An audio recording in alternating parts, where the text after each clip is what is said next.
Chapter 1. Due to a certain lazy author who wanted to save time on the long prelude of time travel, by the time Gubai woke up, he was already dead. He was surrounded by a pitch-black, boundless starry sky. There was nothing but stars in the sky. It was so desolate that it made him feel lonely. Gubai's soul had been floating in the air for a long time. Although he did not know what happened, he knew that he must be dead now. Because his surroundings felt too real and his body was transparent, he could not lie to himself that he was dreaming. His luck had always been bad. He definitely did not think that he could survive the plane explosion. Do you want to live? Suddenly, a somewhat cold, machine-like, emotionless, flat voice sounded in the starry sky. Gubai was stunned and did not react. He really did not know what was going on. This place did not look like heaven or hell. What the hell was going on? With a heart full of doubts, Gubai could not help but look around, trying to find the source of the voice. Who are you? The voice paused for a moment before saying, Who I am is not important. What's important is that you're about to disappear. I can give you a chance to live. What do you mean by disappear? Gubai keenly grasped the key point. You're already dead. You're just a weak soul now. If you disappear again, you won't even have the chance to reincarnate. In other words, you'll never exist. The voice was very patient. Accompanied by the voice, Gubai could indeed feel his body becoming more and more transparent. His soul became weaker and weaker, as if it was about to dissipate. The feeling of being gone forever was not a good feeling, and he did not want to die for real. No matter how cruel reality was, since the first day he was sensible in the orphanage, there was only one thought in his mind. Live and live a better life. This was his dream. However, Gubai did not believe that a pie fell from the sky, so he was still a little hesitant. He continued to observe the pitch-black surroundings that did not exist at all. I want to live, but what are your conditions? My condition is that you become my subordinate, enter the world I designate, and complete the mission. That voice was still cold and emotionless. What mission do I need to complete? Gubai continued to ask. The voice wasn't in a hurry to answer. After a short silence, the surrounding pitch-black space changed. Then, one after another, flashing books appeared and danced in the air. Just like the books you're looking at now. Although they're all stories, they're all real small worlds. The protagonists and supporting characters had real souls when the books were born. I need you to enter the worlds in these books and fulfill the wishes of the souls who seek my help. When the mission is completed, you will continue to live and enjoy life in those worlds. If you fail, you will disappear forever. You won't even be able to exist in your current soul state. In other words, even if I'm alive, I'm using someone else's body? Gubai muttered to himself. He wanted to live, but what was the point of becoming someone else? Did the name Gubai still have any meaning? As if sensing his hesitation, the cold voice was silent for a moment before speaking again.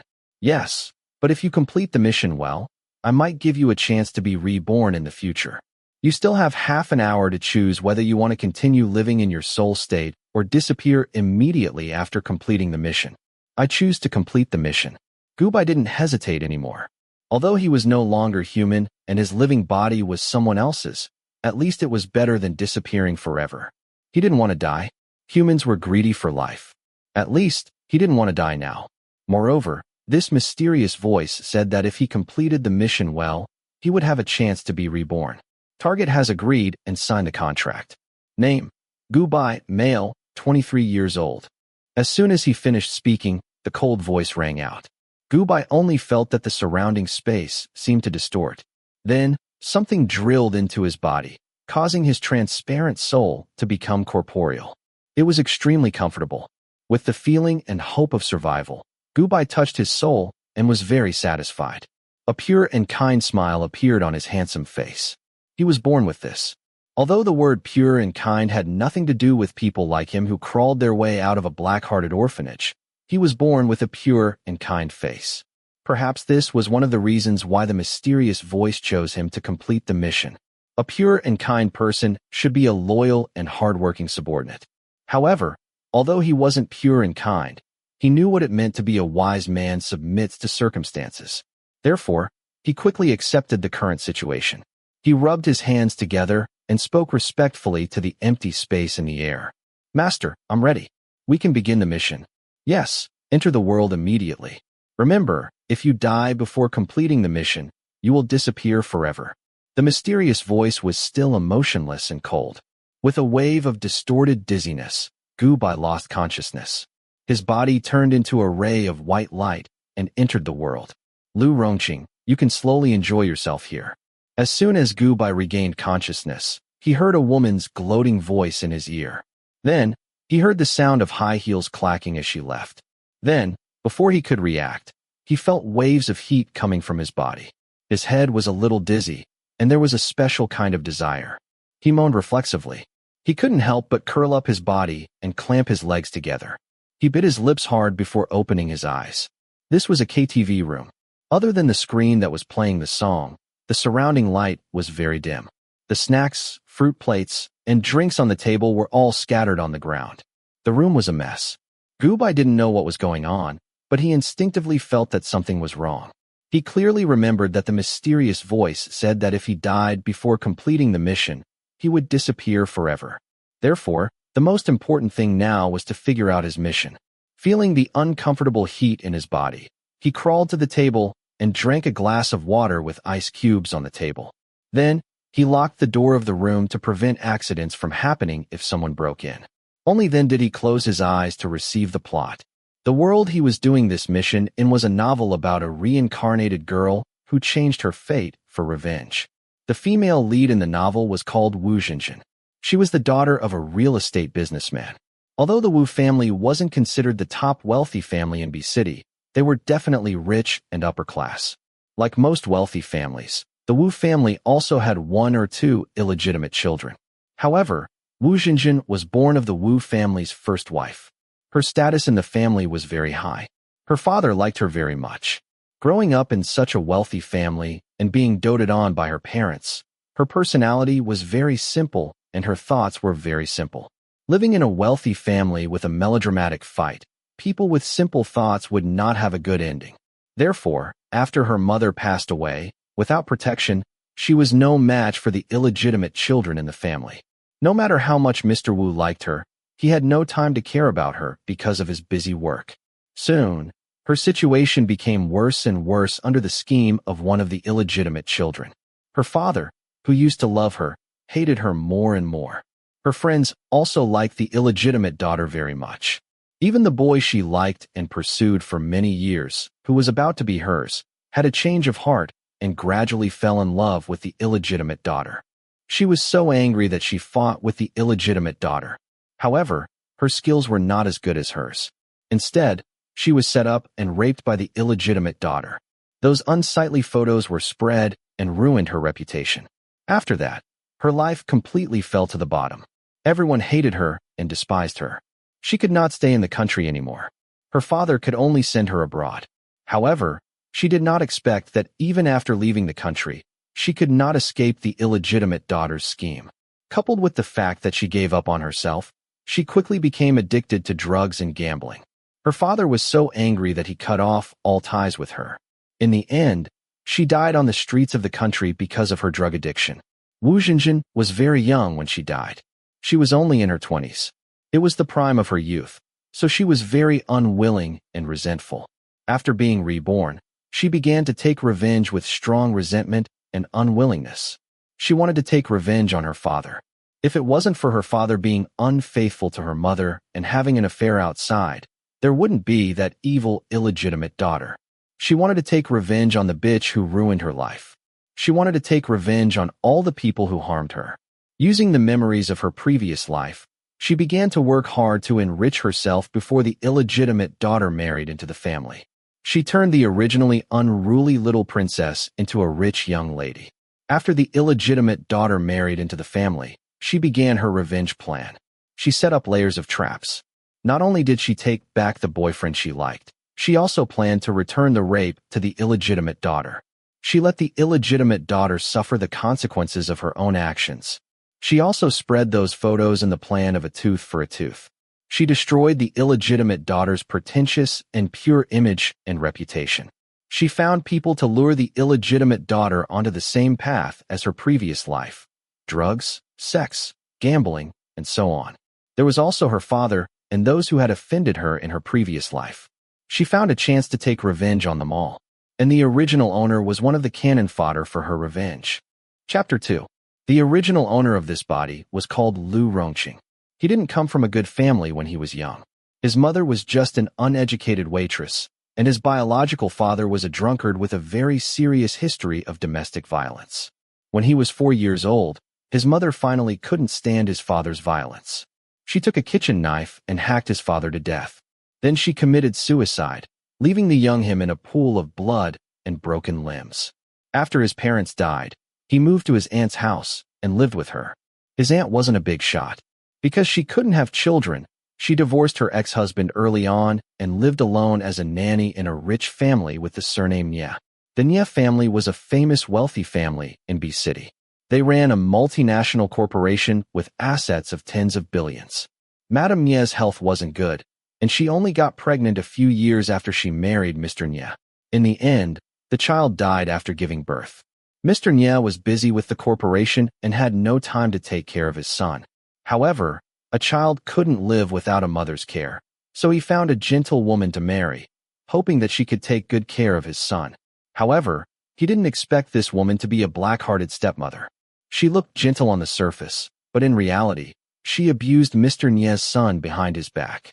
She wanted nothing more than to strangle the son left behind by her ex-wife so that she could leave all of the Nie family's assets to her future child. His mother died early, his father was often absent, and his stepmother abused him in private. The young master of the Nie family, Nie Qingtsong, was very autistic when he was young. He even suffered from severe mental illness.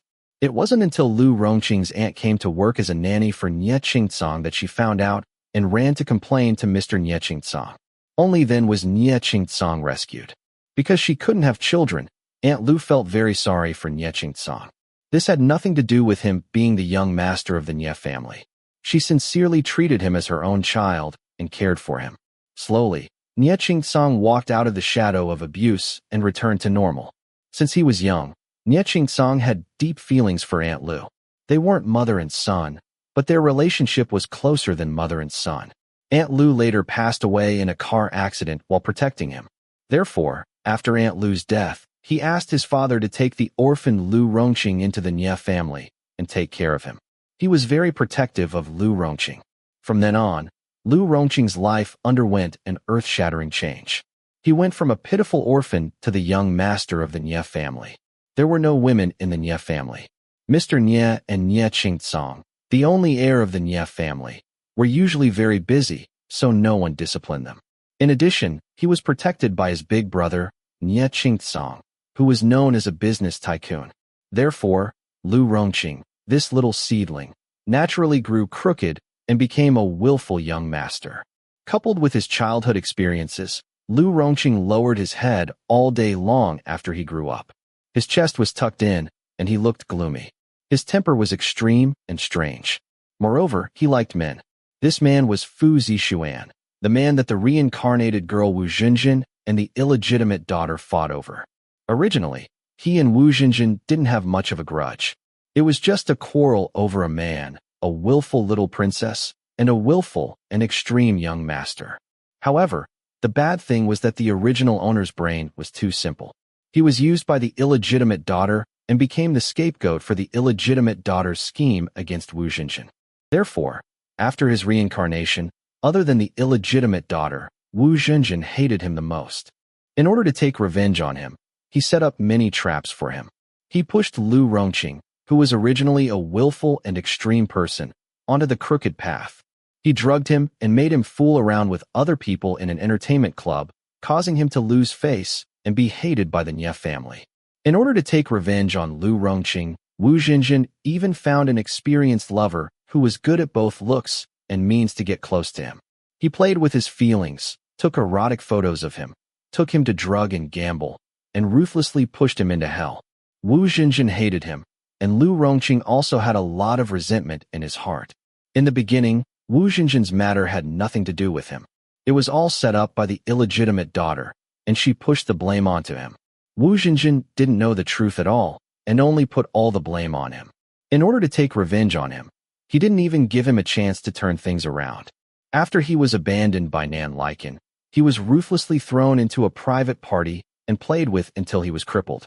In the end, he didn't even have a chance to turn things around. His ending was even worse than the illegitimate daughters. There was also the man who was ordered by Wu Zhenjin to cheat his feelings, Nenliken. He was also very resentful. Because of what happened to his parents when he was young, it left a shadow in his heart, and he was very fragile. Before he came to the Nie family, he was ridiculed and bullied by the neighborhood children. After his only relative died, although he lived a carefree life in the Nie family, and the father and son of the Nie family treated him very well, they weren't relatives after all, and there was a gap in blood relations. Moreover, the father and son of the Nie family were busy with company matters and didn't have time to be intimate with him. Although the servants at home called him young master, they often talked about him behind his back, and they didn't consider the kind of shadow that those unintentional words would bring to a child. Therefore, after growing up, Lu Rongqing was very rebellious and gloomy, and his personality was extreme and stubborn. He couldn't say that he loved Fu Zixuan. It was just a kind of ignorant infatuation.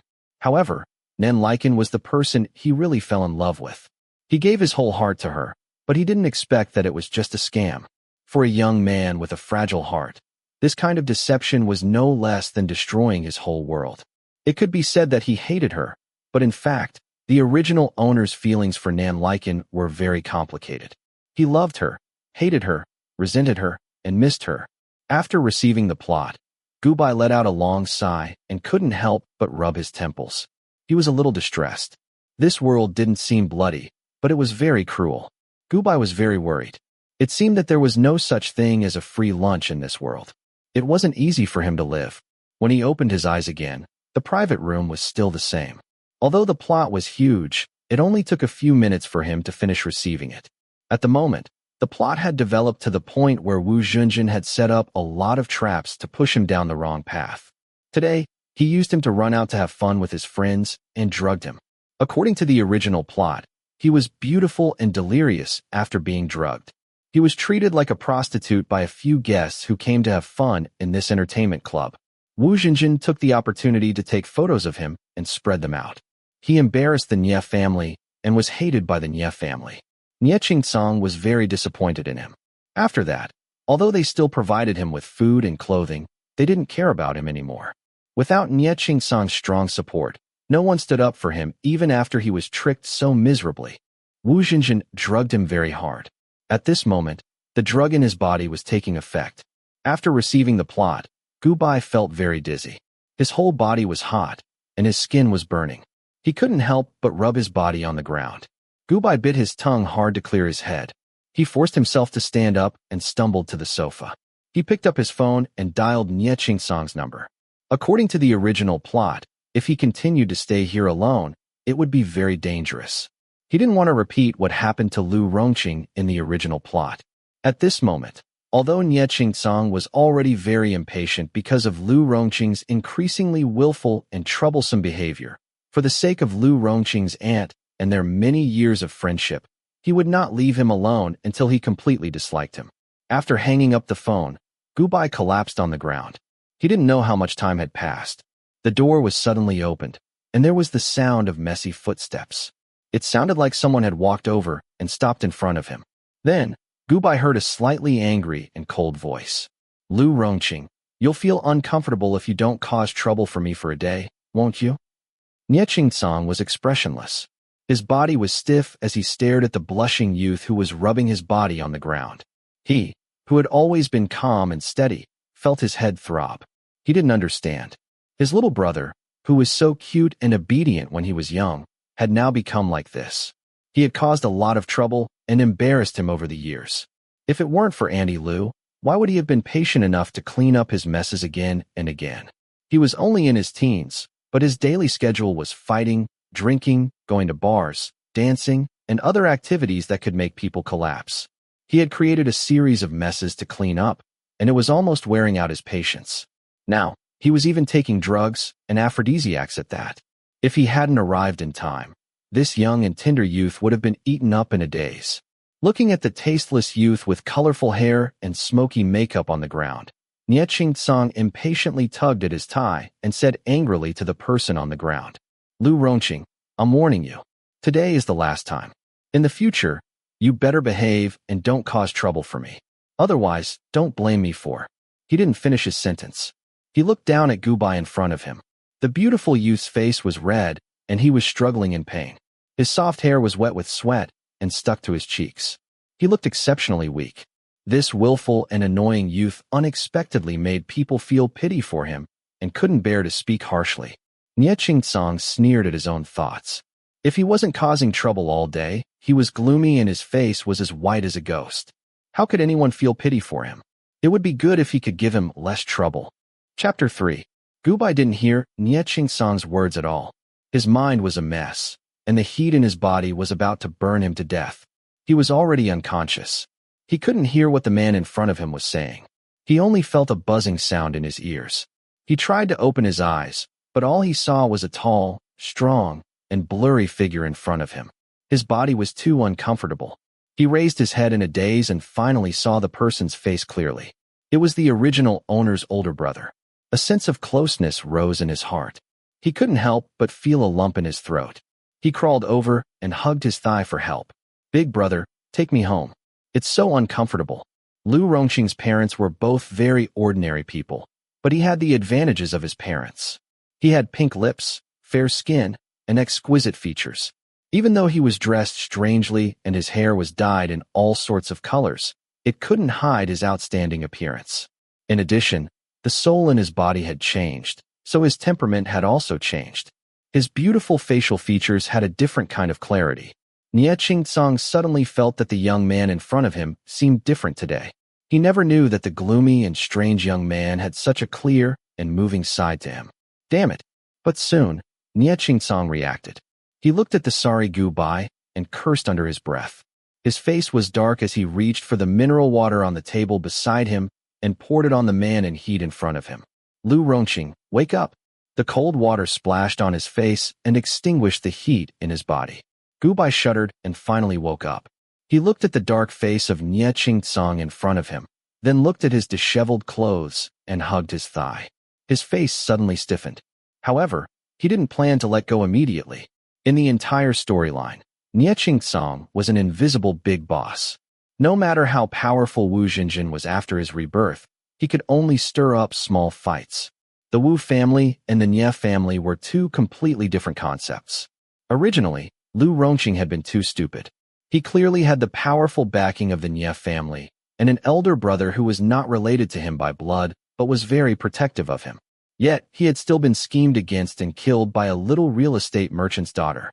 As long as he wasn't so stupid as to fall into Nie Song's trap this time, he believed that with Nie Song's care for him, Nie Song definitely wouldn't leave him alone. Whether or not he could use Nie Song, the Nie family was his backing. In other words, if he clung onto Nie Song's golden thigh, his chances of completing the mission would be as high as 90%. Therefore, after a short moment of embarrassment, Gubai raised his head slightly and continued to hug Nie Song's thigh with tears in his eyes as he cried pitifully. Brother, I feel terrible. Can you take me home? I know I was wrong. I won't mess around anymore. Although he was still dressed in a non-mainstream way, compared to his usual gloomy, willful, and extreme attitude, the youth now seemed very obedient and fragile. Being stared at by his wet, misty, and incomparably pure eyes, even a cold-hearted person couldn't help but soften. However, Nie Song wasn't an ordinary person. His heart skipped a beat, and his brows furrowed tightly. He stared at Gubai as if he was looking at a pile of trash. If Lu Rongqing was obedient, pigs could climb trees. After receiving the storyline, Gubai naturally understood the original owner's temperament. With the original owner's gloomy, strange, and unpleasant personality, it wasn't strange for the man to have such a reaction. However, giving up like this wasn't in Gubai's character. So, he moved forward a little and hugged Nie Song's thigh tightly with both hands and legs like a koala. Then, he raised his head and tried his best to widen his eyes. He used his incomparably pure eyes to stare at the man pitifully. As a grown man, he didn't feel ashamed at all acting cute and pitiful. A person must be thick-skinned. It didn't matter if it was a black or white cat. As long as it caught the mouse and achieved its goal, it was a good cat. He often used this trick when he was alive. Anyone who was stared at by his kind eyes would be soft-hearted towards him. Even the black-hearted fake nuns in the orphanage knew that he was not a kind person, but they still fell for his trick every time. This time, coupled with Lu Rongqing's beautiful face, Gubai believed that if he used it well, it would be an earth-shattering killer when it came to seducing righteous people. Then, the righteous man, Nie Qingsong, frowned and stared at him for a few minutes. Then, he squatted down and bent over to pick him up. He really owed this guy in his previous life. Gubai took the opportunity to place his hands on Nie Qingsong's shoulders and refused to let go. He whimpered like a little puppy. "Brother, I was wrong," and pretended to be pitiful. Nie Qingsong, who originally wanted to teach him a lesson, pursed his lips. In the end, he swallowed his poisonous tongue and didn't say anything. He hugged him tighter and strode out of the private room. Along the way, Gubai was very restless due to the effects of the drug. His hands were wrapped around Nie Qingsong's neck, and his body couldn't help but move around in the other party's arms. He didn't want to seduce Nie Qingsong. It was just that the drug in his body was too unbearable. He couldn't control it at all. He didn't do it on purpose. Nie Qingsong, who was constantly being harassed by his hot and soft body, stiffened the moment he picked him up. All the blood in his body was concentrated in a certain place. Even though the person in his arms was a teenager, he didn't seem like a child. Because of the distance between them, the other party's soft touch made his scalp tingle. At this time, the person in his arms became even more restless. He couldn't help but moan in pleasure again. Don't move." Nie Qingsong's face was dark as he changed his position. He carried Gubai over his shoulder and slapped the youth's but hard. Then, he gritted his teeth and hurriedly walked out of the club under the strange gazes of the people around them. Gubai's body was uncomfortable, but his mind was completely clear. He couldn't help but secretly lament his bad luck. Then, he obediently allowed Nie Qingsong to carry him to the car. Thinking that Nie Qingsong was going to be his golden thigh in the future, Gubai waited for the drug's effects to fade after he got in the car. He looked at the man with an ugly expression and hurriedly apologized. He tried his best to change the man's impression of the original owner. "Brother, I'm sorry. I know I was wrong." Hearing his apology, Nie Qingsong's body stiffened again. He looked at Gubai as if he was looking at a ghost. The disdain in his eyes was too obvious. Lu Rongqing was fine when he was young. Although he was introverted and quiet, he was still well-behaved. But after he grew up, he became a problematic youth who gave people a headache. Nie Qingsong wasn't used to this sudden obedience. He thought of Aunt Lu, who passed away, and looked at the youth who was dressed in a non-mainstream way. He frowned and warned him again. "Lu Rongqing, I'm warning you again. I'll let bygones be bygones. From now on, you'd better behave." Before he could finish speaking, Gubai's face turned pale and his body trembled. He grabbed his arm uneasily and looked at him like a pitiful little animal. Nie Qingsong couldn't continue with his harsh words. Looking at Gubai's innocent little eyes, Nie Qingsong's anger inexplicably dissipated. He pursed his lips and snorted coldly. "Forget it. Anyway, remember this. This is the last time. Got it, brother? I won't mess around in the future. I'll listen to you." Gubai nodded obediently. He moved his butt to Nie Qingsong's side and shamelessly reached out to hug his arm. Regardless of Nie Qingsong's expression, which was getting darker and darker, he tried his best to bulge his eyes and express his loyalty. In order to complete the mission, he was determined to listen to his golden thigh's decisions, follow his directions, and follow his orders. He was going to hug this golden thigh. The corners of Nie Qingsong's eyes twitched when he saw Gubai's gaze. This kind of clear and pure gaze, this kind of intimate action. Was God crazy? How could these things appear on Lu Rongqing, who had dark eyes all day long? But it had to be said that the well-behaved and obedient Lu Rongqing today was much more pleasing to the eye. Nie Qingsong turned his head awkwardly and thought to himself. Chapter 4. The Nie family's house was located in a relatively remote area of B City. Although it was remote, it didn't mean that the land and housing prices in this area were cheap. On the contrary, those who could live in this area were all rich and powerful. It was a well-known private luxury garden area.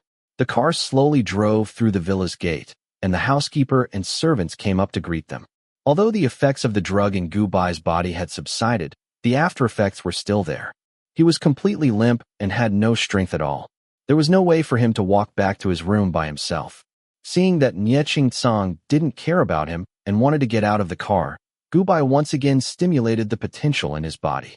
He grabbed the other person's arm tightly and pitifully begged to be taken care of. This is so annoying. Nie Song frowned and thought. His expression was fierce, but he still motioned for the servant to leave. He reached out and carried him back to his room. However, when he felt the young man leaning softly in his arms, the feeling of being relied on and close to made him feel inexplicably good. He remembered when Lu Rongqing first came to the Nie family as a child. Although the young man was quiet, he was very obedient. Who knew that he would grow up to be like this? After putting him on the bed, Nie Song looked at his sweat-soaked suit and felt uncomfortable dampness. He couldn't help but curse in his heart that he was reaping what he sowed. He took off his coat in disgust and wiped his hands with a handkerchief handed to him by the servant next to him. He stared at Gu Bai's pale little face and exhaled impatiently. He turned around and casually closed the door and was about to leave. The bright lights were turned off, and darkness swallowed everything in the room in an instant. Gu Bai looked at Nie Song's back as he left and hurriedly called out, "Brother, wait a minute." Nie Song, who was about to leave, heard his hurried call. He turned around impatiently and turned on the lights again.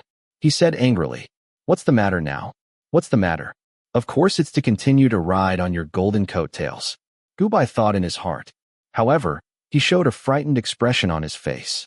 There was a hint of fear and pleading in his voice as he said to the man at the door, "Brother, I'm afraid of the dark. Can you accompany me for a while?" "Are you afraid of the dark?" Nie Song's eyes widened in disbelief. How could a person whose house was filled with all kinds of non-mainstream posters and skeletons be afraid of the dark?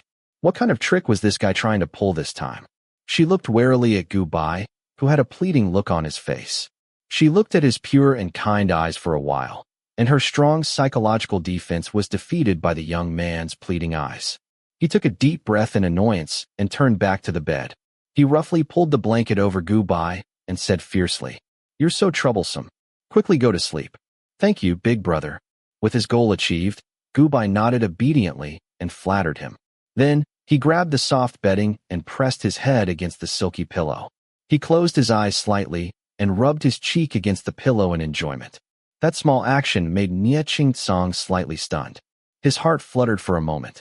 He didn't expect this guy to be so likable when he was obedient and docile. Of course, that was if you ignored the ghostly smoky makeup on his face. You're not allowed to draw this in the future. It's so ugly. And these things in the room, get someone to clean them up tomorrow. You made the room look like a haunted house because you're afraid of the dark. Why are you still keeping your eyes open? Close them and go to sleep. I have something to do later, so I don't have time to accompany you." Looking at the young man's eyes that were still open, Nie Song frowned and lectured him. At the same time, he unconsciously pinched Gu Bai's blanket. When he retracted his hand, his fingertips accidentally brushed past Gu Bai's cheek. The corner of his eye twitched. The smooth skin felt so good that he couldn't bear to part with it. Gu Bai didn't know what he was feeling. Seeing his dark expression, he didn't intend to continue pretending to be brothers. He could slowly change his impression of him in the future. His body was very weak right now, and he was very tired. He gave Nie Song an admiring smile and said, "Good night, brother." Then, he closed his eyes and quickly went to sleep. He would think about the mission tomorrow when he woke up and rested enough. Nie Song waited for him to fall asleep before leaving the room. He subconsciously tiptoed so that he didn't make any noise to wake the person on the bed. When he walked to the door, he saw that the young man's breathing was gradually smoothing out. His sleeping face was peaceful and beautiful. The corners of his mouth curled up imperceptibly. If only Lu Rongqing could always be so obedient. Just like when he first came to the Nie family when he was young. The night passed. The next morning, Gu Bai had a good night's sleep. He had never slept so well before. The Nie family was a rich and powerful family. The quality of life at home wasn't something that ordinary people could enjoy. The soft bed was much better than the hard bed in the small rental house he lived in before he came to do the mission. He slept very comfortably. He climbed out of bed, washed up, and stood in front of the wardrobe. He stared at the colorful and strange clothes in the wardrobe for a long time before he finally found a slightly normal t-shirt and jeans to change into before going downstairs for breakfast. When he bumped into Nie Song, who was eating, Gu Bai clearly saw his expression change. According to Lu Rongqing's daily routine, It was impossible for him to wake up so early. "Good morning, brother." Gubai ignored the surprise on Nie Song's face. He politely greeted him and sat across from him to eat. His movements were slow and elegant. Growing up in an orphanage, he naturally couldn't do the etiquette of a rich family, but it wasn't a problem for him to receive the original owner's memories. The Nie family rules were very strict. As the young master of the Nie family, Lu Rongqing had learned all the etiquette that he needed to learn, even if his personality was strange and capricious. Nie Song nodded slightly. He looked like he was eating seriously, but in fact, he was watching Gubai from the corner of his eyes. He saw that the teenager who never liked to eat breakfast had a good appetite and a happy expression on his face. "It's just a meal. What's there to be happy about?" Nie Song looked down and thought to himself. But he suddenly felt that today's breakfast was really delicious. When he was almost done eating, he saw Gubai stand up and politely say goodbye to him as he prepared to go to school. He put down his chopsticks and wiped his mouth with a napkin. "Wait, I'm not busy today. I'll walk you out." After experiencing last night and seeing a different side of the usually unlikable teenager, he suddenly changed his view of him. He was also a bit worried. As the saying goes, a leopard can change its spots, but a leopard can't change its spots. Lu Rongqing's promise wasn't very trustworthy. "Really? Thank you, brother." Since his golden thigh wanted to walk him out, Gubai naturally nodded and agreed immediately. He blinked, a pleasantly surprised expression on his face. Nie Song was amused by his expression. Madame Nie died early, and Father Nie was usually too busy. Apart from Aunt Lu, he had never experienced the joy of familial love. It felt good to be respected and close to his younger brother, even though he and Lu Rongqing weren't blood-related at all. He only took care of Lu Rongqing because of Aunt Lu. The two of them went out together and got into the car. On the way, Gubai kept thinking about what to do next for the mission and didn't speak. Nie Song rarely interacted with Lu Rongqing, so they basically didn't have any common topics to talk about. The atmosphere was very quiet. After a while, Nie Song stared expressionlessly at the teenager in front of him in the rearview mirror. He couldn't help but ask, "What are you thinking about? Why aren't you saying anything?" His golden thigh was very influential, and it immediately pulled Gubai's thoughts back to reality. When he heard Nie Song's words, he paused. He wanted to talk more with Nie Song and get closer to him, but in the storyline, Nie Song was a very calm and serious person with a bad temper. In Lu Rongqing's memory, there were even fewer scenes of him interacting with Nie Song. He really couldn't find a topic to chat with the man for a while. If he did, it would definitely become awkward. However, since his golden thigh had already spoken, it would be too tactless of him to ignore it. Thus, Gubai simply put on a pitiful expression and spoke. "Brother, I just did something wrong yesterday. I'm afraid you're still angry with me." Nie Song was choked by his straightforward and pitiful appearance. His facial expression was a little stiff, but also a little amused. When did this guy become enlightened? He even knew how to be afraid. He wanted to say something, but when he met Gubai's pitiful little eyes, Nie Song held back. He wanted to talk to Gubai, but he didn't know what to say. In the end, he only said, "You know I'm angry, so be good in the future." Then he stopped talking. "I know, brother." Gubai smiled and nodded obediently. He didn't say much. Anyway, the less he said, the less he would make mistakes. He couldn't rush to change people's impression of him. Otherwise, Nie Song was not a fool and would definitely suspect him. No matter how Nie Song's impression of him was, as long as Nie Song didn't hate him, it was fine. The most important thing now was to think about how to deal with the evil female protagonist Wu Xinjin's plot. At this moment, the plot had almost developed. Wu Xinjin, who had the advantage of being reborn, had basically gotten rid of the illegitimate daughter. The illegitimate daughter, whose reputation had been ruined, would soon be kicked out of the family by her. Thus, Wu Xinjin's main target was the original owner. According to the plot's development, the man that Wu Xinjin had found to get close to the original owner would appear soon. What should he do? Directly avoiding him was not an option. Wu Xinjin hated the original owner to the core. Even without Nan Lycan, there were still other people. When the time came, he wouldn't be able to distinguish between friend and foe. It would be better to beat her at her own game. After Gubai finished thinking, the pure smile on his face became more obvious. The slightly sly look in his eyes made Nie Song's heart skip a beat. Chapter 5. Gu Bai had already come up with a countermeasure to Wu Xinjin's scheme. He did not plan to come up with any other way to get back at him. The best way was to beat him at his own game.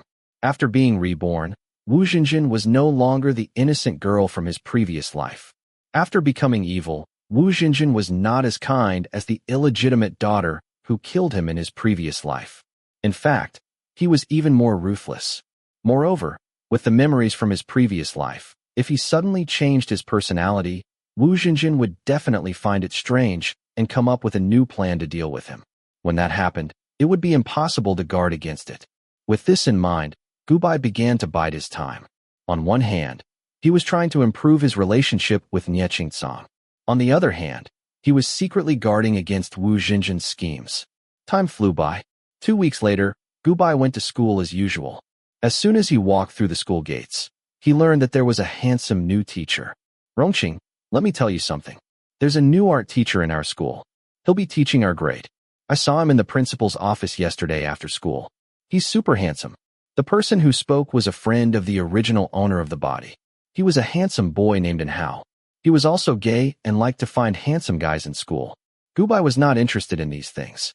Although he liked men, he seemed to be born with a lack of emotional tendons. Before he started the mission until his death, he had never been attracted to anyone. He did not even have a good impression of them. However, he still raised his eyelids. If he remembered correctly, this Hao was the person that Wu Xinjin had arranged to keep an eye on him.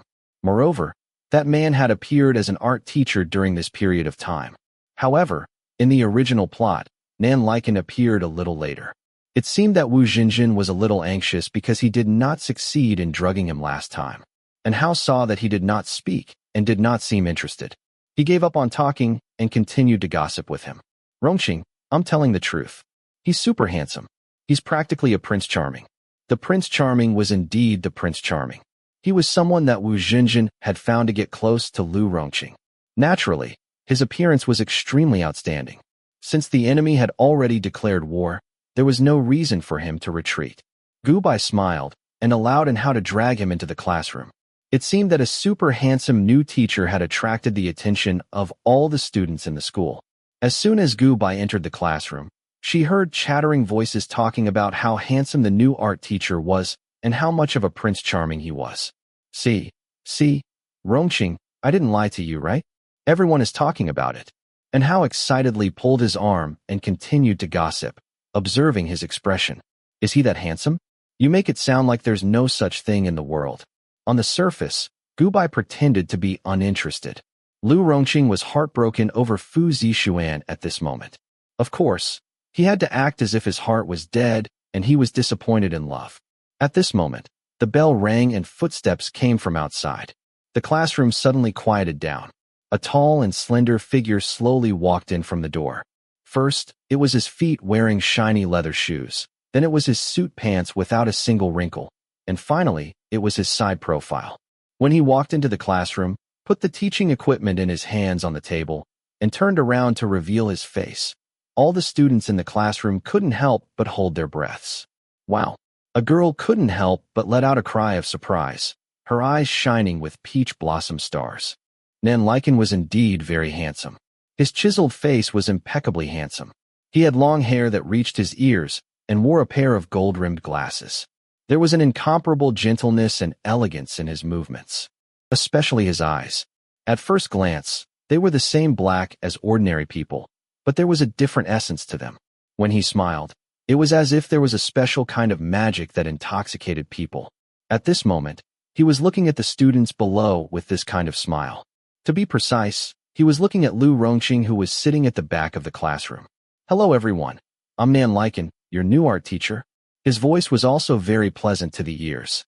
All the female students in the classroom, as well as some of the male students, were deeply intoxicated.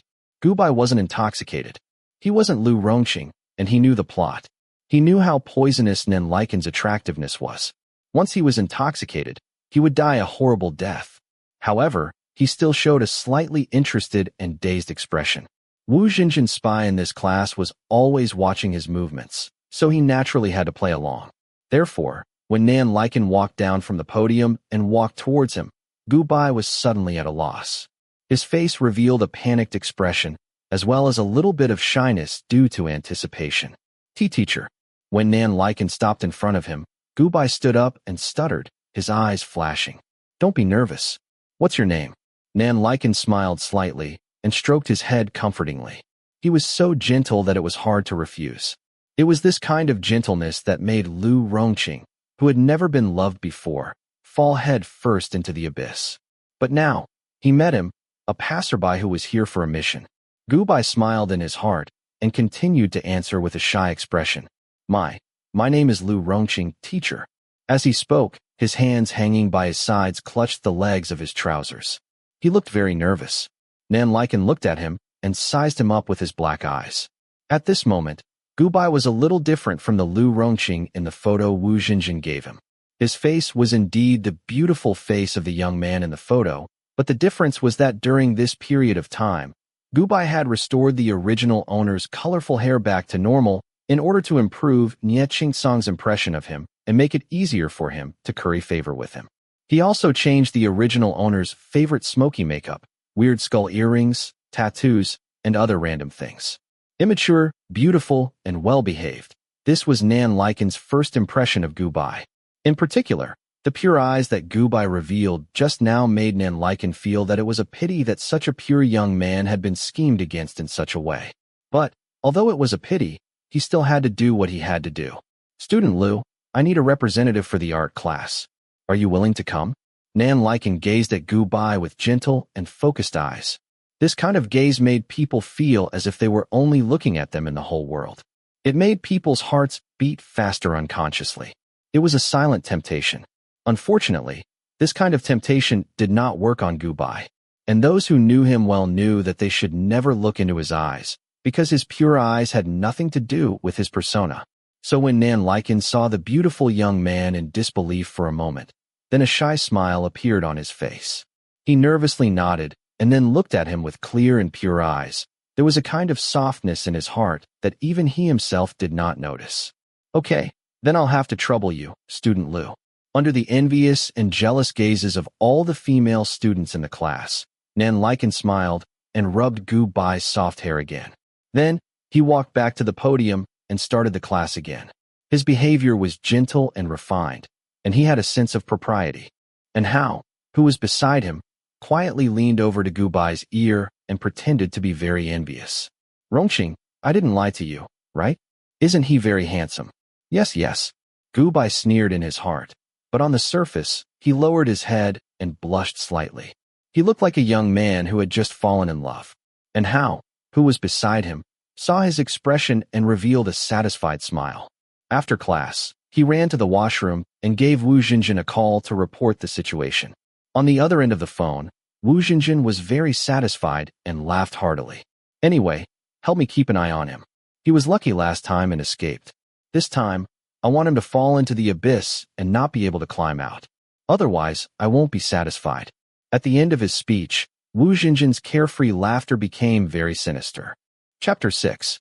Nan Lycan's appearance caused a stir in the school in just a few days. Although the teachers in Lu Rongqing's private high school were not only required to teach well, appearance was also a requirement. There were many handsome and beautiful teachers in the school, but there were not many who could compare to Nan Lycan. He had broad shoulders, a narrow waist, slender limbs, and a well-proportioned body. Not only was his appearance outstanding, but his body was also first class. No matter what clothes he wore, he would be handsome. Even a simple t-shirt and casual pants could vaguely outline the curves of his body. He was smooth and full of power, gentle but not thin and weak. He was impeccably handsome. He was really the Prince Charming of the Prince Charming. As long as it was a class he taught, no one would ever skip class. Moreover, there would be many students from other classes who would skip class to sneak in. During their free time, everyone would look for opportunities to strike up a conversation with him. However, he did not show any special favor to anyone, not even Gubai. Gubai naturally knew that this was his trick. A master of love never had to be in a hurry to haunt. He was waiting for the best opportunity to get close to him. Soon, after school, he received a call from Fu Zixuan. Although the other party asked him to have a meal, the other party's tone was extremely cold. According to Fu Zixuan's personality, he would not take the initiative to ask him out for a meal for no reason. Therefore, there must be something wrong with this meal. Gubai excitedly nodded and agreed over the phone. Then he smiled indifferently. He wanted to see what these people were up to. Before he left, he gave Nie Ching-song a call. Recently, in order to change the bad impression Nie Ching-song had of the original owner, he was very obedient and came home on time every day. He would find the right opportunity to express his loyalty to the man and hug his thigh. Although Nie Ching-song's attitude towards him was still a little fierce, the way he looked at him was not as disgusted as before. During meals, he would take the initiative to chat with him. He even took the time to send him to and from school. Therefore, as a good and obedient younger brother, he naturally had to report if he did not come home on time. Nie Ching-song was in the middle of a meeting when he received Gubai's call. He was in a bad mood, and the meeting room was filled with cold air because his employees had not done a good job. When he heard his phone ring, he frowned as he was lecturing his staff. His secretary immediately ran outside to answer the call for him. When Nie Ching-song was in a bad mood, she wouldn't pick up anyone's call. Moreover, important work calls would usually be made to her phone first to make an appointment. Upon hearing Gubai's report over the phone, the secretary walked in and met Nie Ching-song's questioning gaze. She hurriedly explained, "Mr. Nie, your brother said that you don't need to pick him up after school. Next time he calls, just call me directly." On the other end of the phone, Gubai was also a little surprised to receive a call from Nie Ching-song. When the secretary answered the call just now, she told him that the man should be very busy. He was just reporting. There was no need for him to call back to ask. It seemed that he had to work hard to improve his impression of him in the future. His golden thigh was still worried about him.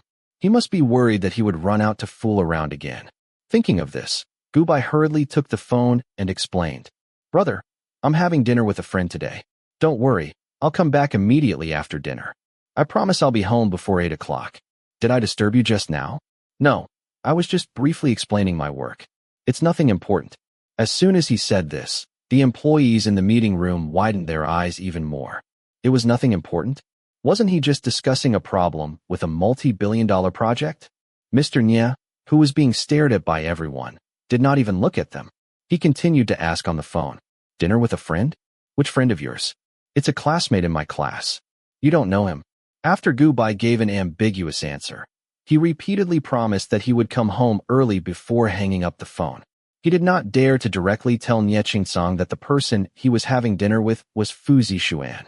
Nie Ching-song had already sternly warned him before. If he found out that he was still in contact with Fu Zixuan, he would definitely think that he was still shamelessly clinging onto Fu Zixuan. The change in his impression of him would be completely ruined. After being hung up on, Nie Ching-song found out that he could not go home with his brother on the way home today. The smile on his face immediately faded. He thought to himself that he really did not pay enough attention to Rongqing. He did not even know if he had any friends. He really was not a good brother. However, when he thought of Lu Rongqing's past, he frowned again. Friends? What friends could Rongqing have in the past? They were just a bunch of bad friends. With this thought, Nie Ching-song suddenly became vigilant. He closed the documents on the table and stood up to give orders. "Today's meeting will end here. I hope to see a specific implementation plan on my desk by Wednesday morning. That's all. Meeting adjourned. Secretary Chen, help me cancel all my appointments tonight. I have other things to do." After speaking, Nie Ching-song hurriedly left the meeting room, leaving behind a group of managers who were complaining about having to work overtime on the weekend. On the other side, Gubai had also arrived at the restaurant where he and Fu Zixuan had agreed to meet. Ever since he received Fu Zixuan's call, he had been thinking about Fu Zixuan's motive for asking him out. According to Fu Zixuan's personality, he would not easily take the initiative to look for him. The original plot did not have this part either. Therefore, it was not difficult to guess that Fu Zixuan's appearance today was instigated by someone.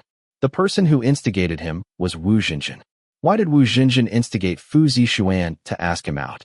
Did he want to give his love rival an opportunity to take advantage of him? With this thought in mind, Gubai responded to Fu Zixuan indifferently and then secretly looked around the restaurant.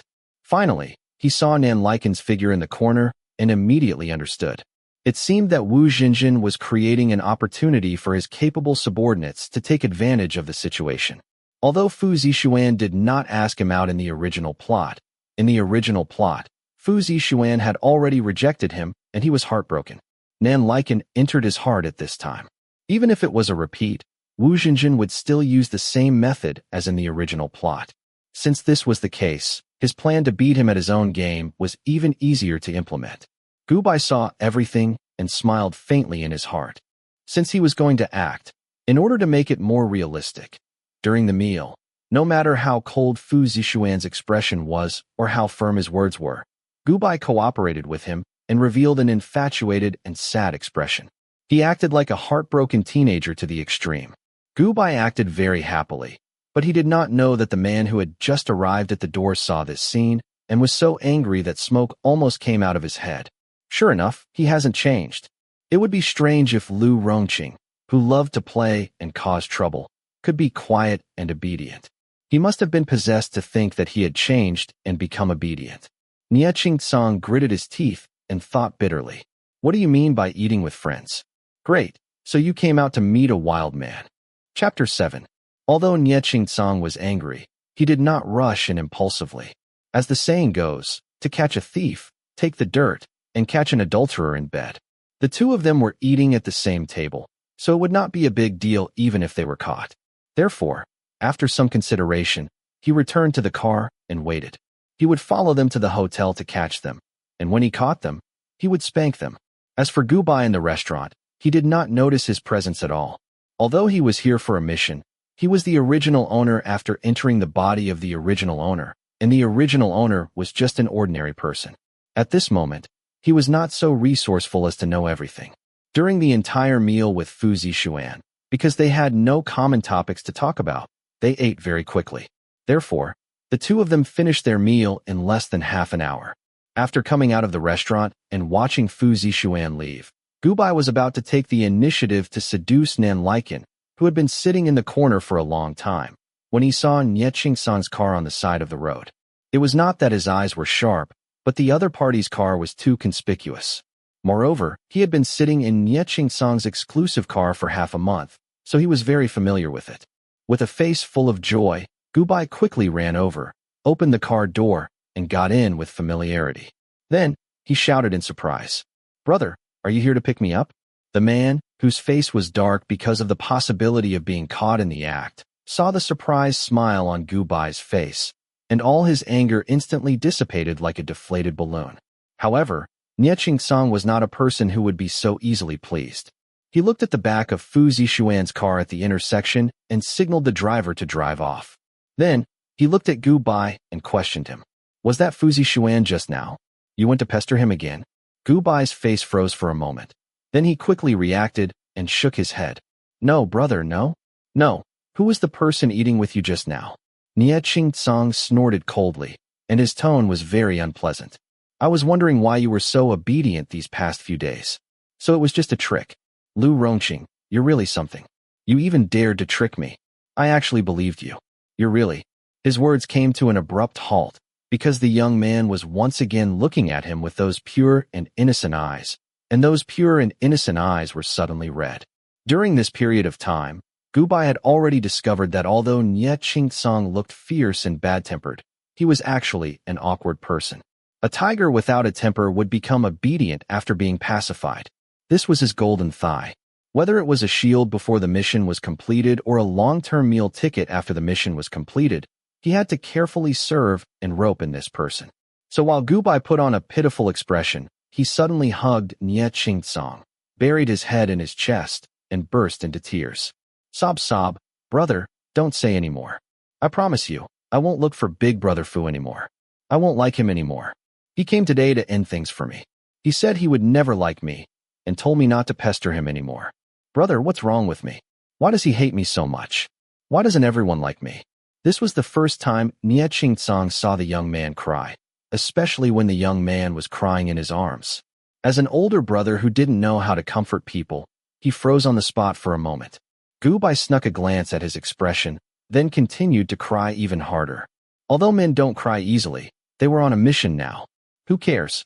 Acting coquettishly, acting cute, or rolling on the ground would all work. It was said that men of steel were gentle. People like Nie Qingcang, who seemed cold but actually valued relationships, were the easiest to be soft-hearted. Therefore, when he felt the youth in his arms hugging him in such a dependent manner, and the warm tears wetting a large patch of his clothes, he could no longer say any harsh words of condemnation. He could only awkwardly pat the youth's back and comfort him with a stiff tone. "Okay, stop crying. Who said no one likes you? Then, does brother like me? Does brother hate me?" Gubai climbed up the pole and raised his head slightly, revealing his red eyes. He looked as pitiful as a kitten. Nie Song was touched by his pitiful appearance. The beautiful young man's tear-stained face looked exceptionally soft and made people want to protect him.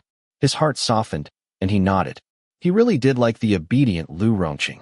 In fact, he didn't hate him in the past, but the young man's increasingly outrageous behavior in recent years gave him a headache and made him feel impatient. But when he thought about how Lu Rongqing kept pestering Fu Zishuan, he frowned again. "Rongqing, do you really like Fu Zishuan that much?"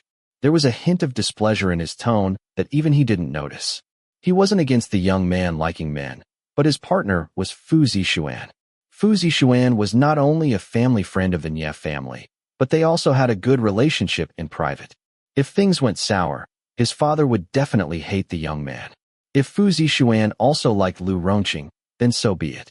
But the bad thing was that Fu Zishuan already had someone he liked and was about to get engaged. If Lu Rongqing kept pestering him, it might lead to a tragedy of a one-sided love.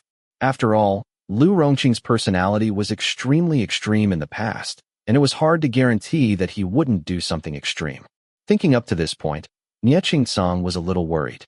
There was an inexplicable discomfort in his heart, so he pursed his lips and asked again, "Do you really like Fu Zishuan that much?" Gubai stared at Nie Song's pursed lips and thought for a moment before lowering his head. "Because when I was in school, I was always surrounded by people. At that time, it was Brother Zishuan who often came to pick up Wu Jinjin and took me home. Lu Rongqing was often bullied when he was young because he had a small, delicate, and feminine face that was prettier than a girl's. In fact, those boys' thoughts were quite simple. They simply thought that it would be fun to bully him until he cried because he looked like a sissy. However, it left a huge shadow in Lu Rongqing's heart and caused him to be ostracized and lonely. It caused his personality to become more and more gloomy and extreme. People like him would have a deep impression of kindness from others and have a good impression of him. He was also gay, so it wasn't strange that his first love would like Fu Zishuan. Seeing the happy expression on Gubai's face, he inexplicably felt uncomfortable and a little confused. "Rongqing, didn't you have a driver to pick you up when you went to school? Why were you surrounded and bullied?" Although Lu Rongqing wasn't a biological child of the Nie family, he was definitely treated like a young master. He had a personal driver and nanny to take care of him when he went to school and after school. How could he be surrounded and bullied on the way home?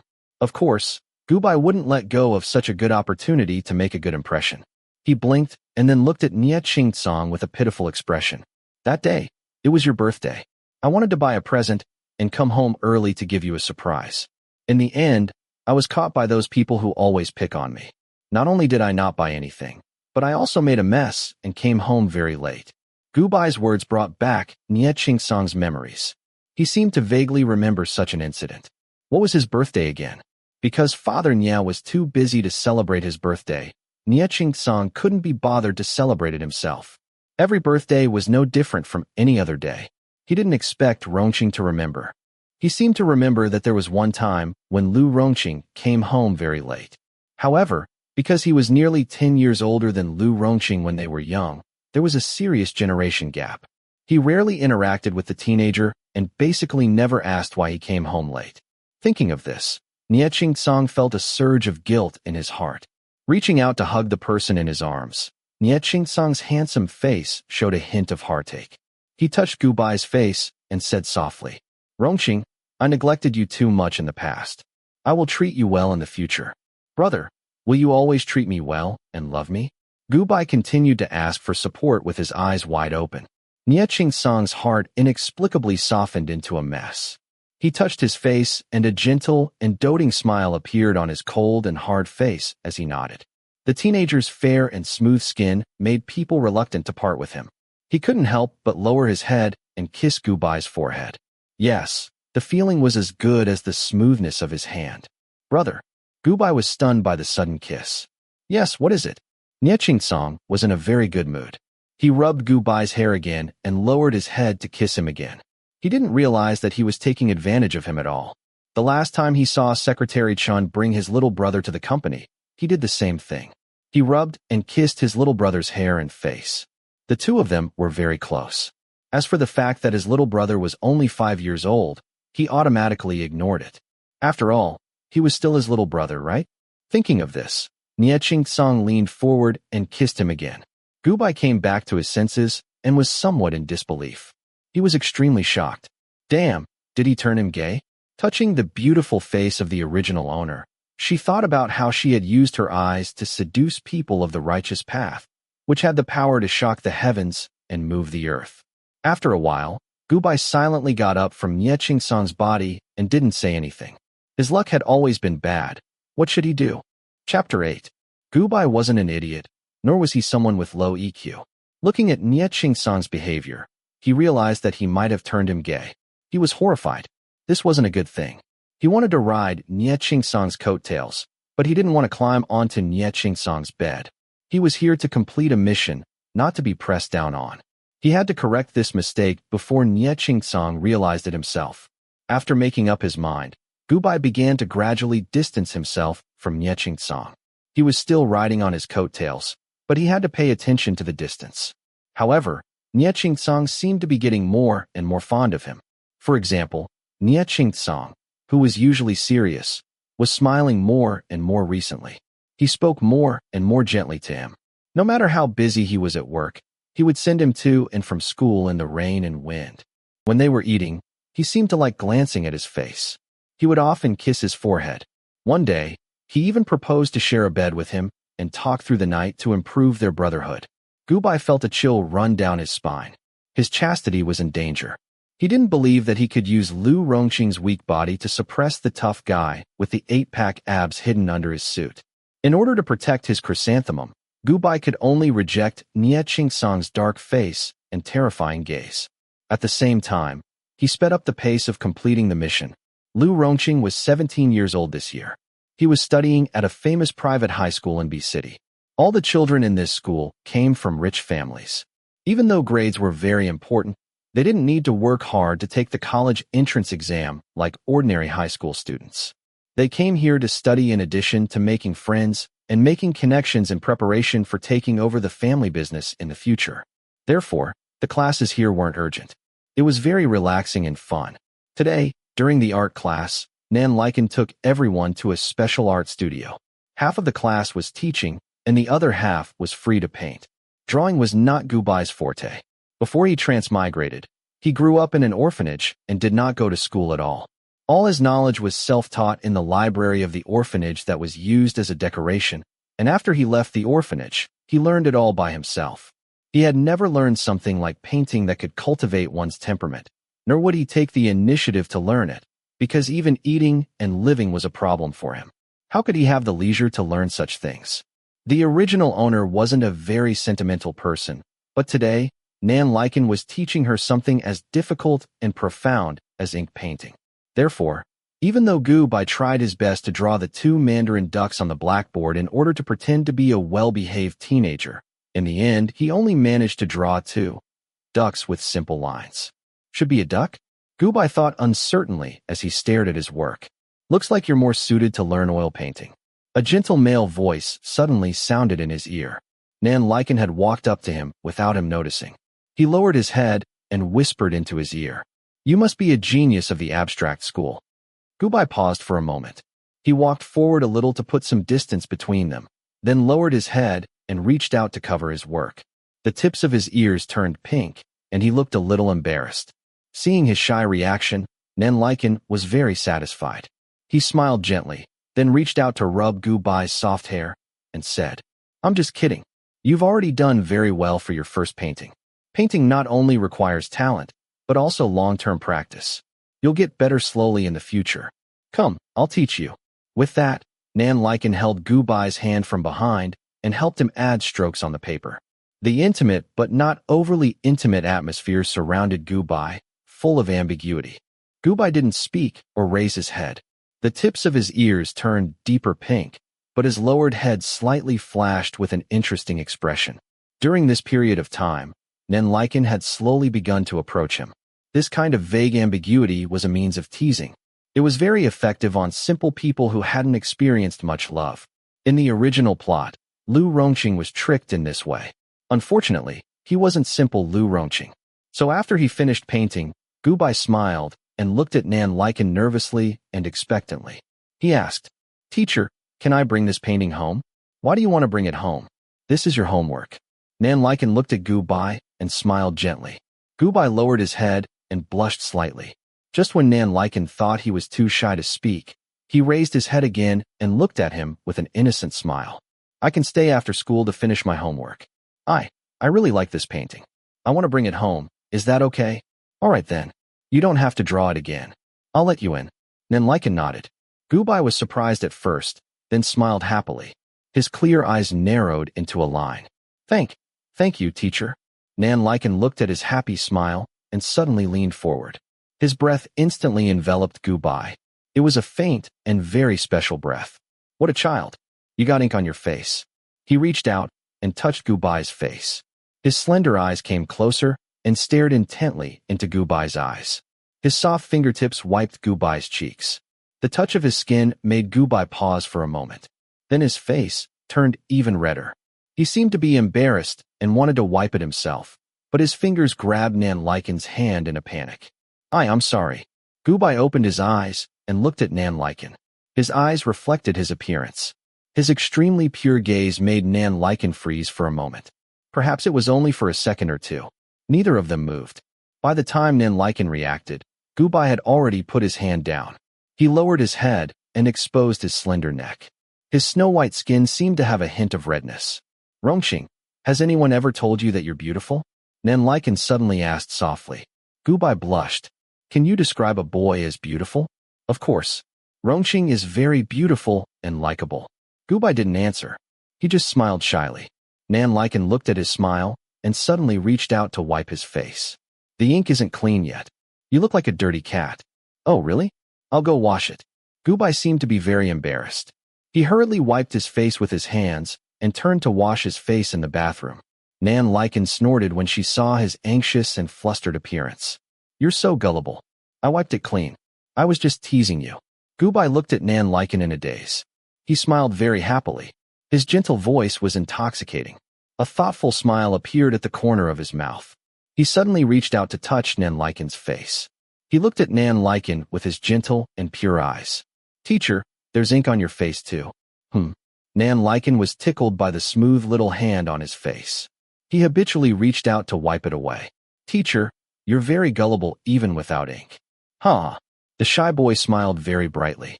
He was as mischievous as a kitten that had gotten its way.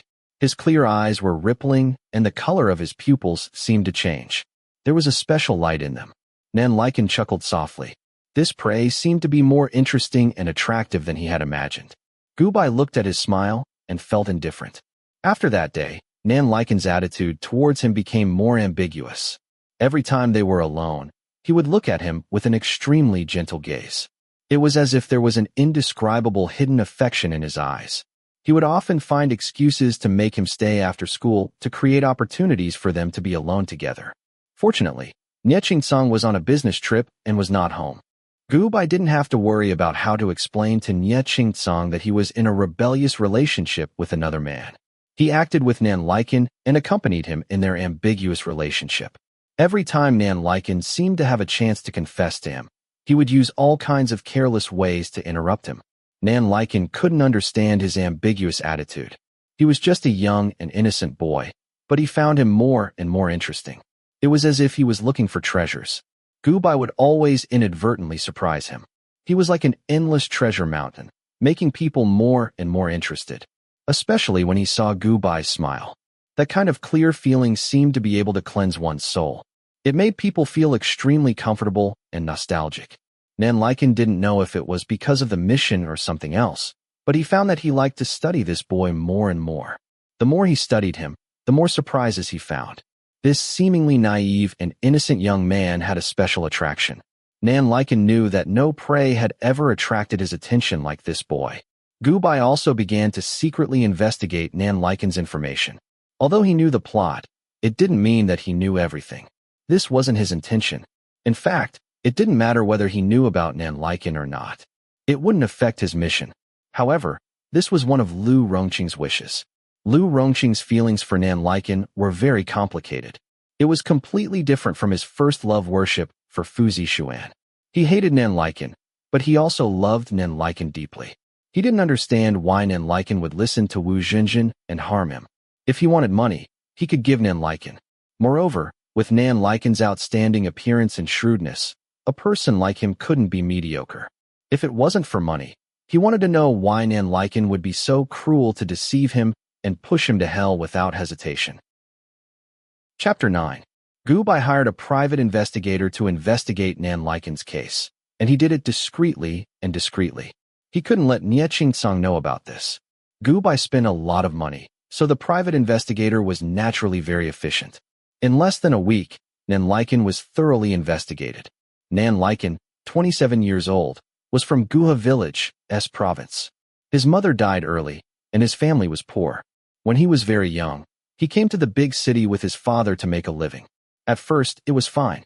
Although his father was not educated, he was still strong enough to provide for his father and son. Unfortunately, when he was 15 years old, his father suffered from a serious kidney disease. In order to survive, he had to rely on a lot of medicine and medical support, which required a lot of money. In order to provide for his father's treatment and his own life, Nan Liken worked a lot of jobs. However, because he was not educated, the jobs he could find did not pay much. The two of them lived a very hard life. Therefore, not long after that, he relied on his outstanding appearance and scheming mind to sell himself to a perverted rich lady, to be her lover. After that, for 5 to 6 years, he mingled with the upper class. He was handsome and very shrewd. After his training, all the lovers around him were deeply in love with him. Even when they broke up, they did not make things difficult for him. He became a lover sought after by the upper class. A year ago, his father's illness suddenly worsened, and the doctor said that he needed a new kidney. The kidney source and the follow-up treatment fees were like a bottomless pit. Even if Nan Liken could get money from his benefactors, those rich people were not fools. He was a Prince Charming, but there were many Prince Charmings in the world. As time passed, people would get tired of him. It was impossible for them to spend a lot of money on him. Moreover, his father's kidney source was a big problem. His kidney source was not compatible with his father's. In addition, his family had rare panda blood, so it was very difficult to find a suitable kidney source. Until Wu Xinjin found him. After reading the information, Gubai let out a sigh. It was undeniable that sometimes, even the most hateful people had their own pitiful sides. Whether it was Wu Xinjin or Nan Liken, both of them had their own secrets. But what about Lu Rongqing? Was Lu Rongqing not pitiful? Wu Xinjin was indeed pitiful. In her previous life, she had been harmed so badly by her illegitimate daughter. It was understandable that she would seek revenge after her rebirth. However, the original owner of this body was innocent. He was just a scapegoat for someone else. His entire life had been ruined by Wu Xinjin. His fate was even worse than that illegitimate daughter's. He had no chance to start over. Nan Liken's background was pitiful. He had no choice but to get close to Lu Rongqing. But could his pitifulness be used as an excuse to hurt others? If so, then what about all the pitiful people in the world? Just because he was pitiful, he could push Lu Rongqing into the abyss without any guilt? Did that mean that after a murderer killed someone, he could talk about his pitiful background and not be punished? No matter what the reason was, the harm that these people had done to Lu Rongqing was undeniable. Moreover, the opportunity to come here was given to him by Lu Rongqing using his own soul. Lu Rongqing really had no chance to make a comeback. However, Lu Rongqing's feelings towards Nan Liken were very complicated. If he wanted to take revenge on Nan Liken, he loved him. If he loved him, he hated him.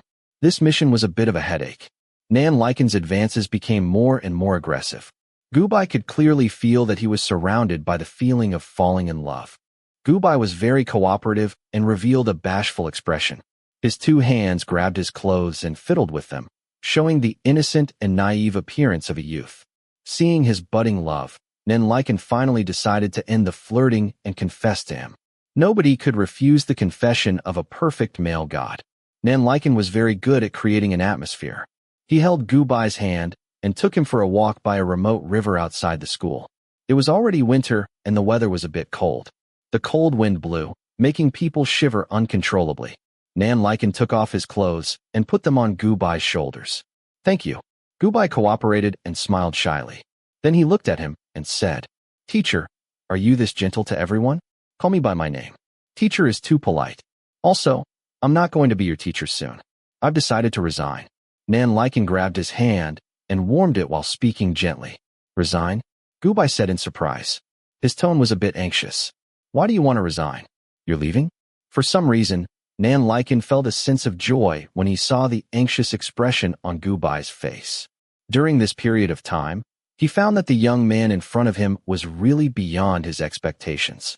In the information that Wu Zhenjin had given him, Lu Rongqing was a rebellious, extreme, gloomy, and unlikable boy. He was a bad boy who dared to do anything just because his family was rich. At that time, he didn't feel anything. Whether the other party was good or bad, he didn't care. He took someone else's money and had to help them. He couldn't even protect himself, so he had no right to sympathize with others. Moreover, the young man's family background was so good. If he fell, there was always a chance to get back up. However, he and his father didn't.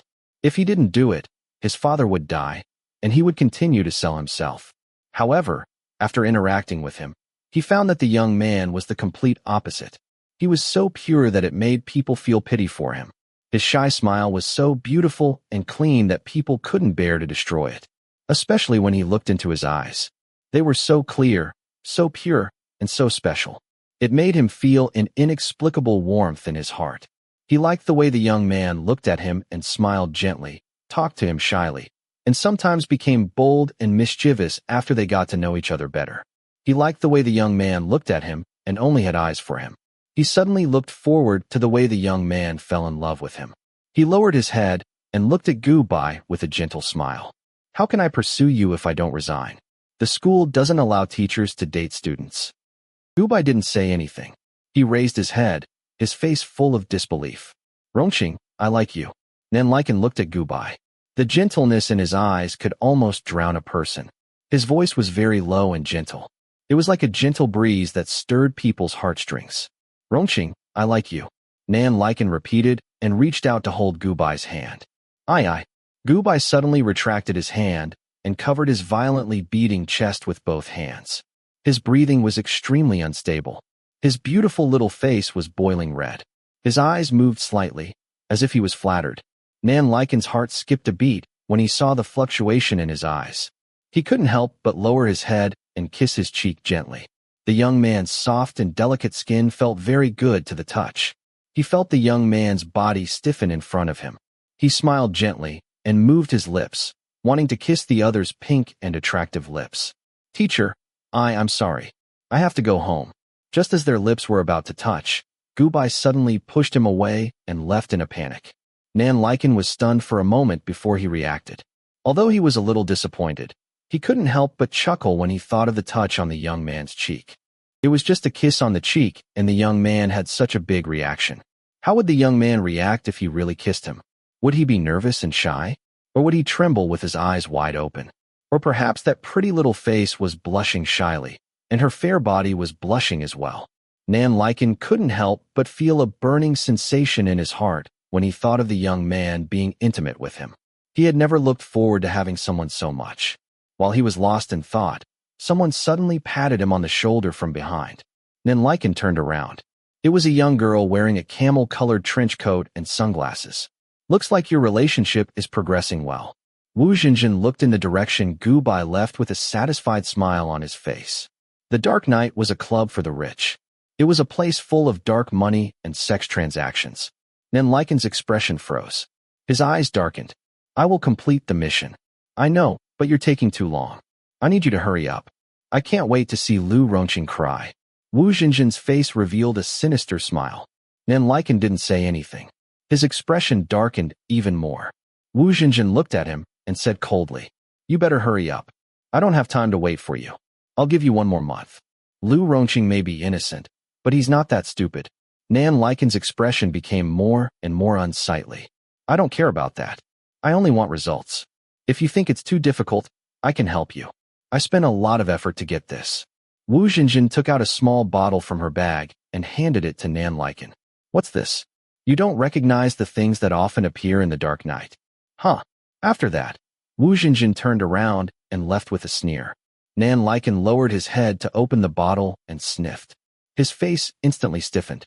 He stood there with the bottle in his hand and stood in the cold wind for a long time before leaving.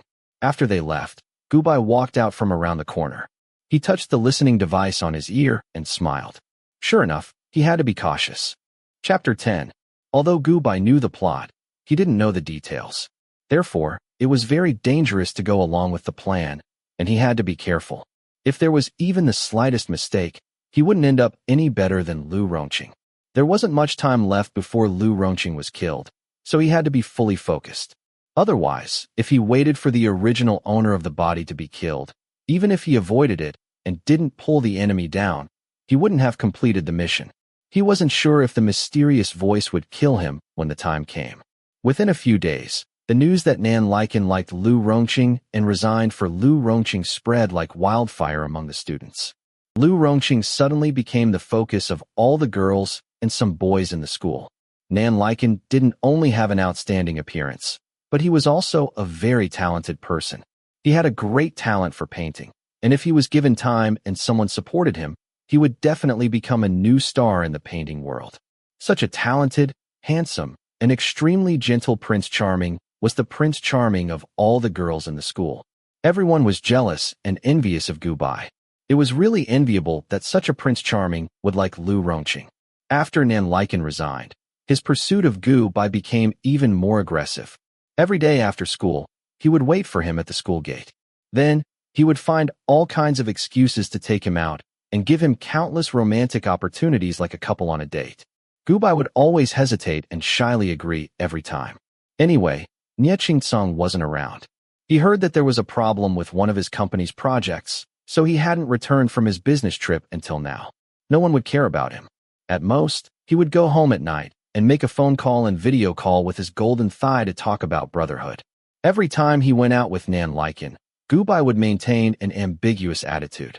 Other than letting Nan Lycan hold his hand, he would shyly refuse all other intimate actions. This ambiguous attitude didn't make Nan Lycan feel disgusted. Instead, it made his heart itch even more. It wasn't unreasonable to say that what you couldn't get was the best. However, after about half a month of aggressive pursuit, Nan Lycan decided to make his move. He had to show Wu Jinjin some results first, or the deal would be cancelled. After receiving Nan Lycan's invitation, Gubai guessed that he was about to make his move, so he naturally agreed. At the same time, Nie Qingtsong, who was on a business trip in Country M, received the news that his brother was in a relationship again. Nie Qingtsong's eyes were red, and his face was as black as ink. In the past, he never cared about who Lu Rongqing was with, and he couldn't be bothered to care. But now, after finally getting along with him and understanding him, he felt that the young man was actually very obedient and trustworthy. Now that he finally saw Lu Rongqing showing signs of turning over a new leaf and becoming more obedient, Nie Qingtsong was naturally overjoyed. The feeling of obediently calling him big brother and crying in his arms was really good. Especially when he hugged the young man and felt his skin close to his. It was a wonderful feeling that he had never experienced before. The young man's warm and delicate skin seemed to have a strong attraction, making him reluctant to leave. It turned out that the young man was so lovable. No wonder he wanted a younger brother or sister. Therefore, in order to prevent his brother, who had finally become obedient, from reverting to his old self, Nie Qingtsong worriedly asked someone to watch over him before he went on a business trip. Every time he had a video call with the young man, or saw the young man's photos sent by his subordinates in the country, his mood would inexplicably improve. Looking at the beautiful and well-behaved young man smiling and talking to him, the young man's slightly moving lips, clear and bright eyes, and delicate and slender neck, he felt an inexplicable heat and desire. He always felt that the young man was so attractive and tempting. He really wanted to taste the feeling of kissing his lips. As for why he wanted to kiss the young man's lips, he didn't have time to think about it before he received a piece of bad news. Lu Rongqing had a new boyfriend. At this moment, when he saw how close Gubai and Nan Lycan were in the photos, and the young man was smiling happily at another man.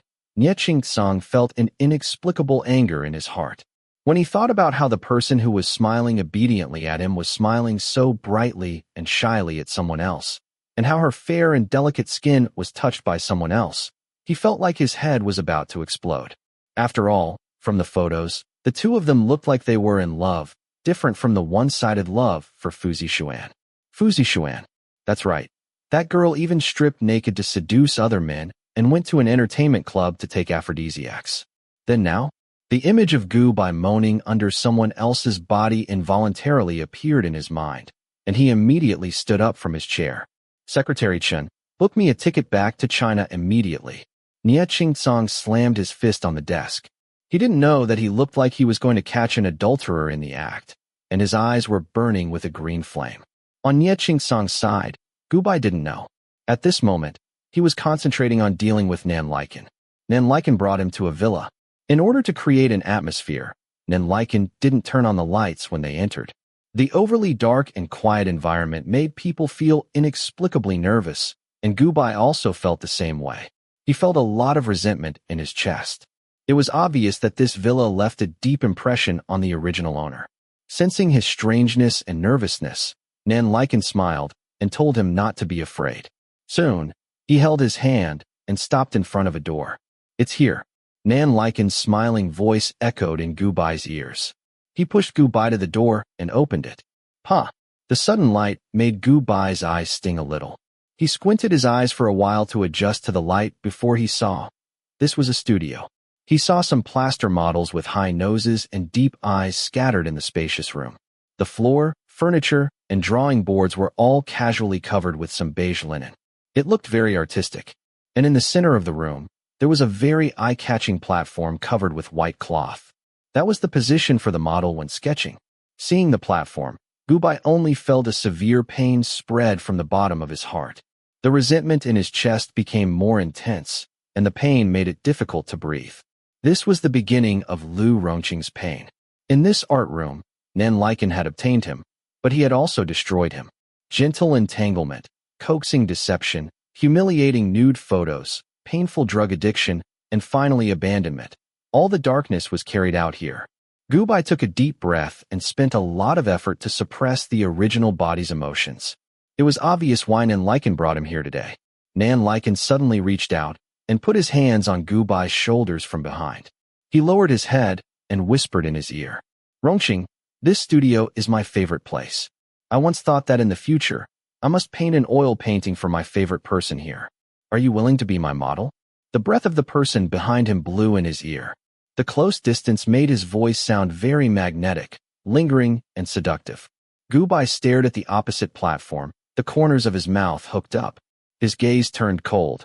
Then he turned around, put on his usual pure smile, looked at Nan Liken, and said with his eyes wide open, Teacher, is Rongqing really your favorite person? The youth stood quietly in front of him. Because of the height difference, he raised his head. The soft light in the room rendered his beautiful face even more exquisite. His usually clear eyes suddenly emitted a magnificent color when he looked at him, as if there was a different kind of attraction and temptation. Unconsciously, Nan Liken secretly swallowed a mouthful of saliva, his heart burning. Rongqing, you're so beautiful. He did not answer Gu Bai's question. Instead, he looked at Gu Bai attentively and said softly, Why are you still calling me teacher? Rongqing, I want to hear you call me by my name. Chen. Gu Bai smiled and called out softly, his face blushing. His usual shy smile and soft voice made Nan Liken's heart burn even more. It was not that he had never seen a pure person, but he had never seen someone as pure as this youth in front of him. Many people had fallen in love with him, but he had never been moved by anyone. Only the youth's smile gave him a special feeling, which made him a little fascinated. He liked the way the youth looked at him with a shy smile, looked at him with a clear gaze, and only reflected his appearance in his eyes. He wanted to kiss him, kiss the youth's rosy lips. He must taste very good. Staring at Gu Bai's smiling expression, Nan Liken could not help but grab Gu Bai's shoulder, lowered his head, and wanted to touch his lips. However, just as he was about to touch his lips, Gu Bai turned his head to the side, dodging his kiss, and pushed him away. He pointed at his trouser pocket shyly and said, Chun, your phone is ringing. Nanliken was stunned. He felt a vibration on his leg. Sure enough, his phone was ringing. He let go of Gubai with some disappointment and took out his phone impatiently. When he saw the caller ID, Dad, his expression changed slightly. Rongqing, play here by yourself for a while. I'm going to take a call. After saying that, Nanliken turned and walked out of the studio. Gubai thought for a while and quietly followed him. Nanliken took the phone out of the studio and walked to a corner before answering it. Dad, why are you suddenly calling? Are you feeling unwell again? However, his father's familiar weak voice did not come from the phone. Instead, it was the voice of a middle-aged man. Is this Mr. Nanliken? Hello, I'm your father's attending doctor. It's like this, your father's condition is very serious now, and he needs surgery as soon as possible. However, there seems to be a problem with the kidney source that was previously agreed upon, and the hospital's medical fees have not been paid for a long time. Chapter 11. Nanliken's face immediately turned pale when he heard the voice on the phone. It's Wu Xinjin. It's Wu Xinjin. This thought popped into his mind. Doctor, you have to save my father. Don't worry, don't stop the treatment. I'll raise the money right away. You can continue with the medication. Nanliken hung up the phone with a gloomy face. Then, he dialed Wu Xinjin's number. What are you trying to do? Why are you stopping my father's treatment? He gritted his teeth in anger. His father's condition was very dangerous. Even if he stopped taking medication for a day, his life could be in danger. On the other end of the phone, Wu Xinjin smiled. You've wasted a few months of my time. I told you last time, but I haven't seen any results until now. I'm giving you a warning. Nanliken was stunned. He suppressed his anger and said in a low voice, I know what to do. Prepare for my father's surgery immediately. You said the same thing last time, but there hasn't been any progress. On the other end of the phone, Wu Xinjin's voice turned cold. I promise you. Nanliken's eyes darkened, and he gritted his teeth. Of course it's easy for you to make me sleep with Lu Rongqing. But if you want me to win Lu Rongqing's heart, you have to give me time. Although Lu Rongqing is innocent, he's not a fool. Also, what did he do to you? Do you have to treat him like this? Before he accepted the mission, he thought that Lu Rongqing had done something to offend Wu Xinjin. That was why he was being treated this way. However, he realized that the young man was just an innocent and naive young man who didn't care about the facts. It was impossible for him to do anything to offend someone. However, Wu Xinjin wanted to deal with the young man in this way. What do you know? Lu Rongqing is a bitch. He caused me so much trouble back then. I won't let him off. Wu Xinjin screamed as if he had been provoked. His voice was filled with hatred. Nanliken, listen up. You've already wasted a lot of my time and delayed a lot of my plans. Now, give the medicine I gave you to Lu Rongqing and then hand him over to me. Otherwise, don't blame me for being ruthless. After that, the call was hung up. Nanliken's face was pale and stiff as she held the phone that made a beeping sound. Nanliken stood in the same place for a long time. He slowly took out the medicine bottle from his trouser pocket, as if he was holding a hot potato. His hands were trembling slightly, his lips were slightly pursed, and his eyes were filled with struggle. He knew what was inside the bottle. After working in a place like the Dark Night for so many years, it was impossible for him not to know. This was something that the customers there often used. It was a very strong aphrodisiac that was specially used to deal with men with strong sexual urges. Rongqing. Nanliken leaned against the wall. His strength seemed to have been sucked out of his body. He murmured softly with a painful expression on his face. He leaned against the wall in the corner for a long time. His painful expression showed that he was hesitating and struggling. From the beginning to the end, Gubai quietly hid in the corner and watched him. Finally, Nanliken moved. He slowly stood up straight and put the medicine bottle into his trouser pocket with trembling hands. Then, he went to the kitchen and opened the fridge to take out a bottle of milk. With a pained expression, he opened the milk bottle and poured some of the liquid in the bottle into the cup. After doing all this, he stared at the medicine bottle for a long time before forcing himself to calm down. Then, he carried the milk back to the studio. Gubai left the moment he poured the milk and returned to the studio. When Nanliken came back, he saw the young man sitting there quietly. He seemed to have thought of something and had a shy smile on his face. When he saw him come in, his shyness deepened. Nanliken looked at the smile on Gubai's face and felt his hands tremble even more. However, he closed his eyes and took a deep breath. Then he walked in front of Gubai and handed him the milk in his hand. Have a glass of milk. He couldn't turn back. He couldn't hesitate anymore. Lu Rongqing could have a chance to start over, but he and his father didn't. His father couldn't wait. It's okay. It's okay. Rongqing can start over easily. Even if he's no longer pure, even if he's touched by someone else, he won't abandon him. He will want him. He will love him well. It's okay. It's okay. Nan Liken kept comforting himself in his heart. Gubai stared at his unconcealable expression and took the milk. His shy expression disappeared and was replaced by a faint smile. Chen, do you really like Rongqing? Gubai's eyes were too clear and serious. Nan Liken only felt that this purity was like a needle piercing his heart. He didn't dare to look into the young man's eyes. He moved his gaze slightly as if he was looking at Gubai. However, he was actually staring at the wall behind Gubai. He smiled with difficulty. Why are you asking such a silly question again? Gubai was still looking at him seriously. Nan Liken felt a little guilty. It seemed like a long time, but in fact, it was only a few seconds. The young man suddenly smiled. Then, he reached out and hugged him. He leaned his head on his chest and whispered, Chen, Rongqing likes you very, very much. Rongqing can do anything for you, even if it means giving up his life and soul. Will you like Rongqing so much? Do anything, even if it means giving up his life and soul. Nan Liken's body stiffened. Did he have such a place in the young man's heart? Could he do anything for him because of love? Did the young man's heart only belong to him? A scalding heat that could burn one's heart gushed out. He couldn't speak. The young man's body was soft and warm. Just as he was in a daze, Gubai put the milk on the table. Then, he raised his head and looked at him attentively. His eyes were smiling beautifully. I know that Chen must like Rongqing as much as you do, right? Unfortunately, the truth was, let's drink the milk first. Nan Liken didn't dare to answer. He nodded ambiguously and turned his head. When he saw the milk Gubai put down, he looked conflicted. He choked and passed the milk to Gubai again. His palms were sweaty. Gubai narrowed his eyes when he saw Nan Liken pass him the milk again. After receiving it, he looked at Nan Liken. The clear look in his eyes disappeared and was replaced by Gubai's pure look. He looked at Nan Liken with that pure and focused gaze. Chen, Rongqing likes you. Rongqing can do anything for you. If you have any problems, don't hide it from Rongqing. Rongqing will help you regardless of anything. As he spoke, Gubai slowly brought the milk to his mouth. His movements were very slow, as if he was waiting for something. Nan Liken watched as the cup moved closer and closer to the young man's mouth. It was as if it was in slow motion. His mind went blank. His hands by his side trembled and trembled. He wanted to grab the young man's hand and stop him. His body was so stiff. He struggled and hesitated. However, in the end, he couldn't do what he imagined. He couldn't stop the young man from walking into the abyss. No, he couldn't gamble.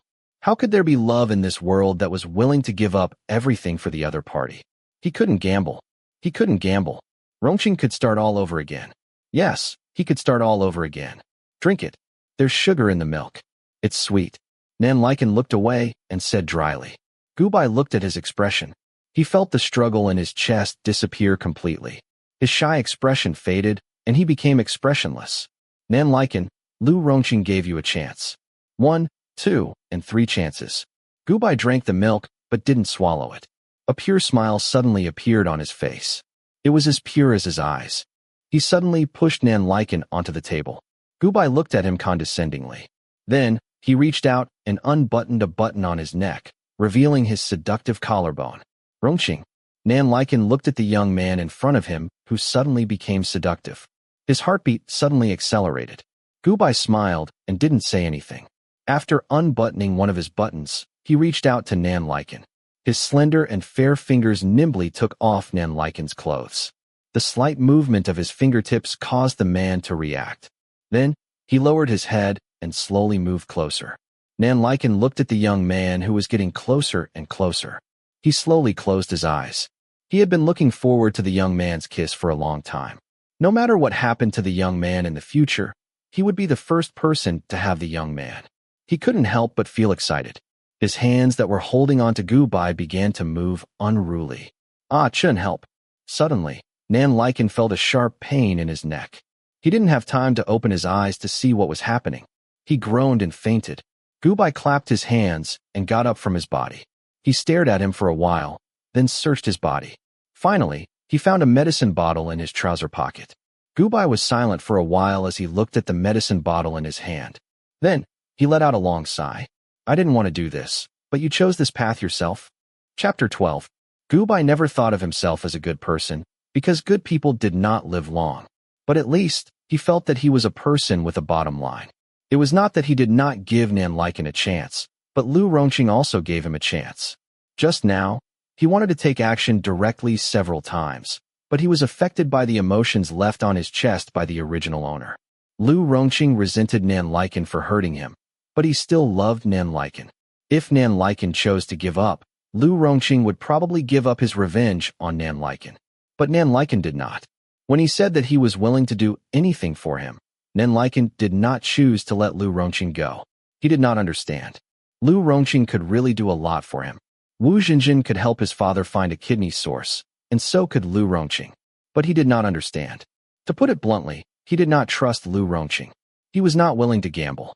He would rather choose to destroy Lu Rongqing, which was a safer way. He picked up the backpack on the ground, opened the zipper, and took out the gloves and ankle covers that he prepared in advance. He first cleaned up the traces he left behind in the studio, then dragged Nan Lycan to the bedroom. He went downstairs to check again. After confirming that there was no trace of anyone other than Nan Lycan, Gubai took out a bag of drugs that was enough to send Nan Lycan to prison. He hid it in the villa and prepared to leave. This was not only to deal with Nan Lycan, but also to deal with Wu Jinjin behind him. As long as Wu Jinjin did not fall, Nan Lycan would die, and there would be another Nan Lycan. Moreover, he did not have time. According to the plot, Wu Jinjin would find someone to throw Lu Rongqing into a private party tomorrow. Lu Rongqing would be crippled, and then he would commit suicide. In other words, tomorrow was the deadline for him to complete the mission. If Wu Jinjin was still alive after tomorrow, he would be dead for sure. If he failed the mission, he would disappear forever. However, he couldn't take the initiative to expose Wu Jinjin. His revenge on Nan Lycan wouldn't be as simple as sending him to prison. Lu Rongqing didn't want Nan Lycan to die. He had another request. He wanted Nan Lycan to remember him forever. Therefore, he absolutely couldn't let Nan Lycan know that the innocent young man in his heart wasn't as pure as he imagined. It had to be said that although Lu Rongqing's mission seemed simple, it was actually not easy.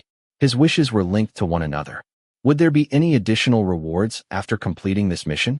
Shaking his head, he suppressed these distracting thoughts and prepared to continue with his plan. Walking out of the villa, Gubai was about to take out his phone to call the police when he sensed someone approaching from behind. He turned around vigilantly and instantly saw a familiar figure. Brother. Gubai's eyes widened. Oh my God, how did Nie Qingsong find this place? What did you do inside just now? Nie Qingsong's tall figure stood behind him. His face was dark as he squeezed out a sentence from between his teeth. On the flight back, his mind was filled with dirty scenes. All kinds of scenes kept flashing through his mind. It was either the young man's perky butt being groped, or his alluring red lips being touched, and then, in short, it wasn't anything good. After getting off the plane, he heard the report that the young master had gone to a villa in the suburbs with someone. Instantly, he exploded like an angry beast. Before he left, he said that he would obediently go home on time, turn over a new leaf, and never mess around. Great. He even went to someone's house to spend the night. All the images turned into the young girl lying shyly under another man's body. Her moaning voice buzzed in his ears. He directly abandoned his secretary and sped to his destination. Then, he saw Gubai walk out of the villa like a thief with his small waist bent. When he turned around, there was a white, milk stain on the corner of his mouth that he had not wiped clean earlier. Of course, he didn't know that it was milk stain. His mind was full of dirty thoughts, and he instantly thought of something else. Lu Rongqing, do you feel uncomfortable if you don't give me something to do for a day? Fu Zixuan just left, and here comes a wild man. It's really easy to change a leopard's spots. Nie Qingsong was so angry that he couldn't control himself. His eyes were fixed on Gubai, and the corners of his mouth were burning. Wild man. Why did he make it sound like she was having an affair? Gubai reacted with a slightly stunned expression. He did not know why he was so angry, but considering that the other party was his golden thigh, it was not good to refute, so he could only comfort him. Bro, let me explain. Explain? Why don't you wipe your mouth after stealing food? What's there to explain? Nie Qingsang's expression was like a man who had been cuckolded. Gubai did not say anything. He stared at Nie Qingsang in confusion. What did he eat, without wiping his mouth after stealing food? As he thought about it, he unconsciously licked his lips. Suddenly, Nie Qingsang's anger burned even brighter. Licking again? Licking that white thing in front of him. This guy was actually so horny. Seeing that Nie Qingsang's expression was getting darker and darker, Gubai felt more and more confused. He looked at the watch on his wrist. There was not much time left. He did not have the time to waste on this golden thigh today. With that thought, Gubai said anxiously, "Bro, I still have something to do now. If there's anything else, wait until I come back tomorrow." Before he could finish his sentence, someone grabbed his wrist. Then, before he could shake it off, he was pulled to Nie Qingsang's front by the force on his wrist. "Bro, what are you doing? Let go of me." Although there was no one around, there were two villas next to them. Being loud in the middle of the night would attract attention. Gubai did not dare to shout loudly. He could only let himself be pulled away as he spoke. "Come home with me now." Nie Qingsang's expression was dark. He did not care about anything else and pulled him all the way to the off-road vehicle by the side of the road, ready to take him home. Gubai's expression changed when he heard that. Why would he go home now? He still had things to do. If he delayed any longer, he would lose his life if he could not complete the mission. With that thought, Gubai did not care about angering his golden thigh. He used all his strength to struggle. However, after struggling for a while, he felt his body lighten. Nie Qingsang had actually lifted him onto his shoulders. He even spanked his butt. Gubai did not expect Nie Qingsang to be so domineering. He was about to die and was even spanked. He was a man after all. Gubai was finally angry. He could no longer maintain his obedient mask. "Nie Qingsang, you fucking put me down. I really have something to do. It's very important." He was about to die, but his golden thigh was not giving him face anymore. "I won't let go." The man holding on to his but shouted fiercely. "I'd be a fool if I believed you again." He had to teach this guy a lesson today. Otherwise, how could he explain it to Aunt Lu in the future? First, it was Fu Zishuan. Now, it was another wild man. Moreover, according to the information he found this time, the man named Nan Lycan was not clean. This guy really dared to touch any man. The more he thought about it, the angrier he got. He stuffed the young man who was wriggling like an earthworm into his car. Nie Qingsang quickly opened the door, got in the car, and locked it. Hearing the engine start, Gubai was so anxious that his head was about to explode. "Stop the car, stop the car. Let me down. You're crazy. Bastard." Thinking that he would die if he could not complete the mission, Gubai could no longer calm down. He cursed angrily. At such a critical moment, this man actually turned into a Chun Yaojin and blocked his way. He was really anxious. Nie Qingsang had never been scolded by anyone since he was young. And now, the person who was scolding him was Gubai. His face became darker and darker. He suddenly stepped on the accelerator and vented his anger on the car. The speed of the car made Gubai scream. Hey, Nie Qingsang, what are you doing? Stop the car, stop the car." The black off-road vehicle sped up on the road. The scene in front of Gubai's eyes blurred. He was so agitated that he could only hold onto the roof railing tightly and shout at Nie Qingsang. "Nie Qingsang, stop the car. If you don't stop the car, I'm going to jump out." As soon as he finished speaking, the man's eyes turned red. He finally slammed on the brakes and stopped the car by the roadside. Before Gubai could react, he was pulled out of the car. "What are you doing? Are you crazy?" Finally able to catch his breath, Gubai struggled free from Nie Qingsang's hand and pushed him. He was quite strong. He did not look like a weak young man at all. Nie Qingsang was stunned for a moment and took a few steps back. But soon, he came back to his senses. He aggressively pressed forward and grabbed Gubai's waist. "Ugh!" Gubai groaned. His body was pressed against the front of the car. His waist was hit, and he immediately felt sore and numb. He lost the strength to resist. At the same time, Nie Qingsang did not hesitate to kiss Gubai passionately. He lowered his head and bit Gubai's lips. His strong tongue pried open Gubai's teeth and began to sweep. Gubai's eyes widened in shock. Chapter 13. Gubai was a little frightened by the pressure of his tongue. He had only been guessing before, but now he was very sure that he had accidentally turned Nie Qingsang gay. Although the body belonged to Lu Rongqing, his soul was in it. The body was controlled by Lu Rongqing, so it was basically no different from Lu Rongqing's. His soul could clearly sense Nie Qingsang's presence. For some reason, Gubai felt a very terrifying feeling. He felt like this person could dominate everything and devour his soul. He could not help but kick the man's ankle. Taking advantage of the time when Nie Qingsang gasped in pain, he ran away.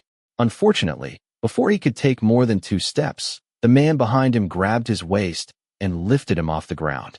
He was then thrown onto the hood of the car. Nie Qingsang, you? Gubai struggled with all his might. Unfortunately, before he could finish his words, his mouth was firmly covered by someone else. He bit Nie Qingsang's tongue. The smell of blood began to spread between their lips and teeth. He wanted to force the other party to leave. Even so, Nie Qingsang still pressed down on him tightly. He hugged him with all his strength and kissed him. Gubai opened his eyes and could only see his red eyes. Nie Qingsang's kiss was not gentle. It was aggressive and forceful, conquering the person who resisted him. Gradually, Gubai was defeated by this fierce attack. His struggling limbs began to weaken. His 10 fingers also changed to grabbing Nie Qingsang's suit jacket. Although the man's kiss was not gentle, and this kind of forceful kiss was too much, for some reason, it was not difficult to accept. It was just that the forcefulness made him a little scared. Gradually, Gubai felt a strange energy flowing into his soul, making his soul feel incomparably comfortable. It was like a dried-up desert being nourished by a bit of water. Under Nie Qingsang's repeated grinding and the comfortable feeling of his soul being nourished, his lips could not help but open, and the soft and juicy tongue inside was licked and sucked wildly by Nie Qingsang from the root. He began to gasp for breath. At first, he resisted with all his might, but in the end, he was powerless and docile. When he was almost out of breath and punched the person on top of him a few times, Nie Qingsang finally let go of his red and swollen lips. Nie Qingsang looked at the young man who was lying on the hood of the car and was about to die from his kiss. His red face was turned to the side, and his eyes were filled with tears. He looked so pitiful that he had been bullied. Nie Qingsang's slightly sober eyes darkened. Seeing Nie Qingsang in danger, Gubai suddenly felt his butthole tighten. He could not help but shrink back and quickly begged, "Brother, I was wrong. I'm your brother. You can't do this to me. Please let me go. I really have something important to do today." Right now, he looked like a thin and weak young man. He could not gain anything by going head-to-head with the tall and strong Nie Qingsang. Only by showing weakness could he attract the man's pity. He did not care what the man was thinking. He had to get out of here first. On the other side, after the kiss ended, the man savored the taste in his mouth. He realized that it was not what he was thinking. It was actually milk. His anger immediately dissipated. He was really confused by his anger. He really could not stand the smell of another person on the young man's body. When he thought of the young man having intimate contact with another person, he was inexplicably mad with jealousy. Thinking of this, Nie Qingsang was a little angry again. He stared at Gubai and sneered. "You're not my brother. We're not related by blood at all. Why can't I kiss you? You can sleep with other people, but I can't kiss you?" Gubai's expression froze. Although it sounded reasonable, why did he feel that it was so illogical? He said it as if it was normal for a man to kiss another man. "Big Thanya, were you really a straight man in the past?" If he said yes, the man might do it again. If he said no, looking at Nie Qingsang's expression, it might even add fuel to the fire. Thus, he decided not to say anything. He did not want to agitate the man and let him calm down. In front of an angry man, anything he said or did at this time would be wrong. Indeed, anything he did at this time would be wrong. Thus, his silence caused Nie Qingsang to imagine a series of erotic images of him. Then, the angry man pressed on him again. He grabbed his shoulders with both hands and gritted his teeth. "Did you really sleep with someone else?" "No." Gubai shook his head firmly. He was not lying. The way Nie Qingsang gnashed his teeth in front of him was too scary. Provoking him was like courting death. He had already said that everything he did was wrong, so Nie Qingsang did not believe him at all. His behavior of coming to someone's house in the middle of the night was enough for him to fill in the blanks. "I don't believe it." "Then what do you want me to say to make you believe my brother?" Gubai wanted to cry, but had no tears. Nie Qingsang paused. Naturally, he would not believe him no matter what he said. Who would believe that a man who could even make an aphrodisiac said that nothing happened when he was alone with a man in the middle of the night? In any case, he would not believe it. With that thought, his eyes landed on Gubai's, but and scanned it like a radar. His gaze was too obvious, too explicit, too transparent. Gubai only felt the illusion that he was being stripped naked for inspection. He could not help but want to quickly push the man in front of him away and run away. But Lu Rongqing's body was only 17 or 18 years old. How could he be a match for a mature man like Nie Qingcang? No matter how hard he struggled, Nie Qingcang could not move an inch. He blocked in front of him so that he could not leave. If the hard way did not work, then he could only use the soft way. For the sake of his own life, he did not care about his integrity anymore. Brother. Gubai suddenly gave up struggling and called out to Nie Qingcang. It was soft and gentle, as if it had a strange seduction that stunned him. Then, a soft touch attacked his lips. Gubai got up slightly and reached out to hug his neck. He pulled him closer and took the initiative to kiss his lips.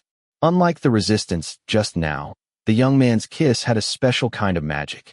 Tasting the sweet taste of honey again, Nie Qingcang felt as if he was drunk in a jar of fine wine. A nameless fire burned his whole body.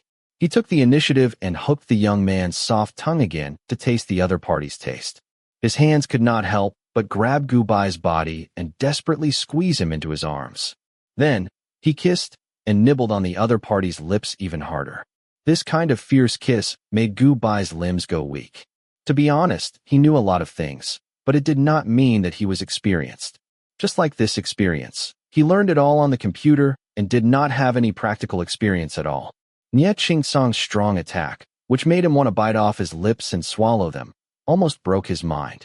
Especially when the feeling of his soul being nourished appeared again, it made Gubai feel very comfortable. As if he was possessed, he could not help but take the initiative to move closer and cater to the man's kiss. He forgot everything. His active and passionate behavior teased the man on top of him until his eyes turned red. Nie Qingcang let go of Gubai's lips. He bit the tip of his tongue to control himself. Panting, he said in Gubai's ear with a hint of lust, "Go to the car." "Go to the car for what?" Gubai opened his eyes in a daze and met Nie Qingcang's gaze. When he saw the other party's bloodshot eyes and felt something hard poking him, Gubai felt as if a bucket of cold water had been poured on him, and he instantly woke up. What was he doing? Gubai was so ashamed and angry that he wanted to die. He clearly wanted to show weakness and attack the man when the man was not paying attention, then run away. How could he be addicted to it? But he could not be blamed. When he kissed Nie Qingcang just now, the feeling of his soul being nourished was too good. He could not help but want to absorb more. It was really bewitching. This was too strange. And Nie Qingcang's kiss was really good. Ba ba ba. Gubai shook his head hard and suppressed the strange and distracting thoughts in his heart. This was not the time to think about these things. He had to quickly get away and complete the mission. Okay. In an instant, Gubai nodded, but did not act immediately. Instead, he hugged the man's waist again and leaned forward to kiss him. The wonderful taste came again. Of course, Nie Qingcang would not let it go. As he kissed, he hugged Gubai's body and moved to the car door. Because he was too engrossed, he did not notice that the young man in his arms was observing him with his eyes open and cooperating with him. At the same time, the young man reached into his trouser pocket and quietly took out his car keys. When they reached the car door, Gubai suddenly flipped over and switched positions. It was Nie Qingcang with his back against the car. He pressed on top of the young man and continued to kiss him to confuse the man's mind. When the car door opened, Gubai suddenly stopped kissing. He forcefully pushed Nie Qingcang's entire body into the car, then quickly pressed the key to lock the door. Everything happened in a flash. The man who was addicted to the young man's seduction did not react at all. When he came back to his senses, Nie Qingcang found himself locked in the car, and the young man who started the fire had already run far away. Damn it, I was tricked again. Nie Qingcang angrily punched the leather seat. His red eyes narrowed into a line as he stared at Gubai's departing figure. He took out his phone and called Gubai's number. He gritted his teeth. "Lu Rongqing, you'd better not let me catch you." His leisurely voice made the young man stumble and fall. He hung up the phone and ran even faster. Chapter 14. After escaping from Nie Qingcang, Gubai felt like he was being chased by a ghost. He didn't even dare to look back and only stopped to catch his breath when he reached a safe place. He didn't have the time to argue with Nie Qingcang right now. According to Nie Qingcang's bad temper, he wouldn't be able to calm down in a short period of time. It was better for him to finish his job first, and then slowly argue with that man. Gubai didn't have the slightest intention of escaping after completing his mission. The Nie family was so powerful that he didn't think he could escape successfully. Moreover, his plan still required Nie Qingsong's power. After sorting out his emotions, Gubai first called the police and told them about Nan Liken. Then, he immediately used Nan Liken's phone to send a text message to Wu Jinjin. In order to make the situation more realistic, Gubai took out the medicine bottle he found on Nan Liken's body. After looking at it for a while, he resolutely poured out 2 drops and drank them. After throwing away the rest, he took out his phone to report an illegal gathering to the police. Then, he stumbled into the corner of the park where he called Wu Jinjin. After a while, Gubai heard footsteps coming from all directions. He squinted his eyes and saw 4 or 5 people walking towards him. The leader was a beautiful young woman wearing sunglasses. It was Wu Jinjin, who hated Lu Rongqing to the bone. Even though it was late at night and the lighting was poor, Gubai could vaguely see the ferocious expression on Wu Jinjin's face. She walked in front of him. As if she was still worried, Wu Jinjin first checked Gubai. She found that he was indeed drugged. His face was flushed, and he was delirious. Only then did she reveal a satisfied smile. Lu Rongqing, I wanted to let you enjoy yourself for a few more days, but you didn't know how to appreciate favors and didn't take the bait. Since that's the case, I'll send you straight to hell. If you want to blame someone, blame yourself for being too stupid. After that, Wu Jinjin ordered his men to tie him up and throw him into a van. Gubai did not resist and let them do as they pleased. The van started and stopped after a while. Gubai was carried into a remote villa. Compared to the quiet and secluded area outside the villa, the inside of the villa could be described as a bunch of demons dancing wildly. Upon entering, the first thing Gubai heard was deafening music. Then, when he opened his eyes slightly, he saw colorful lights and a group of people dancing and having fun. Dancers with curvy figures danced around the pole. Some people below the stage clapped and whistled. Some people jumped on the stage and danced with the dancers, making all kinds of obscene movements. Some people even gathered together to take drugs. The scene was extremely chaotic. Wu Jinjin seemed to be very familiar with this place. When she entered the door, many people greeted her, and some even teased her. Hey, Miss Wu, did you bring some fun toys again? Today's toy is not for you. Wu Jinjin greeted them with familiarity. It was obvious that she had brought many people here. She wanted all those who had offended her in her previous life to suffer the same fate as her. However, Lu Rongqing was unlucky. In the original plot, after he was thrown here by Wu Jinjin, he was tortured badly. He could not take it anymore and committed suicide. At this moment, Wu Jinjin ordered his men to carry him up to the 2nd floor instead of throwing him into the main hall. He did not want to punish him lightly. There were many perverts at this kind of party. The people in the main hall were too normal. If Wu Jinjin wanted to completely destroy Lu Rongqing, he naturally needed those perverts with special hobbies. Gubai estimated that the police should be arriving soon. When Wu Jinjin threw him into a spacious room to find a special group of people to serve him, he hurriedly went into the bathroom and locked the door. He did not know if Wu Jinjin was overconfident or underestimating him, but he did not take away his phone and other things. After entering the bathroom, Gubai removed the rope to prevent the police from arriving too late. He thought for a moment and dialed Nie Qingsong's number. Hello? What do you want now? It had only been 2 hours since he parted with Nie Qingsong. On the other side, Nie Qingsong's anger had not subsided. His tone was very unpleasant. Gubai thought of the previous entanglement and helplessly said in a panicked tone, Brother, save me. Where are you? What happened? Nie Qingsong's tone on the other side of the phone changed. There was a faint sound of something being tripped. I don't know. There are so many people here. They're not wearing any clothes. They're taking drugs and dancing. They even gave me something to eat. Ugh, I don't know what it is. It's so uncomfortable, so hot. Gubai said in a panic as he calmly unbuttoned his shirt to get some fresh air. In order to make it seem real, he drank 2 drops of medicine. It was not serious, but it was not comfortable either. After saying that, he hung up the phone without caring about Nie Qingsong's worried voice on the other side of the phone. If Nie Qingsong could find the villa that Nan Liken took him to today, then he could definitely find this place. He was sure that Nie Qingsong, that bastard, might have put a tracking device or something in his phone. What a pervert. Gubai thought to himself. He leaned against the wall of the bathroom to rest and wait. About 10 minutes later, Wu Xinjin still had not returned. Gubai heard a commotion outside, accompanied by the screams of women and men. There were also policemen shouting, "Don't move.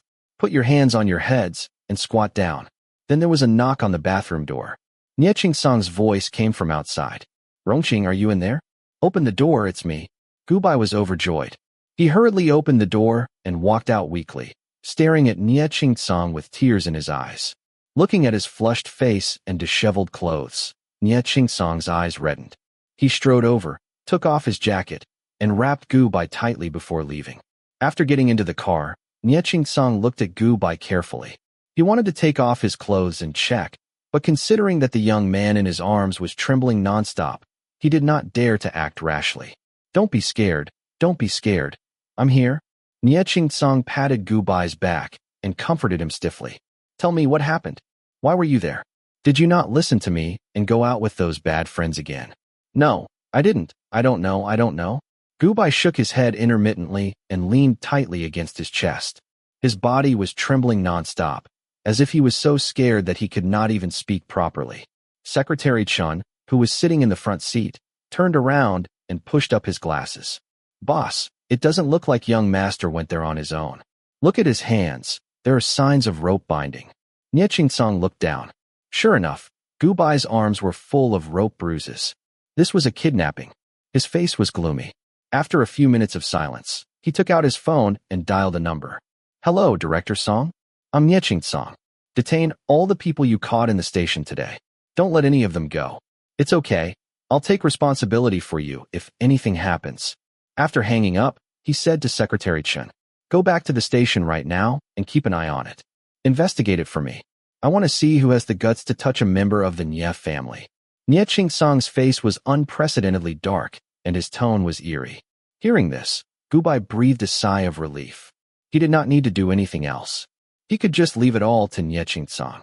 If he had to deal with Wu Xinjin alone, his chances of winning were slim, and it would not be easy to take down Wu Xinjin.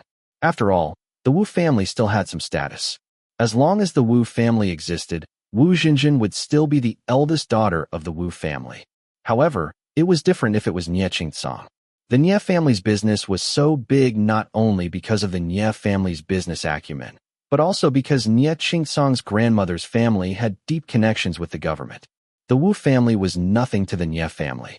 In the original plot, if Lu Rongqing had not angered the father and son of the Nie family, he would not have been set up by Wu Xinjin like that, and the Nie family would not have stood up for him after the incident.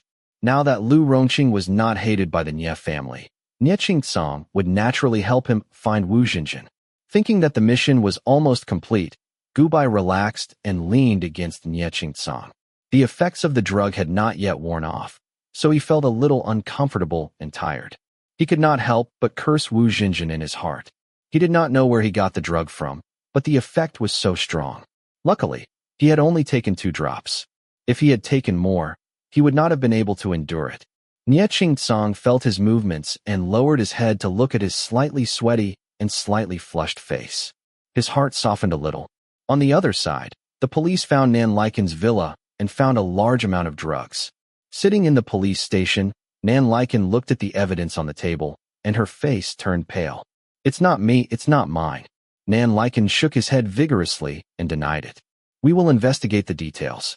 Please tell us everything you know. Where did these things come from? Who was the contact?" The police interrogated with a cold face. "I already said it's not me. There's no contact." Nan Liken shouted with a pale face. Even if he did, he would not admit it so easily, let alone say that he did not do it. "If it's not you, then where did these things come from?" Nan Liken's face was pale. His mind was in a mess as he kept thinking. These things had mysteriously appeared at his place. How did he know where they came from? He had never brought anyone to that place. Nan Liken shook his head desperately. "I really don't know. I really don't know." The interrogating police looked at him and continued to sneer. "You don't know? Let me tell you, young Master Lu was also kidnapped last night. You were with him last night. This matter is very serious. Not only does it involve kidnapping, but it also involves prostitution, gambling, drugs, and even rape. You better tell us everything you know, and we will be lenient if you confess." What did you say? Nan Liken's face turned even paler. He remembered Gu Bai's cry for help before he fainted. Kidnapping and rape? Could it be that Rongqing had already? It was Wu Jinjin. It should be Wu Jinjin. I'll confess. Nan Liken sighed and lowered his head. Chapter 15. The Nie family had a lot of power and influence, so the matter was quickly uncovered. Most of the people who held the party in the villa were young masters and young mistresses from rich and powerful families. Originally, this kind of party was something that everyone was aware of. At most, they would be arrested and detained at the police station for a night. However, with Nie Qingsong's intervention, the matter was not resolved so easily.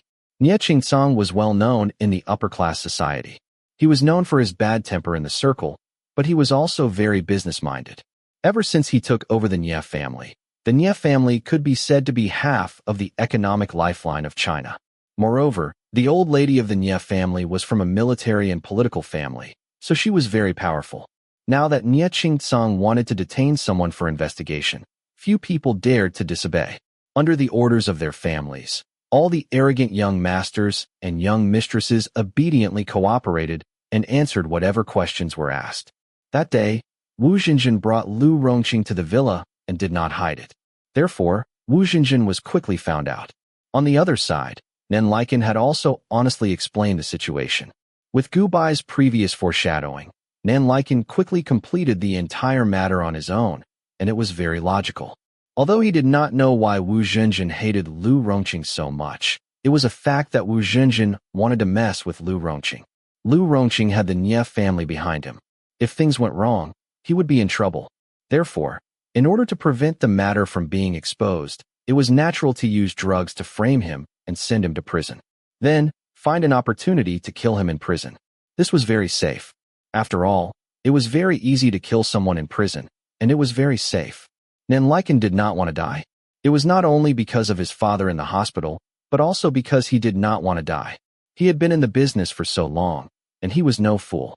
He had made a backup plan when he made a deal with Wu Jinjin. He had left behind all the evidence. Now that the incident had happened, in order to reduce his crime, he revealed everything and all the evidence. When Nie Qingsong read his confession, the tension in his body dropped to its lowest point. Rape, drug abuse, and rape. These were the things that Wu Jinjin wanted to do to Lu Rongqing. He simply couldn't imagine what the youth would look like after these plans succeeded.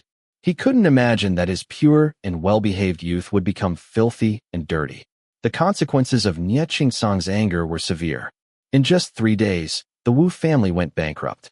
As Wu Jinjin's fiancée, Fu Zixuan had no choice but to stand up for her.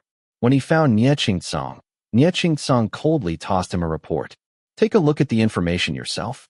Not only did the folder contain information about Lu Rongqing, but it also contained information about Wu Jinjin's methods of revenge against his enemies. Fu Zixuan's face was pale as he finished reading. He didn't say anything and silently turned to leave. He couldn't imagine that this was all done by the gentle and kind girl in his heart. Fu Zixuan and Wu Jinjin broke off their engagement. When Wu Jinjin heard this news, he suffered another blow. His face was full of malevolence. Why? Why did you break off your engagement with me? They all deserved it. They all deserve to die. Zixuan, you know it. You know it was that bitch Wu Xiangxiang who set me up. Zixuan, you even said that you would help me, that you would support me. I want all those animals who have harmed me to suffer the same pain. I want to take back everything that belongs to me. Fu Zixuan looked at her slightly crazy expression and his heart ached. He knew that this girl had a hard time and was in a difficult situation at home. He also knew that Wu Jinjin had used many methods to deal with the illegitimate child in the family. He didn't care about these things. He felt sorry for this girl who had suffered so much. Everyone around her was eyeing her covetously, but he said that he would protect her. She just needed to live a happy life. He could understand why she wanted to deal with people, but, Jinjin, I can understand why you want to deal with your sister and those who are eyeing you covetously. But what about Lu Rongqing? What about the others? They also deserved it. Wu Jinjin couldn't explain what had happened in his previous life. He could only scream and shout. Are you sure? Jinjin, think about it carefully. Fu Zixuan sighed. There were indeed people on the list who deserved it, but there were some who didn't. Wu Jinjin was possessed. The marriage was broken off, and Fu Zixuan left. This was a bigger blow to Wu Jinjin than the bankruptcy of the Wu family. The images of her previous life and her current life intertwined and made her suffer. The bankruptcy of the Wu family wasn't the only ending for her. She used too many illegal methods in the process of her revenge. Drugs, kidnapping, rape, and even murder were involved in several people's lives. The government no longer had the criminal law of shooting, so she was sentenced to life imprisonment. Her life in prison wasn't easy. Every night, she would be beaten by the female prisoners in her cell. There wasn't a single piece of skin on her body that wasn't bruised. The leader of the female prisoners in her cell was one of the people she had taken revenge on. Therefore, her life in prison was even more difficult. She was on the verge of breaking down after just a few days in prison. Even when she was down and out in her previous life, she hadn't suffered so much, let alone the long life in prison. She thought about her glamorous and promising self when she had just been reborn.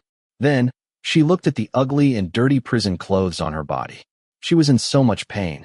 She didn't understand why God made her like this after giving her a second chance. Gubai only smiled faintly when he heard about her. Rebirth was a gift from God. But whether she would repeat the same mistake in the future, whether she would enter hell or a bright heaven, it was all up to her. There was a saying that went, "When God makes rain, man makes misfortune."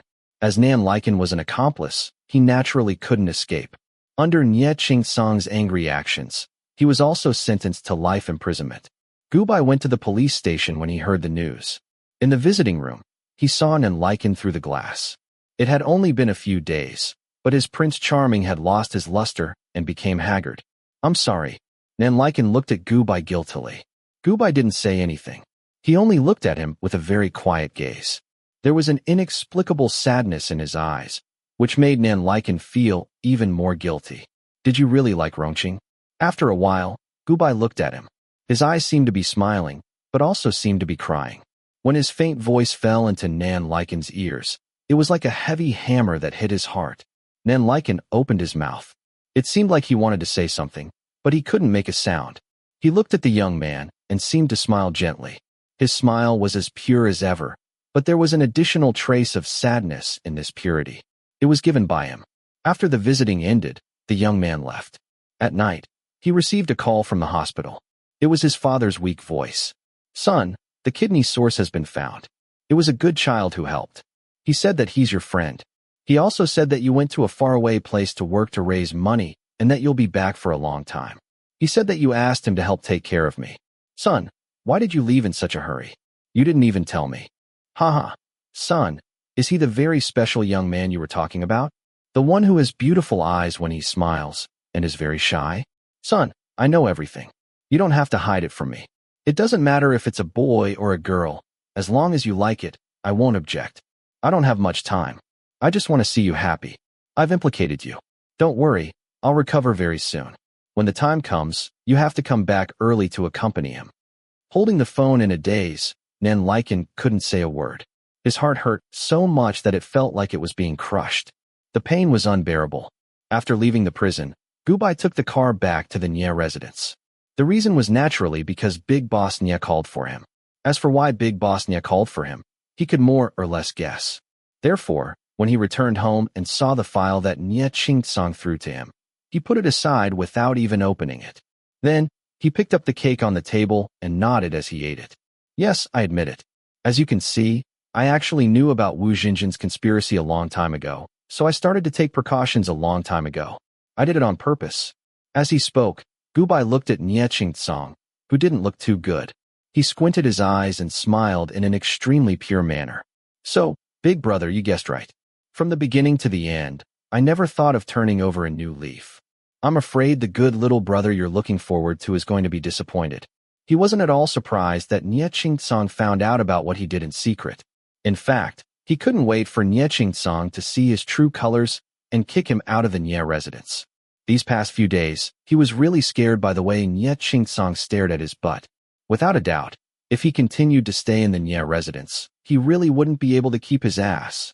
Anyway, the mission was already completed. At worst, he could give up on living in this world and return to the stars. Then, he could go to the next world. Although his soul felt very comfortable when he kissed Nye Ching-song last time, he didn't forget that terrifying feeling. It was as if this person could dominate everything and devour his soul. Instinctively, he sensed danger. Nie Song looked at Gu Bai, who readily admitted it. He didn't know how many times his emotions had changed recently. He originally thought that his troublemaking and unlikable younger brother had changed. He thought that he had become obedient and well-behaved.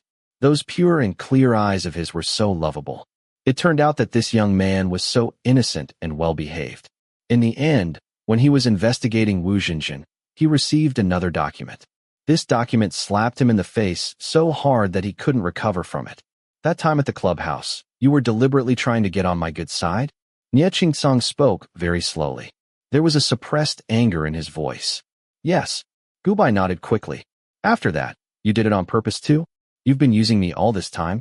Gu Bai continued to court death. Yes, I did it on purpose.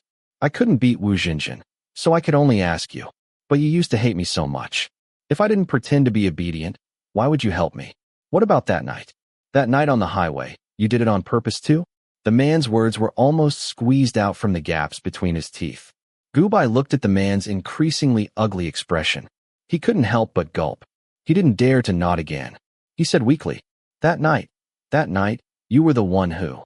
You kissed me by force. He couldn't finish his sentence because the man in front of him had already leaned over and pressed down on him.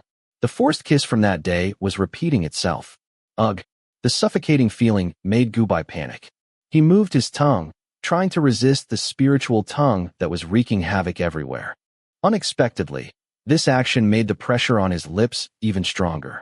Nie Song's strength made it impossible for him to break free. He could only let out a muffled moan. All of his resistance was restrained. The comfortable feeling of his soul being nourished gradually defeated his rationality. Gu Bai opened his eyes. He was struggling with whether to enjoy it or to reject it. He was just a passerby in this world. Would he be unable to let go if he was entangled with too many things? Would he? Those who knew Gu Bai all said that he didn't have a heart. However, in the end, Nie Song sucked hard. Gu Bai had no strength to struggle. He raised his hand, held Nie Song's head, and pulled him closer to himself. Chapter 16. In the end, Gu Bai's plan to leave did not succeed. Although Nie Song was very angry when he revealed his true colors, and the youth's fawning was just using him, he still could not bring himself to chase Gu Bai away or feel disgusted. Since Nie Song did not take the initiative to let go, Gu Bai knew very well that he did not dare to take the initiative to run away. The Nie family was so powerful that he could not run away no matter what. He also did not want to spend the rest of his life on the run. In the face of such a powerful and enraged man, he very sensibly chose to obediently be on top of him. He comforted himself that since the body was not his, it was fine to be on top of him. Of course, although he said that, when the man entered his body, Gu Bai could clearly feel that not only his body, but also his soul. The terrifying feeling of being devoured when he kissed Nie Song appeared again, and it was even more intense. However, at the same time, he also felt that the feeling of his soul being nourished had increased. This feeling made him even more reluctant to leave. For the next few decades, he stayed by Nie Song's side. The man's possessiveness was very strong. Due to his previous actions, Nie Song had already lost his trust in him. From now on, no matter where he went, he would bring him along. If he did not see him for an hour, he would become extremely irritable. This kind of Nie Song was very scary in the eyes of outsiders. But Gu Bai felt that this man was actually like a child with a bad temper. Every time he was irritable, he just had to take the initiative to kiss or hug him, and the other person would immediately return to normal. Actually, the world was so big, and he did not know where to go. Staying by Nie Song's side was not bad. He could eat and drink well as a young master, and his soul could be nourished. Other than the man's bad temper that needed to be coaxed, life was not bad. When he reached the end of his life, he saw the crazy and sorrowful love in Nie Song's eyes. That person said in his ear, "You're not Ronqing. I know you're not Ronqing. Who are you? Tell me who you are. I won't let you go. I won't let you go." That person had actually sensed it. He was a little surprised and smiled. He didn't have the strength to answer, so he could only close his eyes and return to the pitch-black starry sky. The starry sky was the same as when he left. It was still dark and cold, and those flashing books were still flying in the air. Everything was the same as when he left. You completed the quest well. Lu Rongqing is very satisfied. I've decided to give you a reward. In the future, if you encounter any difficulties during a quest, I can help you once. Now, do you want to continue the quest or take a break? That familiar and mysterious voice sounded again. Thank you, Master. I would like to rest for a while. Gubai did not expect that there would be a reward. He quickly expressed his gratitude and chose to rest. To the mysterious voice, it only took him a few minutes or even a few seconds to complete the task. However, to him, it felt like a lifetime. He needed to rest and sort out his thoughts and state of mind. Gubai cupped his fists respectfully towards the empty void. He then sat cross-legged on the ground. After completing the quest, he found that his soul was much more solid than before. Thinking about how he had discovered his soul, Gubai hesitated for a while. He could not help but look around and ask, Master, I have a question for you. Go ahead. The mysterious voice was very patient. I want to know why after completing the quest, I feel that my soul has become more. Gubai did not know how to describe it. Stronger. The mysterious voice said. You feel that your soul has become stronger, right? Yes. This is the benefit of completing the quest. In the future, every time you complete a quest, you will receive a bit of energy. This is the cultivation that I've given you. Otherwise, it would be very difficult for your soul to survive for a long time. In the future, when you complete more quests, your cultivation will be higher and your abilities will be greater. Cultivation? Are you a deity? Gubai caught the main point. Why did it sound so mysterious? He was a little curious. The mysterious voice seemed to laugh, but did not explain. Just complete the quest well. You don't need to know too much.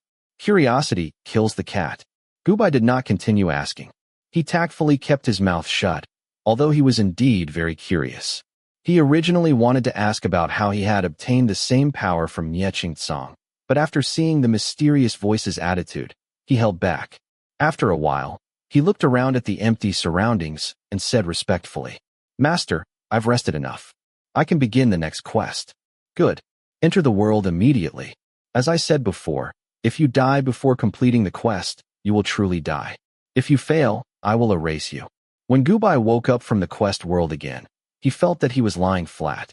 Although his lower body was hard, his upper body was warm. He should be on a bed. When he opened his eyes, he was in a very simple wooden house. Other than a large bed that could accommodate 5 or 6 people, a wardrobe for clothes, and a crooked table, there was almost nothing else in the room. The paper window, wooden door, tiled roof, and a few linen trigrams hanging on the wall indicated that his quest this time should be in an ancient world. After observing his surroundings and confirming that there was no danger, Gubai hurriedly closed his eyes to receive the plot. Just as he had guessed, his quest this time was indeed in an ancient world. However, this was not an ordinary ancient world. It was a fantasy world that advocated martial arts. There were no types of magic that were commonly seen in novels here. Instead, the cultivation of spiritual energy was the main focus here. When one's cultivation reached a certain level, it would not be a problem to destroy a city or topple a giant mountain with a smile. Moreover, a person's lifespan could also reach a few hundred years. Therefore, in this world, although there were imperial courts and countries, the real masters of everything were the powerful martial artists and the various hidden powerful families. The original owner of his body was called Agio. By chance, he joined a powerful force called the Devil Sect and became an inconspicuous person at the bottom of the hierarchy. In all the novels and television shows, as long as it was related to demons or demons, it was basically not a good place. This Devil Sect was naturally not a righteous sect. Like its name, the Devil Sect was a demonic organization that was hated by everyone and specialized in opposing the so-called righteous sects.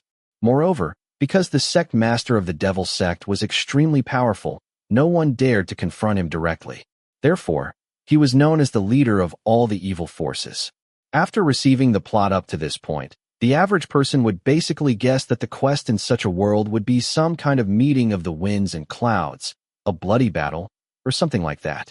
However, his quest this time was to protect the sect master of the Devil Sect. Ajiu was originally an orphan. His parents had died in the chaos of war early on. He was a child who grew up begging for food from hundreds of families. Since he was young, he had followed the beggars in the town to beg on the streets, steal chickens and dogs, and steal sheep. Anyway, as long as he could eat and survive, He would do anything. However, doing these things all the time was not a solution. Moreover, if you often walk by the river, how could your shoes not get wet? When he was 10 years old, he made a mistake when he was stealing sheep. He was discovered and beaten half to death. At that time, it was freezing cold and he had no money to see a doctor. He thought he was going to die, but he did not expect to meet the sect master of the devil sect, Qin Shirtian, who was passing by. It was unknown whether it was because he had nothing to do or because he suddenly sympathized with him, but Qin Shirtian brought him back to the devil sect and threw him into the sect's novice disciple training camp, becoming a member of the devil sect. Although Qin Shirtian had only saved his life at that time, Agio remembered this life-saving grace. Moreover, although the devil sect was not a good place, he could eat his fill here, wear warm clothes, and even study and cultivate. Even if all of this was based on the premise that he survived the cruel training, he was still grateful to Qin Shirtian in his heart. Therefore, after entering the training camp, he worked very hard to cultivate. In the end, he stood out from a group of novice disciples and successfully became Qin Shirtian's bodyguard, loyally repaying the life-saving grace of that year. In fact, according to Qin Shirtian's martial arts value and the power of the devil sect, his repayment was basically dispensable. The only way he could repay was to be a loyal and devoted guard of Qin Shirtian for the rest of his life. And he did do so. He loyally worked for Qin Shirtian, loyally followed Qin Shirtian, and in the end, loyally died for Qin Shirtian. His life was given by Qin Shirtian, and in the end, he returned it to his respected sect master without any complaints or regrets. It was just that he felt a little regretful.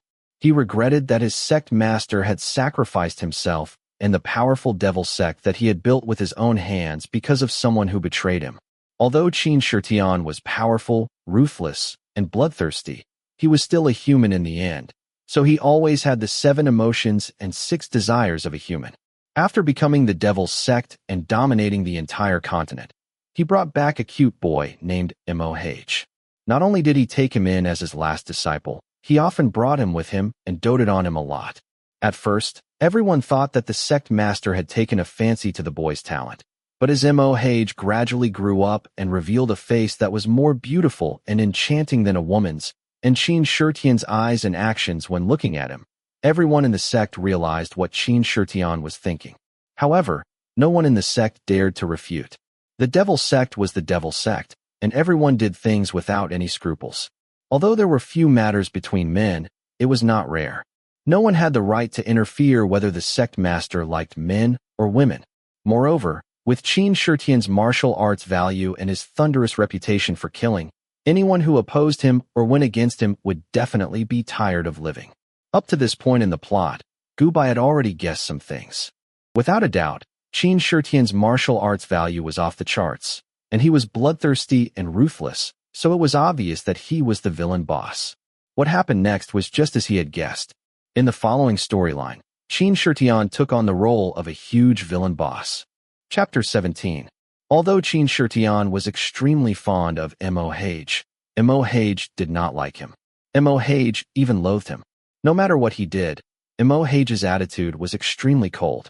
He only treated Moh as his master and had no other feelings. The person he truly liked was a man called Jun Yanhan. The two met when Moh left the devil sect to gain experience. This Jun Yanhan was the only grandson of the Southern Cloud Empire's General Jun.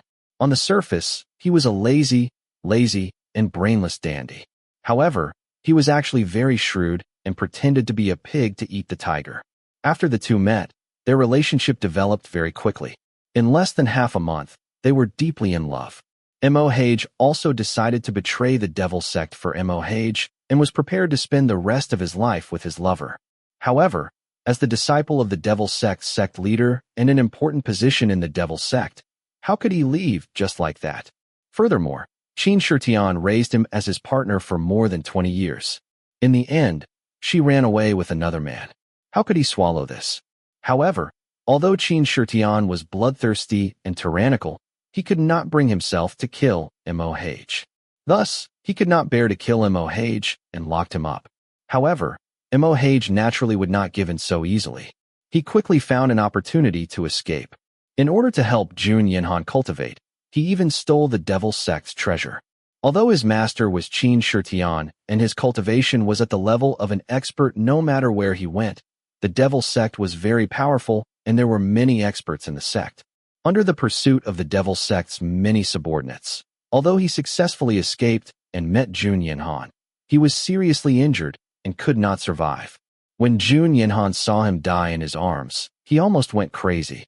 Although he had many wives and concubines in his backyard and had many lovers, he knew that the one he loved deeply was only Moh.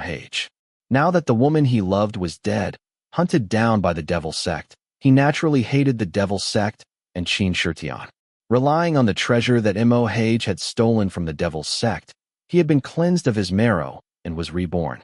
He had become a genius in cultivation, and in just 10 years, he had become an expert comparable to the Qin Shitian. After that, the Jun family rapidly grew stronger. He gathered the forces of the major secluded families of the righteous faction to suppress the devil sect. He destroyed the devil sect and captured the Qin Shitian and cut him into pieces to vent his anger. Jun Yinhan became the hero of the continent because he possessed great power and destroyed the devil sect that everyone wanted to kill. After that, no matter how many women and men he had by his side, Moh would always be a cinnabar mole in his heart that he would never forget. The world praised him for his devotion and sang praises of this tragic love story.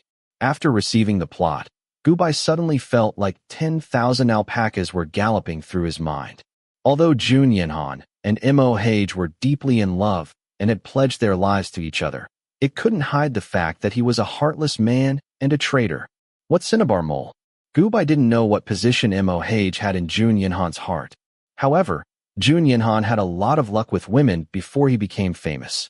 After that, the way Jun Yinhan was surrounded by beauties proved that he didn't love Moh that much. He seemed to have feelings for her, but he was actually heartless. There was also Moh. Why couldn't she have changed her method? Why did she have to choose to betray him? Before she left, she didn't forget to steal the devil sect's treasure for her lover. It was completely reasonable for the devil sect to hunt him down. There was nothing wrong with that. No matter how much he loved Jun Yinhan in the story, he had betrayed the Qin Shitian. At this moment, it was still early for him to come over. The plot hadn't happened yet. The original owner had already been in the devil sect for 5 years. In another 2 months, he would have finished all his training and participated in the novice disciple competition. Then, he would have been arranged to go somewhere. In the plot, the original owner had used this competition to stand out and show his talent. He was chosen to be one of the Qin Shitian's bodyguards. The original owner's wish was to protect the Qin Shitian. If he wanted to fulfill his wish, he had to take this opportunity to become the sect leader's bodyguard and get close to the Qin Shitian. As for Jun Yinhan and Moh, he didn't need to spend too much effort to deal with them. According to the importance and protection that the Qin Shitian placed on Moh, if he secretly instigated or did something to Moh, he wouldn't be able to get away with it. Moreover, the original owner's wish didn't have any conditions to deal with these two people. He didn't need to take such a big risk and find something to do himself. If he wanted to complete the mission, as long as he didn't let Moh die and didn't let the devil sect's treasure fall into Jun Yinhan's hands and become strong, then the plot of revenge for Zhu Sha Mole wouldn't exist. At that time, with the explosive strength of the Qin Shitian, he wouldn't need to do anything. He would naturally live well. He would still be the devil sect's sect leader, and the mission would be easily completed. Thinking of this, Gubai's lips curved slightly. His face revealed a bright and dazzling smile. This mission was much easier than the previous one. He didn't need to use too much brain power. This world was different from the previous mission world. It was also different from the modern world he lived in. After making up his mind, Gubai began to familiarize himself with the spiritual power cultivation of this world. The original owner's body was very good. Gubai himself wasn't stupid. After inheriting the body's memories, he was able to use his spiritual power freely with a little practice. As a man, there was no one who wasn't infatuated with martial arts and worshipped power. Especially in this world, if he cultivated well, he would have extraordinary power. He was looking forward to living in this world. In the blink of an eye, 2 months passed. The day of the competition to determine the future of the newbie camp had finally arrived. Although it was called a competition, It was more like a bloody elimination round. The Devil Sect wasn't a place for good men and women. If you want to survive here, you have to stand up by stepping on blood. Therefore, there weren't many disciples in the Devil Sect. Compared to those secluded sects and families that numbered in the tens of thousands, the Devil Sect didn't have more than 1,000 disciples other than the servants. But every one of them was an elite among the elites. Any one of them would be a powerhouse that all the major powers of the continent would fight over. Of course, the premise was that they didn't know that these people were disciples of the Devil Sect. Because the people of the Devil Sect were easy to invite but difficult to send away. Due to the large number of newbie disciples in each training session, it was very time-consuming to choose the best. Therefore, the first round of the competition was a chaotic journey of survival. All the newbie disciples were sent into a valley. The time limit was 3 days. In the end, out of the 1,000 disciples, only 100 people could come out of the valley. The survival ratio was 10-1, making this competition even more cruel and intense. Relying on the memories and skills of the original owner, Gubai successfully survived this bloody elimination round. Then, it was time for the arena competition. In addition to the Devil Sect's head, Qin Shitian, there were 8 elders and 5 palace masters. Each of them was in charge of a part of the Devil Sect. When the time came, the elders and palace masters, as well as the head of the sect, Qin Shitian, would come to the scene to observe. Then, they would choose suitable disciples to serve under them. In order to attract Qin Shitian's attention, Gubai shamelessly squeezed to the front of the line and found a conspicuous place to stand. However, the Devil Sect wasn't a so-called righteous sect. People couldn't be too honest. Those who were honest were all dead, and those who were alive weren't honest. All the disciples stood on the wide training ground and waited for about a quarter of an hour. Only then did the elders and palace masters, as well as the head of the sect, Qin Shitian, slowly arrive. In the distance, a very tall and sturdy man was slowly walking over. His face was tough and handsome, and his eyes were as sharp as a hungry eagle's. He wore a black robe embroidered with dark red flames. In addition, there was a black mark between his eyebrows that was formed because he practiced a unique technique.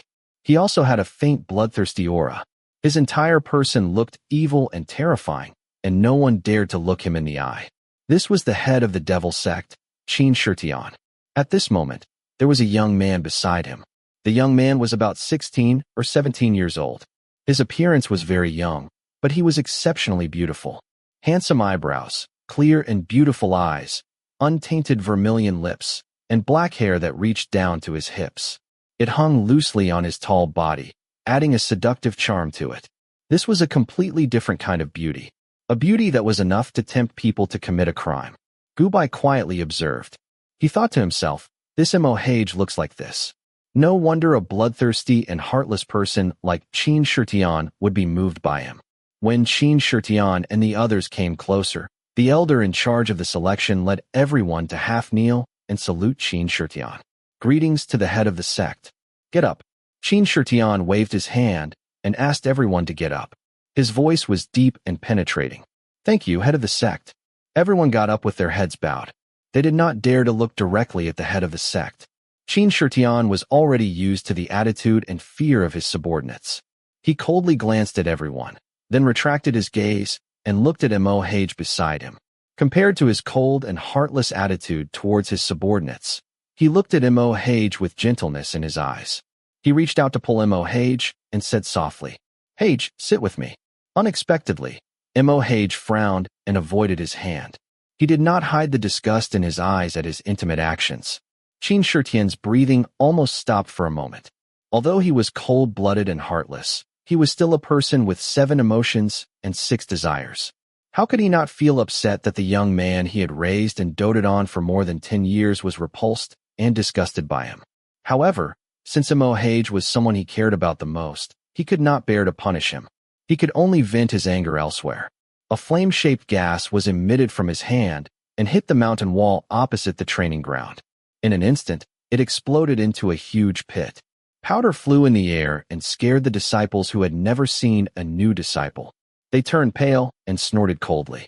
Start the competition. Seeing this scene, Gubai secretly looked at Qin Shitian again. In the plot, A Jew always kept her head down and did not dare to look Qin Shirtian in the eyes, so she had never seen such small actions. At this moment, it seemed that Mo Hage's indifference and alienation towards Qin Shirtian was simply disgusting. In the face of such an attitude, Qin Shirtian, who was temperamental and ruthless, could actually tolerate it. It could be seen how much he loved Mo Hage. He liked him to the bone. In this way, a Jew's task of protecting Qin Shirtian would be difficult. Qin Shirtian liked Mo Hage so much that he would not let go easily. When the time came, he would inevitably destroy himself for Lan Yin. Gubai was worried and could not help but look at Qin Shirtian again. He thought that his gaze was hidden, but he forgot that this world was different from the modern world he was familiar with. The strong man who could shake the world with a raise of his hand had very sharp facial features. Qin Shirtian almost instantly discovered his gaze.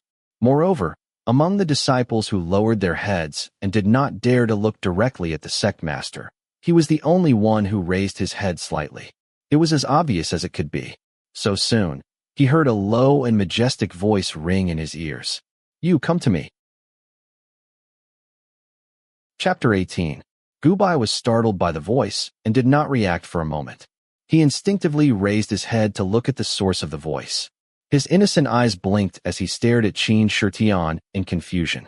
It was only when the elder in charge of the new disciples nudged him that he came back to his senses. He hurriedly ran over and knelt in front of Qin Shirtian. He looked at Qin Shirtian and bowed respectfully. "Greetings, sect master." Everyone in the devil sect was afraid of Qin Shirtian. Even the elders and palace masters did not dare to raise their heads to look at Qin Shirtian when they usually greeted him. However, Gubai dared to look at him at this moment. Qin Shirtian did not feel that he was being rude. Instead, he felt that it was refreshing. There were not many people in this world who dared to look at him directly. There had always only been fear. "What's your name? Why were you staring at me just now?" Although it was refreshing, Qin Shirtian's face was still bloodthirsty and terrifying. In fact, Gubai was still somewhat afraid. After all, in the original owner and everyone else's impression, Qin Shirtian had a strange personality and was temperamental. It was normal for him to kill someone just because of a wrong word. If he died before the mission was completed, he would really die. However, he had a natural advantage. No matter what he thought, as long as he did not want to, his expression would not reveal his inner feelings. In addition, he was not easily moved and reluctant to leave. Therefore, those who knew him when he was alive always said that he did not have a heart. The great demon king actually took the initiative to flip the cards. He originally wanted to attract the other party's attention. This was like handing a pillow when he was sleepy. Gubai smiled and looked at Qin Shirtian again. He was excited and expectant. This lowly one's name is a Jew. Sect Master, you may not remember me due to your busy schedule. 5 years ago, Sect Master saved a Jew, brought a Jew back to the sect, and gave a Jew a life. A Jew swore to repay and be loyal to Lord Sect Master. Therefore, when I saw Lord Sect Master's sacred face again, I was too excited. Oh, Qin Shirtian raised his eyebrows in confusion. When he brought a Jew back to the devil sect, she was just a disheveled 10-year-old child. Now that 5 years had passed, the child had grown into a youth, and her appearance would naturally change. Moreover, he was the master of a sect, so he naturally did not remember such a small matter. Since he couldn't remember, he naturally wouldn't waste his brain power on an insignificant person. But looking at the young man in front of him who was full of anticipation and excitement, as well as that pair of curved, watery eyes, the corners of his mouth, which had been tightly pursed into a straight line, unknowingly rose along with Gubai's smile. Everyone in the sect was afraid of him. No one had ever dared to look at him and smile, let alone with such a clear smile. Qin Shirtian's heart was slightly moved, but he inexplicably enjoyed it. His cruel and ruthless expression suddenly eased as he laughed loudly. "Well, since you want to repay your loyalty to this sovereign will give you a chance. If you win today's competition and take first place, this sovereign will make an exception and directly let you serve this sovereign as a demon guard by his side. Serving this sovereign in the devil sect, being a demon guard by Qin Shirtian's side was comparable to being in charge of the sect's affairs. They didn't need to listen to anyone other than Qin Shirtian, and were directly under Qin Shirtian's orders as his personal guards. Therefore, Such an important position naturally couldn't be taken by ordinary people. Here, the cultivation of experts was divided into 4 levels: heaven, earth, xian, and huang. Each level was further divided into beginner, intermediate, and advanced. Generally, experts at the xian stage were feared by everyone outside, and were experts recruited by the empire. But the demon guards by Qin Shitian's side were at least at the earth stage, and any one of them was an expert outside. Moreover, each demon guard had to go through a cruel selection process. After becoming a demon guard, they would receive challenges from the sect every year. If they won, they would continue to be a demon guard. If they lost, they would be replaced. It could be seen how important Qin Shitian's demon guards were. Therefore, when Qin Shitian said this, the disciples behind him stared at Gu Bai with envy and jealousy. To be able to catch the eye of the sect master, he was directly on the path to success. The original owner had only been a small soldier in the Qin Shitian palace, but now he had the opportunity to become a personal demon guard of Qin Shitian. Gu Bai was very happy. Thank you, sect master. A Jew will definitely do his best. Why are you speaking so incoherently? Are you stuttering? Seeing him stutter twice in excitement, he had never seen such a rash and immature appearance from his subordinates in the sect. There were many people who said they were loyal to him, but he dared to look directly at him and only had his own reflection in his eyes. That kind of devotion and loyalty without a trace of fear was really new. Qin Shitian suddenly found it amusing and couldn't help but laugh. Gu Bai didn't know what to say to make him happy, so he simply blushed and revealed an inarticulate appearance. He only looked at him with his eyes flashing slightly, imprinting his entire figure in them. This kind of focused gaze always made people happy and comfortable, not to mention Qin Shitian, who had always been feared by others. At least at this moment, he didn't feel any disgust. Even his gloomy mood because of Mo Hage improved a bit. He softened his tone and ordered the competition to begin. Okay, let's start the competition. It was reasonable to say that this was just a competition between new disciples. This kind of small matter didn't need the sect master, Qin Shitian, to host it. But the new disciples were the fresh blood of the sect, so Qin Shitian attached great importance to them. Therefore, he would personally watch the competition every year, encouraging everyone's morale and winning over people's hearts. He strode over and sat in the main seat in front of him. Mo Hage stood 3 meters away from him. His attitude was still distant, and his exquisite face had a cold expression. Qin Shitian didn't know if it was because of the comparison with Gu Bai, but he felt a little annoyed in his heart. He couldn't help but hold his breath and turn his gaze to the training ground, concentrating on watching the competition to divert his attention. When the competition started, Gu Bai had no choice but to focus all his attention on the arena. The devil sect's competition was not as peaceful as the righteous sect's.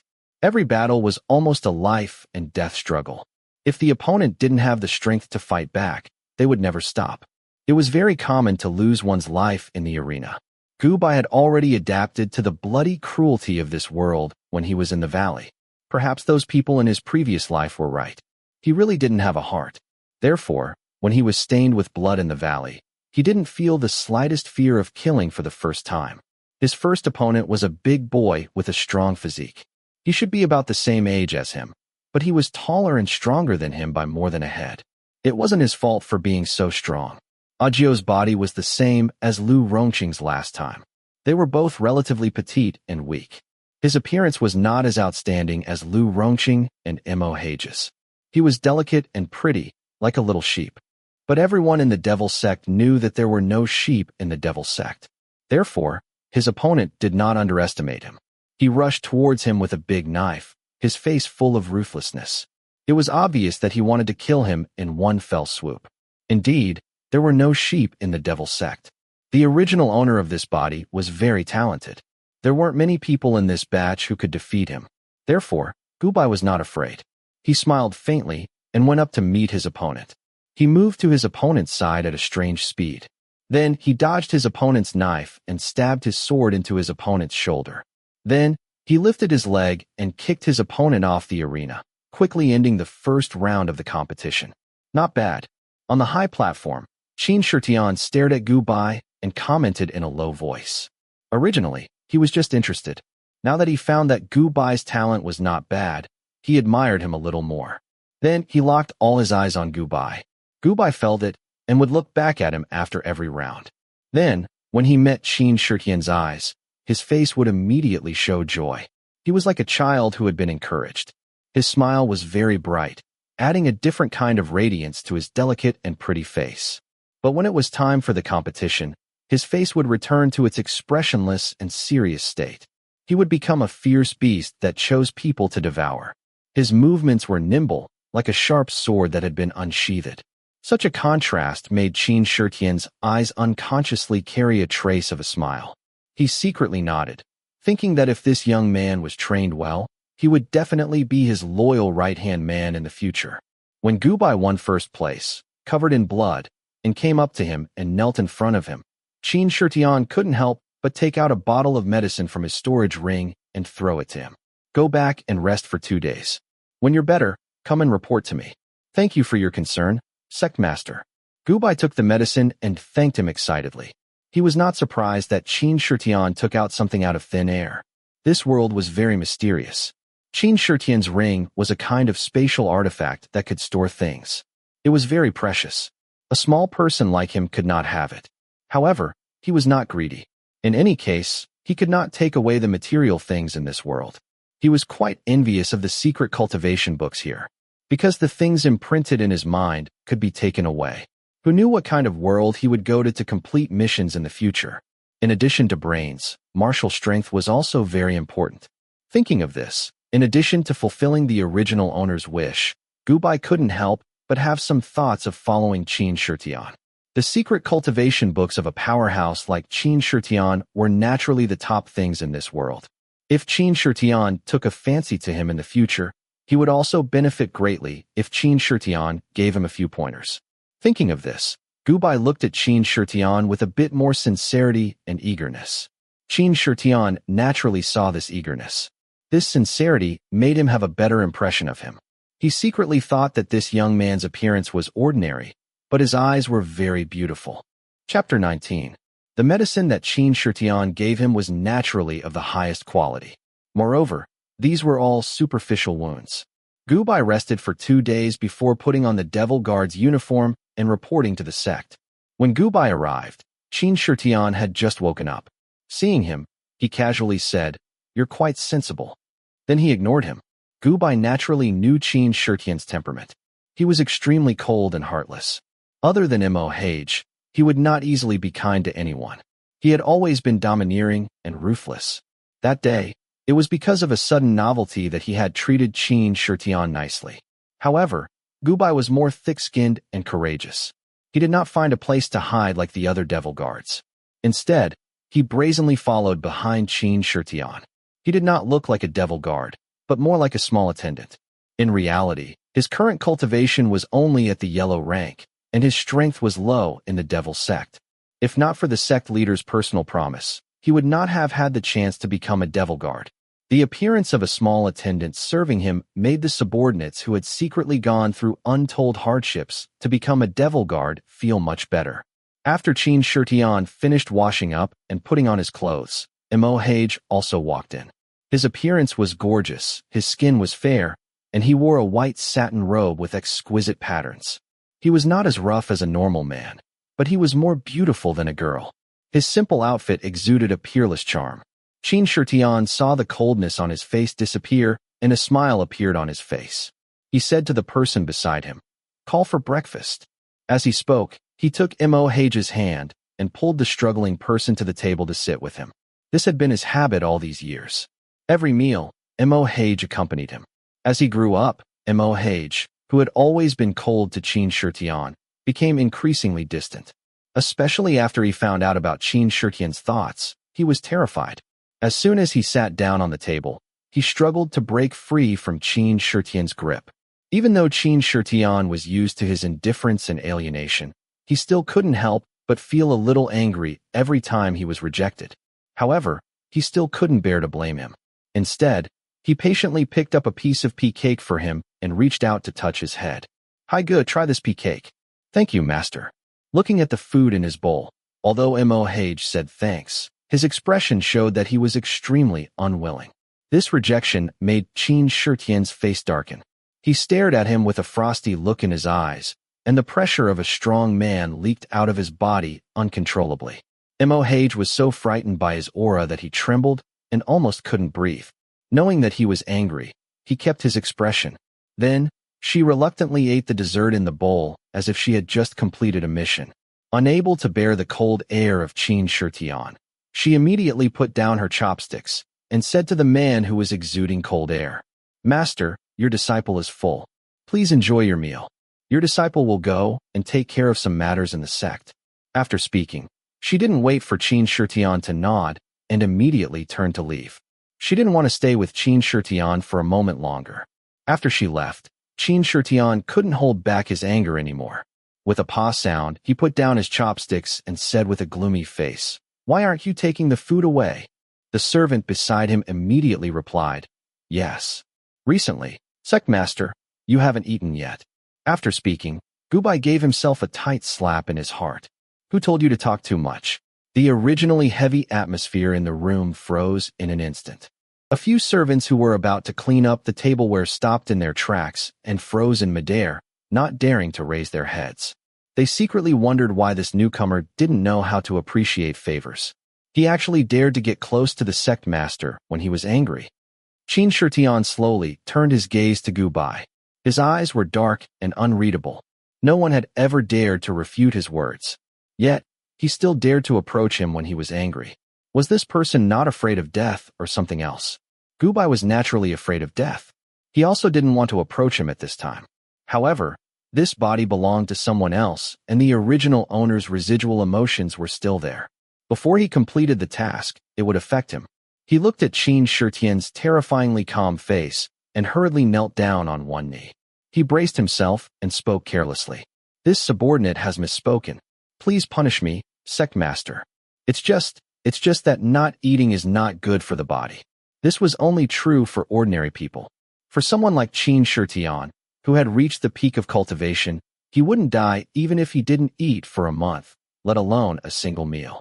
Qin Shitian looked at him and didn't say anything. Gubai just knelt there and didn't dare to move. He secretly regretted that he didn't suppress the original owner's emotions. At the same time, he also felt that it was extremely uncomfortable to kneel like this.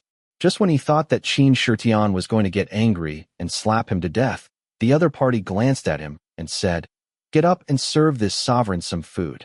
"Yes, Sectmaster." Gubai's face lit up with joy when he heard this. He hurriedly stood up from the ground and patted the dust off his knees as he ran over enthusiastically. Qin Shitian noticed his smile, and his gloomy mood suddenly improved a little. He couldn't help but smile when he thought of how Gubai had peeked at him that day. Now that he was in a good mood, he looked at the breakfast on the table and felt a little more hungry. Gubai knew his taste from the original owner's memories and served him everything he liked. He ate a lot during breakfast, attracting the attention of the servants. Gubai couldn't help but feel a little hungry when he saw how much Qin Shitian ate. He was only a small disciple of the devil sect. Although he didn't starve, his food wasn't as good as the sect masters. It was just a table of breakfast, but there were only a dozen dishes. It was like an imperial banquet. As the young master of the Nye family in his previous world, he ate and wore the best food and clothes. His stomach had long been nourished. At this moment, he couldn't help but swallow his saliva. In addition, he came in a hurry this morning and only ate a steamed bun. His body immediately complained and made a gullish sound. The sound wasn't loud, but in the room where even the drop of a pin could be heard, it was especially noticeable. Not to mention Qin Shitian, even the servants in the room secretly looked at him. "Sectmaster, please forgive me. I was rude." Gubai's face flushed red. Qin Shitian looked at him, and a soft smile appeared on his cold face. Then he placed a plate of pastries in front of him and said coldly, "This is for you." "Thank you, Sectmaster." Gubai was overjoyed and quickly thanked him. If the great demon king gave him a reward, he would accept it even if he took a bite, let alone the rest. Moreover, he hadn't even touched the plate of pastries. After receiving the plate, Gubai prepared to leave. No matter how brave he was, he didn't dare to eat in front of Qin Shitian. The only person who could eat at the same table as Qin Shitian was Mohage. The others would be courting death. However, when he was about to leave, Qin Shitian suddenly remembered Mo Hage's rejection. He couldn't help but snort coldly and say, "Eat here." Gubai was shocked. He thought to himself that Qin Shitian was indeed temperamental. Thus, he had no choice but to obediently eat in front of him. As he ate, he observed Qin Shitian's expression. Gubai's cheeks were puffed up, and he looked like a little squirrel. It was very funny. Qin Shitian's expression improved a little. "Is it that delicious?" Seeing Gubai eating, Qin Shitian, who had been watching him for a while, couldn't help but ask. "Oh, it's delicious." Gubai nodded without hesitation. His cheeks were stuffed with food, and he nodded like a chick pecking at rice. The devil's sect was much bigger than those countries. The chefs in the sect were naturally the best. The ingredients were rich in spiritual energy and were much better than ordinary food. The taste could be said to be superb. This was even better than the top dishes he had eaten in his previous life. Gubai's face revealed a satisfied expression. His eyes were narrowed into crescents. Seeing this, Qin Shitian was in a good mood. He reached out and pinched Gubai's face. Gubai was stunned for a moment. Then, he returned a smile and didn't try to avoid it. "You don't seem to be afraid of me?" Qin Shitian was already used to Mo Hage's alienation and disgust. The sudden feeling of being close to someone made his heart skip a beat. He liked the touch of the soft and warm skin on his hand very much. Seeing his expression, Gubai could guess his temperament. He licked his lips and raised his head slightly to look at Qin Shitian. He narrowed his eyes in worship to show his loyalty. "I'm not afraid of Sect Master. I'm only in awe of you. I swore to be loyal to Sect Master, so I'm not afraid of you. I'm willing to do anything Sect Master asks me to do." These were words from the bottom of his heart. Agio's wish was to protect this Sect Master. Even if Qin Shitian wanted to kill him, he would have to kneel down and thank him. Qin Shitian had heard similar words of loyalty before, but when it came from Gubai's mouth, coupled with his pure eyes, it made him feel strangely comfortable. Such loyalty and worship made him feel an indescribable softness and comfort in his heart. His cold expression softened in an instant. "Little person? Looking at your thin and weak appearance, you really are a little person. How can you serve me with this appearance? Do you know that the maids in my bedroom have a higher cultivation than you? Agio will definitely work hard to become stronger." Gubai expressed his attitude enthusiastically. His clear eyes were filled with the loyalty of a pure child. Qin Shitian looked at him and couldn't help but laugh in his heart. A youth who had stayed in the devil's sect for 5 years could still have such clear eyes. He even said that he wanted to repay his kindness and be loyal to him. Interesting, really interesting. In that case, it was good to keep him by his side. He could just treat it as having fun. "All right, in that case, I don't need your current cultivation. From now on, you will serve me daily." Qin Shitian's face was still cold, but his tone was very gentle. Chapter 20. Qin Shitian's daily life was not difficult. Qin Shitian's daily life was very boring. Other than dealing with the sect's affairs, he was either cultivating or visiting Mo Hage. However, Mo Hage was extremely cold towards him. Every time he finished visiting Mo Hage, he would feel gloomy and his temper would be bad. The cold aura around him would drop below zero. Every time he saw this, Gubai could not help but grumble in his heart. He knew that he would not be able to gain anything, yet he still insisted on getting close. Was he looking for trouble? He could not understand the feeling of being immersed in love. Just like in the previous world, he knew that Nie Qingtsong had fallen in love with him. However, although he had feelings for Nie Qingtsong, he could not feel his own heartbeat. He did not know what love felt like. Gubai did not know if he was really heartless. However, every time he touched his own heart, he really could not feel it beating. It was as if he really lacked a warm heart compared to others. Although he could not understand and grumble about Qin Shitian's infatuation, this did not stop him from doing missions to please Qin Shitian. Perhaps it was because no one had ever dared to approach him, or because he had been tortured by Mo Hage for too long that his heart had become weak. Or perhaps it was because his pair of pure eyes were too lethal. Not only the people of the righteous Tao, even Qin Shitian, the vicious and merciless great devil, could not resist his gaze. Gubai felt that pleasing Qin Shitian was actually quite easy. It was not difficult at all. Every time Qin Shitian was angry, he would thicken his skin and go up to him, thinking of ways to flatter him and express his loyalty. This way, the great devil would calm down. Qin Shitian's servants and subordinates also noticed this phenomenon. They were really impressed by Gu Bai. He could easily pacify such a terrifying sect leader. They admired him and his courage. Of course, it was not that no one had tried to please Qin Shitian like him. However, they all failed and were smashed into pieces by Qin Shitian. Gu Bai was very curious. Why was the same method effective on him while others were just sending themselves to their deaths? Was it because he was too charming? He couldn't help but laugh to himself narcissistically. Seeing his puzzled look, Qin Shitian explained, "I've lived for so many years and have seen many people. Jiao, your eyes are the clearest I've ever seen." In other words, it was because of his true loyalty.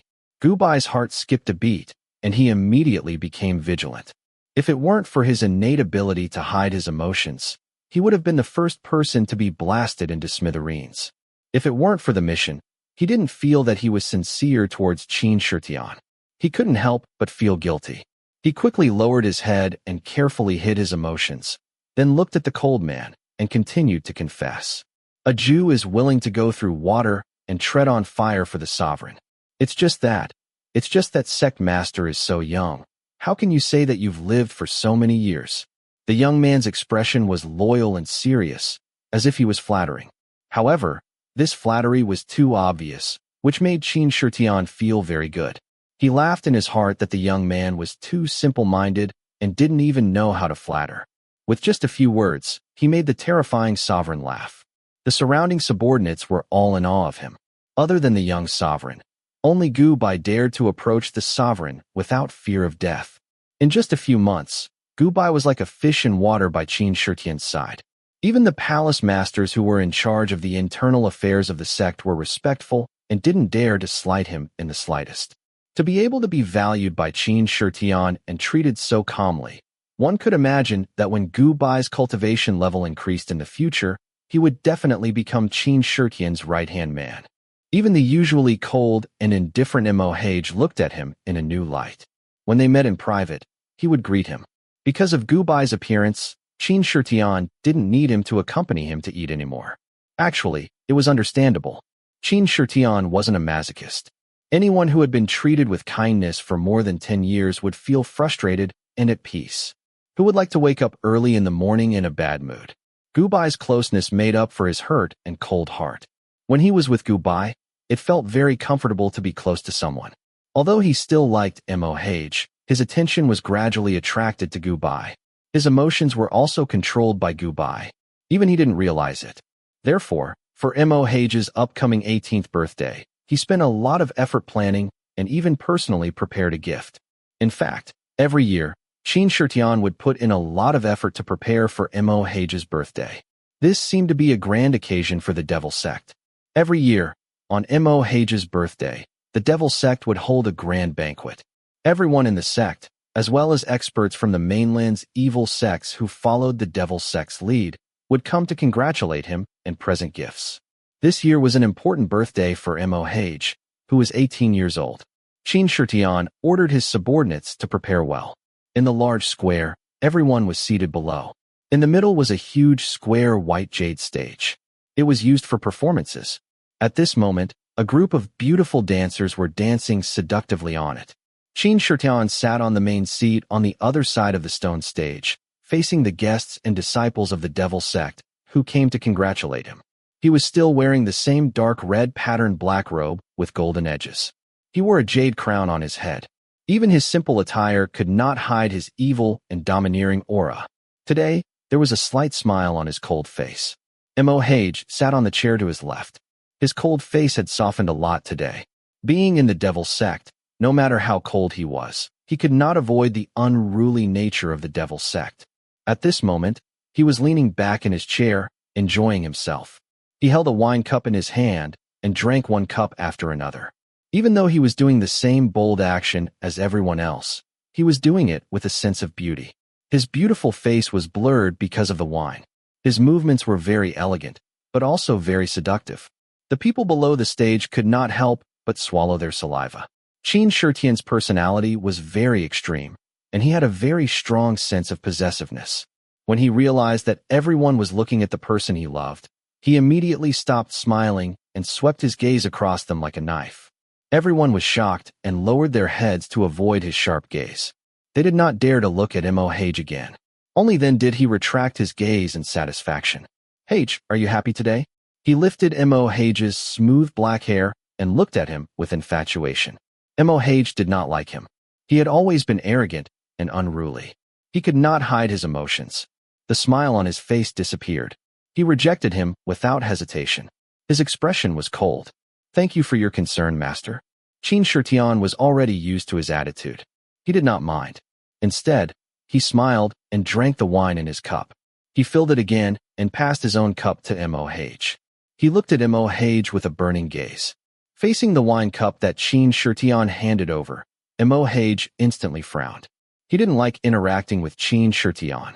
Therefore, he rejected him without thinking, causing the aura around Qin Shitian to instantly condense into ice.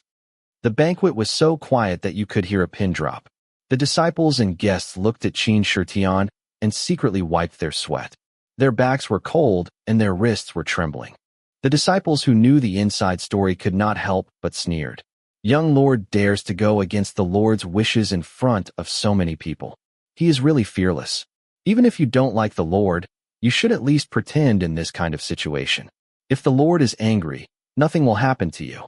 Everyone will have to endure the anger. At this moment, Gu Bai was the most aggrieved. Who told him to be standing behind Qin Shitian? He was the closest to Qin Shitian. When Qin Shitian got angry, the pressure from his entire body leaked out. The first one to be injured was him. His cultivation was low, and the pressure from such a strong expert was enough to kill him. So for the sake of his own life, Gu Bai had to bite the bullet and go up. Lord, didn't you prepare a gift for the young lord? Quickly take it out. I believe the young lord will like it. For Mo Hage's 18th birthday, Qin Shitian went to the extreme cold in the northwest very early. He went through untold hardships to find a piece of 10,000-year-old cold jade and personally carved it into a jade pendant. This gift not only looked exquisite, but the energy contained in the 10,000-year-old cold jade could also help people cultivate. If one wore it all year round, one's cultivation speed would be much faster than ordinary people. In addition, Qin Shitian had injected a trace of his own energy into it, making it even more powerful. It was a rare cultivation treasure in the world. Gu Bai's voice was like a clear spring, pulling back Qin Shitian's surging anger. He turned to look at Gu Bai and found that the young man's face was pale and there was blood at the corner of his mouth. He frowned and his expression eased a lot. He retracted his aura and tossed a bottle of medicine to Gu Bai. Only then did he continue to look at Mo Hage. He took out a wooden brocade box and handed it over. He took a deep breath and said, "This is 10,000-year-old cold jade from the extreme cold. It can help you cultivate." 10,000-year-old cold jade? The disciples and guests below the stage were envious when they heard this.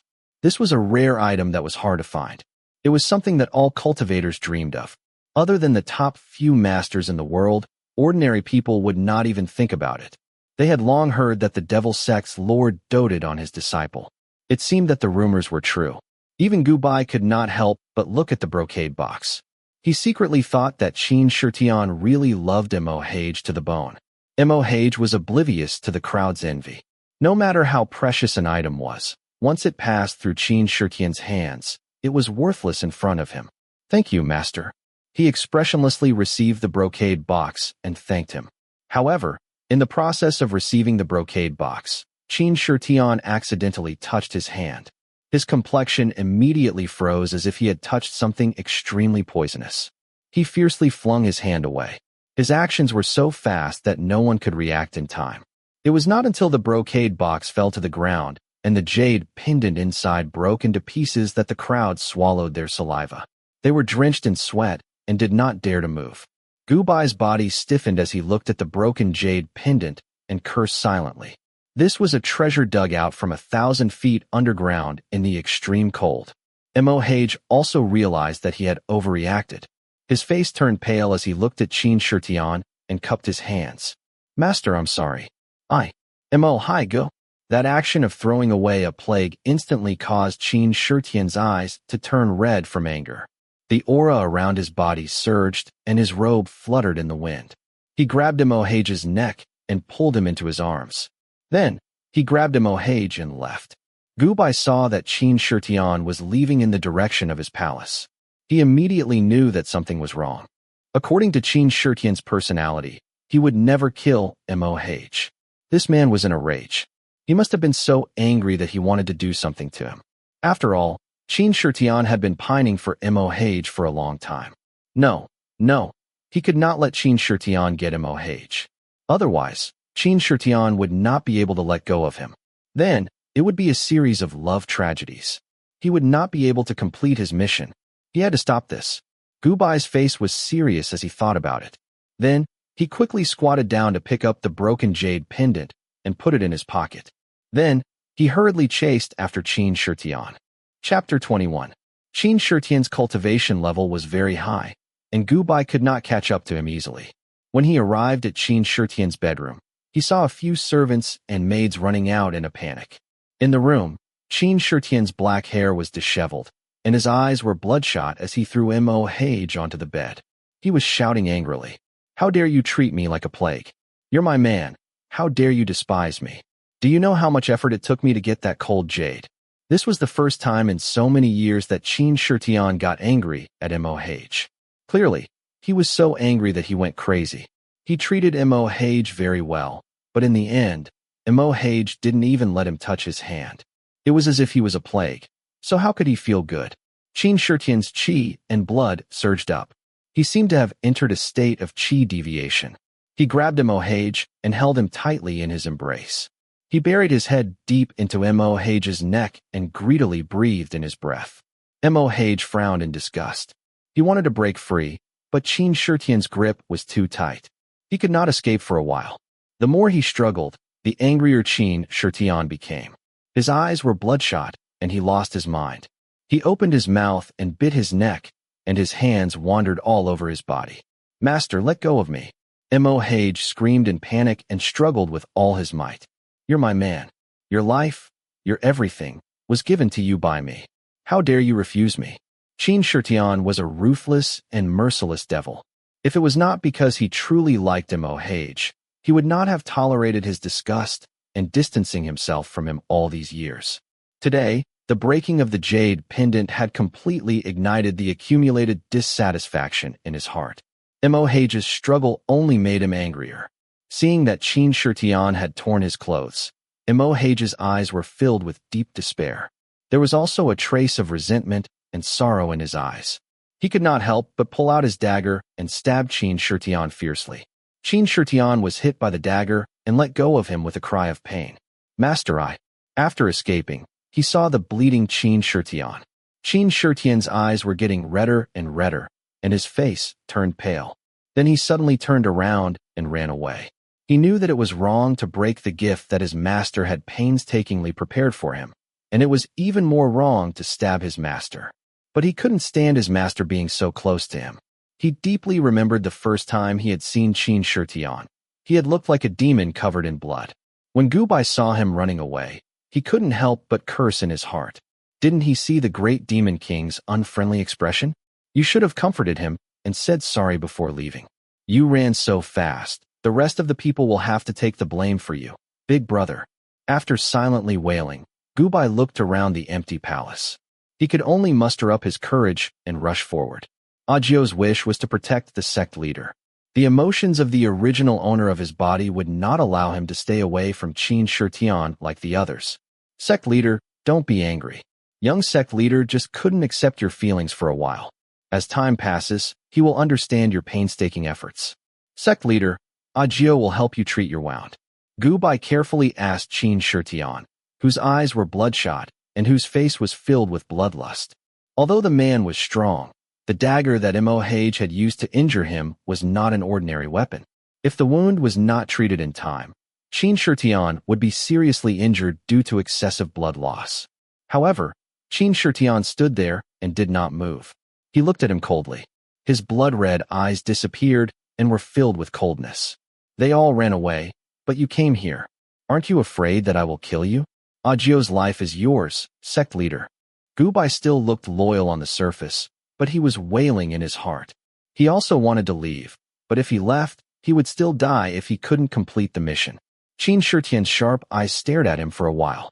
Seeing that his expression was calm and harmless, and that his pure eyes were filled with loyalty and anxious worry, there was no trace of pretense in his sincere concern. The anger in his heart gradually subsided. He continued to sit on the stool with a cold face. He took out a bottle of medicine from his space ring and put it on the table. With a gloomy expression, he said, "Apply the medicine for me." "Yes, sect leader." Gubai responded and hurried over. She undid Qin Shitian's clothes, revealing the sinister wound on his sturdy chest that was constantly bleeding. First, she used the water on the table to wipe away the surrounding bloodstains. Then, she carefully poured the medicinal powder on the wound. Because he was so close to Qin Shitian, his breath blew on Qin Shitian's chest. The warm feeling made Qin Shitian involuntarily hold his breath.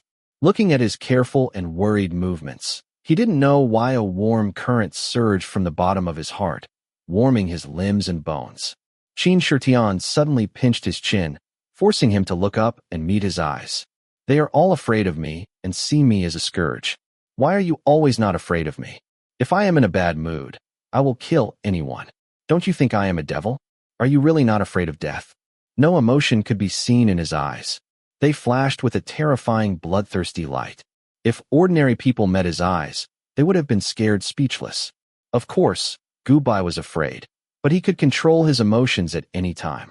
Therefore, Qin Shitian could only see clarity and seriousness in his eyes. "Sect leader, Audiobook said that you saved Audiobook's life. Audiobook will only be loyal to sect leader. No matter what sect leader wants Audiobook to do, Audiobook will do it. Even if sect leader wants Audiobook's life." How did it feel to be looked at by someone who only had eyes for himself? Qin Shitian didn't know before, but at this moment, seeing that Gubai only had eyes for himself, his heart was full of swollen feelings. Ige's life was also saved by me. I brought him back from a pile of corpses. Why is he so alienated from me? He murmured gloomily, while reluctantly withdrawing his hand that was pinching Gubai's chin. The youth's skin was warm and smooth, very comfortable to touch. Gubai didn't know what to say to comfort him. Seeing his gloomy face, he didn't dare to say anything. If he said something wrong and angered this man, he wouldn't be able to bear the consequences. Therefore, he could only keep his mouth shut and try to look at Qin Shitian with a more sincere and loyal gaze. He muttered in his heart that he, a heartless person, didn't really understand this group of infatuated men. In order to prevent Qin Shitian from seeing his emotions, he couldn't help but desperately hypnotize himself in his heart. "I am Audiobook. I am very loyal. I am Audiobook. I am very loyal. If I am not loyal, I will be smashed into dregs by the great devil. If I can't get the great devil's trust and complete the mission, I will die." After repeating this several times, he looked at Qin Shitian with even more loyalty and clarity. Qin Shitian's heart suddenly beat faster under his gaze. He stared at his handsome face and carefully sized it up. Although this young man wasn't as gorgeous and peerless as his disciple, he had a very comfortable feeling when looking at him, especially those eyes. When he focused on someone, it was as if there was some kind of magical attraction that made people want to get close to him. He gently reached out the hand that was holding Gubai's chin and slowly rubbed Gubai's eyes. His gaze then fell on the other party's slightly opened lips. There was a moist luster on them, and it was extremely tempting. With just one glance, he couldn't look away anymore. He only felt his mouth dry up and his throat tighten. He felt like kissing. In fact, he did so. Gubai suddenly opened his eyes wide and was shocked. Then, he pushed Qin Shitian away. "Sect leader." The moment Qin Shitian was pushed away, his eyes turned red again. With a gloomy face, he pulled Gubai in front of him. "Didn't you say that you were willing to do anything for me? Why are you pushing me away now? I want you now." After saying this, he kissed Gubai fiercely on the lips. The soft and smooth feeling was even better than he imagined. It actually made his heart surge and made him infatuated. Qin Shitian narrowed his eyes and rudely pried open Gubai's lips. He reached inside and sucked on the young man's taste. Gubai stuttered as he hit Qin Shitian's thick chest with both hands. He struggled to leave, his heart full of depression. He was just here to complete a mission. Why did he have to be suppressed every time? Although his body wasn't originally his, it was now controlled and owned by him. Did he have to be suppressed by a man for the rest of his life every time he completed a mission? Wasn't it too sad to live with a chrysanthemum? Vaguely, Gubai didn't want to admit that the moment Qin Shitian kissed him, he resisted because of the flash of Nie Qingsong's face in his mind. Qin Shitian was the head of the devil sect, a top expert in the world. Gubai's cultivation wasn't high enough and he didn't have enough strength, so he couldn't struggle free. The emotions left in his body by the original owner made it impossible for him to reject the man's approach, like MOH. Gradually, under Qin Shitian's kisses that wanted to swallow him whole, Gubai felt his soul tremble. Some kind of energy entered his soul. He suddenly stopped struggling and opened his eyes in disbelief. That feeling, that familiar feeling was. His sudden stop of struggling made Qin Shitian sober up a little. He, who had always been close to his disciple, had actually kissed another young man. Moreover, it felt good. This made him a little stunned and a little annoyed. Although he was bloodthirsty, ruthless, and extreme, he was a very emotional and loyal person. Otherwise, with his status as the head of the devil sect, it was impossible that he didn't have a single concubine in his backyard. After liking MOH for so long, he definitely wouldn't fall in love with someone else just because of a good kiss. His anger subsided and his mind cleared up. He looked at the panting and blushing Gubai and realized that a certain part of his body was as hard as iron and stood erect. His face stiffened and he pushed him away. Gubai was immersed in the familiar feeling just now and didn't pay attention. He accidentally fell to the ground. Qin Shitian's heart suddenly tightened. He wanted to go forward to help him, but forced himself to hold back. His mind was in a mess.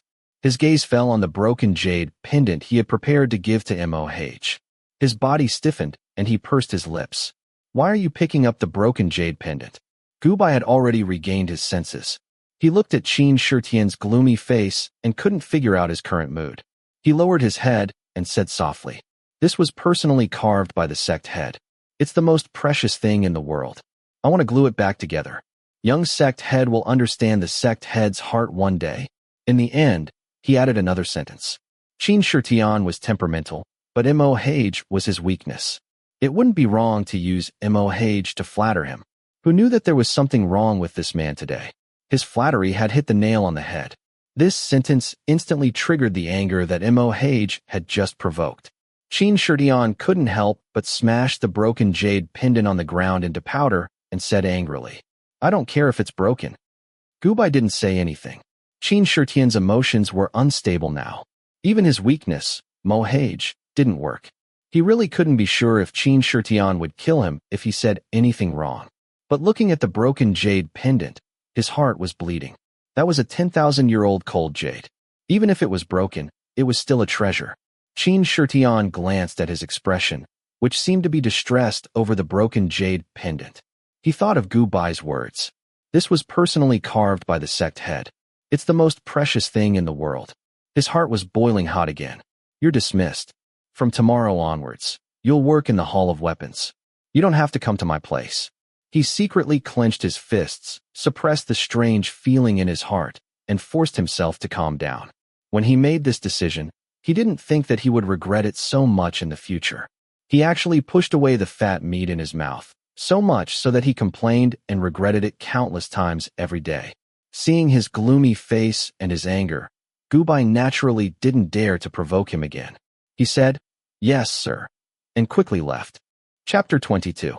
After leaving Qin Shitian's palace, Gubai returned to the demon guard's quarters. The conditions here were much better than when he was a new disciple.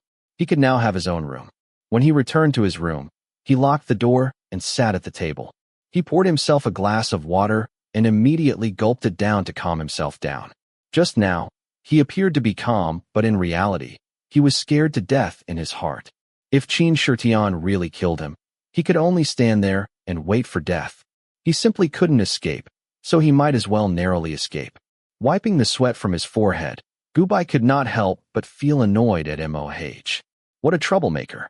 No matter how cold and indifferent he was, he should at least know how to read the situation. He had angered the great demon and ran away quickly, leaving the rest to suffer. After feeling annoyed, Gubai could not help but recall the feeling when he kissed Qin Shitian. It was the feeling of dominating everything, as if it was going to devour a person's soul and nourish his soul. It was exactly the same as Nie Qingsong in the previous world. He did not know what that feeling was, but he instinctively felt that it was not normal. At least that energy could strengthen his soul. It seemed to be beneficial for him. That mysterious voice had said that the stronger his soul, the longer he would live and would not dissipate. But why did Qin Shitian give him the same feeling as Nieching Song? What was the connection between them? Or was it just his imagination? Gubai touched his lips and frowned in thought. After a while, he stood up and spoke to the empty surroundings. Master, I want to ask for your help. After speaking, he stood there quietly and waited. There were some questions that he wanted to clarify now. A few minutes later, Gubai felt the space around him distort, as if it had formed a small, independent space. Accompanied by a wave of pressure, he saw the shadow of a man appear in midair. The man was floating in midair. His body was tall and strong, and could be said to be perfect. He wore a black armor covered with mysterious runes, a helmet with a pointed horn, and a pair of flying cloud boots. Half of his face was covered by a mask that matched his armor. His face couldn't be seen, and only his thin lips and a pair of cold eyes could be seen. He gave off a feeling that he was going to conquer the world. Gubai felt a sense of subservience. He knelt on one knee and said respectfully, Master, why did you call me? It was that familiar, mysterious voice. Master, I remember you saying that you can help me once in a future mission. I would like to ask for your help now. Gubai stole a glance at the shadow in front of him. Are you sure you want to use it now? Yes, Master. I want this body to become stronger immediately. Gubai nodded. His current body's abilities were too low, and there were many things he could not do. This world was different from the previous one. Here, powerful martial strength was very important. If he could become stronger, many things would be much easier. The virtual shadow didn't agree immediately. Instead, it stared at him for a while before nodding. If that's the case, I promise you. Remember, this will only make your body stronger in this world. Everything will return to normal once you leave this place. With that, a black light entered Gubai's body, and the virtual shadow disappeared. After everything returned to normal, Gubai looked around. Then, he closed his eyes and felt the energy in his body. A powerful feeling arose spontaneously. Although this powerful strength was only temporary, it was enough for this mission. After changing into a set of black clothes, Gubai didn't delay any longer. He left the room and sneaked into Qin Shitian's palace under the cover of night. At this moment, his strength was above the demon guards, so he wasn't afraid of being discovered. He wanted to make sure that the feeling Qin Shitian gave him just now wasn't his imagination. After sneaking into the palace, Gubai first drugged Qin Shitian's tea. Then, he hid in the dark and observed him. After he fell asleep, he walked over quietly. Because of his powerful strength, Qin Shitian was very confident. All the demon guards were waiting outside the room, so he was the only one in the room. Although the secret drug of the devil's doctrine was very powerful, and even the people of his sect were afraid of it, Gubai still had to be careful just to be safe. He stopped 3 meters away from Qin Shitian, knelt down, and respectfully said, Sect Master, I'm sorry to take the liberty of asking for an audience. With that, he quietly observed the reaction of the person on the bed. Gubai had always been very careful, but he didn't do many missions. He was still too inexperienced. He ignored the fact that this world was completely different from the world he had been in before. This was a fantasy world that didn't conform to common sense. Moreover, this was the devil's doctrine that was created by Qin Shitian himself. Therefore, when he was drinking tea, Qin Shitian found the drug in the water. He had never trusted people easily, including those in his sect. As the sect master of the devil's doctrine, he was naturally not a stupid person. No one had dared to plot against him for many years. After thinking for a while, he decided to beat them at their own game. Let's see who was so bold. When he heard Gubai's voice, his ears twitched slightly. He inexplicably let down his guard, but he didn't expose him immediately. Gubai's behavior aroused his curiosity and doubts. This young man had once sworn to him that he would be loyal to him. Why did he drug him now? What did he want to do? Qin Shitian's heart suddenly turned cold. As the sect master, he couldn't help but think of many conspiracies. But when he thought that Gubai's previous words were all lies, he felt an indescribable anger in his heart. It was an inexplicable anger that he had never felt before. He was even angrier than when Mo Hage had resisted him. Monstrous anger was rolling in his chest. But no matter how emotional his heart was, he still slowed down his breathing and pretended to be asleep. He wanted to see what Gubai wanted to do. If he really wanted to kill him, he would. What would he do? Qin Shitian couldn't make up his mind. He could only continue to pretend to be asleep. On the other side, Gubai called out to him a few more times. Seeing that he didn't move, he boldly got up and slowly approached him. Then, he reached out and poked his cheek. How bold! Qin Shitian thought to himself with his eyes closed. Looks like he's really sleeping like a log. Gubai muttered softly. Then he relaxed. He reached out and touched Qin Shitian's face. After hesitating for a while, he slowly approached him. His breath sprayed on Qin Shitian's face. It was a little warm, but also a little numb. This made Qin Shitian's heart beat faster. This strange feeling made him scold in his heart. If you want to make a move, just do it. Why do you have to play so many tricks? Then, in the next moment, his body stiffened. His mind went blank. This was because the young man's lips had pressed against his own. Then, a small, smooth tongue probed into his mouth. Almost as soon as it entered Qin Shitian's mouth, Gubai felt a familiar presence. An inexplicable, vague energy flowed into his soul. It was very comfortable. Like a thirsty traveler in the desert who suddenly saw a water source, he couldn't help but suck on Qin Shitian's lips. Bit by bit, over and over again, he reluctantly sucked the saliva out of Qin Shitian's mouth. Such active passion made Qin Shitian's chest burst with heat. He originally thought that Gubai wanted to assassinate him, but he didn't expect that Gubai wanted to steal a kiss from him.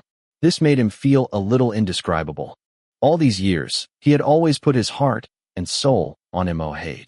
That peerless young man had attracted all his attention, but the other party was extremely cold and distant towards him. It was even more appropriate to describe it as disgust. Not to mention kissing the other party. Moh didn't even let him touch or hold his hand. The surrounding subordinates also kept a respectful distance from him. Other than fear, there was only fear. He was bloodthirsty and ruthless, but he was also human. He also yearned for the warmth of love. Qin Shitian thought of the words Gubai had said. The young man had said that he would do anything for him, that he would be loyal to him. It wasn't because of loyalty, nor was it to repay the kindness of saving his life, but also, he had cherished the broken jade pendant. Something that was worthless in Moh's heart was like a treasure in the young man's heart. It was because he had personally carved it. Thinking of this, Qin Shitian didn't feel the usual coldness and disgust he felt when he was approached by someone other than Moh. Instead, he felt an inexplicable sense of joy. His heart melted into a pool of soft spring water. So, in this world, not everyone hated him or feared him. Even if he was a great devil, there were still people who cared about him. In the quiet night, in the empty room, the sound of sucking made the surrounding air hot. After a long time, Gubai raised his head and stared at Qin Shitian. It was as if he wanted to see something from his cold face. Then, the corners of his mouth curved into a smile. He poked Qin Shitian's face again and chuckled. It's the same feeling. Could it be that you also followed me here? I'm such a heartless person. I'm afraid you've suffered. After murmuring, Gubai smiled and got up to leave. After he left, Qin Shitian let out a long sigh of relief. He reached out his hand to cover his wildly beating heart. Staring at the curtain above his head, he tossed and turned, unable to sleep. He recalled the kiss that made his mind ripple. Chapter 23. There was a connection between Qin Shitian and Nie Qingtsong, or maybe they were the same person. No matter how their bodies changed, the feeling from their souls was the same. Gubai didn't know how to feel after coming to this conclusion. Was he touched, happy, or something else? He didn't know because his heart still didn't beat. He just felt good. Maybe it wasn't as complicated as he thought. Maybe it was just a coincidence. That person just happened to be reincarnated, and they just happened to meet again. It was that simple. He had already said that he had no heart, so after a short moment of thought, Gubai calmed down. He did not know what the future would be like, but now, he was just a passerby in these worlds, so completing the mission was the most important thing. Ajio's wish was to protect the devil sect's leader. Previously, he had to stay by Qin Shitian's side because of his low ability. But now, with the help of his mysterious master, his cultivation had risen to the top of the Xian stage. Thus, even if he didn't stay by Qin Shitian's side, he would still be able to complete the task of guarding. Gubai calmly accepted his demotion to the weapon hall. The weapon hall, as the name suggested, was the place where the devil sect refined weapons. The refinement of weapons in this fantasy world was different from that in the mortal world. It used the spiritual energy in one's body to refine the weapons. Other than being sharp, the refined weapons would also have some spiritual energy attacks. It was very magical. Of course, this kind of weapon couldn't be forged just because one wanted to. The process was very complicated and difficult. Therefore, working in the weapon hall was the toughest and most tiring place in the devil's sect. Therefore, there were no women in the weapon hall. Moreover, all the disciples were burly men over 180 centimeters tall. The sudden appearance of a skinny young man like Gu-bai made him stand out like a chicken among a flock of cranes. In the beginning, Gu-bai was often teased and mocked for looking like a weakling. But soon, Gu-bai won everyone's admiration and respect with 10 high-quality weapons every month. One must know that other than the hall master, no one else had achieved such a result. In the weapon hall, Gu-bai refined weapons during the day and rested at night. Otherwise, he would lurk around the devil sect and pay attention to Qin Shitian and Mo Hage's movements. His life was very busy. In the blink of an eye, 3 years had passed. Over the past 3 years, Gu-bai had been keeping an eye on the movements of his mission targets. At the same time, he had also enriched himself a lot. He had snuck into the library of the Devil's Doctrine and used his highly retentive brain to read all the secret manuals and learned a lot. He believed that the information imprinted in his mind would be useful in other missions in the future. It would be of great benefit to him. The only regret was that the Devil's Doctrine's top secret manual was in Qin Shitian's space ring. Gu-bai would not be able to get it for the time being. In these 3 years, Gu-bai was not only in the weapon hall, but also in the entire devil sect. He had a certain status because of his excellent refining skills. The quality of weapons in this world was determined by the spiritual qi cultivation of the refiner. The higher the level of the refiner, the more powerful the weapon would be. With the help of the mysterious master and his current cultivation, the number of experts in this world who could defeat him could not be counted on one hand. All the weapons he refined were of the highest quality. However, as an expert, he had the pride of an expert. He would not casually refine weapons for others. Moreover, the experts had their own things to do. They did not have as much time as Gu-bai to waste. Of course, other than the experts, there was another kind of genius who could refine divine weapons. In order to hide his cultivation, Gu-bai naturally chose the halo of a refining genius. In this way, as Gu-bai had expected, his reputation as a refining genius was like a thunderclap on a sunny day. It quickly caused a stir in the devil sect. All the elders and hall masters in the sect could not help but ask him for a handy weapon. They gave him face when they saw him. On the other hand, Mo Hage's reputation in the devil sect was declining day by day. Ever since he had refused to hurt Qin Shitian that day, Qin Shitian seemed to have woken up and was no longer so obsessed with him. Although he still valued Mo Hage, after all, he had raised so many youths and carefully taught his disciple. However, when he looked at Mo Hage, the passion in his eyes gradually faded. Every day, he did not need Mo Hage to accompany him to eat. When Mo Hage practiced martial arts, he did not watch. When Mo Hage made a mistake, he did not pamper and protect him like before. Instead, he scolded him sternly. He even canceled the annual celebration for Mo Hage's birthday. According to Qin Shitian's personality, these actions clearly isolated Mo Hage. The subordinates in the sect immediately saw through it.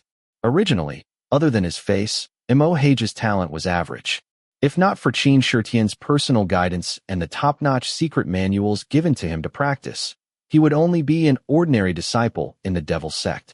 At this moment, Qin Shitian didn't care about him anymore. He didn't teach him and didn't give him heavenly and earthly treasures to cultivate. Naturally, his cultivation started to slow down. Without powerful martial strength and Qin Shitian's favor, he didn't live up to his title as the young sect master. However, Mo Hage's natural disposition was cold, so he didn't feel anything. Instead, because of Qin Shitian's alienation, he let out a sigh of relief. Towards Qin Shitian, he unexpectedly had a gentleness that he had never had before. Gu-bai could not help but secretly mutter that Mo Hage was definitely a masochist. He did not like people who treated him well, but he was happy when people treated him coldly. It was simply incomprehensible. Although he muttered to himself, In any case, the weaker the relationship between Qin Shitian and Moh, the more he liked it. On this day, although Bai Lu had already passed, due to the devil sect's geographical location, the weather in the sect was still as hot as midsummer. After Gu Bai finished refining weapons, he came out of the Hall of Weapons and instructed the servants to prepare clean water for him to take a bath. This was his daily habit. Now that his status in the devil sect was not low, the treatment he enjoyed was naturally different. Not only did he have his own courtyard, he also had more than 10 servants to serve him. With great power, this mission was much easier to complete. With confidence in his grasp, Gu Bai treated this mission as a vacation. The feeling of being served like this was very good. However, Gu Bai was still not used to others staring at him as he bathed.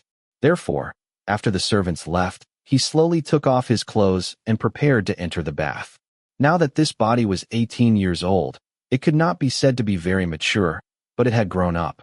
His appearance was still delicate and pretty, but because of his cultivation, his skin was very good and had a special alluring scent. Therefore, when he took off his clothes to reveal his fair and tender body, the eyes of a certain man who was hiding in the dark darkened a little. Qin Shitian hid in a corner, his heart burning with passion. The youth's skin was porcelain white and delicate. Under the steam of the hot water, it glowed with a lustrous luster. Looking at it, it was like looking at an alluring milk, making one want to lick it. Occasionally, when the youth stood up, that round and perky buttocks would be facing him. White and tender, they swayed until his mouth was dry and his tongue was dry, making it difficult for him to breathe. Also, that pair of pure eyes were slightly squinted as he soaked in the hot water. His expression of concentration and enjoyment was very languid, but also very eye-catching, making one unable to look away. Ever since that sneaky kiss 3 years ago, he could not help but pay more attention to Gu Bai. After that, this attention could not be stopped. The youth was clearly very ordinary. He was not as good-looking as his disciple, and his figure was not as sexy and seductive as the witch in the sect, but he could not help but look at this person. Ever since he found out that the youth had the habit of bathing every day, he could not help but run over and hide in the dark to peep. Damn it! This lord actually did such a shameful thing. Qin Shitian could not help but feel a little annoyed, but his eyes were still fixed on the person who was soaking comfortably and lazily in the bath. Especially the youth who knew how to enjoy himself. There was even wine by the side of the bath. The youth stretched out his fair and slender fingers, picked up the golden bottle filled with fine wine, raised his head, and slowly poured it into his mouth. His actions were indescribably seductive. When the strong wine entered his throat, he slightly squinted his phoenix eyes, slightly opened his red lips, and exhaled a hot breath with the fragrance of the wine. His cheeks were dyed with a layer of crimson. The youth who should have been described as well-behaved at this moment looked very demonic. Even his delicate and pretty face was a little more radiant. If he was not secretly peeping, he would never have thought that the usually generous youth in the sect, who was loyal, obedient, and stupid in front of him, would be so seductive and evil in private. As expected, there were no simple and stupid people in the devil sect. Also, he could not understand how Gu Bai was able to sneak into his palace without his devil guard's knowledge. To be able to do that, the youth's spiritual energy cultivation was definitely not low, almost comparable to his own. Just who was this youth? What was his purpose in hiding in the devil sect? These questions puzzled Qin Shitian, and he unconsciously paid more attention to Gu Bai. But with the passage of time, even he did not realize that these questions had been thrown to the back of his mind. Instead, the youth's body and face occupied his mind, and every night he dreamt of beautiful and gentle scenes. When Gu Bai finished bathing and got dressed, he licked his lips and reluctantly left, looking forward to tomorrow's time. The moment he left, he did not notice the faint smile on the youth's face. Gu Bai stared at the place where the youth was hiding, and could not help but curse in his heart again. Pervert. Now that he had joined the ranks of the strong, how could he not notice Qin Shitian's peeping? Especially when the man was so engrossed that he would reveal a flaw early on. It was just that he did not expose him. As long as Qin Shitian was no longer obsessed with Moh, it would be much easier for him to complete his mission. Gu Bai was a little surprised that the object of this obsession had changed to himself. His body this time was not as beautiful as Lu Rongqing's body in the previous world, and it could not compare to Mo Hage's peerless beauty. Now that Qin Shitian had taken a fancy to him, was it because the other party's taste was too bad, or was his charm too great? Or was it because the person who had reincarnated still had feelings for him? After all, when he left the previous world, the crazy love in the man's eyes made even a heartless person like him miss it. Thinking of this, Gu Bai's eyes changed, and he suddenly looked up and smiled, shaking his head and thinking, why do I care about this? As expected, this mission was too easy and boring. Let's just complete the mission. After taking a shower, he estimated the time. After eating dinner, he changed into his night clothes and went to the secret room where the devil's sex holy relic was kept. At this moment, the plot had already started. A few days ago, Mo Hage had returned from a mission. His usually cold eyes had softened a little, and there was a hint of charm in the corners of his eyes, as if he had just had sex with someone. There was no doubt that Mo Hage had met Jun Yin Han during the mission, and the two had already pledged their love for life. Now, Mo Hage had returned to the sect to steal the devil's sex holy relic, and was ready to fly away with his lover. In order to complete the mission, other than stopping Qin Shitian from being obsessed with Mo Hage, it was also very important to stop Jun Yin Han from obtaining the devil's sex holy relic and becoming a strong person. He had to stop this. Chapter 24. The devil's sex treasure was a purple heart lotus. This was a very rare mystical flower in the mainland. Rather than calling it a mystical flower, it was more appropriate to call it a mystical elixir. Legend has it that even an immature purple heart lotus could revive the dead if eaten by an ordinary person. If a cultivator ate it, they could cleanse their marrow and increase their strength, becoming a peak master in a short period of time. A mature purple heart lotus even had the powerful effect of allowing one to break through to the peak and become immortal. It was sought after by all the masters on the mainland because no one had been able to break through to a higher realm for thousands of years. However, this flower's growth cycle was extremely long, requiring hundreds of years. The conditions for its growth were also extremely harsh and could only be found by chance. Qin Shitian had obtained it by chance and spent a lot of effort to transplant it to the devil's sect. He carefully planted it and waited for it to mature before consuming it to become a supreme master in this world. However, who knew that Mo Hage would steal the purple heart lotus that was a few months away from maturing and give it to Jun Yin Han, allowing him to obtain great power and become Qin Shitian's enemy. Regardless of whether Qin Shitian would become enemies with Jun Yin Han because of Mo Hage, he could not let Jun Yin Han obtain the power of the purple heart lotus. Who knew if the two of them would clash because of other matters in the future?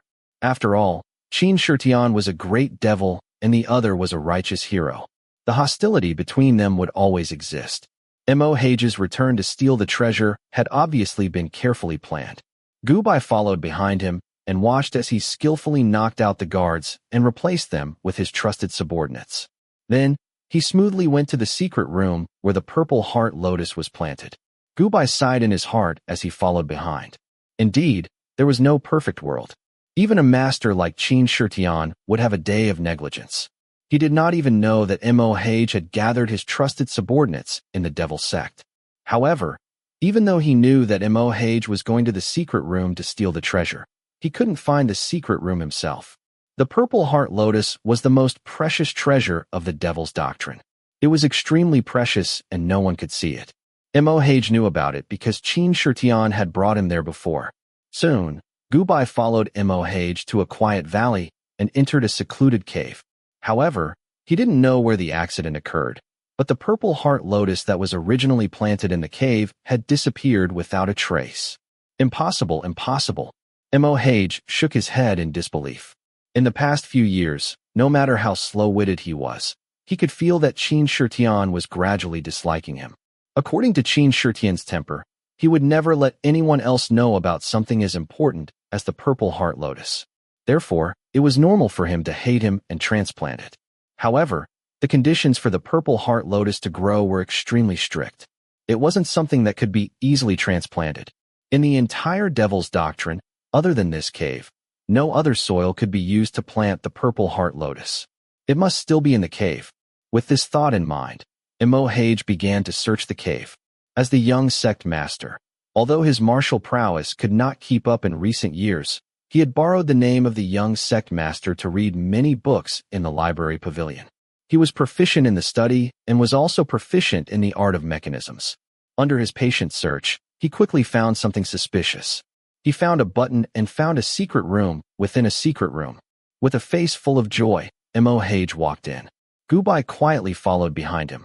Once he entered the secret room, the precious purple heart lotus was indeed there. It was planted in a white jade flower pot and placed on a stone table. However, Mo Hage didn't walk up immediately. His gaze was fixed on the paintings hanging on the walls of the secret room. He was shocked by the contents of the paintings. As a member of the Devil's Doctrine, Mo Hage was experienced and knowledgeable. However, no matter how experienced and knowledgeable he was, he couldn't help but be shocked by the paintings on the walls of the secret room. Those paintings were erotic paintings. Not only were there two men in the paintings, he was also very familiar with the faces of the two men. It was his master, Qin Shirtian, and the armament refining genius of the sect. That little guard by his master's side, Agio. The two men in the paintings were naked. The fair and tender youth was being pressed down by the mature man, or hugged, or the youth was directly riding on the man's body. The pictures were not concealed at all and were extremely erotic, especially the expression on the youth's face. It was beautifully drawn. There was also a portrait of the youth alone hanging in the middle of the secret room. It was a bath picture of the youth leaning against the side of the bathtub and lazily bathing. Mo Hage's eyesight was very good. With one look, he could see that the color of the youth's face was lighter than the other parts of the painting. It was obvious that the color had faded due to years of friction. So the reason why his master didn't look at him in the past few years was because he had someone else in his heart. Mo Hage withdrew his gaze and thought to himself. He couldn't help but feel even colder and more disgusted with Qin Shirtian. He had a change of heart on a whim. He hated people who were half-hearted the most. Fortunately, he didn't fall for his master back then. Behind him, Gubai's face stiffened when he saw the secret room full of paintings. He almost couldn't help but stagger and expose himself. He roared in his heart, Qin Shirtian, you big pervert.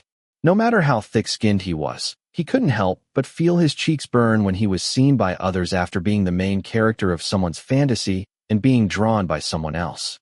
However, Gubai wasn't in a hurry to walk out. He realized that other than him and Mo Hage, there was someone else in the secret room. A strong person who wasn't inferior to him. As expected, when Mo Hage walked over to take the purple heart lotus, a black flame suddenly attacked him. He was directly slammed into the wall of the secret room. Blood spurted from his mouth. Master, why are you here? Mo Hage raised his head and saw the tall figure walking out from the dark. His expression changed. He didn't expect Qin Shirtian to be in this secret room. Then why are you here? Qin Shirtian stared at him coldly. There was no longer the infatuation and adoration in his eyes. Today, after peeping at Gubai bathing, he couldn't calm down. As usual, he came to this secret room to paint and calm himself down. He knew that Gubai wasn't as weak as he appeared to be. Back then, he was able to sneak into his bedroom. It was impossible for him to take the youth by force. Every time he wanted the youth, he could only use painting to express his thoughts and release the evil fire in his heart. Who knew that someone would disturb him today? There was no one else who knew about this place other than Mo Hage. As expected, Mo Hage relied on his understanding of him to find the secret room. He even dared to have designs on the purple heart lotus. Mo Hage was speechless. His face was pale. No matter how much he hated Qin Shirtian, he was still very afraid of Qin Shirtian. He was a ruthless devil who killed without batting an eyelid. But when he thought that his sweetheart needed such a treasure, the fear in his heart lessened. Then, he remembered how Qin Shirtian doted on him in the past. He couldn't help but kneel down. Master, this disciple is unfilial. This disciple wants to leave the devil's sect and live in seclusion. Before I leave, I want to ask Master to give this disciple a purple heart lotus. Qin Shirtian didn't say anything. He narrowed his eyes and stared at him for a while. What do you want the purple heart lotus for? The matter between Mo Hage and Jun Yinhan was very secretive. In addition, they had only known each other for a short time. Even if Qin Shirtian had many spies, he still didn't know. Qin Shirtian didn't know about Jun Yinhan's existence. Naturally, Mo Hage didn't dare to say it out loud. After staying in the devil's sect for so many years, and growing up by Qin Shitian's side, he understood Qin Shitian's character very well. He was an extremely extreme person. If Qin Shitian knew that he had betrayed him for another man, he would definitely kill Jun Yinhan.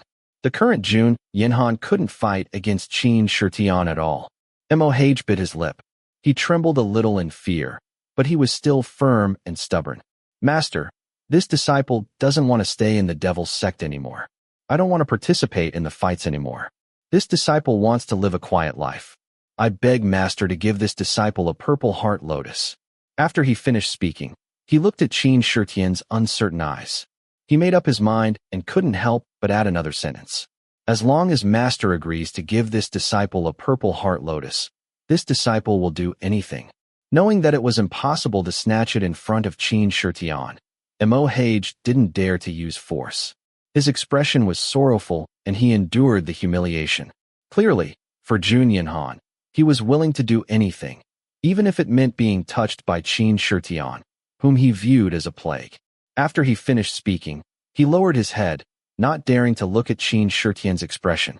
After he finished speaking, Qin Shitian's ugly expression calmed down.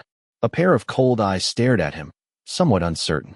He understood Moh character very well. He was very cold and firm. Previously, he would rather die and disobey him than let him touch him. Now, he was willing to be intimate with him for a purple heart lotus. This was too strange. There must be a reason behind it. Not to mention that he no longer had any interest in Moh. Even if he did, he wouldn't touch Moh under these circumstances. Thinking of this, he was more interested in Moh's goal of getting the purple heart lotus. Forget it. Get up. I won't give you the purple heart lotus. If you want to leave the devil's sect, then go. I'll just pretend that I've never accepted you as my disciple. I don't want to force you anymore. Although it was dangerous to let the tiger return to the mountain and then follow the vine to find the melon, he was the tiger. He knew Moh's abilities very well. He closed his eyes, as if he was a little hurt, but in reality, his heart didn't waver at all. Instead, Gu Bai's face appeared in his mind. Seeing this, Gu Bai, who didn't know what he was thinking, couldn't help but think to himself. Qin Shitian was indeed deeply in love with Moh. There were still some feelings left in his heart. The other party wanted to steal the devil sect's treasure, betrayed the devil sect, and left. Yet he couldn't bear to kill him and even let him go. Fortunately, he didn't kill Moh and Jun Yinhan to complete his mission. Otherwise, if he killed Moh, Qin Shitian would have to kill him. If he killed Jun Yinhan, Moh might very well seduce Qin Shitian to kill him for revenge. As for killing Moh and Jun Yinhan before they met, he couldn't do it either. That Jun Yinhan's background wasn't simple. If he died, it would cause a lot of trouble. After coming to this conclusion, Gu Bai glanced at the painting in the secret room. He didn't know why, but he felt vexed. This man was painting his erotic picture while thinking about someone else. They were really a bunch of masochists. However, regardless of whether Qin Shitian still had any feelings left, as long as he let go of Moh, everyone would be happy. Thinking of this, Gu Bai quietly retreated. On the other side, after letting Moh go, Qin Shitian immediately had the devil guard follow him. In less than 2 hours, he understood why Moh wanted the purple heart lotus. He was instantly furious. Chapter 25. Good. Moh, you're amazing. You're my good disciple. After receiving his subordinate's report, Qin Shitian's expression turned ugly, his eyes spitting fire. Although he was no longer so infatuated with Moh, she was still the disciple he had raised for more than 10 years. She had betrayed him for another man. When she had asked for the purple heart lotus, she had even said that she would give herself to him. This made him furious. Not to mention that he no longer cared about Moh. Even if he did, he would never touch someone who had already been touched by someone else. Furthermore, the other party was unwilling. He was the sect leader of the devil sect. He had his own pride and was an extremely extreme person. This was why he had tried to kill Moh in the storyline. He was the kind of person who would destroy what he couldn't get. Moreover, Moh knew so many secrets of the devil sect. It was impossible for him to leave so easily. Therefore, in a fit of anger, Qin Shitian personally led people to the Jun residence to eliminate the traitor. When Gu Bai heard the news, he automatically assumed that Qin Shitian was still in love with Moh and regretted it. He couldn't help but facepalm and felt an inexplicable anger. Qin Shitian was such an idiot. Even now, he was still obsessed with Moh. There were plenty of fish in the sea. Why did he have to fall in love with one flower? He was such a strong person. As the sect leader, he was courting death for an ingrate. Idiot. He was as stupid as a pig. Gubai cursed in his heart. He couldn't be blamed for thinking this way. All these years, no matter what Moh had done wrong, Qin Shitian had easily let it go. He had seen it all. Now that Moh had betrayed him, he couldn't even bear to kill him. He naturally thought that Qin Shitian still had feelings for Moh in his heart. He must be regretting his decision to capture him. Even though he knew that Jun Yinhan was no match for Qin Shitian, and that Qin Shitian's life wouldn't be in danger, Gubai still chased after him just in case. The Devil's Sect was one of the top forces on the continent. Not to mention the Jun family, which was only a small empire's general's family. Even those mysterious hidden forces didn't dare to face the Devil's Sect alone. Just one of Qin Shitian's demon guards was enough to defeat all the experts of the Jun family. Seeing that Qin Shitian was about to slaughter the entire Jun family, Moh hurriedly rushed forward and blocked the attacks of the demon guards. He then knelt down before Qin Shitian. Master, your disciple knows that leaving the Devil's Sect is wrong, but feelings cannot be forced. Your disciple and he are in love with each other. Please grant us our wish. Help you? Qin Shitian was so angry that his face turned ugly. Hi Go. I rescued you from a pile of corpses and brought you back to the Devil's Sect to teach you carefully. I even gave you the supreme position of young sect master. You actually dared to betray me for a man you've known for less than half a month. You even dared to steal the sect's sacred item. Do you even have the slightest bit of feelings for me as your disciple? Master, I'm sorry He wasn't really cold-blooded. Although he didn't love Qin Shitian, he had raised and taught him for many years. There was still a master-disciple relationship between them. However, compared to his love for Jun Yinhan, this didn't seem so important. He wasn't good with words, so he could only insist. Master, please grant me my wish. Evil disciple. His stubbornness made Qin Shitian extremely angry. He couldn't help but personally attack. With one move, he sucked Moh away from his original spot. Then, he formed a claw with his 5 fingers and grabbed the other party's neck. He didn't have any feelings for Moh now. However, they had been master and disciple for many years. He had sacrificed so much. No matter what, he couldn't accept the other party's betrayal. With his extreme personality, he hated betrayal the most. Just as Moh's face turned purple and his lips turned white from his grip, he fell into an extreme lack of oxygen and was about to suffocate to death. Gubai finally rushed over. Sect leader, please have mercy. At this moment, Gubai couldn't care less about hiding anymore. He leaped up and rushed over. Based on Qin Shitian's cultivation, it wasn't that easy to save someone from his hands. However, when Gubai's voice rang out, Qin Shitian was instantly shaken. When he raised his head and saw Gubai's figure, he was instantly filled with joy and tenderness. In a moment of absent-mindedness, his hand loosened. Moh was successfully saved by Gubai. Thank you. Moh didn't expect Gubai to save him at this critical moment. He was slightly touched. He took 2 deep breaths and hurriedly thanked him. On the other hand, Qin Shitian wasn't as touched. His gaze instantly turned cold. It was even colder than when he stared at Moh. He suppressed the raging flames in his chest and said, You betrayed me too. Sect leader, I'm sorry. Please allow me to explain everything to you when I return to the sect. Gubai paused. He knew that he wouldn't be able to explain things to Qin Shitian at this moment. In order to prevent him from killing Moh and Jun Yinhan, he rushed over and prepared to restrain the man. Jun Yinhan and the Jun family couldn't die. At least, they couldn't die at the hands of Qin Shitian now. According to the plot, the Jun family was the descendant of a super strong cultivator from 100 years ago. Although that strong cultivator had disappeared for 100 years, he wasn't dead. He only lived in seclusion. Although Qin Shitian was powerful, he was still slightly weaker than that strong cultivator. If something happened to the Jun family now, that strong cultivator would definitely appear and seek revenge on Qin Shitian. According to the plot, the Devil's Sect was destroyed overnight and Qin Shitian was captured because of that strong cultivator's help. At this moment, Gubai and Qin Shitian's strength were about the same. However, he was merciful to Gubai. He couldn't kill him like he did to Moh, so he didn't dare to use too much strength. In addition, he was surprised that Gubai had the same strength as him. In a moment of distraction, he was restrained by Gubai. The other devil guards were naturally no match for Gubai and were quickly kicked away by Gubai. Gubai continued to grab the angry man whose face was filled with black qi. He walked in front of Moh and struck him with his palm, destroying his dantian. Moh, you betrayed your sect for disloyalty. Betraying your master is unrighteous. Although you're disloyal and unrighteous, the sect leader is magnanimous and spared your life. From now on, you're no longer a disciple of the devil's sect. Take care of yourself. After he finished speaking, Gubai grabbed Qin Shitian and left. It had to be said that love could really make people dizzy. Moh and Jun Yinhan had only known each other for half a month, but he had already betrayed the devil's sect for the sake of the other party. He had betrayed Qin Shitian, who had saved his life and taught him meticulously.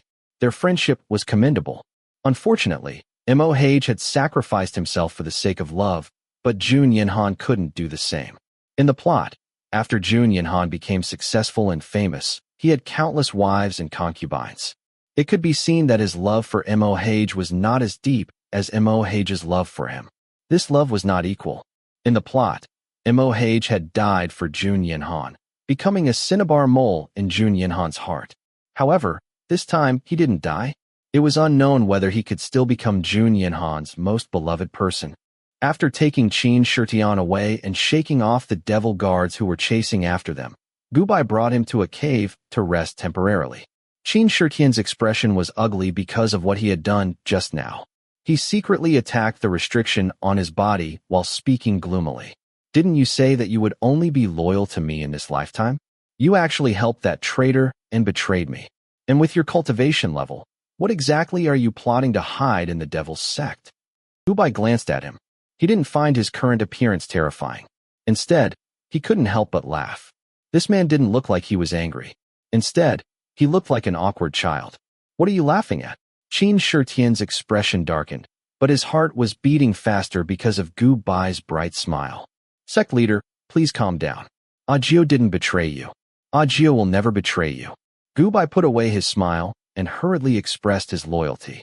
If Qin Shitian didn't trust him, it would be terrible if he couldn't fulfill Agio's wish to protect him. He suddenly smiled and took the initiative to wrap his legs around the man's waist. Really, how could there be such a strong person in the world? But it felt good.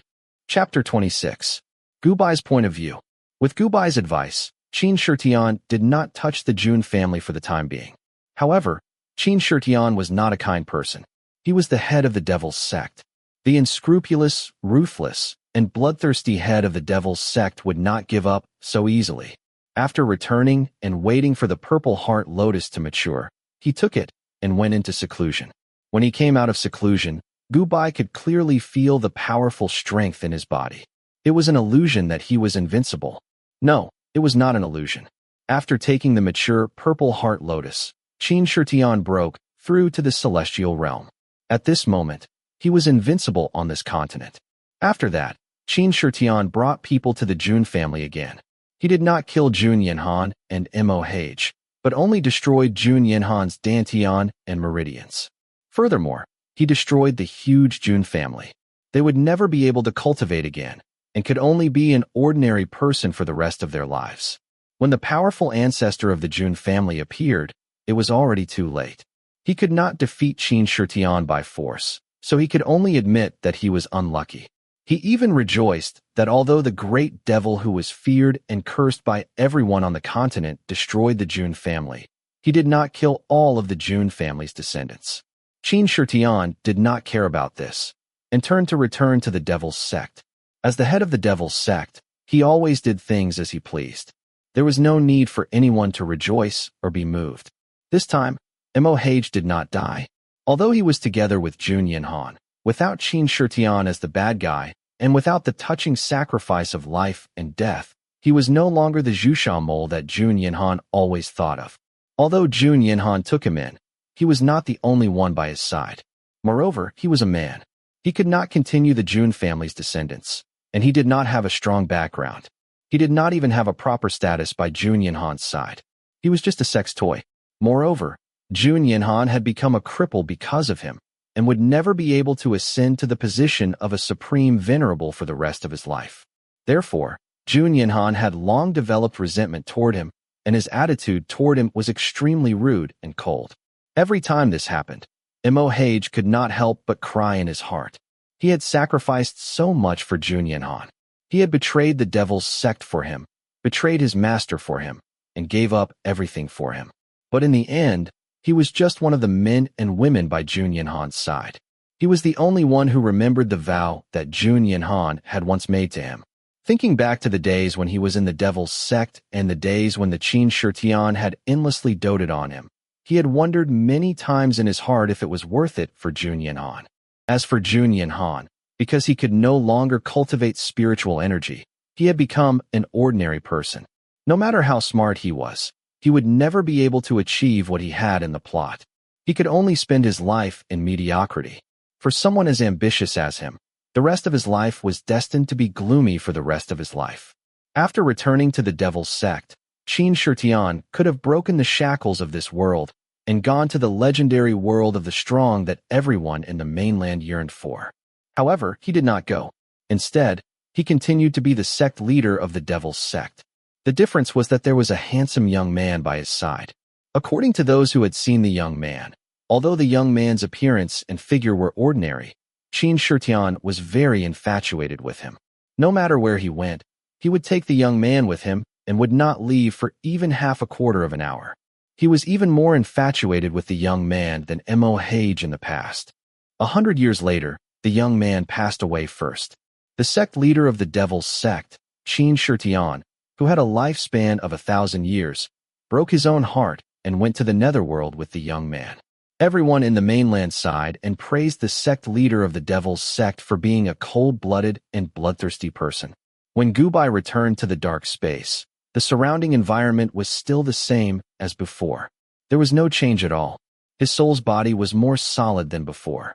However, when he returned to the starry sky this time, he was a little stunned. After all, he had lived for 100 years in the real world. He needed time to react. "How do you feel?" The mysterious voice that he had not heard for a long time sounded again. Gubai came back to his senses. This time, he wasn't facing an empty space. Instead, a tall man in black armor appeared in midair in front of him. The man's body was somewhat transparent. He should still be in the form of an illusion, just like the one he had seen when he was summoned during the mission. Gubai hurriedly cupped his hands respectfully. "Master, well, the mission was completed well. Your soul seems to have solidified a lot." Although the mysterious man was praising him, the eyes revealed by the mask were still as cold as ice. No one dared to look directly at him, as if there was no human emotion in them. "Thank you for your help this time, Master." Gubai did not dare to continue looking at him. The cold aura of the other party was extremely terrifying. "No need to thank me. Last time was your reward. This time, the mission is gone. Do you want to start the mission immediately or rest for a while?" The mysterious man said calmly. "I still want to rest." Gubai hesitated. "Master, can I ask you another question?" "Ask away." "Master, you said that the people in those worlds have souls. Then, when they die, will they be reincarnated?" "Souls will naturally be reincarnated. Then, when we do the mission, will it be possible for us to meet the people of the past again?" Gubai held his breath and asked. "Yes, but the possibility is not high. There are too many worlds." The mysterious man stared at him coldly. Then, he continued, "You asked this question because you miss the people in those worlds?" Gubai didn't say anything. He didn't know how to answer, because he didn't know either. However, when he left this time, he felt a little more reluctant than when the first mission ended. Although it was very faint, he could feel it, because it was an emotion he had never felt before. Actually, it doesn't matter if you miss it. It's not like there are no such people among you. They miss the wealth, status, power, mountains, and beauties in the world. But I need to remind you that you are different from the people in those worlds. They will be reincarnated after they die. If you are addicted to it and die, you will truly die. The mysterious man looked at the expression on Gubai's face. His voice was emotionless. "Gubai, do you know why I chose you in the first place?" "Master, please enlighten me." "Before you, this monarch has chosen many people. Until now, they have served this monarch. However, they have gone to different worlds and never returned. You have an advantage that none of them have. That is because you don't have a heart. You are a naturally emotionless person. You won't let your emotions affect your decisions. Although this monarch doesn't mind my subordinates dying in those worlds because emotions are something that no one can avoid, Gubai, this monarch feels that you will definitely be the one who has lived the longest. Gubai's expression froze. He did not say anything. He lowered his head to hide the ripples in his eyes. He could not help but reach out to touch his chest where there seemed to be no heartbeat. Thank you, Master. I understand. I want to start the mission immediately. After a while, he cupped his hands and said calmly, Du Yunshi, let me tell you. If it were not for the fact that you were the piece of meat that I carried in my womb for 10 months, and it would be a pity to lose it, I would not care if you lived or died. We are going to the Fu Mansion tomorrow. Let me tell you this first. In the future, you better behave yourself and don't cause any trouble. Otherwise, I will kick you out first if you get into trouble. As soon as Gubai woke up, the first thing he felt before he opened his eyes was that someone was poking his head with a finger and a woman was fiercely admonishing him. But before he could open his eyes to look at the person in front of him and his surroundings, an indescribable feeling of pain immediately appeared in his chest. Then, a huge amount of information about the plot was automatically transmitted to his mind, making his head swell and ache. The original surname of the host was Du Yunshi. He was the son of a brothel prostitute. His mother, Du Haitang, whose real name was Du Area, was originally the second daughter of the Du family in a small village. Because the family was poor and could not afford to eat, she was sold to a brothel. After arriving at the brothel, Du Area did not resist, but she was beaten by the procuress and starved for a few days, so she became obedient. Saying that she had no backbone was nothing compared to living and eating. Du Haidang had also lived a hard life since she was a child.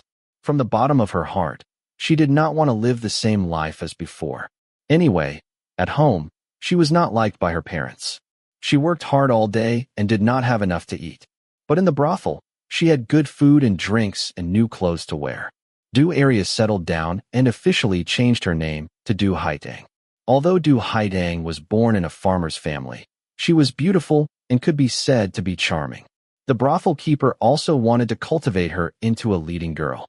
In order not to suffer and to live a good life, she also put in a lot of effort to study hard. Finally, Du Haidang became the leading girl in the brothel. Her every move was charming and caused thousands of men to be jealous of her. Then, it was very melodramatic that the young and beautiful leading girl met a poor scholar who went to the capital to take the imperial examination. That was her father. The two of them were in love and acted in a touching love story. His mother took out all her savings to support his father. His father also promised that his mother would marry a beautiful woman after high school. She was envied by the girls in the brothel and became a much-told story. But unfortunately, after his father became the top scorer, he turned around and married a rich and powerful young lady of equal social status. But his father still had a conscience and raised his mother as a concubine in the yard outside.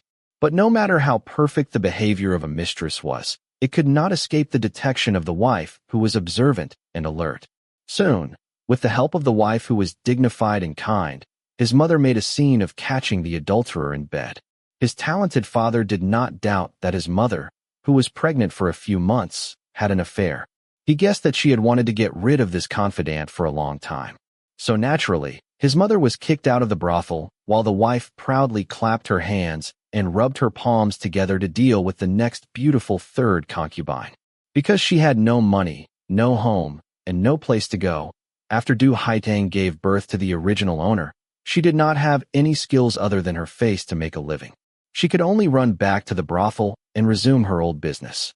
Therefore, with such a tumultuous and complicated relationship, from the moment he was born, his mother hated his father and wanted to strangle him countless times. But perhaps because of the remnants of her maternal nature, she gave up countless times and did not throw him away. Instead, she raised him. Although his mother did not strangle him to death and throw him away, because of his father, she did not treat him well. Usually, if she was not beating him, she would scold him. Although this kind of childhood was tragic, the original owner did not have any resentment. His mother did not treat him well, but in the end, she gave him a life and raised him. She had a sharp tongue, but a soft heart. Occasionally, she would care for him and would make him a new set of clothes for his birthday. Moreover, she did not bring him to the brothel, but secretly raised him outside to prevent him from being brought to the brothel. If the original owner lived his life like this, it would not be bad. He had a weak and timid personality and had never studied before. He did not have any ambitions. But it was a pity that his mother was not someone who was willing to endure hardships. Before she was completely old, she seduced a rich merchant, Master Jia, and the other party married her as a concubine. So, the original owner was very lucky to be taken away by his mother, who knew that this trip, he was destined to have a tragic and unlucky life. Chapter 27. The previous host's mother was beautiful and resourceful, so she was doted on by old Master Fu. So when he followed his mother to the Fu manor, he enjoyed a good life. But his identity was very awkward. For the Fu family's face, he was Du Haitang's nephew on the surface and called Du Haitang his aunt. But in reality, many people knew that he was Du Haitang's illegitimate son. The Fu family's young master and young miss didn't like him, and the Fu family servants also looked down on him. He had a timid personality and didn't dare say anything when he was bullied. Over the years, his personality became extremely humble. What was even worse was that because he inherited his parents' good genes, he was small and skinny when he was young. He always had his head lowered and had a cowardly appearance. When he grew up and his facial features opened up, he was clearly a man, but he had a face that was more beautiful than a woman's. His eyes, in particular, seemed to have inherited some kind of intergenerational gene from his parents. He had the legendary exotic eyes that could only produce beautiful men and women. Every time his eyes moved and reflected the sunlight, his black eyes would reveal a deep blue color. They were crystal clear, like flawless gems that could captivate souls. So with such a seductive appearance, the previous host successfully evolved from a pitiful little girl who was bullied to a weak little girl who was taken advantage of by others. After receiving the plot to this point, Gubai instinctively felt that something was wrong and the pain in his chest increased. After a few minutes, Gubai opened his eyes and his face was dark. The reason was none other than the fact that the original owner of this mission was the main character of an ancient sadistic sex novel. Gubai couldn't help holding his forehead. Although this was a sadistic novel, a normal sadistic novel didn't have any plot. The plot was all about the bottom being suppressed by the top and this kind of thing. But the world he was in wasn't a normal sadistic novel. It was a sadistic novel, so the plot was quite rich. In the plot, after the previous host gradually revealed his evil face, the first person to notice him was old Master Fu's second young master. The other party was a lustful person who was extremely well liked by Master Fu. Therefore, after being noticed by such a person, the original owner of this body quickly embarked on the tragic path of chrysanthemums and cucumbers everywhere. Then, after being completely abused by the second young master, he met the biggest monster in his life, the eldest young master of the Fu family, Fu Juanli. After meeting Fu Juanli and being brought to her side, the original owner could be said to have left the wolf's den and entered the tiger's den, torturing both her body and heart. Fu Juanli noticed him because of his special blue eyes. Everyone knew that the eldest young master of the Fu clan was cold and heartless, but in reality, he already had a pure and holy lotus flower in his heart. It was a pity that the two of them were not fated to be together. Unfortunately, the original owner had the same pair of eyes as Bai Lianhua. Naturally, she became a substitute for Bai Lianhua. After a few days of being treated as a substitute for the good days of recuperation, the white lotus in Fu Juanli's heart came back, and the original owner continued his miserable life. In order to appease the betrayed Bai Lianhua, Fu Juanli watched as he was beaten and abused by Bai Lianhua. In the end, Bai Lianhua dug out a pair of eyes that were as beautiful as Bai Lianhua's and threw him into the wilderness like a rag to die miserably. Therefore, after dying, the original owner was very painful and unwilling, so he made a deal with his master. He wanted to torture those who had plucked his chrysanthemums. He also wanted to get Fu Juanli's love.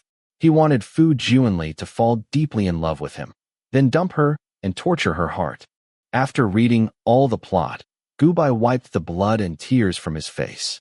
He only felt that the future of this mission was bleak. If the original owner wanted to torture Fu Juanli's body, He had many ways to make her blood flow into the yellow river. But to torture her heart was difficult. The most difficult thing to grasp in the world was the human heart. What's more, what kind of person was Fu Juanli? That was a cold-hearted ice cube, and this ice cube already had someone in its heart. A pure white lotus, an unforgettable white moonlight. The difficulty of this mission went straight up to 5 stars. However, it was not Gu Bai's character to admit defeat like this. Because if the mission failed, he would die. Even if it was a mountain of swords or a sea of flames, he would have to bite the bullet. No matter how terrifying the monster boss was, he was still a human and not a god. Humans have feelings. As long as his face was thick enough and his means were high enough, he did not believe that he could not defeat him. At this moment, the plot had just begun. Du Haidang had just hooked up with Master Fu. Tomorrow was the day to go to Fu residence. Before attacking Fu Juanli, this boss, he should think more about how to live a good life in Fu residence and protect his chrysanthemums. Because everywhere here, there were cucumbers peeping at his chrysanthemums. At noon the next day, the pride of Fu residence came to the brothel to pick her up. It had to be said that although Du Haitang did not have good taste and chose a scumbag back then, in terms of seducing men, as a brothel prostitute, she had learned to the point of perfection. At this moment, Master Fu was very infatuated with her. The pride of the brothel girls looked very imposing. Under the envious gazes of the brothel girls, Du Haidang puffed out her chest and raised her head. Gu Bai, on the other hand, was following Jiaozi obediently with a bag on his back. He was just a burden. The housekeeper called him young master out of respect for Du Haitang, but he didn't treat him as a young master. After about an hour, the pride of the pride arrived at the entrance of a very imposing and luxurious residence. The Fu family had been doing business for generations. They were one of the few famous rich families in the country of Dechu. Not only were they rich, they were also very powerful. The current emperor's most beloved imperial concubine Xian was born in the Fu residence. She was Master Fu's younger sister by blood. This layer of relationship made the entire Fu family even more prominent and powerful. Therefore, for Du Haidang to be able to hook up with Master Fu and make him take a brothel girl as a concubine, aside from her clever methods, she was also very lucky. Du Haidang, who lived by observing people's expressions, knew his place very well. He did not act arrogantly just because old Master Fu doted on him. Instead, he bowed respectfully to the madam in front of him and offered her tea. Gu Bai was also very conscious and did not follow in to add to the trouble. He waited outside obediently with his head lowered. His 2 hands kept twisting the corners of his clothes to show his fear and hesitation. In fact, he was planning his future plans in his heart. The new concubine will accompany Master and Madam for a while. You first come with me to the courtyard to settle down. Du Haidang went in for a while. In the end, the steward came out alone and led him to the concubine's courtyard to settle down. Yes, Gu Bai still nodded cautiously and followed in a cowardly manner. The image of a lowly and timid burden was perfectly portrayed. When they passed by the side door, Gu Bai suddenly caught a glimpse of a gorgeous robe out of the corner of his eye. Then, a sudden pain appeared in his chest. He controlled his body and raised his head to look. Who knew that this look would last forever? It was a young man dressed in a white brocade robe. He had a handsome and arrogant face. His eyes were as cold as the stars in the winter night. His cold and emotionless gaze seemed to be able to freeze people's hands and feet. It was just that at this moment, Gu Bai only had him left in his eyes. Only the silhouette in the brocade robe was left. Deeply, deeply, it affected his heart. His chest surged with a violent emotion, and his heart burst with the words, "I love you," one after another. Gu Bai took a full minute to suppress these emotions that did not belong to him. He did not have a heart. This strong love naturally belonged to the original owner. The man in the white brocade robe opposite him was undoubtedly his mission target, Fu Juanli. He did not expect that the original owner's love for Fu Juanli was so deep that the emotions left in his body could affect his soul and mind. Even if the other party was not looking at him, he was still full of affection. Even if when they were entangled, that person whispered affectionately in his ear, "Lianji, Lianji." It was someone else's name. He was willing. Even if the other party sneered and looked at him as a dust ant, the affection in his heart was as firm as a rock and did not diminish in the slightest. Even if he could not reincarnate after death, he wanted to exchange his soul for the other party's love. Gubai took a deep breath. His eyes were dark and unreadable. He was indeed the protagonist of a high-H sadistic novel. He was so miserably abused by the monster boss, but he still had no regrets and was still unswerving. He was really a little bitch that was hard to come by in 1,000 years. This time, if he could not get Fu Juanli's love, if he could not let Fu Juanli only have Du Yunxi in his heart, if he could not let Fu Juanli have such deep feelings for him and such unswerving love, he, Gubai, would probably fall in this mission. Just as he was lost in thought, the butler, who realized that he did not follow, walked back. When he saw the way he looked at Fu Juanli, his expression immediately changed. He immediately pulled him away and warned him, "Young master, if you want to survive in the Fu residence, remember the first rule when you enter the residence. Never look up, use your eyes to look at eldest young master, and stay away from eldest young master." Yes, Gubai did not ask further and nodded obediently. Of course, he knew why the butler said that. It was because Fu Juanli did not like others looking at him. The only person he allowed was that white lotus. In the plot, when the original owner's eyes were dug out, only that person's cold but gentle voice was in his ears. "Lianji, don't be angry. I'll let you play with this pair of eyes, okay? Fu Juanli, you only have Lianji in your heart. Why are you so heartless to Yunxi, who loves you and admires you? Love me, love me, love me." Lowering his head and following behind the butler, Gubai silently suppressed the original owner's emotions. His footsteps were heavy. Everything in the world was melodramatic. High-H sadistic type was the most exasperating. Gouging eyes, gouging eyes, gouging eyes, gouging eyes, gouging eyes. Chapter 28. After Gubai was taken to the courtyard that Master Fu had prepared for Du Haidang, no one cared about him. Du Haidang didn't come back until the next morning. Obviously, Master Fu liked this new concubine very much. On the first day, Gubai didn't know the environment, so he didn't dare to run around. He found an empty room in the courtyard and made do with the tea and snacks on the table for the night. Throughout the night, he was thinking about how to complete this mission. Although the main target of this mission was Fu Juanli, he still had many potential mission targets and dangers, which were the cannon fodder cucumbers who peeped at the chrysanthemum of the original owner. So if he wanted to complete the mission, he first had to have the ability to protect himself. This was very important. The reason why the original owner's chrysanthemum was crushed so miserably, in addition to his low status, the most important reason was that he didn't have any ability to resist. He fully followed the professional ethics of a weak person who was easy to push down. So if he didn't want to suffer the painful experience of the original owner, he must have strength. At worst, if there was a cucumber, he would cut it. If there were 2 cucumbers, he would cut it twice. This was not a problem. Gubai was very glad that he had the foresight to learn a lot in the last fantasy world. In addition to strength, he also had to improve his status. This was an ancient dynasty with a clear hierarchy of scholars, farmers, and businessmen. Status determined a person's fate. The original owner's identity was a former brothel prostitute and the son of a lowly concubine. When he was born, he was inferior to others. He didn't have any backing. With such a seductive face, it was normal to be peeped at and suppressed. After thinking about it, the problem of status was solved by strength. Since he couldn't be a rich second generation, then he should work hard to be an official. In ancient times, the only thing that could improve one's status was an official career. And if he wanted to conquer Fu Juanli, that monster boss, talent and knowledge were indispensable. Although Fu Juanli was cold-hearted, he had a characteristic, which was that he liked elegance. In the plot, Fu Juanli was not only a business genius, but also a famous scholar of the Chu dynasty.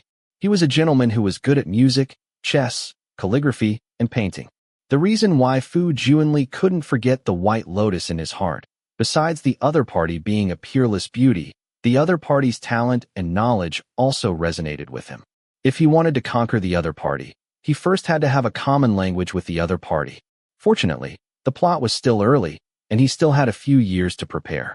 When Du Haidang came back with a look of desire in his eyes, Gubai ran up to him and tried his best to persuade him that he wanted to study. What? Study? Scram, scram, scram.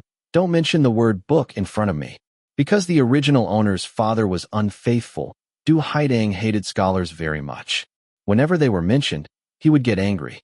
He fiercely slapped Gu Bai's head and scolded. Gu Bai rubbed his aching forehead and continued without looking at Du Haitang's expression. Mother, I want to study. I want to take the imperial examinations. Think about it.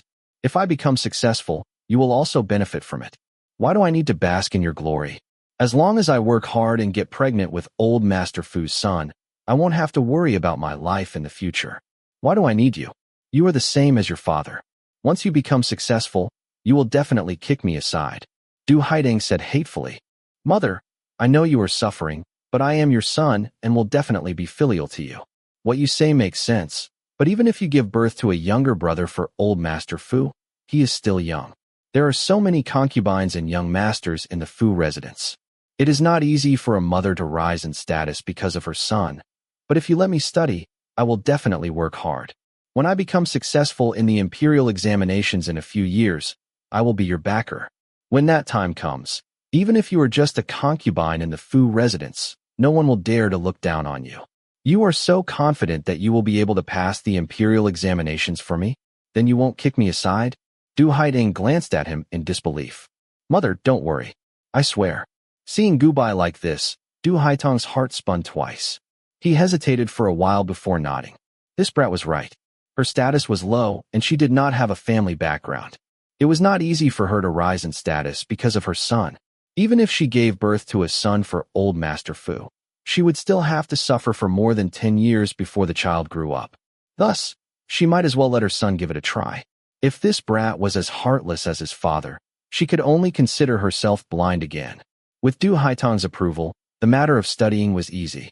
Under her pillow talk, although Gu Bai did not have the qualifications to study under the tutor that was specially hired by the Fu with a large sum of money like the young masters and young ladies of the Fu, he still had the opportunity to attend a private school. Having completed 2 missions in a row, Gu Bai learned a lot of things. However, he was still a novice when it came to poetry and so on. Thus, he studied very seriously. He had to package himself as a scholar full of wisdom in the future. Anyway, it was still early and the body of the original owner was still young. He was only 10 years old.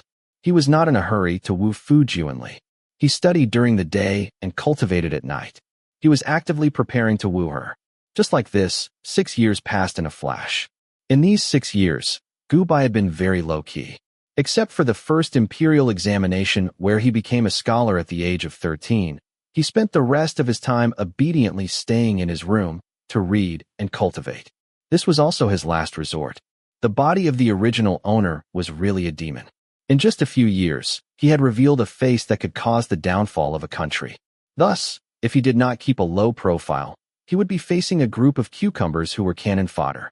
Although he had the ability to protect himself now and was not afraid, he definitely could not expose himself. No matter how powerful he was in secret, on the surface, he had to be the timid and weak Du Yunxi who was easy to push down. If people knew that he was a wolf in human skin, it would not be beneficial for him to woo Fu Juanli later on. Also, playing the pig to eat the tiger was definitely a necessary skill to trick people when traveling at home.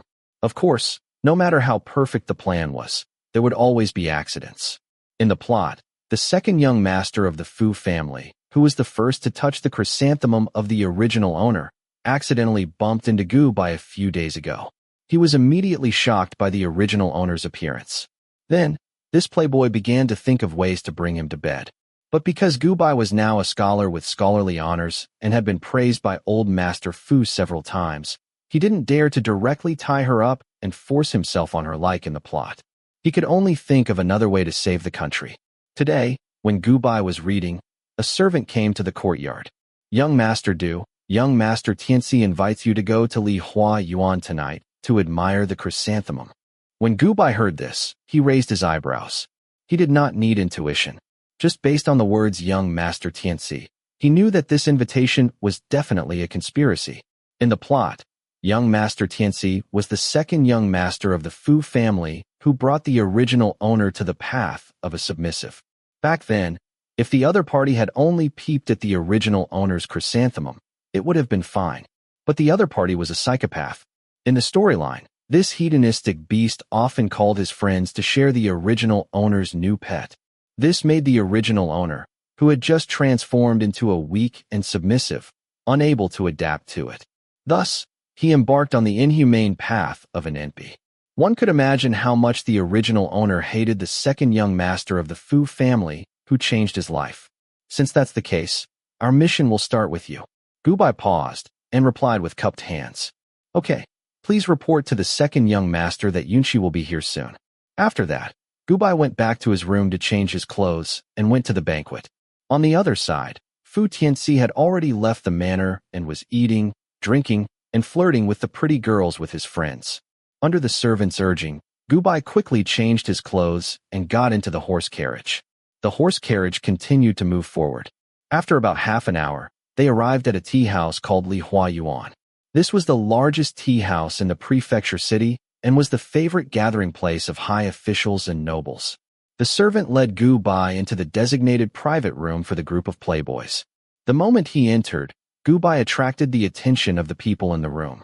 To be precise, it was Gu Bai who attracted everyone's attention because of the original owner's beautiful appearance. The charm of a beauty was not to be underestimated. His exquisite face was stunning. His fair skin was like a piece of flawless jade, emitting a lustrous glow. His azure blue eyes were even brighter. Even Gu Bai himself had to admit that even if the original owner of this body was a man, he still had the ability to cause the downfall of a country. With this kind of appearance, just one look was enough to capture the 3 souls and 7 spirits of others. As the saying goes, beautiful women have a short life. This kind of beauty also had a hard life. The tragic fate of the original owner of this body was definitely related to his gorgeous face. So everyone's eyes were locked on him, staring at him and swallowing their saliva. They wished they could swallow the beauty in front of them alive. In the end, it was Fu Tianxi who reacted first. He signaled the other beauties and servants in the room to leave and lock the door. Then, he exchanged wretched glances with a few of his friends and said fiercely to Gu Bai, "Du Yunshi, you've really grown some guts. Don't think that you're really the young master of the Fu family just because father took a few glances at you after you became a county official. This young master invited you to Li Hua Yuan to admire the chrysanthemums, but you only came now and made this young master wait for so long. Are you looking down on this young master? What are you standing there for? Hurry up and pour some wine to apologize to the other young masters." Along with his voice, a waiter beside him brought a pot of wine. Gu Bai glanced at it. He was sure that the wine was drugged. In the original plot, Fu Tianxi had done such a despicable thing. As long as he drank this wine, then everything that followed would be out of his control. Good fellow, there was a path to heaven, but you didn't take it. There was no door to hell, but you just had to bump into this young master. Today, this young master will let you know what it means to die under a peony flower and become a dissolute ghost. After making up his mind, Gu Bai stared at the group of young masters who were eyeing him covetously. He put on a pitiful expression and said timidly, as if he was afraid, "Second young master, Yunshi can't drink wine. She gets drunk as soon as she drinks. That's exactly what I want." Fu Tianxi shouted in his heart. Then he smacked the table with a sinister smile and said fiercely, "What are you talking about? Hurry up and drink." Gu Bai trembled as if he was frightened. Then he looked at Fu Tianxi with a pale face. He bit his lip timidly and said in a small voice, "Second young master, please spare Yunshi. Yunshi really can't drink. How about Yunshi pour wine for you and serve you?" After saying that, without waiting for a reply, Gu Bai walked in front of Fu Tianxi, picked up the wine jug on the table, and poured him a cup. Then, he raised the wine cup to his mouth with his fair and tender hand and said, "Second young master, please drink." His soft voice had a hint of tenderness. It sounded like he was acting coquettishly and seductively. It was more delicate than flowers and more aphrodisiac than wine. This was what he was trying to do today. Fu Tianxi stared at the fresh young man in front of him and swallowed his saliva. For a moment, he was seduced by this pure and charming voice. His lustful heart rippled, and his head heated up. He opened his mouth and drank the wine. After drinking, he even grabbed Gu Bai and touched him. He smiled lecherously and said, "Come, pour me another cup." Gu Bai was worried that he would take the bait. He didn't expect this beast to be so good at it. He was delighted. Then he looked around at the group of playboys who were salivating at him and came up with a plan. He turned around and smiled at the crowd. Yunchi is late today. How about I pour a cup of wine for all of you as an apology? I hope all of you will forgive me. His voice was soft and his eyes were sparkling. He was indeed a charming person. Whoever let such a beauty go would be a bastard. Everyone wiped the saliva from the corners of their mouths and hurriedly nodded. Gubai seized the opportunity and continued to pour wine into everyone's mouths while everyone was still in a daze. She even smiled shyly after she finished pouring. Gulp. All the playboys in the room were charmed by this shy smile. They swallowed their saliva and couldn't help but lift the wine cups in front of them to relieve their thirst. Seeing that everyone had finished the wine, Gubai's smile became even more beautiful. Then, he continued to refill everyone's cups. After a few rounds, the wine pot on the table was emptied in no time at all. After they finished drinking, everyone realized that they had drunk the wrong person today. But it was too late. The wine on the table was strong to begin with. The group of playboys was already dizzy and couldn't tell their directions. Although he didn't drink the wine that Fu Tianxi had prepared for this for 6 years in the previous world, he was a disciple of the devil sect who was good at scheming, poisons, and hidden weapons. The wine wasn't worth drinking. Gubai could tell what the medicine inside was and what the formula was. These playboys were good. The medicine they found was very strong. Bastard, how dare you trick me? I'll let you know why the flowers are so red today. Gubai fiercely beat up a few playboys who were already lying on the table. Thinking of the ambiguous sounds that he heard from some of the private rooms when he passed by just now, he rolled his eyes and curled the corners of his mouth into a smile. He squatted down and stripped Fu Tianxi naked. Then he carried him and jumped out of the window. He quietly found a room in the corner where two men's moans could be faintly heard. Gubai knocked on the door twice and threw the naked Fu Tianxi at the door. Then he immediately turned around and hid behind a wall in the corner, waiting for movement. After a few seconds, the door opened. Gubai heard two men's voices. Hey, this seems to be the second son of the Fu family. What's he doing? Does he want to play with us too? Sure, look at Brother Fu's body. It's no worse than the top hostess of Thousand Chrysanthemum House. Hee hee. Followed by a series of vulgar laughter, the door closed. Gubai, who was hiding in the dark, heard this and laughed secretly before leaving. Since he liked someone so much, he might as well enjoy it himself today. As for what happened to Fu Tianxi, he wasn't worried if old Master Fu found out about it, and found out about it. He never fought a battle that he wasn't confident in. After leaving the room, Gubai was about to leave when he suddenly saw a figure in the corner of the tea house's backyard. He stopped in his tracks. It was an extremely handsome man. He was about 25 or 26 years old.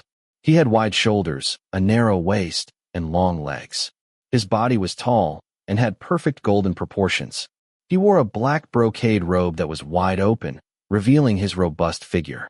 His extremely handsome face was shrouded in a gloomy and vicious aura that seemed to have materialized, causing one to be terrified at first sight.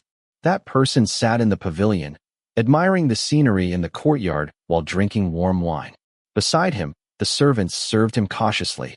Gubai naturally had his reasons for paying attention to this person. Just now, he felt a very familiar feeling from this man. It was very similar to the man in the two previous worlds. After meeting in two worlds and being nourished by that person's soul, he acutely felt that he seemed to have established some kind of connection with the man. He could sense the other person's aura. Although he had confirmed it with the mysterious master in the starry sky before coming to do the mission, he also knew that it was impossible to meet that person every time in the boundless universe.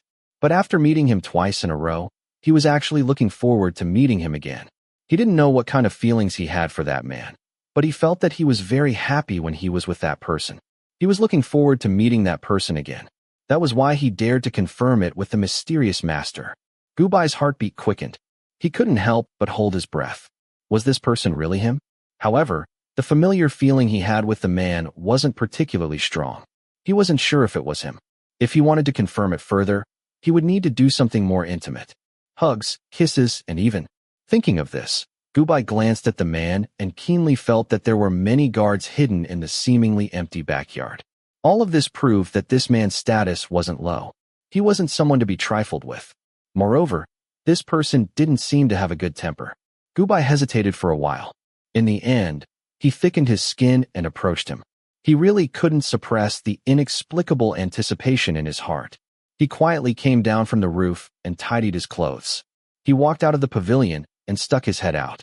His voice was crisp and clear. "Hey, what wine is this? It smells so good." Hearing the voice, the man stopped drinking. He raised his eyes slightly. The moment he saw Gubai, his pupils couldn't help but shrink and his breathing stopped. He had seen many beauties in his life, but there weren't many who were as exquisite as the young man in front of him. However, this wasn't enough to amaze him. What really made his breath stop was that pair of eyes. Although the azure blue eyes were very special, as clear as gemstones, the rippling expression within them was the key. He seemed to have seen a different soul through those eyes, and that kind of clear feeling attacked his five senses. Lanling Country's Fusang wine. "Do you want to drink it?"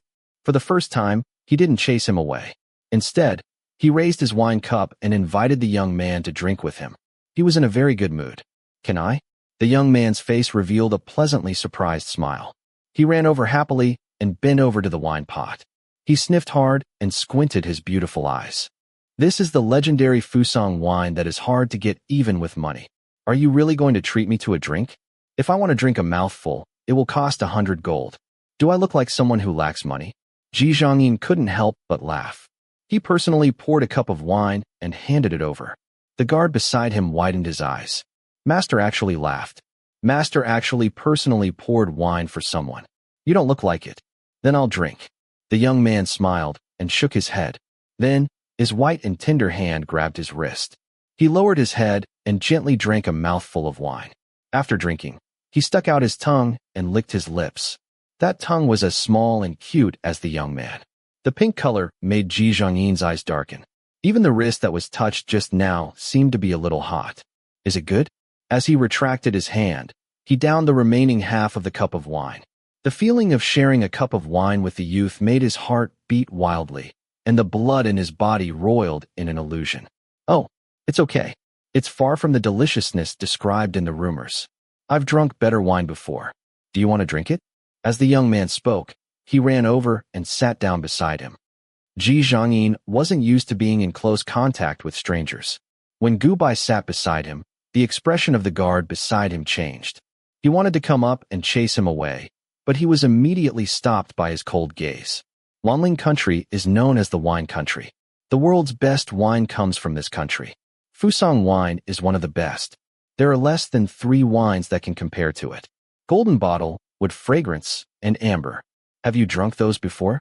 Ji Zhangyin stared at the delicate young man in front of him with interest. He really didn't understand why he inexplicably allowed this young man to drink with him. He even drank with him. Not only did he not feel disgusted, but he also felt inexplicably comfortable. At this moment, he actually allowed the young man to get close to him. It was really inexplicable. If it was another person, he would have chased him away or beheaded him. Seeing his expression, Gubai was relieved. He was betting on his intuition that this person was that man. If it was him, he wouldn't hurt him. Just like in the previous world, he later reflected many times. The reason why Qin Shitian could be so easily approached and made him feel good about him was because they met in the first world. Therefore, he believed that even if he didn't have memories, this man's soul still remembered him. He inexplicably believed in him. However, he still needed to confirm whether this person was him or not. "I haven't drunk any of the wine you mentioned, but I have drunk wine that's better than this. I also know how to brew it. Do you want to drink it?" Gubai shook his head and quietly reached out to hold the man's arm. His body intimately leaned over and looked up. The pair of eyes on his delicate face were very bright and dazzling. The young man's body was so soft and tender. Ji Zhangyin's deep eyes were filled with hidden emotions. He took a deep breath and couldn't help but reach out to pinch the young man's chin. His tone was indescribably gentle. "Oh, you know how to brew wine? I'd like to try." "That's fine, but you have to tell me your name first. Let's get to know each other." The moment the young man pinched his chin, Gubai felt that the familiar feeling became even stronger. He was a little agitated. "Didn't you say that I can't drink if I don't know you?" Ji Zhangyin lowered his head and moved closer. His breath hit the young man's delicate face.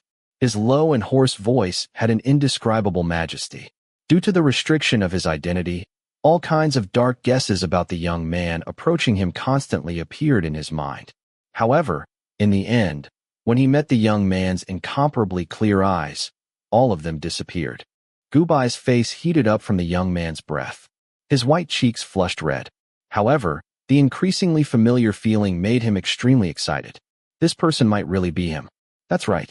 If you want to drink the wine I brew, you have to tell me your name. My wine is the only one in the world. If you want to drink it, you have to follow my instructions. He looked at the young man in front of him, and his eyes lit up.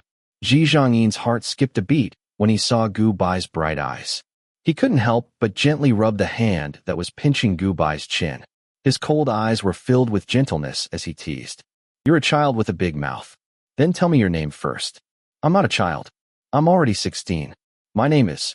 Gu Bai paused for a moment before continuing. My name is Gu Bai. Bai as in white. Quickly tell me your name. If this young man was really him, he wanted him to call him by his name. My name is Ji Zhongyin. Where's your wine? Ji Zhongyin pinched Gu Bai's face again and smiled. He didn't know why he had so much patience to deal with the young man today. He also didn't understand why he didn't put up his guard against the young man and even told him his real name. After getting the young man's name, Gu Bai noted it down and continued to ask. The wine isn't ready yet. Tell me where you live. I'll send it to you when it's ready. Are you teasing me? Ji Zhongyin couldn't help but raise his eyebrows. No, I'm not teasing you. It's because my wine is only for one person in my life. In the vast world, there are millions of people. I think you're the most suitable. Seeing that the young man seemed to be a little angry, Gu Bai hurriedly said. His azure blue eyes were filled with a unique purity and clarity. Then why do you think I'm the most suitable? Ji Zhongyin pinched Gu Bai's tender white cheeks slightly. The sentence, my wine is only for one person in my life, made him feel inexplicably happy. After completing 2 missions in a row, Gu Bai could be considered to have lived for hundreds of years. Moreover, the young man's expression wasn't hidden, so he immediately saw through Ji Zhongyin's current mood. His hands were hugging the young man's arm, and the young man's hand was pinching his chin. This close and intimate contact made the faint sense of familiarity deepen. Whether it was true or not, he just had to wait for the final confirmation. Lower your head, and I'll tell you. Gu Bai suddenly smiled at Ji Zhongyin and said softly. That smile was unprecedentedly bright and brilliant. It was like the most moving spring scenery, and also like the most enchanting fireworks. It was indescribably beautiful, and accompanied by those clear eyes, there was a kind of soul-stirring charm. Ji Zhongyin was mesmerized by the pair of beautiful eyes in front of him. He couldn't help but lower his head, and then in the next moment, he felt his neck being wrapped around by someone, and a soft kiss pressed against his lips. The young man kissed his lips, and his smooth and small tongue reached in, sucking and licking. The moment the tip of their tongues touched, he felt as if his heart had been hit heavily, and there was an indescribable sweetness. This made him reach out to stop the guards who wanted to go forward, and then he grabbed the young man's waist and pulled him up. He separated his legs and let him sit cross-legged on his waist, and stretched out his tongue to entangle with him. Ji Zhongyin took the initiative to deepen the kiss, and he forcefully wrapped Gu Bai's tongue around his and sucked hard. The man's sudden burst of passion made Gu Bai unable to resist, and he didn't want to resist. The trembling in the depths of his soul clearly told him that Ji Zhongyin was that person, and they had met again. He was dizzy from the kiss, and his entire body trembled. Gu Bai seemed to be in a daze as he moaned out loud. His lips were pressed together, and every syllable that leaked out from his mouth became unclear, with a sweet nasal sound, as if he was acting coquettishly. This kind of charm made the kiss even more intense, and their lips and tongues intertwined, and their tongues tangled together, entangling with each other. They kissed until the tip of his tongue went numb, and he felt that the young man in his arms couldn't breathe. Only then did Ji Zhongyin reluctantly separate, and stared at the silver thread between his teeth, his eyes dark, and asked in a hoarse voice. Who exactly are you? Gu Bai gasped for breath and didn't say anything, but he stared at his dark eyes and smiled brightly. After confirming that Ji Zhongyin was a man, he felt an indescribable joy in his heart. He felt that his chest, which had never been beating before, seemed to be jumping up and down. Ever since he was young, his heart had never jumped, and no matter how touching the joys and sorrows of separation were, he couldn't feel that kind of sadness. Before he came to do the mission, he had met many people, and there was no lack of people who had true feelings for him. but he couldn't accept it. He couldn't feel that kind of love that others talked about, and his heart was boiling and beating. Everyone said that he didn't have a heart, that he was cold-hearted, and he had reflected on whether that was the case, whether he was really a person without feelings, and whether he really didn't have a heart. But from the first mission, when he met this person, everything seemed to have changed. This man could make his heart beat, and he could feel an indescribable heat in his heart, and this man proved that he had a heart. Just then, there was a burst of noise from the tea house in front, accompanied by Fu Tianxi's servant's scream. Second young master. It was deafening, and Gubai immediately reacted. It wasn't dawn yet, but Fu Tianxi's matter had already exploded, so he had to hurry back, leaving behind a sentence. When the wine is brewed, I'll come here to wait for you. Gubai leaned over and kissed the man's face loudly again, and then nimbly got down from his body, and with a tap of his toes, he quickly disappeared into the night. After he left, the guard next to him, who had been staring for a long time, walked to the man's side and cupped his hands to ask for instructions. Master, this subordinate will go and investigate immediately. Ji Zhangyi nodded, and his eyes stared in the direction Gubai left. He licked his lips, which still had the young man's fresh breath, and a burning flame appeared in his dark eyes. Chapter 29. In the original plan, Gubai had planned to rush back to the Fu residence to find a shield after tricking the second young master of the Fu family. Although he was not bullied by the servants like the original owner of the plot because of his studies, he did not raise his status to that of the real young master of the Fu family. The fact that the original owner of the body was a burden could not be changed. Once something happened to his son, and a burden, anyone with a normal brain would definitely side with his son. Moreover, the fact that he was present today could not be hidden. Therefore, he had to rush back to the Fu residence to find a shield before Fu Tianxi's matter was exposed. As for this shield, he had already thought of it. Naturally, it was the target of this mission, Fu Juanli. In the Fu family, although Old Master Fu was a master, in the entire Fu family, Fu Juanli, who was already in charge of the Fu family's business, had the final say. Therefore, as long as he had Fu Juanli's protection, no one in the Fu family would dare to touch him. Moreover, after preparing for several years, it was time to make a move on this boss. He had also prepared a mission strategy to deal with Fu Juanli in the past few years. Fu Juanli was a very cold-blooded person. It was not easy to get close to such a person, and it was even more difficult to walk into his heart. However, nothing was absolute. While Fu Juanli was cold-blooded, he was also an extremely infatuated person. Just based on his yearning for Rong Lianji for more than 10 years, it could prove how infatuated he was. This kind of person, either he did not love, or he loved deeply. Therefore, the only way to attack such a boss was to step on the old man and use the similarities between the original owner and Rong Lianji to get close to him. Otherwise, he would not even have the chance to let Fu Juanli look at him, let alone make Fu Juanli fall in love with him. As long as Fu Juanli set his sights on him, then things would be easy. In the plot, the original owner of the body had a low EQ and a weak personality, so he was abandoned at the beginning. Now that it was his turn, he would design a poetic and dreamy chance encounter later to successfully seduce Fu Juanli. Then, no matter how angry old Master Fu was about Fu Tianxi's matter today, he would definitely not dare to provoke Fu Juanli, this cold-blooded son, to teach him a lesson. The outcome of the battle between him and that White Lotus in the future was even more uncertain. Originally, he had been waiting for a month and had basically observed and figured out the boss schedule. He calculated that tonight would be the perfect time to coincidentally meet the boss. His plan was seamless. It was a pity that Fu Tianxi's matter was exposed even before the sun rose. That pageboy by his side was also a godlike teammate, shouting and calling for people to go see his young masters naked, but in the tea house that was filled with so many people. But even if things had changed and the dreamlike chance encounter didn't work, there was still another plan. The original owner's blue eyes that were similar to Bai Lianhua's was the real weapon. The chance encounter was just the icing on the cake. In the middle of the night, the Fu residence was very lively today. In the entire courtyard of the Fu residence, whether it was the madams, concubines, or the servants, all of them were dressed and crawling out of bed to watch the fun.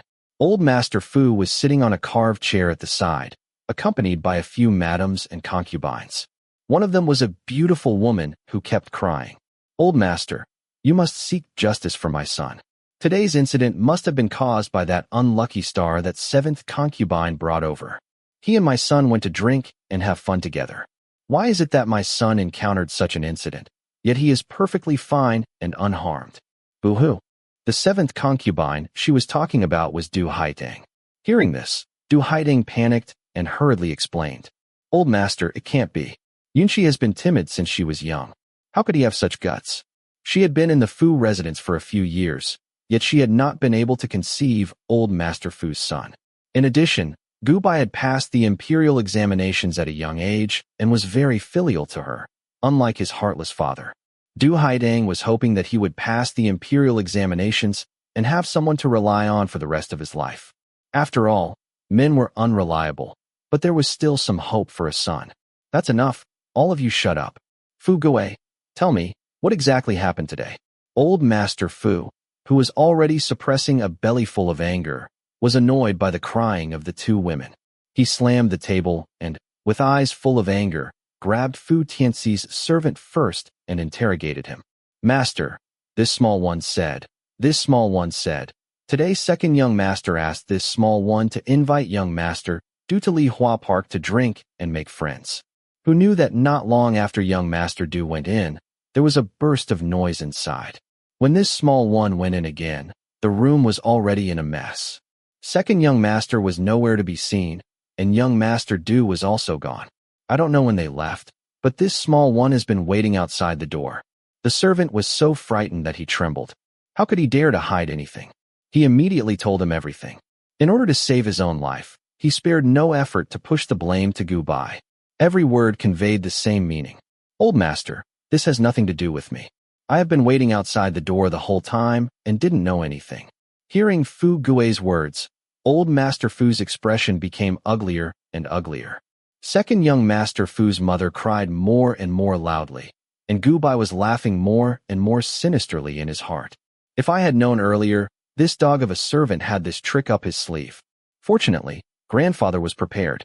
When old master slammed the table and roared, "You scoundrel! How dare you frame my son?" Gubai took a deep breath and forced his face to turn paler. His face revealed a teary expression, and only then did he angrily explain. "Old master, how could Yunshi dare to be disrespectful to second young master? In any case, Yunshi is a scholar. Isn't it too arbitrary for you to convict Yunshi on the basis of a lowly servant? Great Chu has laws. If a scholar commits a crime, the authorities will decide. Even if you want to convict me, you have to go through the authorities first, right? Old master, please listen to my explanation." Hearing these words, old Master Fu paused. Gubai's words made sense. Great Chu did have such a law. Usually, Gubai was silent and looked easy to bully, but everyone forgot that he was a scholar. Thus, even if a scholar of Great Chu was guilty, he had to submit the case to the authorities. He couldn't punish him in private. But today, his son's chrysanthemum had been broken. How could such a scandal be publicized in the authorities? Old Master Fu was stifled. He tried to suppress his anger and stared at Gubai with bright eyes as he spoke angrily. "Then tell me, what happened today? You and Tianxi were drinking together. Why did you disappear midway?" Tianxi actually ran to another private room. Seeing that old Master Fu was suppressing his anger, Gubai calmed down a little. It seemed that his thoughts were correct. The original owner's miserable fate was inextricably linked to his birth. After all, this was an ancient era with a strict social hierarchy. The difference in treatment between classes was obvious.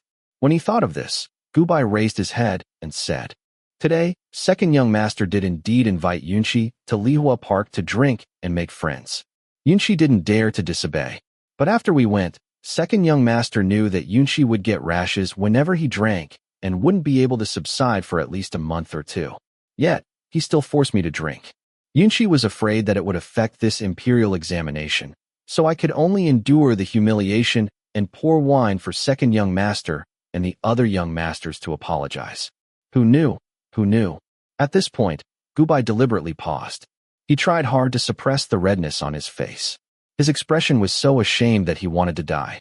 This made old Master Fu even more anxious and angry. Who knows what happened? Hurry up and tell me. The next part was the key to his son's chrysanthemum being broken. This brat was hemming and hawing. It really made people anxious. Who knew that after second young master finished drinking, he would absurdly try to pull Yunshi into such a despicable thing? Yunshi was scared and immediately jumped out of the window.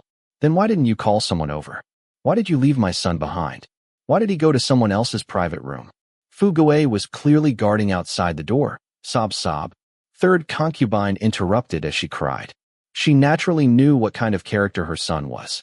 This Du Yunshi had his mother and looked so seductive. It wasn't surprising that her son, who didn't discriminate between men and women, would have such thoughts. It was just that if Fu Tianxi really did goodbye, it would be fine. But now, the one who suffered was her son. When she thought of that horrible scene, she was so angry that she couldn't bear to look at it. Call someone. There were so many people in the tea house at that time. If such a thing were to spread, wouldn't the Fu family become the joke of the prefecture city? Moreover, Yunshi broke her leg after jumping out of the window. No one came to save her even after she screamed for a long time. Gu Bai was ashamed and angry as he pointed at his leg, which was deliberately twisted into a dislocated joint. Third madam, if second young master had such absurd thoughts, why would Yunshi still dare to stay in that room and call for help? As for second young master going to someone else's private room, how would Yunshi know? Who knows if Fu Guo was guarding outside the door the whole time?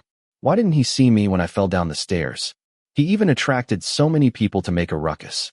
If today's matter were to spread, not only second young master, but Yunshi also wouldn't have the face to participate in this imperial examination.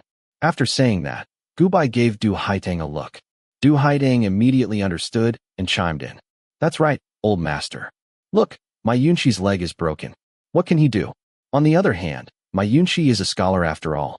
He's a popular candidate for the top scorer in this imperial examination. If this matter spreads out, how can he still have the face to live in public? Old master, how can second young master have such absurd thoughts? Fu Guo too. My Yunshi broke his leg and cried for a long time, but he didn't come to save him.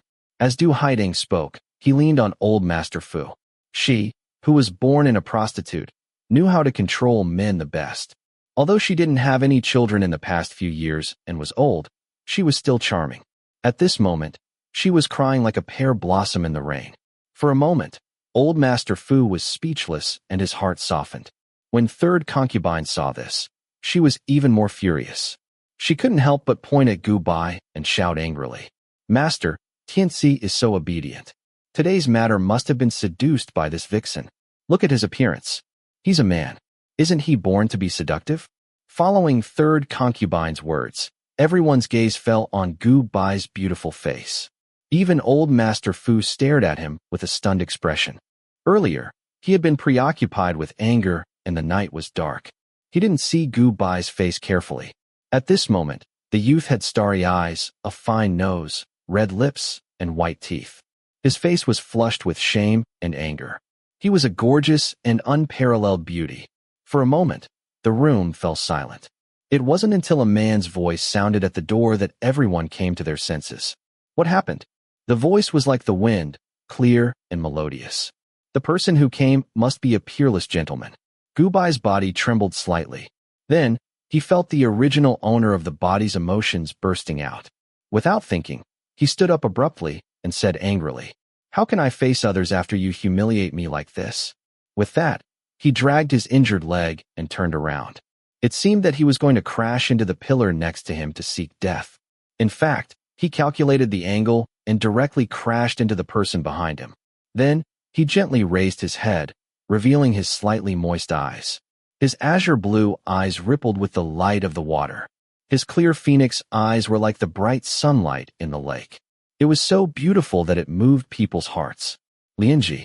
Fu Juanli supported the youth in front of her. Something flashed across her eyes. Her mouth moved slightly, and she whispered a name. Chapter 30. In the kingdom of Chu, there were not many people with blue eyes, less than 1 in 10,000. At this moment, even though Gu Bai's original appearance was not similar to the person in Fu Juanli's heart, it could not stop him from thinking of that person from many years ago because of this special pair of eyes. Fu Juanli's expression, which was originally unhappy because of the lively and chaotic situation in the residence when he returned in the middle of the night, softened almost instantly when he saw Gu Bai.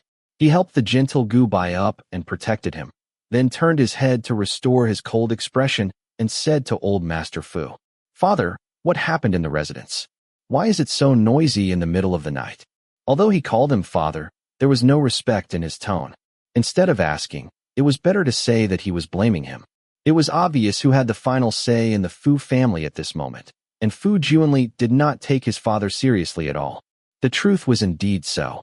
Fu Juanli's personality was cold and heartless, and his mother was angered to death by old Master Fu. It would be strange if he could be pleasant to old Master Fu. Old Master Fu was incompetent. Now that the Fu family could continue to be rich, it was all because of Fu Juanli. He wiped the sweat from his forehead and did not even dare to speak to his son. He could only give a look to third concubine beside him to ask her to do it. Seeing this, Gubai hurriedly gave a look to Du Haidang. Du Haidang immediately ran out and spoke in front of third concubine. "Eldest young master, please save my Yunqi. I beg you to help our aunt and niece." What exactly happened? Although Fu Juanli had not seen Gubai in all these years, he had heard of the name Yunqi. Was the child that seventh concubine brought into the house the young man in his arms who had the same eyes as Lianji? When he thought of this, he lowered his head to look at Gubai. He saw the young man's embarrassed and angry expression. His blue eyes were red with tears, and he looked pitiful. He immediately frowned. "Today, second young master invited my Yunqi to Li Hua Park to drink and make friends. It was supposed to be a good thing, but who knew that second young master actually had homosexual thoughts towards my Yunqi? My Yunqi refused and jumped out of the window and broke her leg. Second young master did that dirty thing with someone and got injured. At this moment, he even blamed my Yunqi. Woo, I beg eldest young master to make a decision. Yunqi is about to take the imperial examination this time. Now that she has broken her leg, what should we do? Also, if this matter spreads out, how can we face others?" Du Haidang cried as he finished speaking without panting. He spared no effort in complaining. In any case, he had already offended the third concubine, so it didn't make a difference. "You bitch, you're spouting nonsense. He was the one who seduced my son," the third concubine said anxiously. The eldest young master was not old Master Fu. Old Master Fu protected his son, and Fu Juanli hated her son very much. Sure enough, after Fu Juanli heard this, her face immediately turned cold. Gubai saw the opportunity and raised his head. His blue eyes were filled with humiliation, grief, and anger. Fu Juanli's heart skipped a beat. She scooped him up and then looked coldly at the third concubine. Second brother has been getting more and more outrageous in recent years. The manor in the East City happens to be lacking someone to take care of it. Tomorrow, let second brother learn how to take care of the family's affairs. Today's matter will end here. He could always be more tolerant and protective of people and things similar to Lianji. With that, he carried Gubai and left in a huff, leaving the third concubine with a panicked expression on her face. She suddenly burst into tears. The manor in the East City was in the wilderness. Once he left, her son would not have the chance to come back for the rest of his life. Without her son, who would support her in the future as a mother? On the other side, Fu Juanli took Gubai away. Instead of sending him back to the courtyard where he lived, he brought him back to his room and called the doctor to take a look at his leg. On the surface, Fu Juanli was a gentleman and a peerless young master. In fact, he was more irrational than anyone else. He did things purely based on his preferences. For example, in the plot, he could easily dig out the eyes of the original owner of the body. Now that he was in charge of the Fu residence, no one dared to disobey his orders, and no one dared to stop his actions. Naturally, Gubai obediently let him take him back. After the doctor examined his dislocated leg and bandaged it, Gubai lowered his head and whispered gratefully, "Thank you, eldest young master, for your understanding. There's no need to thank me. Second brother's behavior is dissolute and needs to be properly taught," Fu Juanli said with a gentle expression. Seeing that Gubai had lowered his head and could not see his familiar eyes, Fu Juanli frowned again and reached out to lift the young man up. When he saw his blue eyes again, a gentle smile appeared on his face, and he continued, "Why don't you look at me when you speak?" Gubai resisted the urge to leave him and said softly, "When I first entered the residence, the butler said that the first rule of entering the residence was not to look up at eldest young master." Fu Juanli paused and thought of this rule that he had set. For a moment, He was annoyed. He only discovered this young man's eyes today because of this rule. This rule applies to others. You don't have to abide by it in the future. When you speak, you have to look up at me. He put on a straight face and demanded firmly from Gubai. Gubai immediately raised his head and looked at him with his beautiful eyes. He nodded obediently. Fu Junli liked this obedient look very much. He immediately lowered his head and kissed his eyes, praising, "Your eyes are very beautiful." Gubai did not speak. His eyes were filled with panic and bewilderment, like an obedient little rabbit. Fu Junli's heart softened. The obedient young man in front of him reminded him of the scene when he first met that person many years ago. At that time, the young man also showed such panic and bewilderment. His azure blue eyes were so beautiful and attractive.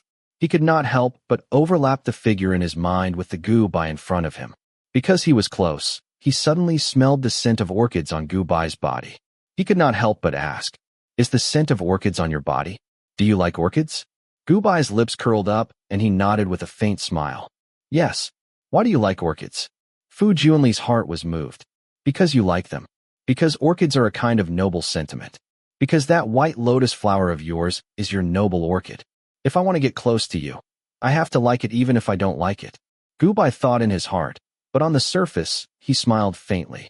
The autumn orchid is clear, the green leaves are purple stems, and the hall is full of beauties. How can I not like such orchids? As soon as he finished speaking, Fu Junli only felt a blur in front of her eyes, as if she saw the person she had been thinking about for a long time. She suddenly reached out and hugged Gubai in her arms, her chin pressed against his forehead, and whispered, Lianji, Lianji, I finally found you." Gubai did not speak. His fists hidden under his sleeves were clenched tightly, suppressing the pain and resentment that suddenly rose in his chest from the original owner. After that, Gubai stayed in Fu Junli's courtyard to recuperate from his leg injury. Fu Junli, who rarely returned home, began to run to the residence every day. However, the incident of losing control of her emotions like that night did not happen again. Because apart from the eyes, the original owner's appearance was actually not similar to Lianji, so it would not be easy to confuse them. However, Fu Junli's cold expression became gentler when she saw Gubai's eyes. Her eyes seemed to be looking for another shadow through his eyes. Obviously, she had begun to treat him as Lianji's substitute. Although Gubai intended to deliberately imitate Rong Lianji to get close to Fu Junli, he did not want to continue imitating. This was just a way to get close to him. If he blindly imitated, Fu Junli's feelings for Lianji would deepen, which was not conducive to his task. Therefore, after getting close to him, what he needed to do was to show the characteristics of Du Yunxi in this kind of imitation, subtly planting a new seed in Fu Junli's heart. Then, he would find a way to let this seed germinate and grow into a towering tree, covering the brilliance of Lianji. On this day, Fu Junli was free in the residence and did not go out. The sun was shining brightly, and he asked someone to set the table for the ancient zither. He elegantly played the zither and stared at the garden full of orchids, reminiscing about the past. Gubai sat on the stone bench, supporting his chin with his hands and staring at him indifferently. Feeling his gaze, Fu Junli turned and asked with a smile, "Do you know how to play the zither?" "No." Gubai shook his head honestly. He knew many things, but he did not know how to play the zither. "Then do you want to learn? I'll teach you." Although the young man in front of him looked nothing like Lianji, the pair of similar eyes could always soften his heart in an instant. He wanted to play the zither with that person, just like in the past. Unfortunately, Gubai shook his head and refused. "I don't want to learn." "Why?" Fu Junli's expression turned cold almost instantly. All the pleasantness towards Gubai was based on the similarity between him and Lianji. Gubai saw through his emotions at a glance, and shook his head and sighed inwardly. Not to mention that he did not like the ancient zither. In the plot, Fu Junli had 10 fingernails pulled out as punishment because the original owner accidentally touched the ancient zither that belonged to Lianji. The trauma left behind made him unable to control this body to learn the zither. After thinking about it, he took out an emerald jade flute from his waist and shook it at him with a bright smile on his beautiful face. Although the sound of the zither is beautiful, I think the flute is more interesting. I know how to play the jade flute. Brother Junli, are you willing to play with me? That's right. He called Fu Junli Brother Junli in such a sissy way. After all, This was how the White Lotus addressed Fu Jianli, and this person liked it. In an instant, the displeasure just now was extinguished by this form of address. Although Fu Jianli was a little regretful that he could not play the zither with Gu Bai, because in the past, his favorite entertainment with Lianji was the zither. But Gu Bai's form of address balanced his feelings, and he reluctantly accepted it. He nodded and agreed to the request of playing together. Then I'll start first. Gu Bai smiled, and then gently blew the jade flute between his lips. To Fu Jianli's surprise, he did not choose an elegant and slow tune. Instead, he played a very cheerful piece of music, as cheerful as the sound of tinkling spring water.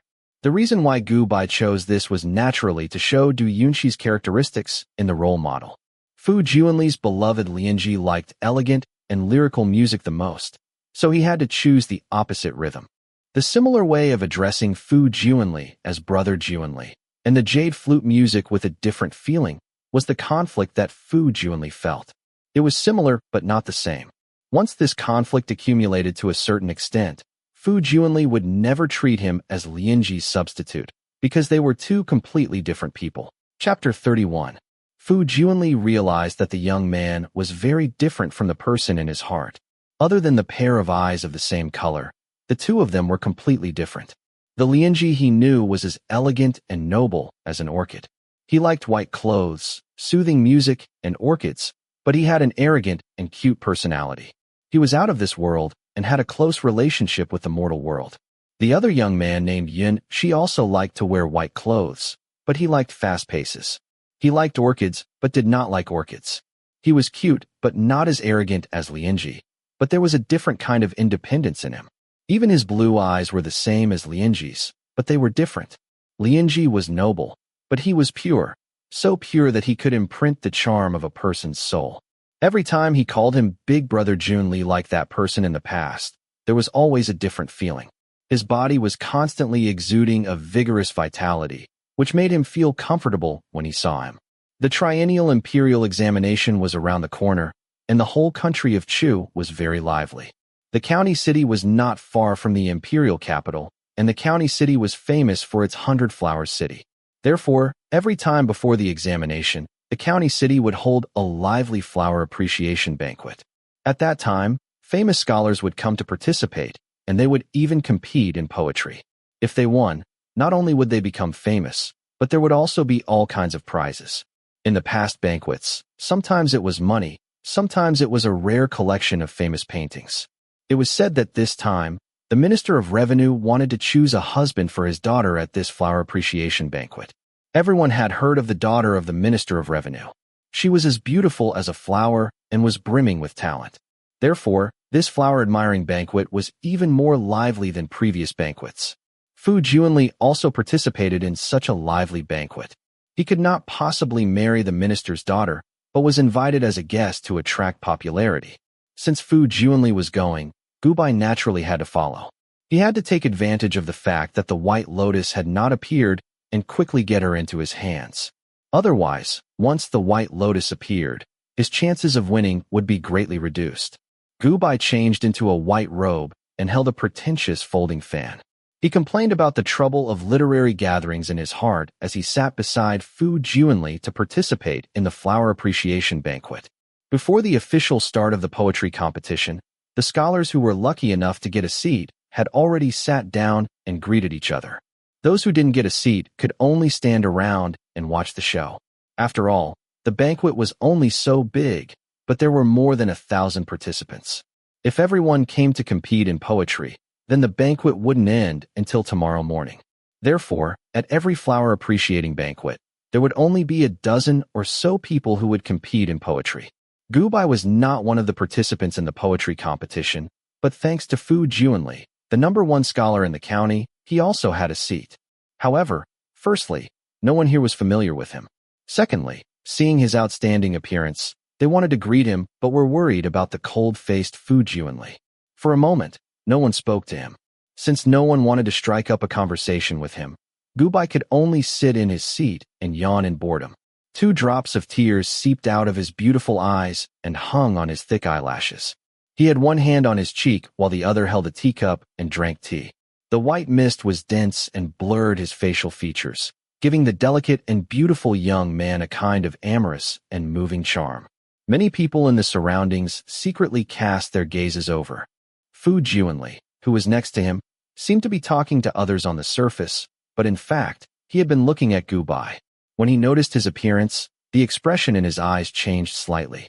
In his heart, Lianji would never have such a lazy posture that disregarded etiquette. Although he didn't take etiquette to heart, he usually abided by the way of a gentleman. If someone didn't have good etiquette in front of him, he would frown and feel disgusted. But at this moment, Gu Bai's lazy posture not only didn't make him feel disgusted, but instead, looking at the other party's misty appearance, he felt that the young man should be like this, unruly and cute. Is it very boring? He couldn't help but ask in a low voice. Yes, you see, I've drunk 2 pots of tea. I heard that the banquet will only start at 9 o'clock. It's only 5 o'clock now. Gu Bai nodded, picked up the teacup and shook it. His lips were slightly curled, as if he was helpless and wronged. His clear blue eyes flashed with seduction. Fu Juanli was stunned by this soul-stealing charm and stopped breathing for a few seconds. Then, he raised his hand and touched the young man's head. In that case, how about we play some games? What games? The young man's eyes lit up like the dazzling sunshine. Fu Juanli's breath stopped again. He stared at Gu Bai for a long time before he smiled warmly and motioned for him to wait. Then, he stood up and said to the talents below, "On such a beautiful day, why don't we play a game together? Since it's a flower-admiring banquet, how about the flying flower token? Today, let's use 100 flowers as the topic." The flying flower token was originally one of the games to liven things up. It was an elegant token and was more elegant. People who didn't have a foundation in poetry couldn't play it at all. Therefore, this kind of drinking game was one of the favorite word games of literati. This kind of elegant game was suitable for the atmosphere of today's flower-admiring poetry competition. Moreover, it was proposed by the #1 talent of the county, Fu Juanli. Everyone agreed. Gu Bai also showed interest on his face, but in fact, he was complaining in his heart. As a pretentious literati, he really didn't like this kind of brain-consuming game. However, seeing that everyone and the big boss were so interested, he didn't want to be special. He could only bite the bullet and accompany this group of scholars. After a round of rounds, they came to his side. Gu Bai exhaled, picked up the teacup, took a sip and opened his mouth. The swallows don't return. Spring comes late, and the apricot flowers are cold under the misty rain. After saying this, he raised his eyelids slightly. Gu Bai plagiarized without any pressure, but everyone was shocked. Previously, everyone was reciting the 4 books and 5 classics, and the ancient poems recorded in the books. No one present had heard of Gu Bai's sentence. It was obvious that this was written by the young man himself. In such a short time, he could come up with such a beautiful sentence. Everyone who didn't know the reason showed admiration. Even the arrogant Fu Juanli showed admiration. Gu Bai grinned at him without changing his expression. "Brother Juanli, it's your turn." This smile, the light in his eyes scattered and flowed. It seemed to be emotional, but also ruthless. It seemed to be intentional, but also unintentional. It was unbelievably brilliant and irresistibly seductive. Fu Juanli stopped breathing. In an instant, his mind was disturbed. He held his breath and looked at the beautiful young man in front of him, speechless. After a while, he came back to his senses. His mind was blank. He admitted defeat and picked up the wine glass to drink. Gu Bai looked at his actions and laughed happily in his heart. It seemed that the strategy of many days was very effective. However, the revolution was not yet complete. Comrades still needed to work hard. After that, every time it was his turn, Gu Bai did not feel any pressure. He shamelessly plagiarized the poems he had heard in the last 2 worlds and the world he had lived in. When he encountered the same thing as here, everyone praised him for being knowledgeable. When he encountered something different, the ignorant scholars were amazed by his quick thinking and poetry in 7 steps.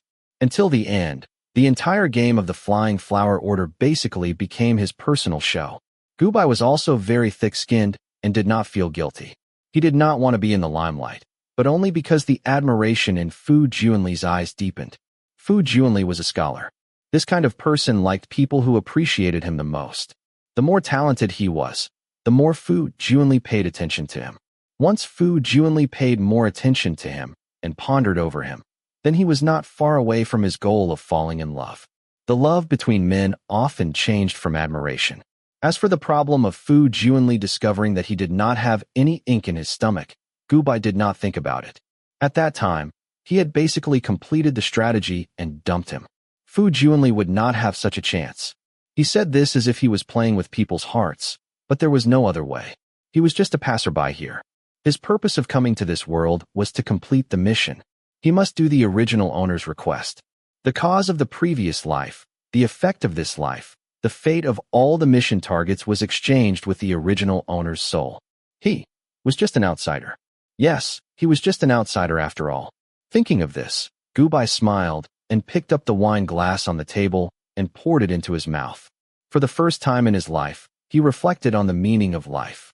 The meaning of life he had been working hard to live. Why did he have to work so hard to live? Why?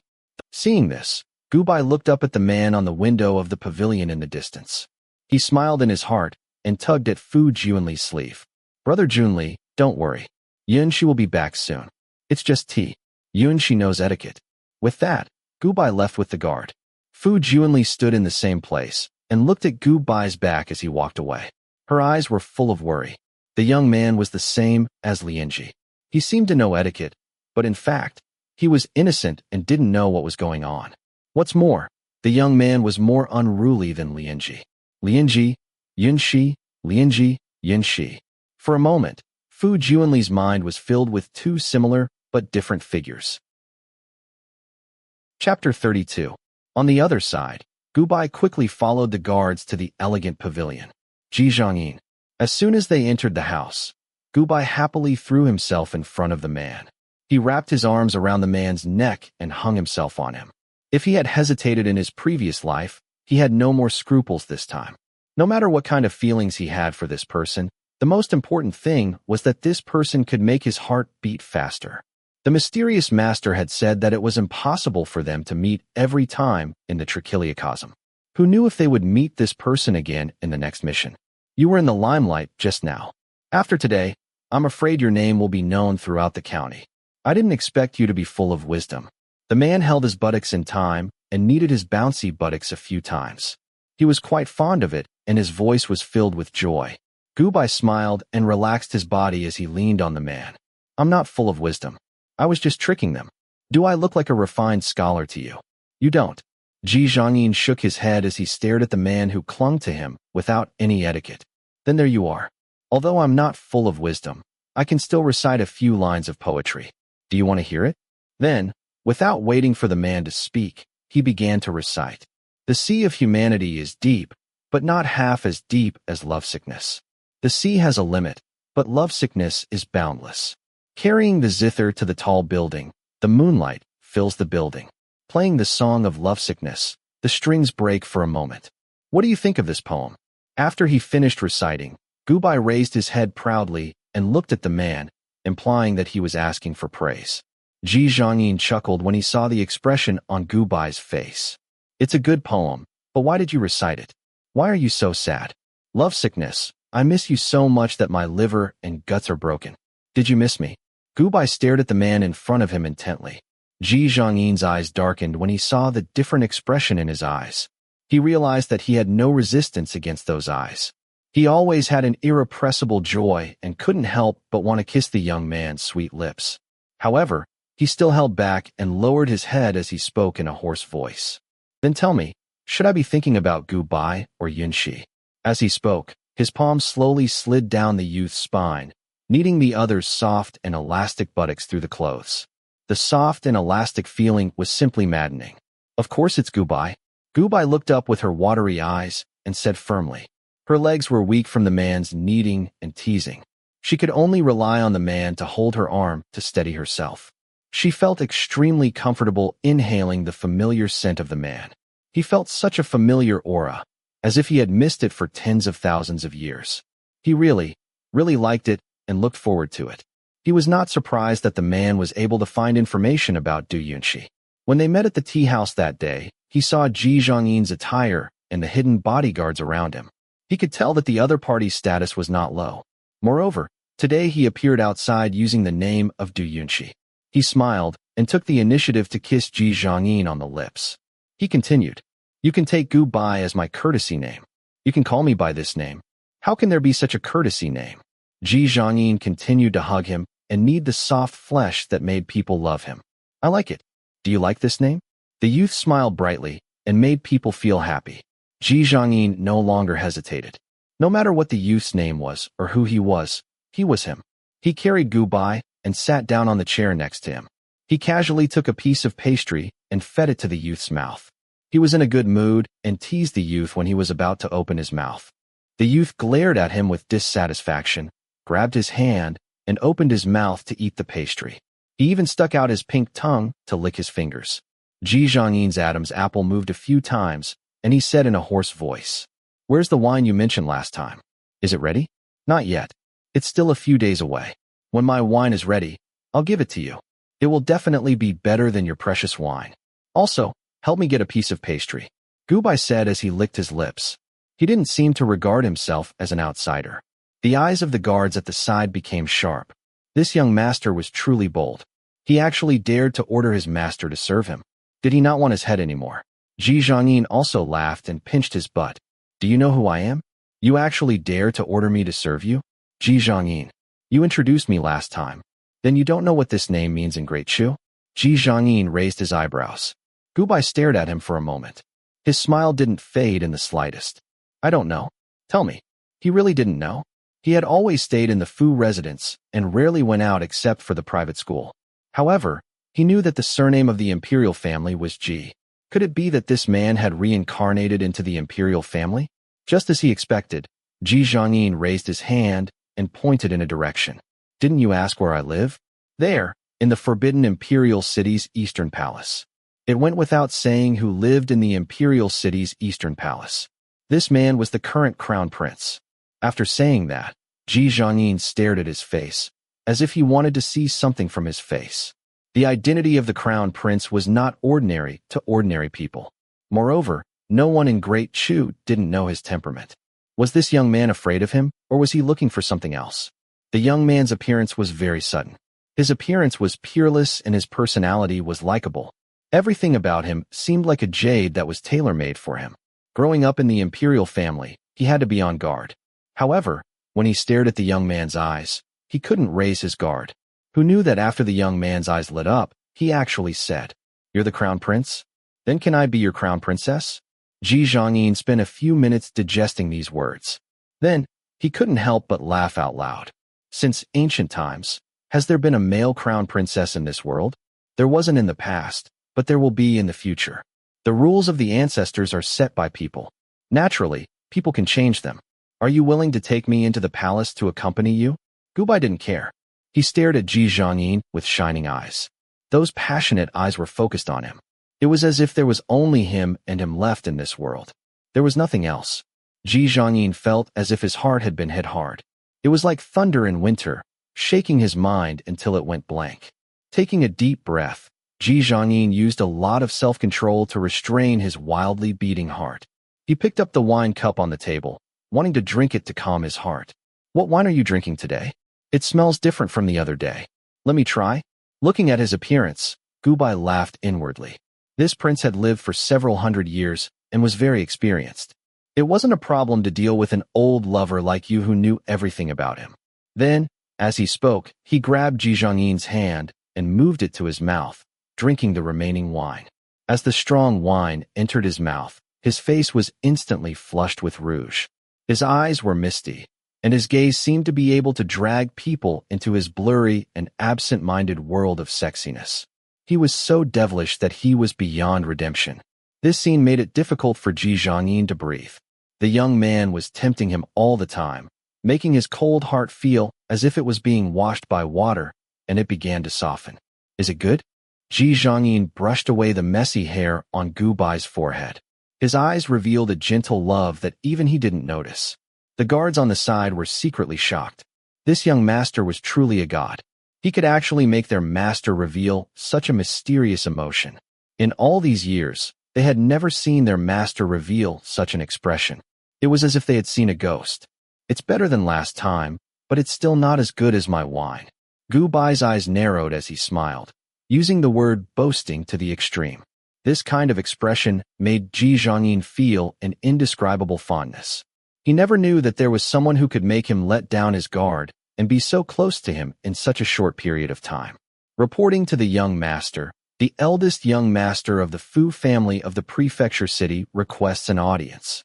At this moment, the door was knocked and the guard outside reported. The eldest young master of the Fu family of the prefecture city? Fu Junli? Gubai and Ji Zhangyin were stunned at the same time. Before Ji Zhangyin could speak, Gubai hurriedly got down from his body. Ji Zhangyin's eyes darkened as he restrained him. What are you going to do? Are you afraid that others will see? Of course, he was afraid that Fu Junli would see that he had failed the mission. Gubai secretly said in his heart, but from the man's voice, he knew that the other party was angry. He quickly leaned forward and kissed the man on the cheek, whispering in his ear, "Don't let Fu Junli know that I love you for the time being." Why? Ji Zhangyin's gentle face instantly darkened, and there was a dark emotion in his eyes. I'll explain it to you in the future. You just need to remember, if Fu Junli can't fall in love with Du Yunxi, then Gubai will have to die. As soon as the word die came out of his mouth, Ji Zhangyin almost instantly held his breath. The knowledge that Gubai will die made him feel an unbearable tearing pain in his chest. He stared at Gubai for a while before letting go. Sensing Ji Zhangyin's emotions and actions, Gubai felt an indescribable relief and joy in his heart. Although this man had lost his memories, his shadow was imprinted in the depths of his soul. Let him in. Being stared at by Gubai with a joyful and focused gaze, the gloominess in Ji Zhangyin's heart disappeared. Only then did he wave his hand to let the guard bring Fu Junli in. Fu Zigu greets the young master. Just now, my brother had rudely offended the young master. Please forgive him. Zigu apologizes to the young master. It's getting late. Please allow Zigu to bring my brother back to the residence. Zigu was Fu Junli's courtesy name. Scholars generally like to use courtesy names as a form of address outside. As soon as he entered the room, the usually elegant and indifferent man revealed an extremely nervous expression at this moment. He ignored etiquette and pulled Gubai to his side, as if he was in a protective posture. This situation stunned Gubai, and he felt a little incredulous. However, after thinking for a while, he understood that Fu Junli must have mistaken him for Lianji again. After sighing about the difficulty of this mission, Gubai looked at Ji Zhangyin, his gaze conveying that he was leaving. Ji Zhangyin was in a bad mood because of this sweet but distant attitude in the blink of an eye. He stared at Fu Junli's hand that was holding Gubai's hand and felt extremely gloomy. He wanted to chop off the hand of this person who dared to touch the lovely person he had taken a fancy to. However, when he thought of Gubai's words just now, he suppressed his anger and nodded. Let's go. Thank you, young master. Fu Junli immediately took his leave and pulled Gubai away without hesitation. This made Ji Zhangyin's gaze even more gloomy. It was not until Gubai walked to the door that he suddenly turned around and smiled at him. He mouthed the word goodbye that his cold face and gloomy gaze eased. Go and investigate. Report everything about the Fu family, no matter how big or small, to me, especially Fu Junli. After he left, Ji Zhangyin muttered to himself. He was still thinking about Gubai's words that he would die. Chapter 33. After leaving the pavilion, Fu Junli pulled Gubai into the carriage to return home. Along the way, he exuded a cold aura. Gubai had never seen him like this for so long, and could not help but be a little curious. Fu Junli's emotional changes were an important indicator of his strategy. Gubai sorted out his thoughts, looked up at him, and asked softly, "Brother Junli, what's wrong with you? You don't look too good." Fu Junli could always be more tolerant and kind when facing eyes similar to Lianji's. Looking at the deep concern in those blue eyes, he only felt an indescribable beauty in his heart. "I'm fine. Which gentleman made things difficult for you just now?" he asked in a gentle tone. Gubai shook his head. "No, Yunxi is polite and did not make the gentleman unhappy. We had a good chat." "That's good. Remember, when you see that gentleman in the future, stay away from him and be respectful. Don't provoke him." Fu Junli heaved a sigh of relief and instructed. "Why? No reason. In short, don't go in front of him in the future." Fu Junli did not explain, but his expression was very ugly. Even his usually cold eyes showed a hint of fear. Gubai naturally knew why he had such an expression.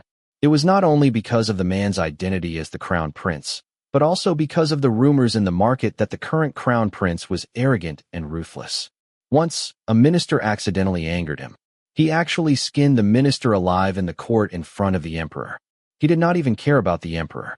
He was originally just the son of a palace maid, but now he was able to sit on the position of crown prince, not because of the emperor's favor, but because of his arrogant and ruthless style of doing things and the ability to control 100,000 soldiers of the Great Chu.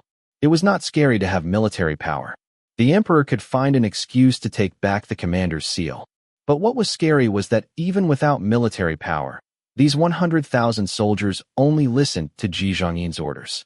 What kind of ability was this? He was indeed her man, always so powerful. Gubai praised in his heart. Then he calmed down and obediently nodded to Fu Juanli, indicating that he understood. But Fu Juanli was so nervous about him. Was it because he was moved, or did he continue to treat him as Lianji? With that in mind, Gubai decided to experiment with the progress of his strategy. He suddenly pointed at the folding fan in Fu Juanli's hand and said, "Brother Juanli, this fan of yours is so special. Can you lend it to Yunxi to take a look?" There was nothing special about the folding fan. What was special was the origin of the fan. Other than the fan left behind by Rong Lianji, there was nothing else that could be carried by Fu Juanli every day. Lianji was Fu Juanli's bottom line. If she wanted to test him, she must step on this bottom line and meet the blade head-on. Sure enough, when it came to Lianji's bottom line, Fu Juanli's expression changed. He would never allow anyone to touch Lianji's private belongings. However, when he met Gubai's eyes, which were similar to Lianji's, his vision blurred for a moment. Somehow, he passed the fan to Gubai. Gubai did not expect him to agree. He thought for a moment and opened his folding fan to study it carefully. His gaze fell on the fan and read the sentimental poem. My belt gradually loosened, but in the end I did not regret it. I became haggard for her. Only then did he raise his head again. Who is Brother Juanli missing? I wonder what kind of peerless person it is. Fu Juanli did not answer. His eyes were fixed on the fan, and there was an obscure gray shadow in his eyes. He was obviously lost in his memories. Seeing this, Gubai continued, "Is his name Lianji?" Fu Juanli immediately raised his head to look at him. Brother Juanli called Yunxi by this name when you first met her. Does he have the same blue eyes as Yunxi? Brother Juanli always likes to look at Yunxi's eyes and recall memories. Brother Juanli, are you willing to tell Yunxi? As Gubai spoke, he took the teacups from the car and poured 2 cups of tea. He smiled faintly and said, Yunxi is willing to listen. Accompanied by Gubai's smooth movements of pouring tea, Fu Juanli felt that he was very considerate. The young man's faint smile seemed to be able to soothe the pain in people's hearts. He had been holding back the memories of many years in his chest for a long time. Gubai's words were like a fuse that burned into his heart, causing an explosion of confusion that needed to be vented. He took a sip of tea and slowly said with a sigh, his name is Rong Lianji. Although he was born in a brothel, he was an elegant and peerless young master. I met him on the Yangzhou Lake 8 years ago. That was the happiest day of my life. I never knew that there was such a person who could open his heart to me. We talked and drank, and we grew old together. With the zither and the zither, we were all in peace. Rong Lianji was born in a brothel? Gubai was stunned. He pricked up his ears and listened attentively. This was not mentioned in the plot. In the plot, Fu Juanli had never told the original owner about Rong Lianji.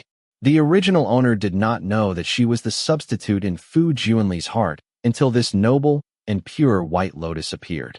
Since Rong Lianji was born in a brothel, why did you say that Du Yunxi was a filthy slut? Gubai's chest was filled with an inexplicable emotion that the original owner had. Fu Juanli was lost in his memories. At that time, I wanted to redeem him and bring him home, but the brothel procuress was greedy. She wanted me to give Lianji 1,000 taels of gold before he left with me. At that time, I had not taken over the business, and my mother was not favored by my father. 1,000 taels of gold was a difficult thing for me. I couldn't afford it. The procuress actually got someone to beat me up and chase me out of the attic. At this point, Fu Juanli's face turned cold. Before he took over the Fu family, he was an unfavored son of the first wife. He had also received a lot of cold looks and disdain. During the trip to Yangzhou, He did not reveal that he was the son of the richest Fu family in the world. The procuress only thought that he was an ordinary scholar. When he ran out of money, she turned her back on him. But Lianji was affectionate to me. He came to meet me in the middle of the night with a doctor and money. He told me not to be burdened by him when I went to the capital to take the exam. He would definitely wait for me to go back, but who knew? At this point, the expression on Fu Juanli's face became sad again.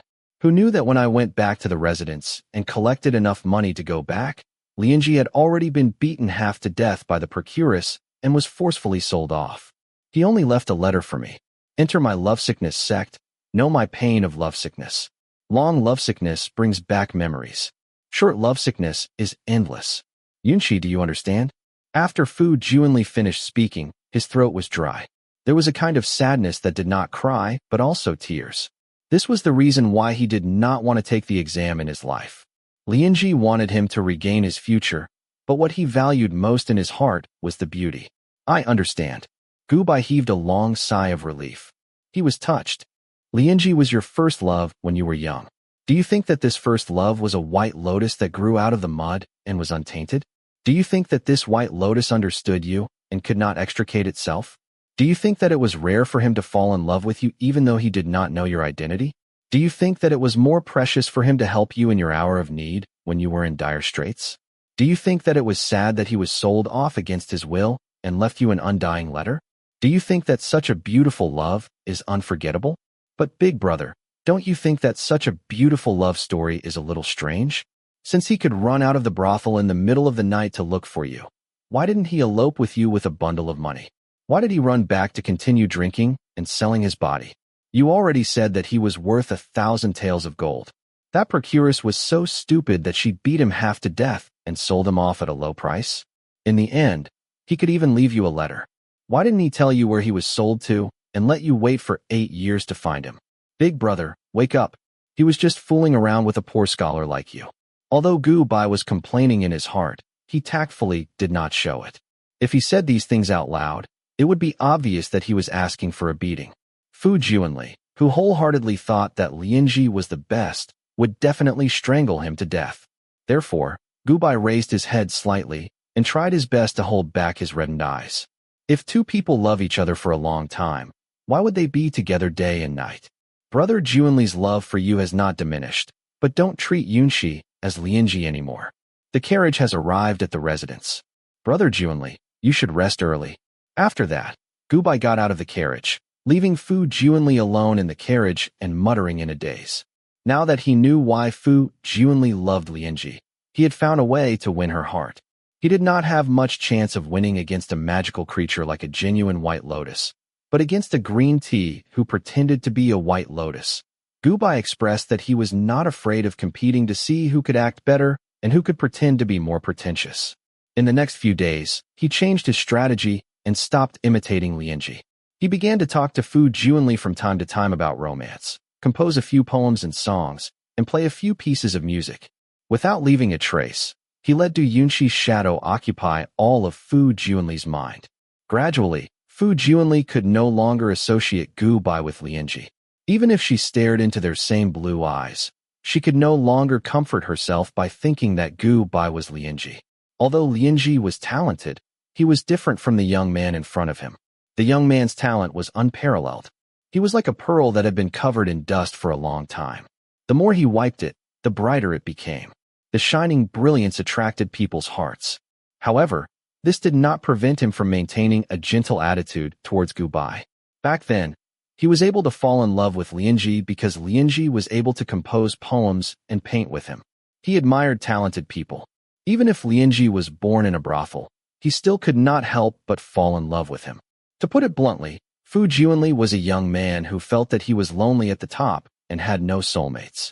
He liked the feeling of being a soulmate when he was with Gu Bai. This made him feel like a soulmate when he met Lianji back then. Just as Gu Bai was happily winning over Fu Juanli, a certain man who was far away in the imperial city received the news from the Fu residence and was in a gloomy mood. Thus, on this day, the Fu residents received an imperial edict from the palace. Chapter 34. The imperial edict from the palace was for the Fu family to enter the palace to attend His Majesty's birthday banquet. In fact, although the Fu family produced imperial concubine Xian, the Fu family was still a merchant family. Even if they were the richest in the world, their status in the ancient times was still not high. It was very difficult for them to be qualified to attend His Majesty's palace banquet. Therefore, when he received the news, Master Fu was so happy that his face was rotting with laughter. Fu genuinely frowned and stared at the invitation name, Du Yunxi, on the imperial edict with an ugly expression. Obviously, he suddenly remembered that day when Ji Zhangyin invited Gu Bai to the pavilion to drink tea. Could it be that this arrogant crown prince had taken a fancy to Yunxi? Thinking of this possibility, Fu genuinely did not know why, but a very irritated feeling arose in his heart. When Gu Bai heard the news, he was instantly happy. He was considering whether to sneak into the palace in the middle of the night to meet the man. He did not expect the man to take the initiative so quickly. Sure enough, their hearts were linked. After choosing clothes for a long time in the room, Gu Bai finally chose a red brocade robe with dark flowers and put it on excitedly. The original appearance of the body was exquisite and seductive. Usually, Gu Bai wore this skin and was dressed in white, looking like a banished immortal child. But at this moment, the young man with red lips and white teeth was dressed in a red robe like blood. His clothes fluttered in the wind. He clearly had the same appearance as before, but he gave people a completely different feeling. The young man had a light smile on his lips, and his eyes were filled with a strange light. He was like the blood lotus in purgatory, beautiful and enchanting, but also extremely dangerous. Fu Juanli's eyes flashed with a trace of amazement, and his heart jumped. It took him a long time to react. He walked over and put his arm around Gu Bai's shoulder to help him into the carriage. His movements were never gentle. Although today was His Majesty's birthday, the main character of the banquet was not His Majesty. The aged His Majesty had returned to his palace to rest after receiving the birthday congratulations from the courtiers. The following banquet was hosted by the Crown Prince, Ji Zhangyin. He sat boldly on the seat of honor with his back ramrod straight. He placed one hand on his knee and held a wine glass in the other. He lightly swept his gaze over the people present. The gloomy and evil aura around him made people tremble in fear and tremble in fear. One had to know that in recent years, the Crown Prince's temper had become more and more irritable and ruthless. Not to mention provoking him. Even if one was unlucky enough to meet him when he was in a bad mood, it was possible to invite a bloody disaster. Especially when they heard that the Crown Prince was not in a good mood recently. Therefore, after the Emperor left, everyone sat in their seats and did not even dare to breathe loudly. They were afraid that the Crown Prince would notice that their lives were over today. However, there was only one person present who wasn't afraid. Gu Bai sat in the lower seat and looked at the man curiously and excitedly. Although the man's appearance was different every time, they all had one thing in common: handsome and domineering. He gave off the feeling of a king descending to the world. Although she had never been to the underworld, it was rumored that there were 6 paths of reincarnation in the underworld. Those who were reincarnated with riches and honor would be rewarded with good karma. She didn't know if this man was too lucky or what, but every time he was reincarnated, his identity would be very honorable. At the same time, when he looked at the man was also looking at him. The young man's skin was like jade, his lips were as red as blood, and his beautiful eyebrows reached his temples. Today, he was dressed in red, which made his exquisite appearance look even more demonic. However, no matter how he looked at it, he felt that this exquisite appearance and that pair of eyes didn't match. It was as if they were two different people. He ignored the appearance at a glance and looked at the pair of beautiful eyes. At this moment, those eyes were staring straight at him with a gaze full of joy. Ji Zhongyin's heart was moved, and he was in a very good mood. Go and call that young master over. He raised his hand and pointed in Gu Bai's direction. Because the hall was very quiet at this time, his actions and voice were very abrupt, and everyone heard him immediately. Almost immediately, everyone's faces turned pale, and they looked in the direction he was pointing. When they confirmed that it wasn't them, they sighed in relief. Then, they looked in the direction he was pointing and saw Gu Bai, their hearts filled with sympathy. Although everyone knew that His Highness the Crown Prince wasn't interested in beauty, the Crown Prince was still a man. It was impossible for him to not have any thoughts in that regard. Even if the young master Du brought by the Fu family was a man, his appearance was even more beautiful and seductive than a woman's. It wasn't strange for him to be fancied, and no one dared to stop him. Not to mention an inconspicuous young man. Even if it was a concubine in His Majesty's harem, no one would dare to stop His Highness the Crown Prince. Young Master Du, His Highness invites you. The eunuch walked to the Fu family's table. His treacherous voice made people's hair stand on end. Gubai didn't feel anything and was in a good mood. Fu Juanli's body stiffened in an instant. Seeing Ji Zhongyin staring straight at Gubai, his fingers holding the wine cup turned white. Did the Crown Prince really take a fancy to Yunxi?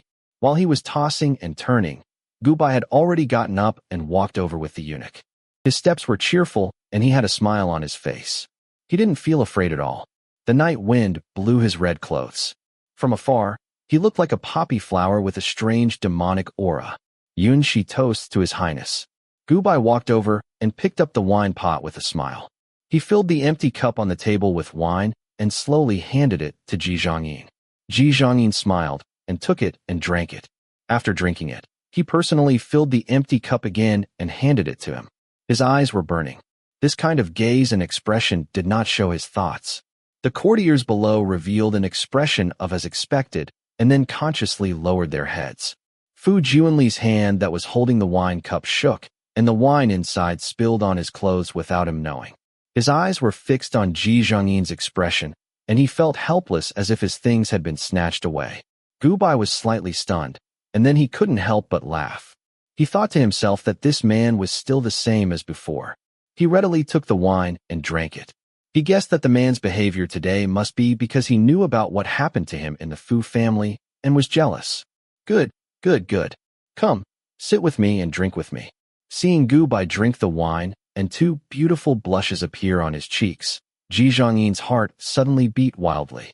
He couldn't help but laugh loudly and reached out to pull him to his side. There was a rule in Great Chu that the higher the status of the person, the wider the chair. As the Crown Prince, Ji Zhongyin's chair was naturally much wider than ordinary people's. Gubai sat beside him, and it didn't seem crowded. Everyone was shocked when they saw this.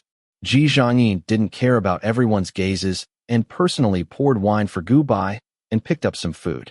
He wanted to show the youth's ownership in this way, so that others would not have any thoughts of spying on the youth.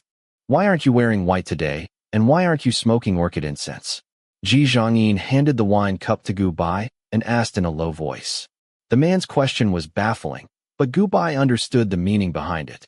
It was clear that the man had not only investigated his identity, but also the Fu family's matters. His desire to control was really strong. Gubai secretly thought and stared at him with a smile. Seeing you today, I naturally have to wear what I like. A woman will dress up for the one she likes. This saying is also applicable to men. Do you like red or white? Ji Zhongyin was happy to hear dress up for the one she likes, but he still cared about the information he had found these days. He continued to speak in a low voice.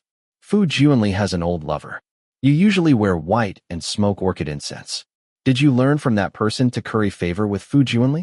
Do you like him? Ji Zhongyin's voice was hoarse and unhappy when he said the last sentence. No.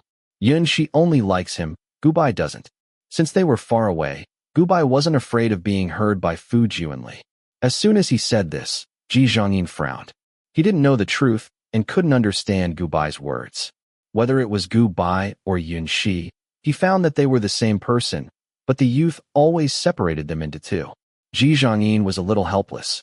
The youth was really unpredictable, but if he couldn't figure it out, then he wouldn't think about it. No matter who the youth was or what he wanted to do, he was someone he liked. Whether you're Yunxi or Gubai, from now on, you're my woman. I won't allow you to put your thoughts on other men, not even a glance. You're so overbearing. Gubai glared at him and then narrowed his eyes and smiled. But I like it. Ji Zhongyin paused for a while before he reacted. Then, he couldn't help but laugh out loud in his heart, attracting the attention of the people around him. On the other side, Fu Juanli couldn't help it when he saw the two of them talking and laughing intimately. He got up and wanted to walk over, but in the next moment, Ji Zhongyin signaled someone to stop him. He stared at him and said in a sinister voice, Yesterday, I got a peerless beauty. Her zither skills are the best in the world. Today, I'm excited. I'll let the beauty play some music and enjoy it with everyone. As soon as he finished speaking, everyone raised their heads. His Royal Highness the Crown Prince had personally spoken. If they didn't give him face, they would be courting death. After a few breaths, a young man in white slowly appeared. His long hair was loose and scattered behind him. It was smooth like fine silk satin. Beneath a pair of delicate, feminine eyebrows were a pair of enchanting, beautiful, azure blue eyes, adding a bit of beauty to his noble and peerless demeanor. Lianji. Fu Juanli's body trembled, and he stared blankly at the person who came. Rong Lianji also saw him. Suddenly, the two of them exuded an ambiguous and sorrowful aura that seemed to say, "Tearful eyes asked the flowers," but the flowers remained silent. Gubai also stared at the person in the field. In the plot, this noble and elegant white lotus didn't come back at this time, and the way he appeared was also wrong. He turned his head and saw Ji Zhongyin's unfathomable gaze staring at him. He suddenly smiled. Needless to say, this must be the work of this vinegar jar. Although he was a little surprised that the white lotus appeared early, it didn't matter. At most, he would change the next task strategy. "I'm not afraid that you'll come back. I'm afraid that you won't come back." There's a good saying, imagination is full, reality is the backbone. When there are no good memories, Lianji is just Lianji. Thinking of this, Gubai took a piece of pastry from the table and fed it to Ji Zhongyin with a charming smile. "Your Royal Highness the Crown Prince, do you still need someone to warm your bed in the East Palace?" Ji Zhongyin didn't speak, but his dark eyes were burning with anger. He stared at Gubai, then opened his mouth and put the pastry into his mouth. The tip of his tongue very well expressed his feelings. Chapter 35. Everything happened in an instant. Fu Juanli was stunned for a moment before he came back to his senses. He was invited back to his seat by the guard and sat down again. For the rest of the banquet, he began to be distracted. He looked at Lianji, who was playing the zither on the stage, and then looked at Gubai, who was sitting next to Ji Zhongyin. When the banquet ended, Ji Zhongyin leaned over to Gubai and said, "I'll send someone to bring you to the palace tomorrow." Only then did he let him go back with Fu Juanli. This time, it was in the carriage again. Gubai stared at the man who was exuding the sorrow of separation. Fu Juanli, who had been separated from him for a long time, thought for a while before she said this. "Don't let it be a normal feeling. Brother Juanli, was the man who played the zither at the palace banquet the Lianji you mentioned?" Fu Juanli nodded and did not speak. His face was pale, and there was a faint shade of green under his eyes. He looked a little tired. No wonder Brother Jun Li has been thinking about him for so many years. He's really a peerless young master. Gubai did not change his expression. His voice was soft, and then he continued with some worry. "I should congratulate Brother Jun Li for reuniting with an old friend. But today, that young master seems to have entered the Crown Prince's backyard. I'm afraid that Brother Jun Li and that young master." Gubai did not finish his sentence. It was obvious now that Lianji was now a member of the Crown Prince's palace. If Fu Juanli wanted a beauty, he had to ask the Crown Prince for one. But how could it be so easy to get the Crown Prince's beauty? Fu Juanli did not comment and felt a little frustrated. However, it was not because of Lianji. It was because of the scene of Ji Zhongyin drinking and chatting intimately with Gu Bai at the palace banquet. It made him feel more emotional than seeing Lianji again. He did not talk about Lianji and looked at Gu Bai worriedly.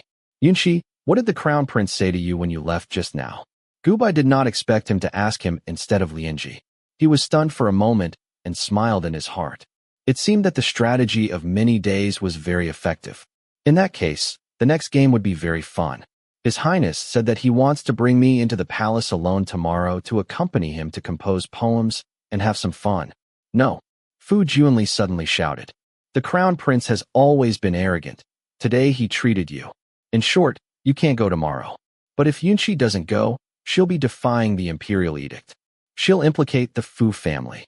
Gubai revealed a pure and comforting smile. "Brother Junli, don't worry. His Highness the Crown Prince won't do anything to Yunshi. He just admires Yunshi's talent." Without waiting for Fu Juanli to continue, he continued. "Mr. Lianji, Brother Juanli, what are your plans?" Fu Juanli paused and did not know how to answer. There was a look of reminiscence in his eyes. Obviously, the name Lianji appeared in his mind again. Looking at his expression, Gubai smiled faintly and said, "Brother Junli, don't worry. You and young Master Lianji will eventually see the light of day." Then, he did not disturb his thoughts. Fu Juanli loved Lianji back then because of the other party's deep affection and beautiful sadness that caused him to leave. Now that Lianji was back, this regret would disappear. If he wanted Fu Juanli to love him deeply, then he had to give her a more affectionate and beautiful sadness. Early the next morning, Ji Zhangyin sent someone to pick up Gu Bai. Old Master Fu saw the imperial carriage parked at the entrance of the Fu residence and the mighty guards waiting for it. He was a little frightened, but when he glanced at Gu Bai's face, he suddenly thought of something and was delighted. He stared at the crown prince and suppressed the joy in his heart. He solemnly instructed, "Be careful when you're in the palace. Do whatever the crown prince asks you to do. Don't disobey the crown prince's orders. Otherwise, you'll be beheaded." Gu Bai obediently nodded and agreed. After getting into the carriage, he put on an impatient smile. As soon as they met, Gu Bai did not wait for Ji Zhangyin to say anything and pounced on him enthusiastically. She rode on him and pressed her slightly concave thighs against his hard body. She held his shoulders with her tender little hands and bit his lips with her bright red lips. She gently nibbled and sucked. The tip of his tongue was extremely seductive, so tempting that it made people want to hold him tightly in their arms and crazily have him. Ji Zhangyin's eyes turned red. "You're seducing me. Then do you want to do it in broad daylight?" Gu Bai smiled evilly. Ji Zhangyin took a deep breath to resist the urge to do him on the spot. Although they had only known each other for a short time and had only met a few times, he had to admit that this young man had a strange charm that fascinated him. Seeing his expression, Gu Bai smiled even more happily. He really liked this man's possessiveness. It made his heart beat even more passionately. He stopped teasing the man, but he still rode on Ji Zhangyin and brought the conversation to the main topic. "Ji Zhangyin, I want to borrow someone from you." How dare he? Almost at the moment he called the man's name, the eunuch next to him broke out in a cold sweat. This young master did not want to live anymore and dared to call the crown prince by his name. But the next moment, Ji Zhangyin's reaction made him break out in a cold sweat. The man looked at the young man with a very happy expression. "Who do you want?" "Lianji." Gu Bai narrowed his eyes. "I want you to give Lianji to Fu Juanli." "Oh, that's a peerless beauty. It's a pity to give him to Fu Juanli." Ji Zhangyin raised his eyebrows and smiled even more happily. The young man's request showed that he did not like Fu Juanli at all. He was relieved. When Gu Bai saw his expression, he couldn't help but inwardly curse him for being jealous. He moved closer and said, "Didn't you find Rong Lianji for this?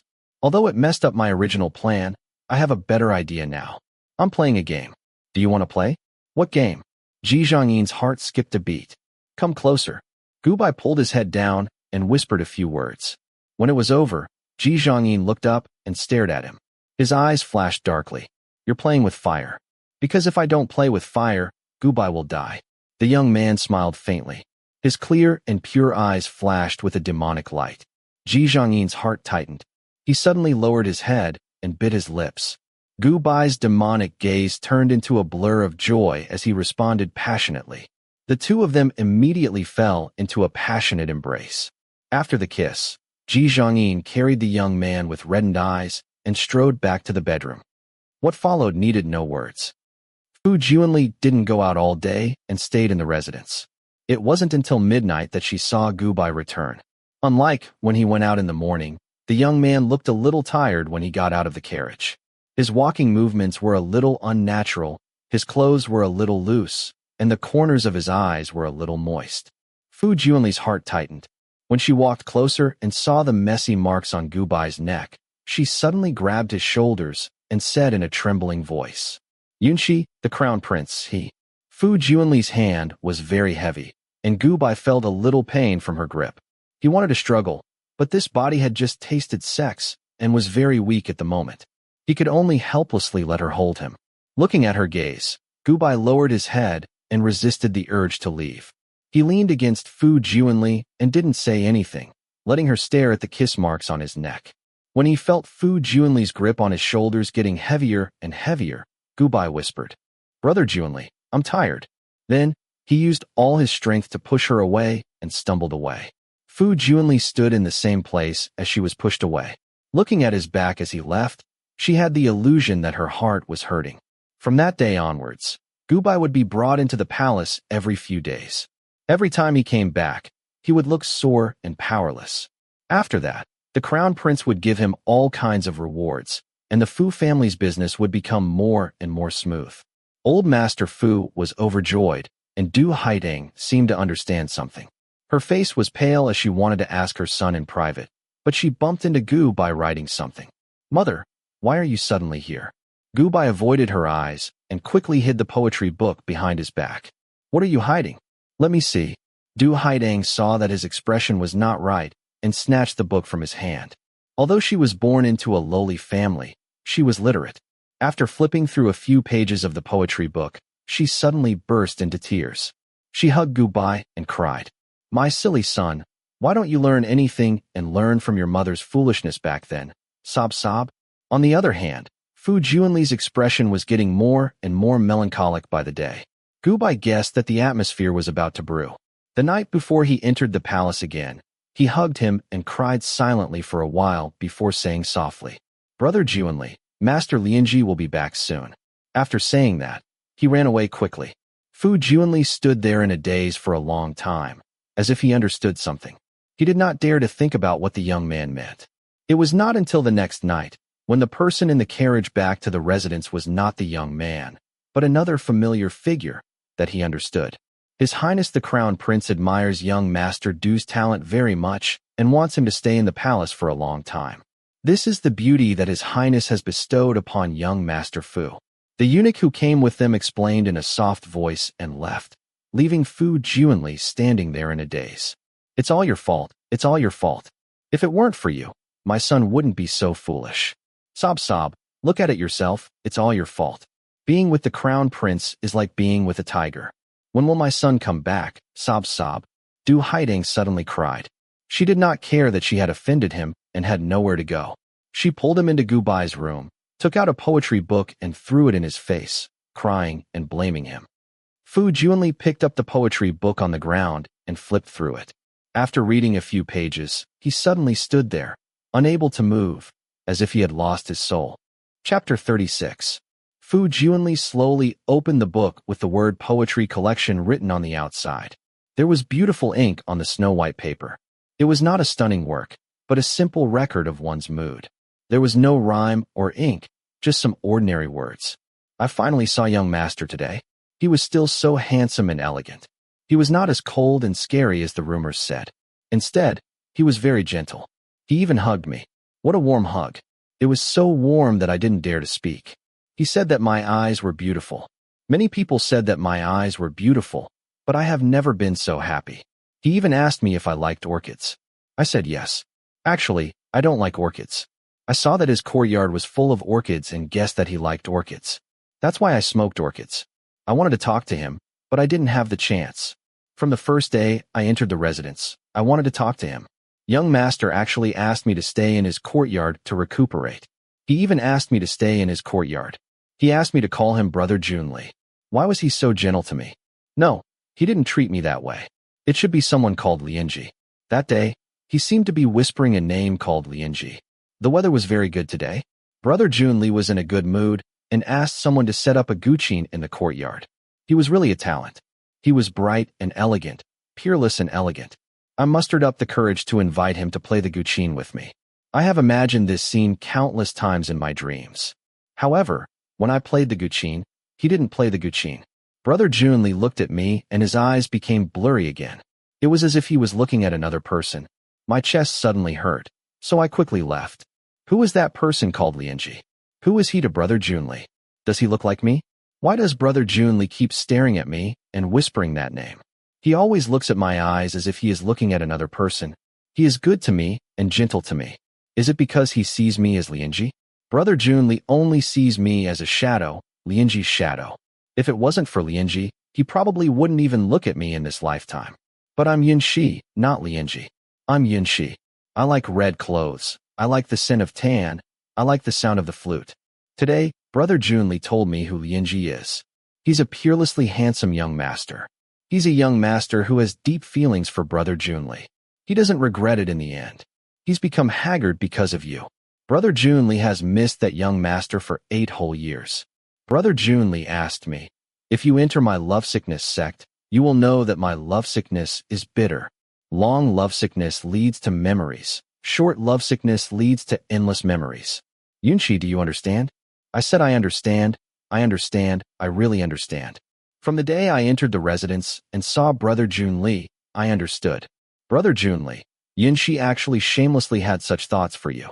Lianji appeared. Today at the palace banquet, I saw the Lianji that Brother Junli mentioned. He's really a peerlessly handsome young master. No wonder Brother Junli missed him so much. Brother Junli's gaze when he looked at young Master Lianji was so gentle. It was filled with the kind of friendship that I've always dreamed of. It's just that he loves young Master Lianji. He loves Lianji, loves Lianji. If only he could love me. In the carriage, Brother Junli looked very sad.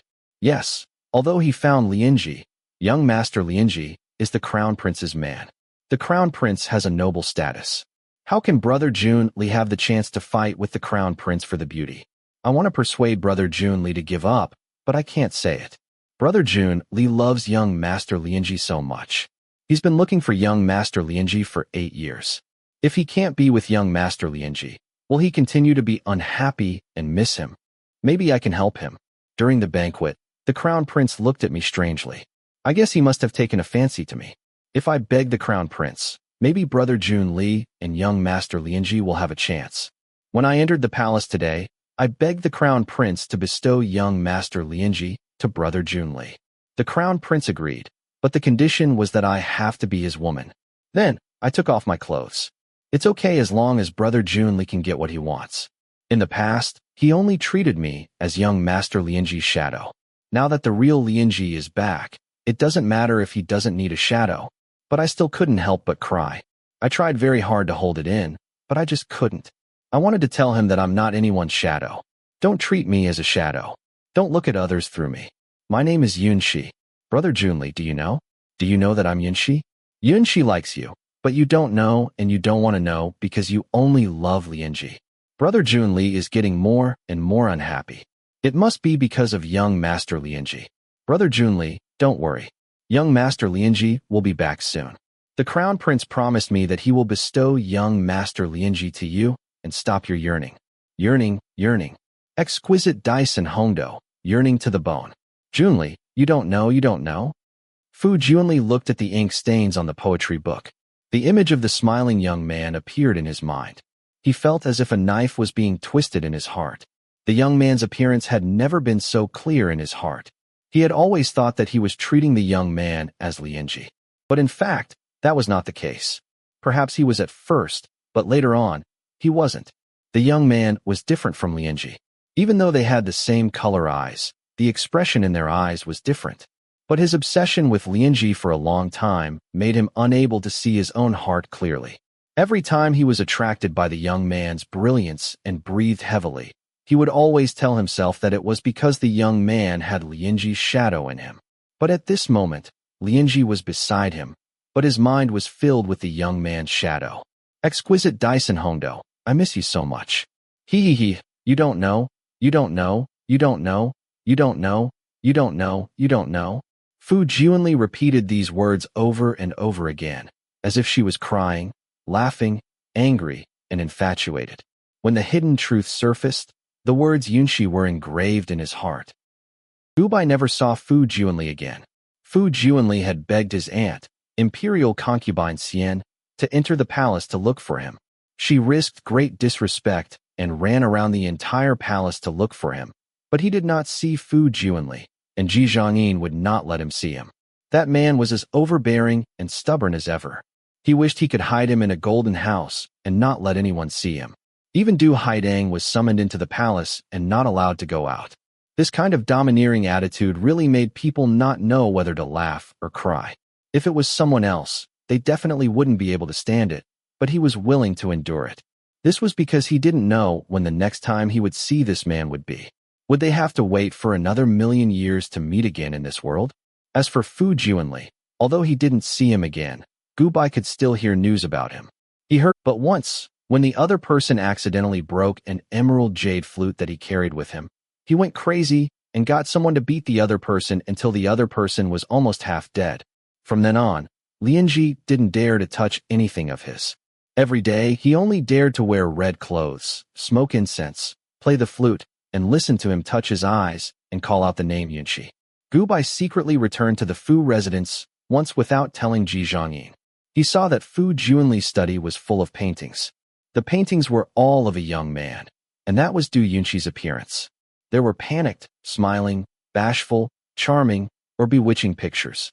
Every picture scroll was full of indescribable lingering feelings and endless longing. Until this moment, he felt that the emotions of the original owner of his body had finally disappeared without a trace. Du Yunqi's wish was Fu Junli's deep love, a deep love that he would miss forever. He finally got it. From then on, that person's heart only had the two words Yunqi. In this world, Gu Bai was the same as before. He stayed by Ji Zhongyin's side and never left. Other than the domineering man, he was also willing to do so. After Ji Zhongyin ascended the throne, there were no concubines in the harem other than him. The courtiers all asked him to take in concubines and have children, but he was always very stubborn. He didn't choose concubines and didn't take in concubines. After being the emperor for a few years, he actually abdicated and became the regent. In this way, no one would keep asking him to take in concubines and have children. This made the courtiers secretly shocked. This master really wanted a beauty, but not the country. Gu Bai couldn't deny it. Even if this person was reincarnated, his shadow was still engraved in his soul. It was enough to know his position in his heart. Before Ji Zhongyin died, Gu Bai looked at the deep love in his eyes. He only felt a kind of sour pain in his heart that he had never felt before. At this moment, he felt that he was no longer indifferent. He had a heart with flesh and blood that could beat. The moment Ji Zhongyin closed his eyes, he almost had the urge to follow him. After experiencing that unforgettable warmth in his heart, he didn't know what the meaning of living without a heartbeat was. The mysterious master said that if he was addicted to the world, he would die. Staring at Ji Zhongyin, who was no longer breathing, Gu Bai felt that his soul seemed to be lighter, as if it would dissipate at any time. At this last moment, the surrounding space distorted. His soul was pulled out of his body and was wrapped by a powerful force and pulled back to the starry sky. Chapter 37. When Gu Bai returned to the starry sky, he felt a little weak.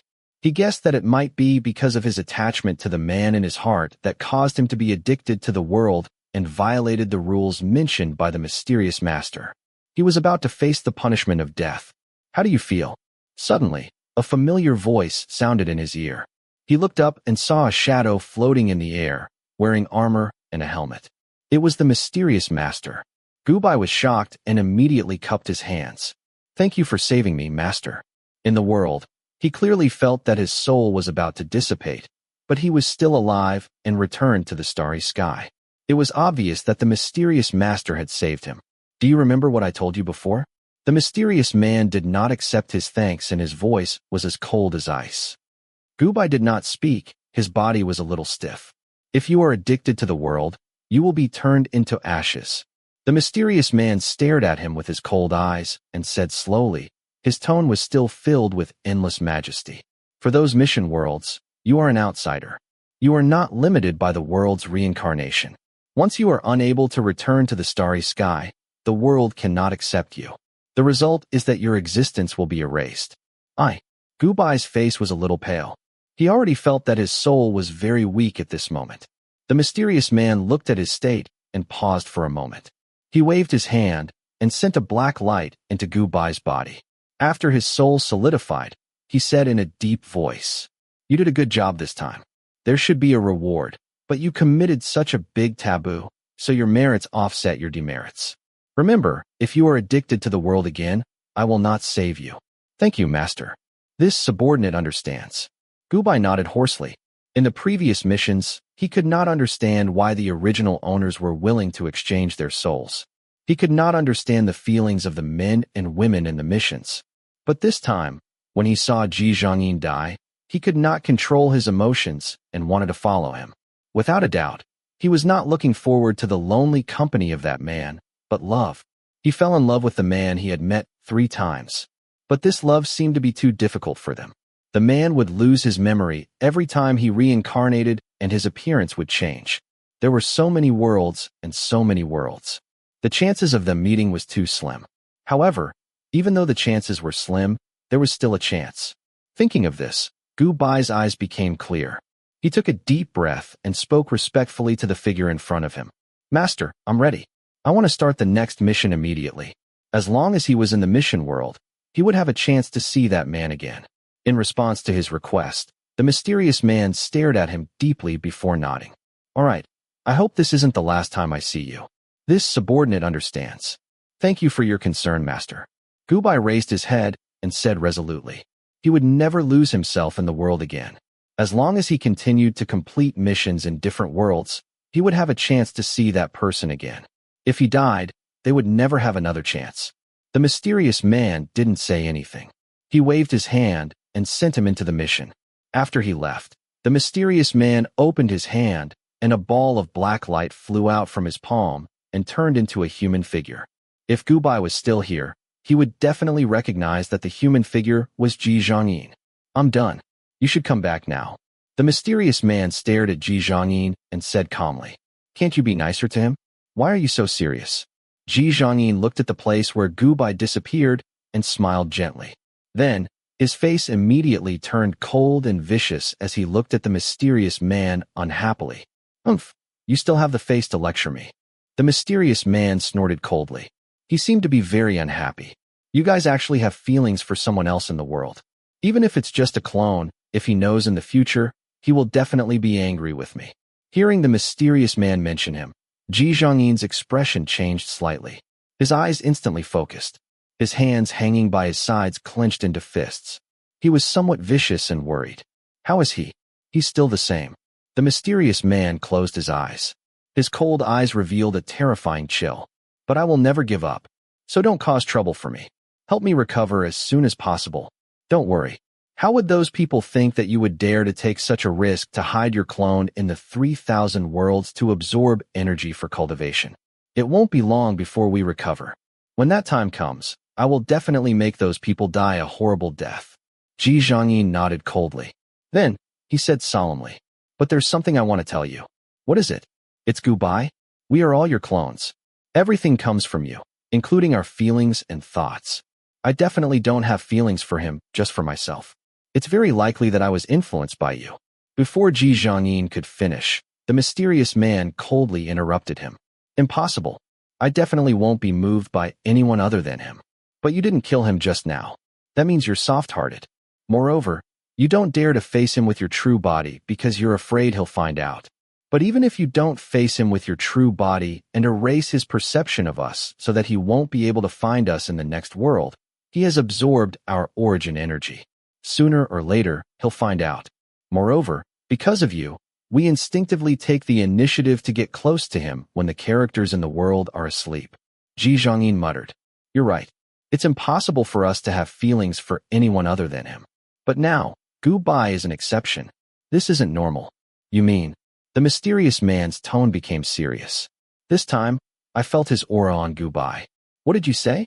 He's serious, but back then, the mysterious man's body suddenly trembled. His aura fluctuated violently. There's always an exception. I understand. Come back first. The mysterious man took a deep breath and suppressed the strong fluctuations in his heart. He nodded and waved at Ji Zhangyin. Ji Zhangyin's body turned into a black light and returned to his original body. After feeling the strength in his body increase a little, he raised his hand and looked at the exquisite jade doll in his hand. His cold eyes revealed a lingering tenderness.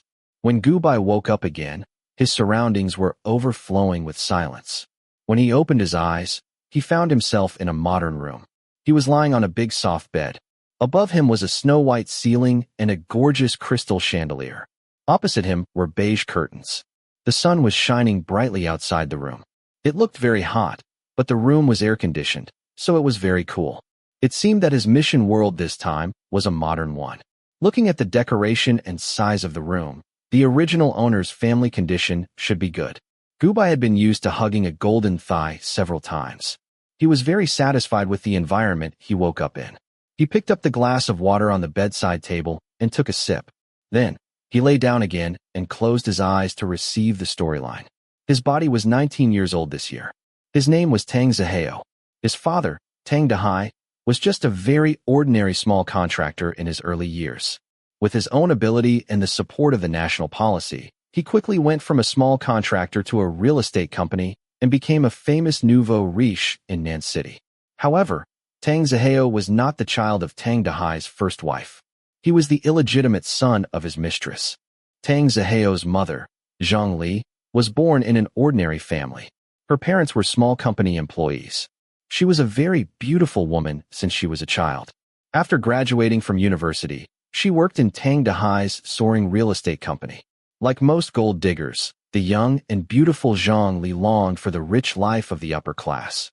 Soon, she hooked up with Tang Dahai, the nouveau riche. Tang Dahai's first wife, Zhou Sufan, was just an uncultured and unassertive rural woman. It was not until Zhang Li walked in with her belly that she found out that her husband was secretly outside. However, Zhou Sufan was really a brainless and assertive woman. Although she was sad, Zhang Li was pregnant with Tang Dahai's son and was about to give birth. After being coaxed by Tang Dahai, although she was unwilling, she tacitly agreed that Zhang Li would bring her son to live in the Tang family. Fortunately, Tang Dahai still had some conscience and did not abandon Zhou Sufan. Zhang Li also did not have the heart to fight. Although she was a gold digger, she was very tactful. She just wanted to live a carefree life of a rich wife. After bringing Tang Zihao into the Tang family, Zhang Li became Tang Dahai's concubine. She obediently called Zhou Sufan's sister, allowing Tang Dahai to enjoy the happiness of having two wives. As for Tang Zihao, this illegitimate son, Tang Dahai had always doted on him since he was young. He was not very cultured and relied on opportunities to get rich. Therefore, Tang Zihao's personality was very arrogant and willful. Tang Zihao was currently studying at the famous Tsing University in Nan City. Actually, with Tang Zihao's grades, he would not be able to enter Tsing University. However, Tang Zihao insisted on studying at Nan City's Tsing University, so Tang Dahai used money to get him in. As for why Tang Zihao was so determined to study at Tsing University, it was of course because of his brother, Tang Lini. Tang Zihao liked his brother, not as a friend, but as a lover. However, Tang Lini did not like Tang Zihao. He was a normal straight man. Not to mention liking men. With his relationship with Tang Zihao, how could he like the son of a mistress who destroyed his happy family? Tang Lini did not like Tang Zihao, but Tang Zihao liked him as if he was possessed. However, Tang Zihao himself knew that this kind of liking was not normal, so he never said it out loud. However, this did not stop Tang Zihao from looking at Tang Lini to relieve his lovesickness. Therefore, as soon as the college entrance examination ended, Tang Zihao pestered Tang Dahai to study at Tsing University so that he could see Tang Lini. Tang Zihao knew that his crush on Tang Lini would not bear fruit, but this did not stop him from continuing to have a crush on Tang Lini. Tang Lini's grades were very good, but he had a hobby that was not proper in the eyes of parents. He liked to play games. Therefore, in order to get rid of his unrequited love, Tang Zihao also followed Tang Lini into a Xinxia game called Cultivation Records after knowing that Tang Lini liked to play games. When he registered, Tang Zihao specially chose a female character, naively hoping to have an online relationship with the person he liked in the illusory online world. Chapter 38. After entering the game, Tang Zihao's pursuit of Tang Lini's crush didn't go well. Because of this pure love in the game, the rest of Tang Zihao's life was very miserable. Tang Lini could be said to be a god in the game. His level had reached the highest level in the game, and he established a sect called the Cloud Returning Sect. In order to pursue Tang Lini, Tang Zihao hid his identity and joined the sect as a girl after entering the game.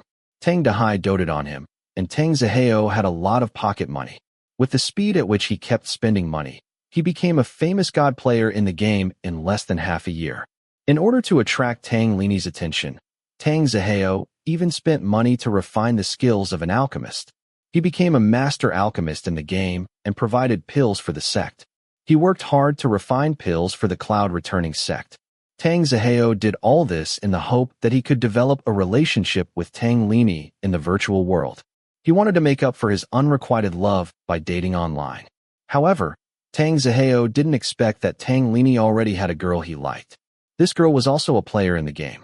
This girl's real name was Song Xinxuan. Her in-game ID was Fairy Ningbo. She was beautiful, obedient, innocent, and gentle. She was also a student at Tsing University. Song Xinxuan started playing the game earlier than Tang Zihao. However, she came from an ordinary family and couldn't spend money to level up like Tang Zihao.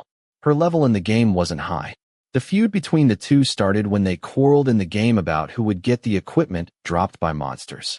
The quarrel ended when Tang Zihao spent money to humiliate her. Song Xianxuan felt wronged. She was angry that Tang Zihao was arrogant and willful. In order to make things difficult for Tang Zihao, she joined the Cloud Returning sect and went against Tang Zihao all the time. Tang Zihao was very arrogant and willful because of the environment he grew up in. He wouldn't allow her to provoke him. He spent money to get people to hunt her down. He killed Song Xianxuan, who had finally reached the Foundation establishment level, and turned her back into an aura-refining rookie. After the feud between Tang Zihao and Song Xianxuan started, Song Xianxuan met Tang Lini while being hunted down. Her naive personality attracted Tang Lini's attention. Later, when the two of them met in real life and realized that the cute girl on the internet was beautiful and gentle in real life, the two of them quickly got married and became boyfriend and girlfriend. Tang Zihao had entered the game with the intention of not being able to complete his crush in real life. He wanted to be with Tang Lini in the game. At this moment, he found out that Tang Lini had actually fallen in love with another woman. If it was someone else, it would be fine. He himself knew that his crush would never have a result. However, this woman was someone he did not have a deep grudge with. Naturally, he was incomparably furious. However, after Song Xianxuan found out that he liked Tang Lini, she deliberately provoked him in order to take revenge for the humiliation in the game back then. She pulled Tang Lini into a public display of affection in front of him, always going against him and provoking him in the game. Tang Zihao, who was arrogant and brainless, could not stand this kind of provocation. In a fit of anger, he took advantage of his high level in the game and his wealth to constantly bully and hunt down Song Xianxuan in the game. He spent money to find people to kill Song Xianxuan's in-game character's cultivation for free. Song Xianxuan, who had a low level in the game, was naturally no match for him. After her in-game character was killed several times in a row, Song Xianxuan ran to her boyfriend, Tang Lini, and cried and complained. Tang Lini, of course, had to take care of his beloved woman when she was bullied. He immediately warned Tang Zihao and took turns to torture Tang Zihao's in-game character in the game world to avenge Song Xianxuan. After accidentally finding out Tang Zihao's identity in real life, he directly found him and scolded and humiliated him. Then, he told Tang Dahai. Although Tang Dahai doted on Tang Zihao, in his heart, Tang Lini was more important. Moreover, Tang Lini had excellent grades and would be his successor in the future. Therefore, after receiving Tang Lini's orders, Tang Dahai reduced Tang Zihao's pocket money so that he would not have the funds to continue spending money in the game. With Tang Lini and Tang Dahai's warning, Tang Zihao could only settle down and put his grudge with Song Xianxuan to the back of his mind. He honestly played the game and lived his life. However, at this time, because of his grudge with Song Xianxuan and his arrogant pursuit, Tang Zihao had become a celebrity in the game. He was hated by everyone.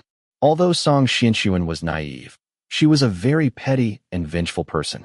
She was very angry after being bullied by Tang Zihao. After finding out from Tang Lini that Tang Zihao was actually a man, Song Xianxuan was instigated by her friends to secretly find someone to put his information online. Everyone in the game knew about it and scolded him for being a vicious transvestite and disgusting gay. After Tang Lini found out about his feelings, he also sternly warned and rejected him in private. The disgust in his eyes made Tang Zihao very uncomfortable.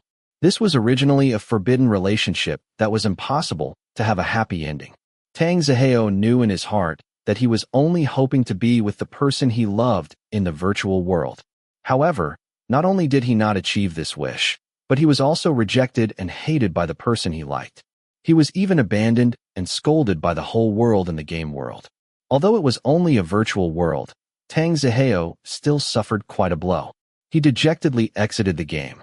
However, things did not end there. Because of Tang Lini, Tang Dahai, who used to dote on him, gradually disliked him and stopped giving him a lot of pocket money. This was a devastating blow to Tang Zihao, who was used to spending money since he was young. The difference between living expenses of tens of thousands a month and 2,000 a month was too big. Without a lot of pocket money, Tang Zihao's bad friends and fair-weather friends gradually stopped playing with him. Although his grudge with Song Xianxuan was on the internet, Because they were in the same school, it gradually spread from the internet to the real world. The fact that Tang Zihao liked men was not only exposed on the internet, but also by Song Xianxuan in the school. Although modern society was not as feudal as ancient times, homosexuality was not a common thing. Many people were still very resistant to it. Therefore, after the matter was exposed, it directly caused Tang Zihao to face strange looks from everyone. Tang Zihao's life began to change dramatically, and at this time, another man appeared in his life. This man was called Ling Chun. His family was very rich. His father owned a company and was worth tens of millions. He was a typical rich second generation. Plus, he was very handsome and was also a popular figure in Tsing University. When everyone was looking at Tang Zihao strangely, Ling Chun made friends with him gently. He protected him in school and did not allow anyone to bully or look down on him. Things went smoothly. Under Ling Chun's care and comfort, Tang Zihao walked out of Tang Lini's shadow. Tang Zihao, who had never been in a serious relationship and had just been disliked by the person he liked, was discriminated against because of his sexual orientation. He quickly fell into Ling Chun's gentle attacks. Tang Zihao thought that he had found his true love, but who knew that Ling Chun was a wolf in sheep's clothing? The reason why Ling Chun got close to him was very simple. It was just to vent Song Xianxuan's anger. He wanted Tang Zihao to fall in love with him and then abandon him. He wanted to play with his feelings to vent his anger. Because Ling Chun was quite famous in school, Tang Zihao was also considered a celebrity now. Therefore, after he was dumped, he caused a lot of trouble in school. Later, under Ling Chun's pressure, he was expelled. The Tang family was also angry because of the man Tang Zihao liked. At this time, it was revealed that the original owner was not Tang Dahai's child at all. He was the child of Zhang Li's ex-boyfriend. Tang Dahai was a hero who took over, so he angrily kicked Tang Zihao and his mother out of the house. Tang Zihao, who had lived a luxurious life since he was young, entered society before he graduated from university. Without any life skills, he could not find a good job. His mother, Zhang Li, had a diploma, but she did not have much work experience since she hooked up with Tang Dahai. After enjoying the life of a rich wife for many years, she had already forgotten most of the things she learned. Tang Zihao's maternal family, Zhang Li's parents, were very old-fashioned and strict. When Zhang Li became Tang Dahai's mistress, they broke off their relationship with her and did not contact her for many years. After leaving the Tang family, the mother and son, who did not have any earning skills and had nowhere to go, lived a very poor life. Not long after, Tang Zihao's mother, Zhang Li, died in a car accident, leaving Tang Zihao alone. Young and ignorant, Tang Zihao, who could barely take care of himself and did not have a job to support himself, quickly learned bad things. He wandered to the nightclub to work and got involved with a group of hooligans. In the end, he hooked up with a small gang leader. Tang Zihao walked the same path as his mother. With his outstanding looks, he became a male lover. After being played with for a few years, he grew old and lived a miserable and lonely life. Just because of a small grudge in the game, Tang Zihao's whole life was turned upside down. Song Xianxuan, who had a grudge with him, was very popular in the game world. She was pursued by several game gods and was envied by the players in the game. She became a god in the game world. Later, she even married Tang Lini in real life and lived a happy life as a rich wife. After his death, Tang Zihao was very resentful. He could have been a young master and lived a rich, happy, and simple life, but because of a small dispute in the game, Song Xianxuan, Ling Chun, and the others ruined his life. He was not satisfied. Therefore, the original owner's wish this time was to change his evil male supporting character's fate. He did not want to implicate his mother and be chased out of the house. He wanted to vent his anger in the game and in school, so that Mary Sue and Song Xianxuan, who always went against him, would no longer have the glory in the story. At this moment, the story had just begun. The original owner was preparing to use this summer vacation to enter the game, so the story had not started yet. After receiving the story, Gubai rubbed his temples and sighed. He felt that although the original owner looked like a bad-tempered bully, he was actually very innocent. Even if he had to exchange his soul, he did not ask for any bloody revenge. He just wanted to vent his anger and not implicate his mother. He wanted to have a glorious life in the game and in the game. He could not lose to Song Xianxuan again. He did not want Song Xianxuan to marry Tang Lini. In short, no matter who Tang Lini was with, it could not be with Song Xianxuan. Otherwise, he would not be satisfied. However, although this mission seemed to be just some grudges in the game and in school, it was actually not that simple. Other than Song Xianxuan, the people involved in the mission all had complicated backgrounds. Ling Chen's family was even more shady and involved in the underworld. Song Xianxuan was like a Mary Sue in a romance novel. She was loved by everyone, had a lot of suitors, and was surrounded by a halo of good luck. If he wanted to complete the mission, he still had to be careful and not let his guard down. However, in general, this mission was much simpler than the previous one.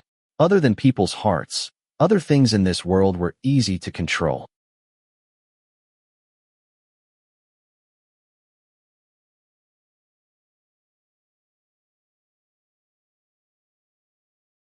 Chapter 39. This world was similar to the modern world that Gu Bai lived in, but there was one difference. The game technology here was much more advanced. Compared to the web-based games he played before, the games here had entered the real simulation stage. The general gameplay was similar to the computer games of the past. However, with the advanced game helmet, the player's senses would be completely different. They would feel as if they were in the real world.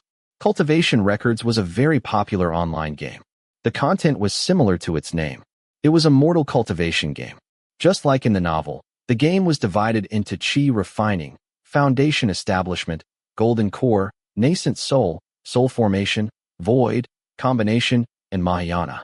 Because of the game helmet's simulation, the game players were very satisfied. They could even feel lightning strikes every time they leveled up. The real senses of exploring various secret realms were also very addictive. Cultivation Records was an adaptation of the novel. There were a total of 3 races in the game: humans, demons, and monsters. The original owner chose a female human character with the nickname Shangguanyu. It was very poetic. However, it was different from the beautiful and cold nickname. The character he chose looked very hot and beautiful.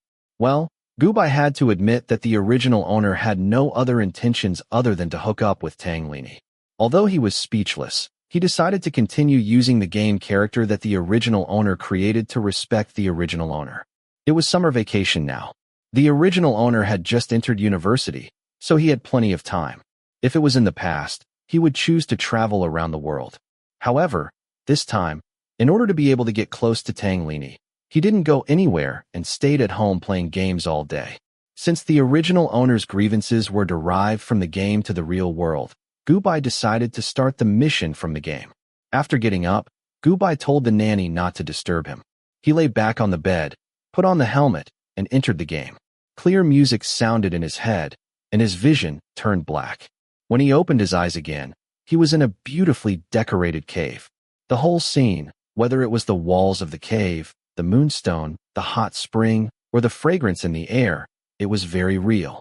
It didn't look like a game world at all. It was the first time Gu Bai came into contact with such a realistic game. It was very novel. It was no wonder that this game had only been released for a year, but it had already taken the entire world by storm. The company had also become the world's top technology company. This technology was definitely a leap in technology. This cave was the original owner's character's cave. It could be carried around and had a strong defense. Most novice characters couldn't have such a cave when they first entered the game. Most of them were straw huts that the original owner bought with his own money. Before he was hated by Tang Dahai, the original owner was very popular at home. Tang Dahai gave him a lot of pocket money every month. At least tens of thousands, at most hundreds of thousands. It was more than the pocket money given to his mother. It can be seen how much Tang Dahai doted on him. If there were no later events, the life of the original owner could be said to be very comfortable. That's why he was so unwilling after death. Gu Bai leisurely looked around the cave. After satisfying his curiosity, he finally logged out of the game. He did not plan to grind levels like everyone else. Instead, he planned to use money to hire people to help him level up. For others, this kind of game might be addictive. But for him, at most, he would play it out of curiosity. He would not be addicted to it. Next, apart from occasionally entering the game to familiarize himself with the game, Gu Bai chose a low-level secret manual suitable for modern cultivation from the secret manuals in his mind. In addition to this mission in the game, He also had to deal with many dangers in real life. In order to not have any accidents, he needed to have a certain level of self-protection. A month quickly passed. Because he spent a lot of money and found people to help him level up, Gubai's character quickly leveled up and reached the golden core level. The alchemy skill was also lit up. According to the original plot, once the alchemy skill was lit up, Tang Zihao would run to join Tang Lini's game, Guild to be a nanny. But this time, Gubai did not plan to do so. In real life, he did not let Tang Lini know who his character was. This was because the original owner's true identity was revealed by Tang Lini. The original owner's wish did not ask Tang Lini to fall in love with him. He already had enough enemies, so Gubai temporarily put him to the back of his mind. On this day, after finishing his cultivation in real life, Gubai went back to his room after eating. He put on his helmet and entered the game again. He found that his view had turned gray. He did not log out of the game when he left just now. This area was a safe zone for accepting quests. Usually, people would not initiate attacks before leaving the safe zone. So he chose to stay in the AFK state. However, now that his view had turned gray, it was obvious that someone had violated the rules and killed him when he was not online. Moreover, the murderer had not left yet. They were standing next to his dead character and discussing happily. Wow, she dropped so many good equipment. Looking at her cultivation base, she couldn't have picked them up by herself. She must have bought them. This girl is so rich. Let's pick them up quickly. Isn't that a little inappropriate? You can't kill people in the safe zone. Who cares? There's no one around anyway. This person was AFK just now. Let's pick up the equipment and leave. Who knows it's us? Xinshuan, this is just a game. We can't even afford such good equipment for a month. You have a point. Hehe. The two characters were human characters with very innocent appearances. One was dressed in green, while the other was dressed in purple. The nicknames Beautiful Green Wasteland and Fairy Ning Bo were flashing above their heads respectively. Gubai was furious that someone had violated the rules and killed his character. However, he laughed when he saw their nicknames. As the old saying goes, enemies always meet. He had not even gone to find Song Xinshuan to settle the score with the original owner of this body, and this person had already provoked him. Since that was the case, he had to teach him a lesson first. After making up his mind, Gubai immediately used the resurrection pill to revive himself. The resurrection pill was extremely expensive, costing 10,000 spiritual stones per pill. In the real world, it would cost 100 RMB per pill. Ordinary players would rarely use it because the resurrection pill would automatically revive themselves within the safe zone. The two were happily picking up the equipment that he dropped. They did not even notice that he had revived. Gubai got up and whipped his weapon at the two of them. A notification sounded in the game. You have killed Beautiful Green Wasteland. You have killed Fairy Ningbo. After killing the two of them, Gubai walked over to pick up the equipment that he dropped. He also picked up the items that the two of them had dropped. The two of them panicked. Human, Beautiful Green Wasteland. Hey, give us back our stuff. You can't kill people in the safe zone. Human, Fairy Ningbo. That's right. Hurry up and give it to us. Song Xinshuan's character also shouted anxiously. Gubai ignored them. Instead, he leisurely stood guard in front of the two corpses. He waited for them to revive on the spot. Then he whipped them again without hesitation. A notification sounded in the game again. You have killed Beautiful Green Wasteland. You have killed Fairy Ningbo. Human, Beautiful Green Wasteland. Human, Fairy Ningbo. The two of them did not expect Gubai to be so mean. He had purposely stayed by their side and killed them again. This time, they were not prepared. The two of them lost a layer of their cultivation. They were so angry that they shouted in the world channel. World, Beautiful Green Wasteland. Shangguanyu, you bitch. You're shameless enough to kill people in the safe zone. Give us back our equipment. Shouting in the world channel meant that all the players in the zone could see the red words that appeared in the game sky and hear them. The attention of the players in the game was immediately attracted. The players who did not know the inside story began to discuss and despise Gubai for not following the rules and killing people in the safe zone. Gubai was amused. He would not be as stupid as the original owner and wait to be wronged. Moreover, before completing a mission, he would more or less be influenced by the original owner's personality. Tang Zihao was an impulsive and simple person. Therefore, he bought a set of speakers without hesitation and began to speak in the world channel. World, Shangguanyu. Do I need a reason to kill you? You wanted to kill me and drop my equipment while I was in the safe zone and offline. You deserved it. Song Xianxuan and her roommates would never admit to this. They immediately retorted, World Fairy Ningbo, you're slandering us. We would never do such a shameless thing. Gubai smiled. She was quite good at lying through her teeth. He continued to speak in the World Channel. World Shangguanyu. Everyone knows who's slandering us. Fellow cultivators in the World Channel, listen up. From now on, whoever dares to kill Fairy Ningbo and Lu Wu will lose 1,000 spiritual stones per level of cultivation and 10,000 spiritual stones per level of cultivation as evidence. World Shangguanyu. Whoever dares to kill Fairy Ningbo and Lu Wu will lose 1,000 spiritual stones per level of cultivation and 10,000 spiritual stones per level of cultivation as evidence. Gubai repeated this several times in the World Channel. Not only were the red words scrolling in the game's sky, but all the players in the game also heard Gubai's killing order. It was hard not to notice. The Tang family did not lack the money to play the game anyway. The feeling of spending money like this was great. Instantly, the game world in this zone boiled over. Human, fairy drizzle. Killing order. I haven't seen it in a long time. Human, beautiful fairy eyebrows. Wow, wow, wow. A drop of 1 level of cultivation is 1,000 spirit stones. 10,000 spiritual stones per level of cultivation? Sister Tycoon, please take us in. Human, Witch of the Black Mountain. Who are Fairy Ningbo and Lu Wu? I'm going to get my reward. Song Xianxuan was still a very ordinary character in the game. She did not become famous in the game because of Tang Zihao and Tang Lini. Not everyone who played the game was rich. There were not many people like Tang Zihao who spent money to play the game. It was easier to kill a character with a private bounty than to kill an old monster. Therefore, once Gubai's killing order was sent out, the game world became lively. Everyone was looking for Song Xianxuan's game account to kill her and get their reward. By the time Song Xianxuan and her roommate realized what was going on, they were killed and disconnected before they could even log out of the game. Song Xianxuan felt wronged and angry. She could only go offline temporarily. However, in the next few days, she and her roommates would be killed by players who wanted to get their reward as soon as they came online. After they died, they would quickly go online in another location. Then, they would be killed again. After they died, they would go offline again. Then, they would go online again. Then, they would change locations and die again. They would be beaten up no matter where they went. Although it was just a game character dying, with the helmet's realistic simulation, she felt something. Every time she died, she would be electrocuted and injured again. After a few days, Song Xianxuan was scared of being electrocuted. She did not dare to enter the game with the nickname Fairy Ningbo anymore. She could only change her account and identity temporarily. She was furious, but there was nothing she could do. After all, the gaming helmet was newly bought.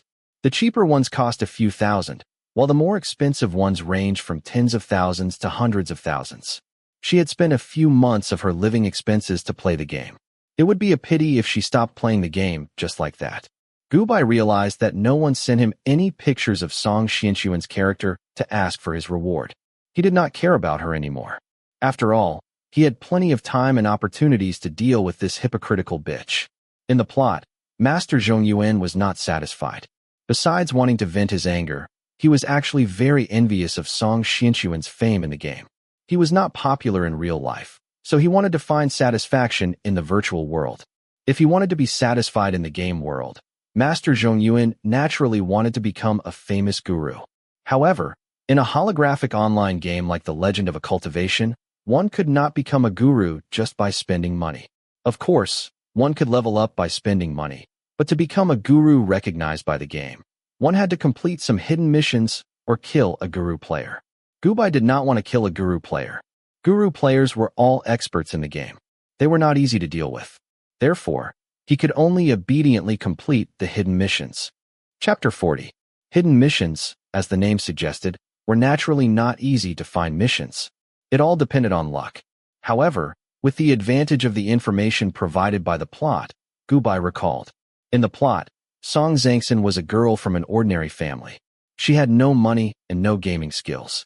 The reason why she could become a goddess in the game world was because she was lucky and accidentally completed a hidden mission, in addition to the help of several godly players in the game.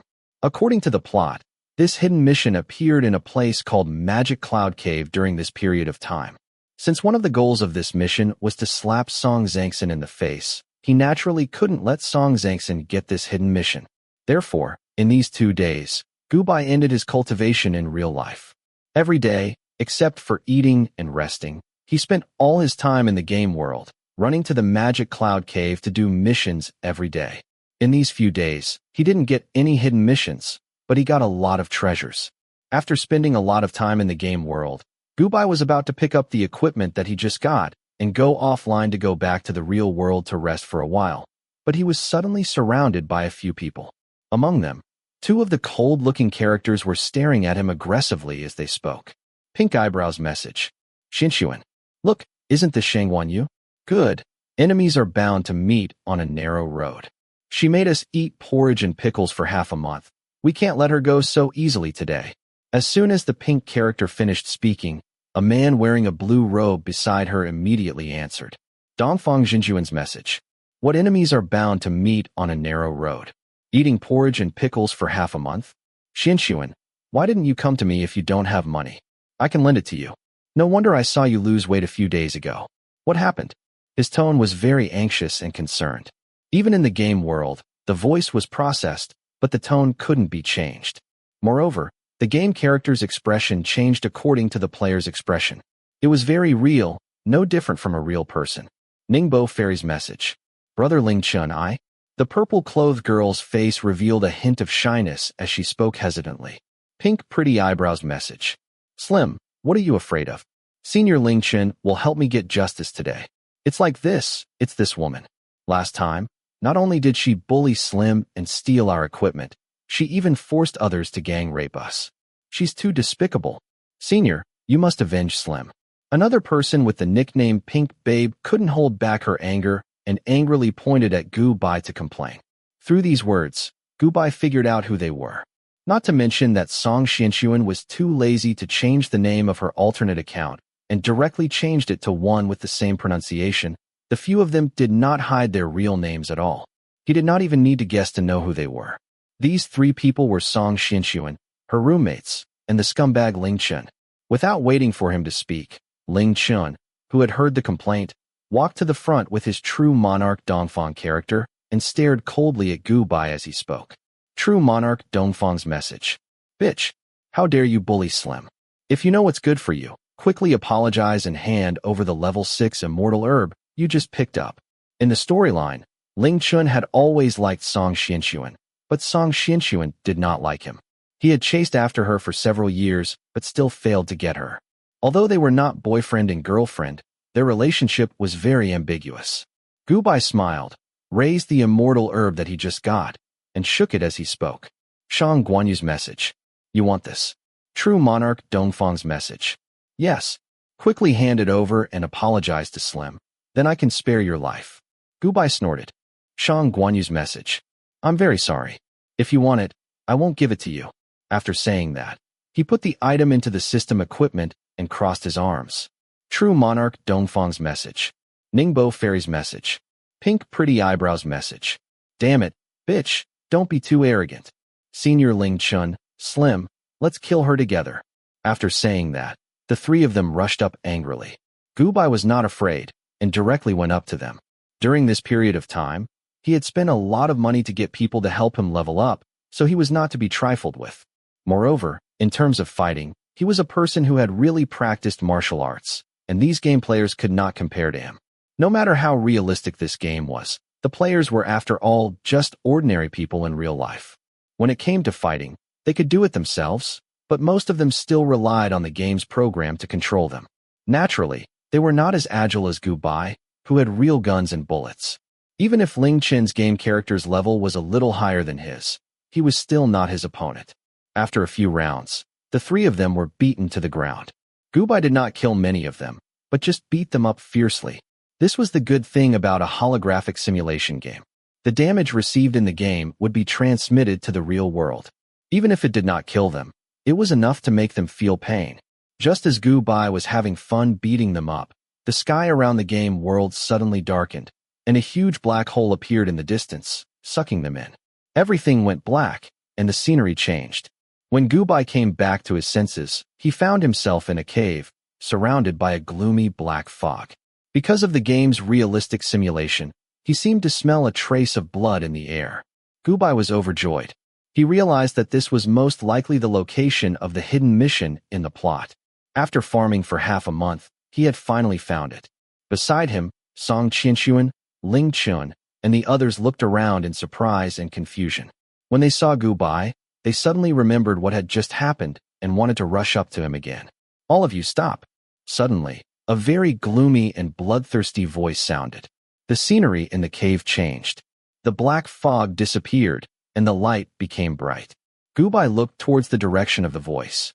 Not far from them, there was a man with a very evil and domineering demonic game character. His body was covered in blood, and his 4 limbs were nailed to the wall. Qian Mo's message. "Come over, I have something to discuss with you."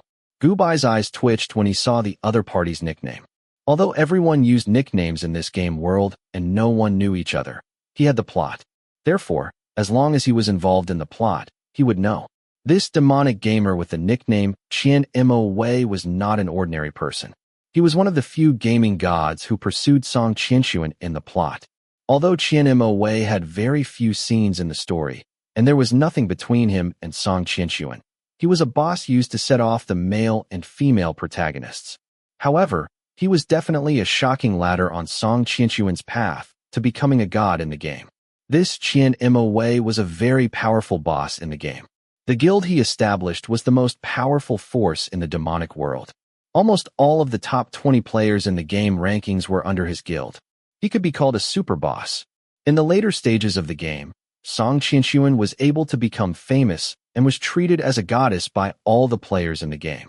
A large part of the reason was that the boss, Qian Mo, was jealous of her. Thinking of this, Gubai's mood became serious. This Qian Mo was not easy to deal with. He was much harder to defeat than the boss monsters in the game. However, it seemed that Song Qianxuan had not met Qian Mo yet. Although Qian Mo was powerful, he kept a low profile. He was not on the expert rankings and was not famous. It was normal that they did not know him. Therefore, the girl who helped Song Qianxuan complain to Ling Chun did not move. The 3 of them stared at the man in front of them cautiously. Although this was a game world, due to the game's settings, there was a very serious gap between players of the 3 races. They would fight as soon as they saw each other. This was because killing characters of different races would cause them to drop system equipment, just like killing monsters. In general, once they entered this game world, due to the realistic simulation, everyone would involuntarily treat this place as a real world to play, live, and do things. Seeing that Gubai and the others did not move, Qian Mo did not force them. Instead, he continued to speak. Qian Mo's message. "You guys come over and help me pull out these 4 soul-suppressing nails. I'll give each of you a piece of magical equipment. A piece of magical equipment for each of you." Gubai and Ling Chun did not move, but Song Qianxuan and the girl with the pink eyebrows gasped. Playing a game naturally required money. In this game world, equipment was divided into 5 levels: common weapons, magical weapons, immortal weapons, and divine weapons. Among them, common weapons were the cheapest. Usually, one could buy one for a few dozen RMB. As for magical weapons, they usually cost a few hundred to a few thousand RMB. Most players, other than killing monsters to drop equipment, basically bought magical weapons with their own money. As for magical weapons, this kind of item belonged to high-spending players. If one were to buy a magical weapon, the cheapest one would cost 10 to 20,000 RMB. The better ones would cost more than 100,000 RMB. This was too expensive for most of the working-class players. They could only rely on killing monsters and luck to get equipment. This Qian Mo offered a piece of magical equipment for each of them. If that was converted to real RMB, it would be a few 100,000 RMB. This was not a small amount for rich second-generation heirs like Gubai and Ling Chun, who came from good families. For the 2 girls who only lived on 1,000 RMB a month at most, this was definitely a huge amount of money. This person was truly a tycoon. The girl with the pink eyebrows on the side was a little tempted. However, Song Qianxuan suddenly walked out from beside her. She held a long sword in her hand and spoke with a cold expression. Fairy of Ningbo's message. The people of the Devil Clan are cruel and cunning. We won't be fooled and let you go. Although Qian Mo Wei was a big boss in the game, Song Qianxuan and the others did not recognize him. They only thought of him as an ordinary demon player. Hearing Song Qianxuan's words, Qian Mo Wei glanced at her indifferently. Then, a white light flashed in front of them. Four pieces of magical equipment were placed in front of everyone. Qian Mo Wei's message. Don't worry. Qian Mo Wei, always keep my word. As long as you help me, these equipment are yours. The 4 pieces of equipment were placed on the table and could be picked up by anyone. This showed his sincerity very well. Moreover, judging from the color of the equipment, red represented the highest level. This meant that these magical equipment were all top-grade magical equipment worth more than 100,000 RMB. This time, the girl with the pink eyebrows was overjoyed. Even Ling Chun had no intention of refusing. Although he was also a rich second-generation heir, 100,000 RMB was not a small amount to him. It would be a waste not to take something that was free. However, Song Qianxuan did not know if her brain had gone haywire or if she was possessed by the Virgin Mary today. Although she was a little tempted by the magical equipment in front of her, she held back and spoke again. Ningbo Fairy's message. You think you can bribe us with 2 magical equipment? I don't believe you. Humans and demons are enemies. We will never betray the human race to save you. As soon as she finished speaking, not to mention goodbye, even the girl with the pink eyebrows immediately turned around and stared at her with a look that said, Miss, are you all right? Were those 2 magic treasures? Were those 2 magic treasures? Were those 2 magic treasures? 100,000 RMB, big sister. What did she mean by humans and demons being enemies? This was just a game. Was there a need to be so serious? Gubai could not help but twitch the corner of his mouth. Although he knew from the plot that Song Qianxuan was not very smart and belonged to the kind of people who were naive, naughty, and narrow-minded, at least she was not as stupid as she was now. Could it be that when she found someone to rape her last time, she died too many times and became stupid from the electrocution? However, no matter whether she was stupid or not, the current situation was absolutely powerful for him. He was here to do the mission specifically to go against the female lead. Thinking of this, Gubai walked out and spoke to Qian Mo Wei's demon character. Shang Guanyu's message. Well, if she doesn't want to do it, I'll do it. I don't mind betraying the human race. Give me all the magical equipment, and I'll help you remove the soul-suppressing nail and let you go. Chapter 41. It was just a game, and humans and demons were not important at all. Even in the real cultivation world, as long as one was not an idiot, they would not go against their own interests. But today, Song Qianxuan was so engrossed in the game that she yelled at Gubai angrily when she saw that he wanted to help the demon Qian Mo Wei. Fairy Ningbo's message. You can't let him go. He's a demon, and you're a human. How can you help a demon? If you let him go, he'll bring disaster to the world. Gubai was very sure that this girl must have been electrocuted and could not differentiate between the game and reality. He rolled his eyes at her and controlled his character to smile. Shang Guanyu's message. You wanted to kill me just now. Why should I listen to you? A magic treasure is worth more than 100,000 yuan. Big sister, is there something wrong with your head? Besides, even if he doesn't give it to me today, I'll let him go if you want to stop me. Song Qianxuan was furious when he called her big sister, and Ling Chun beside her also got angry. Their characters glowed red. True Monarch Dongfang's message. Bitch. Fairy Ningbo's message. Shang Guanyu. No matter what grudges we have, we're all humans. We should fight against the demon race together. Humph, big demon. Do you think that this little bit of profit will make a human cultivator do something harmful to the human race? You underestimate us too much. The last sentence was obviously directed at Qian Mo Wei. Gubai almost laughed out loud. It seemed that Song Qianxuan had been electrocuted when she entered the game today. She was so engrossed in the game that she could not extricate herself. The face of the pretty girl with pink eyebrows beside her also seemed to be twitching. Qian Mo Wei looked her up and down for a while before speaking. Qian Mo Wei's message. Little bit of profit? Then what about immortal weapons? Whoever helps me today, I'll give him an immortal weapon. Immortal weapon. The moment Qian Mo Wei said that, the cave instantly quieted down. Only the sounds from the game world could be heard. Everyone, including Gubai, stared with wide eyes. Playing games was actually very expensive. Cultivation Records was a game that required money to play. If you wanted good equipment, you could only buy it with money other than fighting the boss. The magical equipment just now was already very expensive. This immortal equipment was not something that ordinary players could play with. A celestial artifact would cost hundreds of thousands of dollars. Many players were poor in real life, but those who owned celestial artifacts in the game were all super rich. Of course, selling it at such a high price was also to cater to the game Cultivation Chronicles. After all, in the cultivation world, immortal artifacts were not easy to obtain. Now, this big brother had given away either magical treasures or celestial equipment.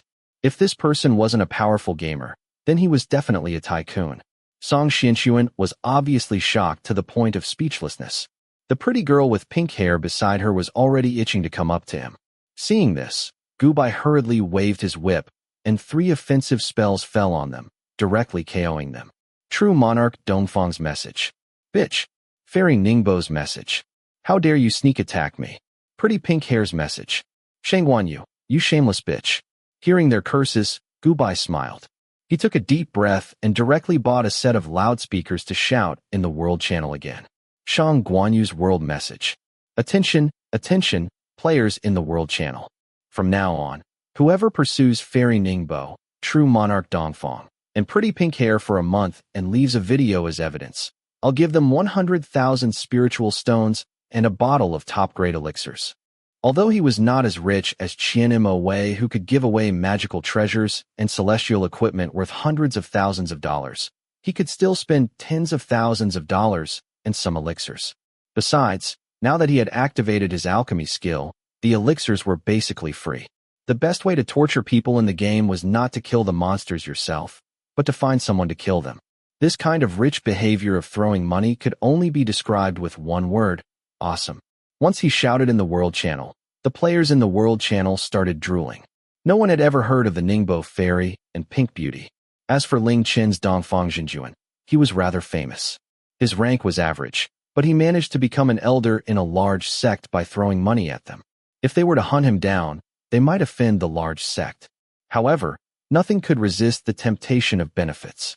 If Gubai's reward was converted into money in real life, it would be tens of thousands of dollars, which was not a small amount.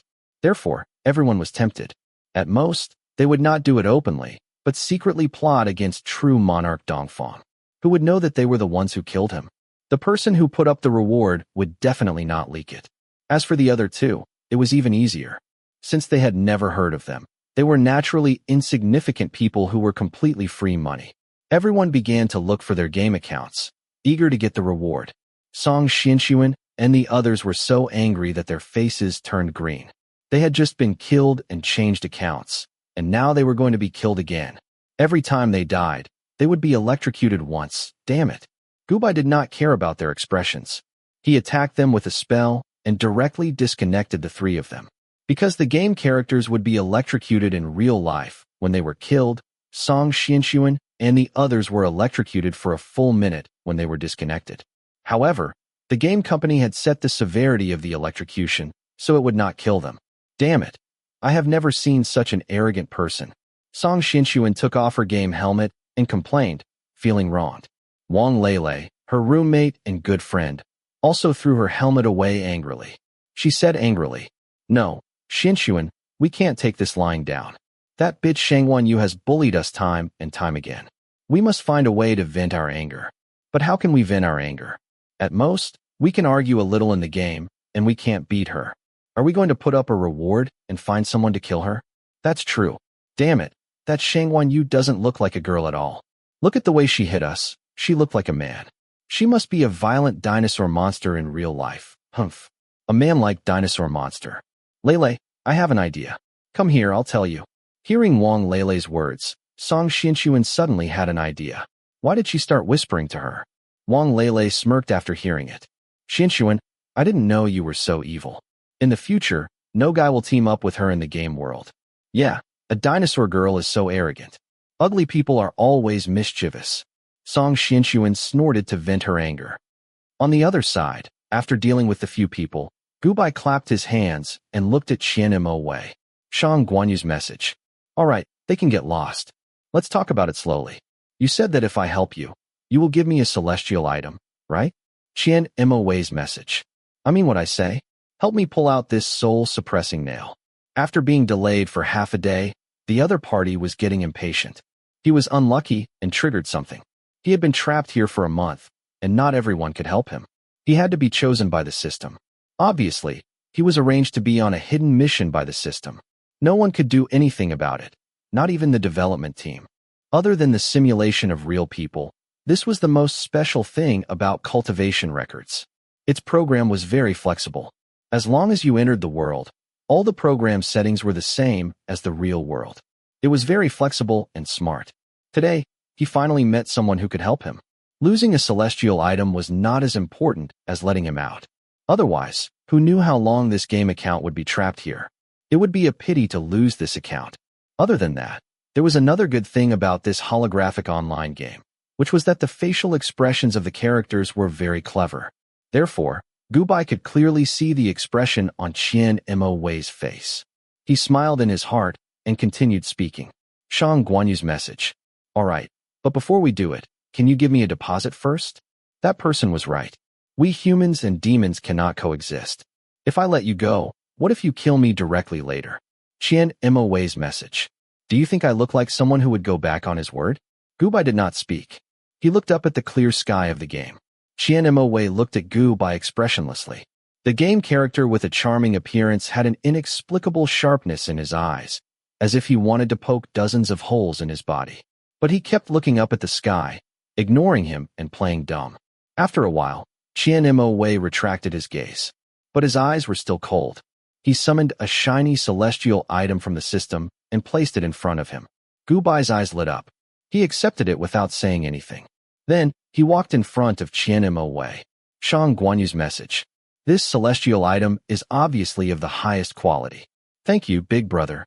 But before I save you, Big Brother, I have something to tell you first. Qian Wei's message. What? Shang Guanyu's message. I don't know if you've heard what it means to go back on one's words. Qian Wei's message. Qian Wei paused. Then, in the next moment, his vision went black. After a wave of pain from being electrocuted, he found that his game character had been killed and disconnected.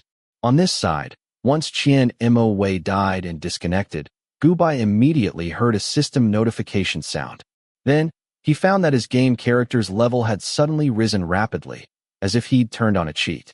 There were also quite a few pieces of equipment on the ground. Moreover, a shining divinity floated in midair. If one wanted to become a godlike player in this game world, this divinity item was a necessity. Gubai happily picked up all the items and immediately left to go offline. If it were anyone else, even if they didn't save Qian Wei, they wouldn't dare to kill him. Just by looking at his equipment, they knew that the other party was definitely a godlike account. Once they became enemies, they wouldn't be able to survive in this area of the game world. Because a godlike account in this world issued a kill order, it was as powerful as the Emperor's wanted list. However, Gubai was different. From the very beginning, he had no intention of saving Qian Wei. In the storyline, the other party was Song Xinshuan's fan. Although the two of them didn't meet on good terms today, who knew if he would help Song Xinshuan again like in the storyline? As for these potential enemies, naturally, he would kill them one by one. Even if he couldn't really kill them, this kill would at most cause the other party to drop a game level. However, it was still good. When the time came and he grew into a godlike account in the game world, then he wouldn't have to fear anyone.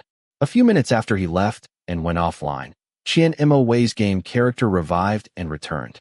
The demonic and domineering male demon character searched the cave and didn't find Gubai's figure. He angrily fired a few attacks into the cave before stopping and leaving. What a good way to go back on your word. You're the first person who dared to trick me. In the real world, the man wearing the game helmet opened his eyes with a livid expression. He gritted his teeth and immediately took out his phone to make a call. Hello, Jason. Go and check the information of a player in Cultivation Records right now. Send it to me in half an hour. Okay, half an hour later. So it's you. The livid man stared at Gubai's handsome holographic projection in front of him. He rubbed his chin and revealed an interested smile. Chapter 42. Gubai didn't know about the man's anger, but even if he did, he wouldn't take it to heart. Although Qian Wei was a powerful character, he wasn't very important in the plot. He didn't have many scenes and wasn't a key character in his mission. Therefore, he forgot about him after he went offline. Although it was just a game and he couldn't get addicted to it, he had to admit that this kind of MMORPG was very novel. The technology in Gubai's previous world wasn't so advanced, so he fell in love with it after playing for a while. Therefore, after upgrading Shang Guanyu's account, Gubai created another account for himself. These few days, Ling Chun wanted to help Song Xianxuan vent her anger. Ling Chun didn't lack money and had issued a kill order in the World Channel. It wasn't convenient for him to use his main account. Although he wasn't afraid, it was a waste of time. Moreover, other than playing with this account for himself, Gubai had another purpose. Originally, he didn't want to bother with Tang Lini. However, he remembered that Song Xianxuan didn't just marry Tang Lini in real life. Tang Lini also helped her become a goddess in the game. Therefore, after thinking about it, he felt that he had to do something to ensure the completion of his mission.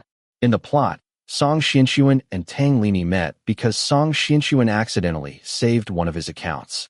Then, sparks flew between the two of them. The reason why Song Xianxuan was so popular was because she relied on the shoulders of many suitors. Without these suitors, Song Xianxuan's goddess status would naturally disappear. Therefore, after thinking about it, Gubai decided to destroy the two of them so that Tang Lini would fall in love with Song Xianxuan and help her go against him. Moreover, if the two of them didn't know each other, then the original owner's mission of not wanting Song Xianxuan to marry Tang Lini would be completed. Originally, Gubai wanted to create a male account, but when he was choosing another one, the original owner's emotions suddenly appeared. His hand trembled, and he chose a female account.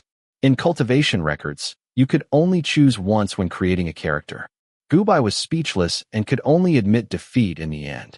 Although the original owner didn't ask him to get Tang Lini's love when he received the plot, the original owner had liked Tang Lini for so many years. Moreover, the original owner's main purpose in entering the game was to have an online relationship with Tang Lini. Therefore, he guessed that it wasn't because his hand was shaking. It was very likely that the original owner's residual emotions in his body had done it on purpose. Tang Zaheo was still thinking about his online relationship with Tang Lini. The original owner was such a hypocrite. Anyway, it was just a game.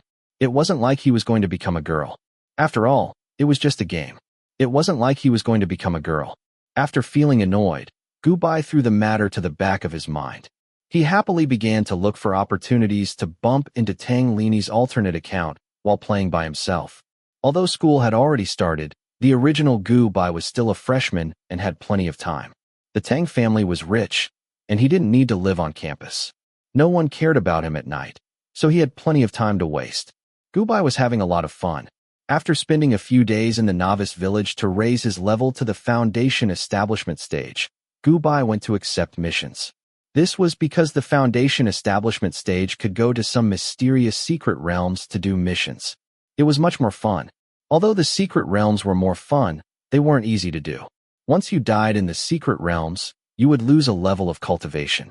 It was very dangerous. Male players were still fine. Boys were naturally hot-blooded, and they were naturally more talented than girls when it came to gaming. Female players, on the other hand, were weaker. Therefore, in order to not die in the secret realms, most female players would find a male player to team up with and ask the other party to carry them. To put it bluntly, they were looking for a protective umbrella. Although Gubai felt that he wasn't offline, he wouldn't let a man use a female account to trick another man. It would be too embarrassing. In the end, he chose to do it alone. After entering the secret realms, Gubai began to search according to the map. His game mission this time was to find an ice lotus herb. This was a level 3 herb. It wasn't rare or expensive, but it was very difficult to find. This was especially true for players in the foundation establishment stage. The place where this herb grew was guarded by powerful monsters, so the mission was more difficult. Gubai searched for a long time, but still couldn't find it. As he looked down at the map, he suddenly felt his real body in front of him being electrocuted. A notification sounded in his ear. System message. You have been attacked by a very arrogant person. Bai's message. Very arrogant's message. I'm sorry, I didn't do it on purpose. I was going to attack that monster. I'm sorry, I'll compensate you with a herb. Suddenly, A male gamer character in a tight suit ran over and apologized with a very embarrassed expression. Gubai glanced at a small monster running past him. He guessed that this person might have really hit the wrong target. He saw the other party hand over a herb as an apology. He took the herb and didn't bother to continue looking for herbs. There were indeed many idiots who hit the wrong target. However, not long after, Gubai felt his vision turn red again. His real body was electrocuted again. A notification sounded in his ear. System message. You have been attacked by a very arrogant person for the second time. Bai's message. Gubai stood in the same place, his face darkening. Very arrogant's message. I hit you again. I'm sorry, I'm really sorry. I just started playing this game not long ago, so I'm not very good at it. I'll compensate you with another herb. It was the same man from before. His face was red, and he looked really innocent and embarrassed. He held out his hands and handed over a level 3 herb. This apology was not small for a player in the Foundation establishment stage. It was very sincere. Gubai stared at his distressed and innocent face. He took the herb again, but he couldn't help but say something. Bai's message. Look carefully next time. Fucking idiot. How did he reach the Foundation establishment stage with such bad skills? His eyes are so bad. After saying that, Gubai turned around and left. He didn't want to pay attention to this idiot. If he had cultivated in real life, with his sensitive senses, he would definitely have noticed the movement of the man behind him when he turned around to leave. However, everything was simulated in the game. So Gubai didn't notice that the male player who attacked him just now smiled evilly after he turned around. After leaving, Gubai searched for half a day before he found a blooming blue lotus in a hidden ice pond. It was the herb for his game mission today. Gubai's face lit up. He didn't go straight up because there were monsters guarding the herb. He had to kill the monsters first before he could pick it. Sure enough, he soon saw a shameless frog beside it. The simulation of the game was very realistic, and the monster looked very scary. However, for the experienced and knowledgeable Gubai, it was nothing. He picked up his long sword and rushed up to fight without hesitation. After killing the monster, Gubai put away his weapon and prepared to pick the herb. Suddenly, his vision turned black and his vision turned gray. The system notification sounded in his ear again. System message. You have been killed by extremely arrogant. Then, Gubai saw that the male player who attacked him a few times with bad eyes ran over and looked at him apologetically. Extremely arrogant's message. I'm sorry, I didn't mean to. I was going to hit that monster. Bai's message. Fuck, it's you again. You've already reached the Foundation establishment stage, and you still made such a low-level mistake. Even if you asked someone to help you level up, you might not be like this. You even gave yourself the name extremely arrogant. Arrogant your ass. Gubai couldn't help but fly into a rage. He had a good temper and didn't get angry easily. However, after being killed by extremely arrogant again and again, he couldn't hold it in anymore. Although it didn't matter if the character died once, after a long time, he would be attacked by the same person every time. Moreover, the other party would always say that it was an accident with an embarrassed face. Anyone would get angry. Moreover, the original owner was an impulsive person. He would be affected before completing the mission. Fortunately, he only dropped some of his equipment and didn't lose a level. Gubai drank a bottle of resurrection potion and stood up. Then, he rushed over with a cold face and prepared to beat up extremely arrogant to vent his anger. He had been electrocuted a few times in real life. If he didn't take revenge, he wouldn't be a man. However, Gubai soon realized that extremely arrogant couldn't be underestimated. Although the other party's eyes seemed to have a problem and he attacked him by accident every time, the other party's fighting skills were very good. In addition to the system settings, the fighting in the holographic online game Cultivation records could be more flexible according to the player's skills in real life. Therefore, it could be seen that extremely arrogant was a person with good skills in real life. However, before Gubai could say anything, the other party spoke again. Extremely arrogant's message. Your fighting skills aren't like the systems. Have you learned martial arts in real life? Not bad. You're stronger than those black belt masters. In the face of extremely arrogant's praise, Gubai was extremely depressed. He naturally knew his own skills, but he didn't expect extremely arrogant to be so strong that he could tie with him. He couldn't use his martial arts in the game world, so he didn't gain any advantage after fighting for a long time. This bastard must be born with a bad temper. Gubai glared at the other party fiercely.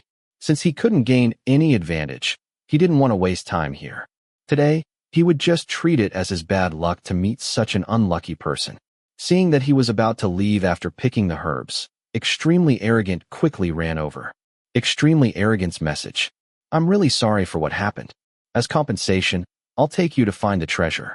I just got a treasure map. I heard there are a lot of good things there. I'll take you with me. Bai's message. I'm not going. Gubai coldly refused. He didn't want to play games with this bastard. According to the other party's attributes with bad eyes, he must be a pig teammate. However, he didn't want to. Extremely Arrogant looked like he really wanted to go with him.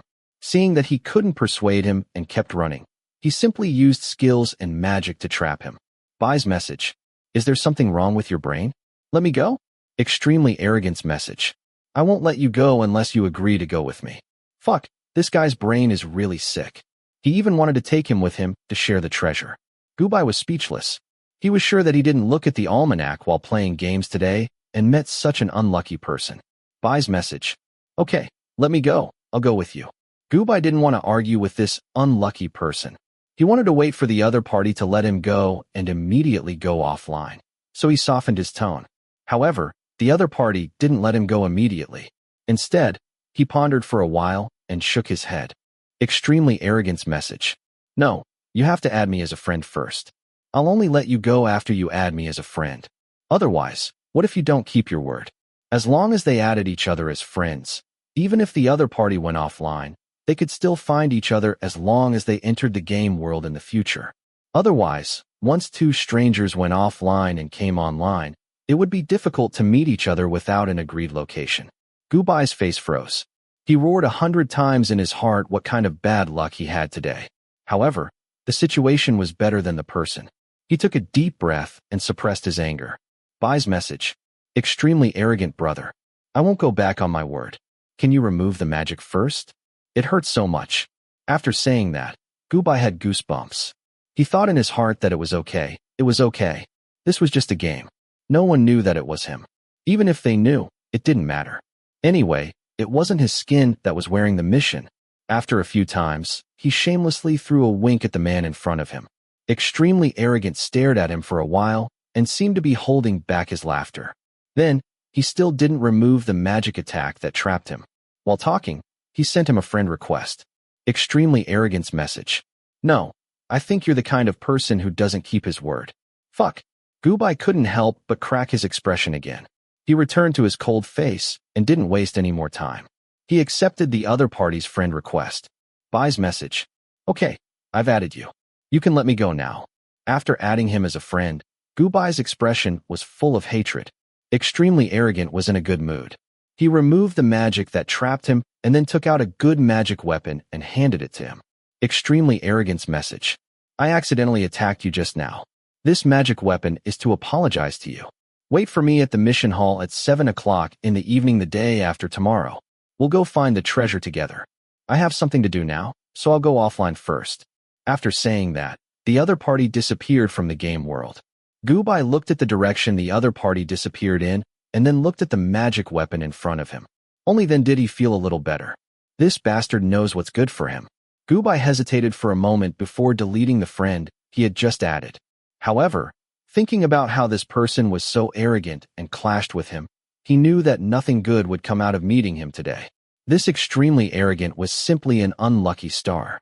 He was the kind that specialized in cursing him. If he teamed up with this unlucky star who cursed him, water must have entered his brain. Chapter 43. After leaving arrogantly, Gubai continued to play in the game world.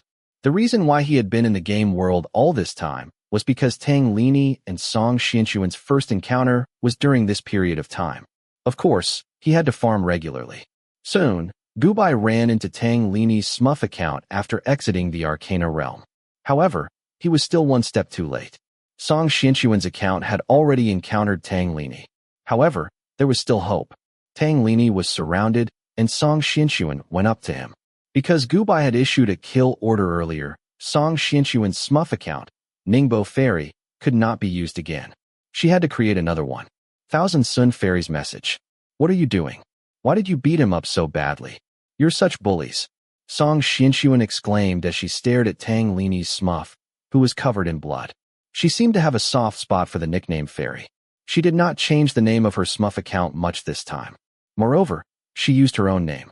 Even though she did not say who she was, Gubai could guess that it was her just by looking at the name. Looking at the few accounts surrounding Tang Lini, Gubai was not in a hurry to run out for the time being. His smuff account could not win against so many people. He would not be as stupid as Song Xianxuan and run into the muzzle of the gun. Gubai cast an invisibility skill on himself and watched from the side. Song Xianxuan continued to talk to the group of players. Angry little cucumbers message. Go away.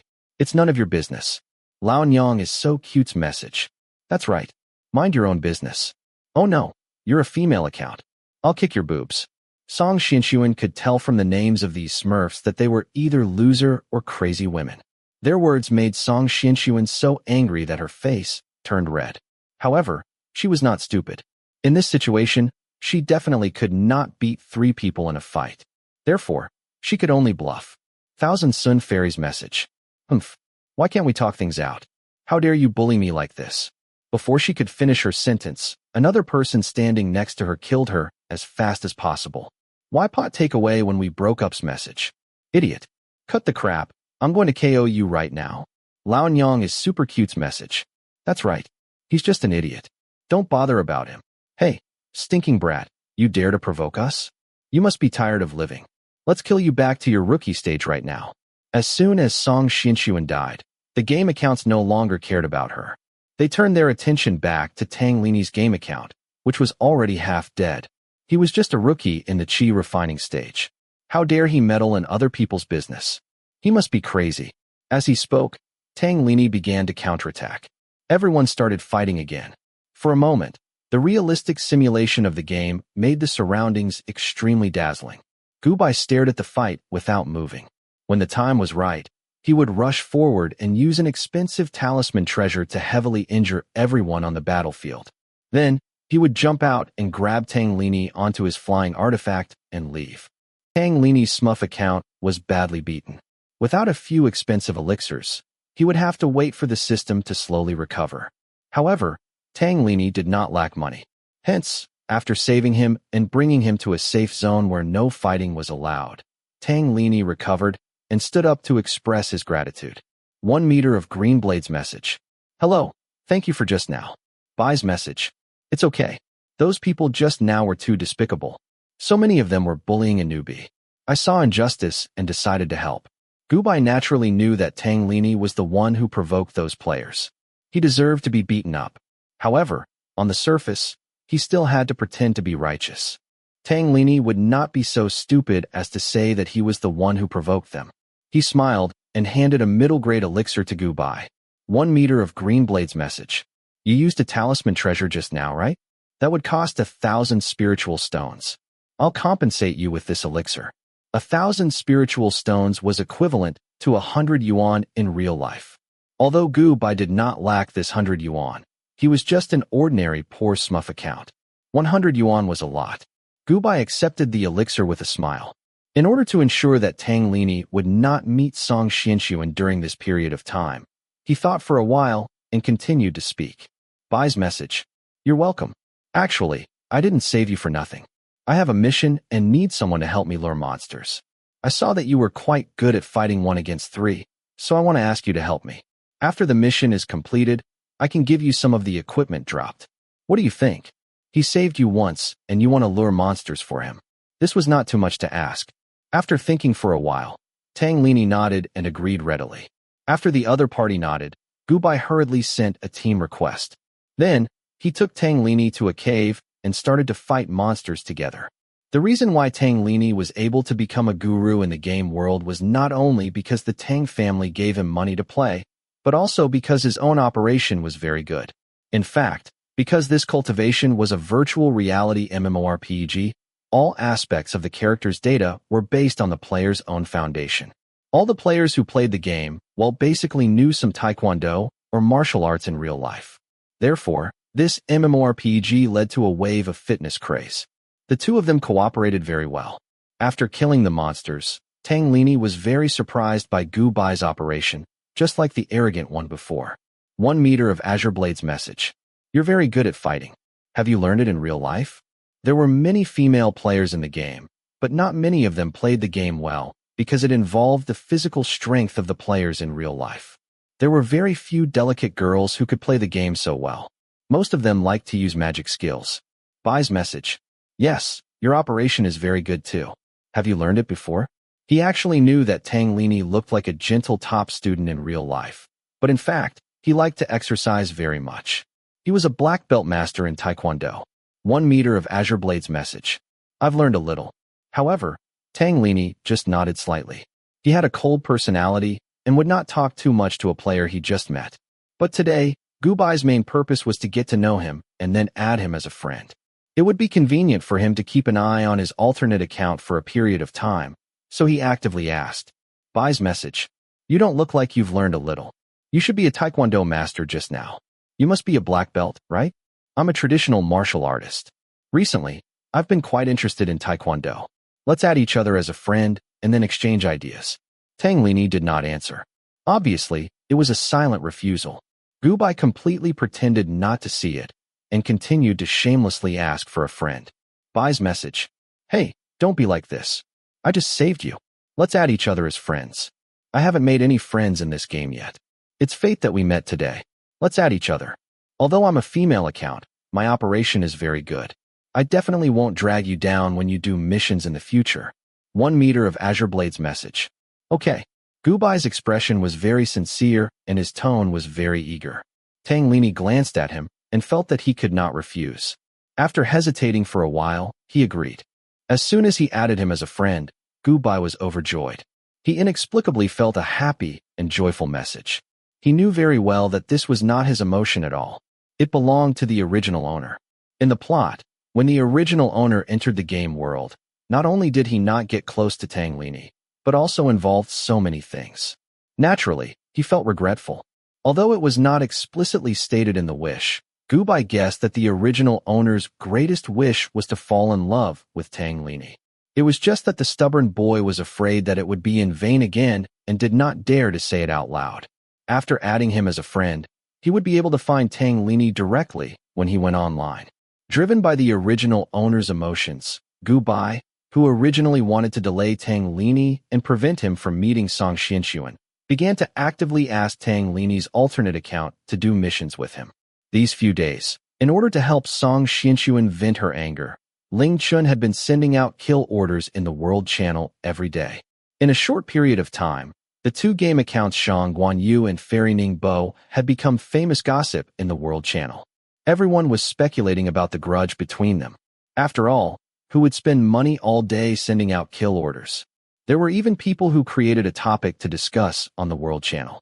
Most of the discussions were about how arrogant Shang Guanyu was, how he had killed other people's alternate accounts in the safe zone, how he had bullied Fairy Ning Bo multiple times just because he had money and levels, and how shameless he was. Someone even said on the World Channel that he was an ugly man in real life, but he still used a female account to cheat a male account in the game. Then, a series of replies followed, and in an instant, the topic was pushed to the top. For a moment, everyone was calling him shameless, transvestite, damn gay, and so on. They were all trying to smear his reputation. Gubai couldn't be bothered to care about all of this. It was obvious that those comments were from the internet water army, and he didn't even need to think to know who was slandering him. He wanted to save this main account for later, and he couldn't be bothered to argue with these people. Moreover, he was a male, and the truth would come out sooner or later. There was no need to hide it, and it would be a waste of time to argue with these people. Therefore, he threw these things to the back of his mind, and Gubai played his alternate account all day long to hold Tang Lini back. Because of his strong skills, the two of them cooperated well every time they did a mission. Tang Lini was unfamiliar with him at the beginning, but as he got more familiar with him, he admired him more and more.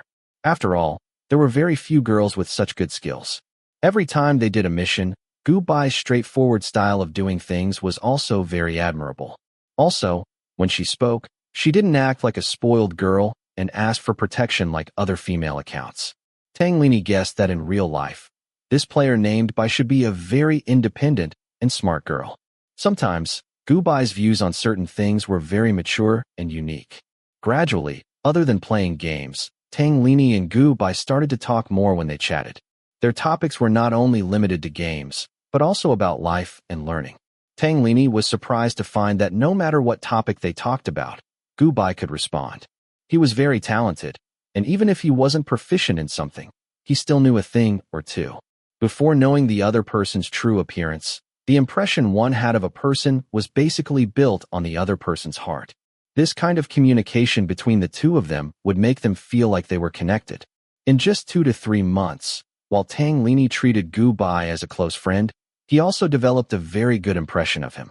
Moreover, he liked Gu Bai's character of occasionally doing bad things.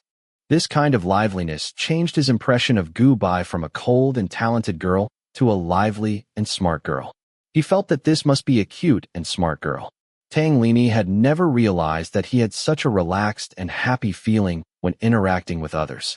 Thus, he did not use his main account for the time being. Instead, he logged into his side account every day to play with Gu Bai. Of course, Gu Bai knew about his psychological changes and was very satisfied with this result. He had achieved his goal of preventing Tang Lini from getting to know Song Xianxuan. Now, there was one less suitor for Almighty Tang. It was hard to say if Song Xianxuan could still be a goddess in the future. Gu Bai had long forgotten about the extremely arrogant that he had met that day because he had been focused on Tang Lini. He did not want to fulfill the promise of killing monsters and leveling up with the other party. Thus, they agreed to meet on that day. A certain man happily finished dealing with things in the real world early and entered the game world. He ran to the mission hall and waited for half the night, but he did not see a trace of Pei Qian. His face darkened as he tried to chat with Pei Qian privately. However, a system notification sounded in his ear. "Sorry, you have been deleted by the other party. Please add me as a friend again." Immediately, a certain man exited the game, took off the gaming helmet on his head, and threw it out. He slammed his fist on the table and gritted his teeth. Pei Maqian, water must have entered your brain to believe him. Chapter 44. Time passed quickly as he focused on the game world every day. Gu Bai spent most of his time with Tang Lini in the game world. The more time they spent together, the better Tang Lini's impression of him became. Gu Bai gradually felt that something was wrong. He was not a fool. Looking at Tang Lini's appearance, could it be that the other party had fallen for him? This was because the other party had already tactfully requested to meet him in real life several times, but he had always pretended not to know and silently refused. Because of the emotions of the original owner in his body, he felt that the original owner was very happy and happy recently. There was nothing else that could make the original owner so happy except for Tang Lini. Soon, Tang Lini confirmed his guess. When he entered the game world that day, he heard a series of voice messages from his friends before he started playing. 1 meter of Greenblade's message. "Bye. I have something to say to you for a long time." 1 meter of Greenblade's message. "I like you. I don't just want to be a couple with you in the game world. I want you to be my girlfriend, both online and in real life." 1 meter of Greenblade's message.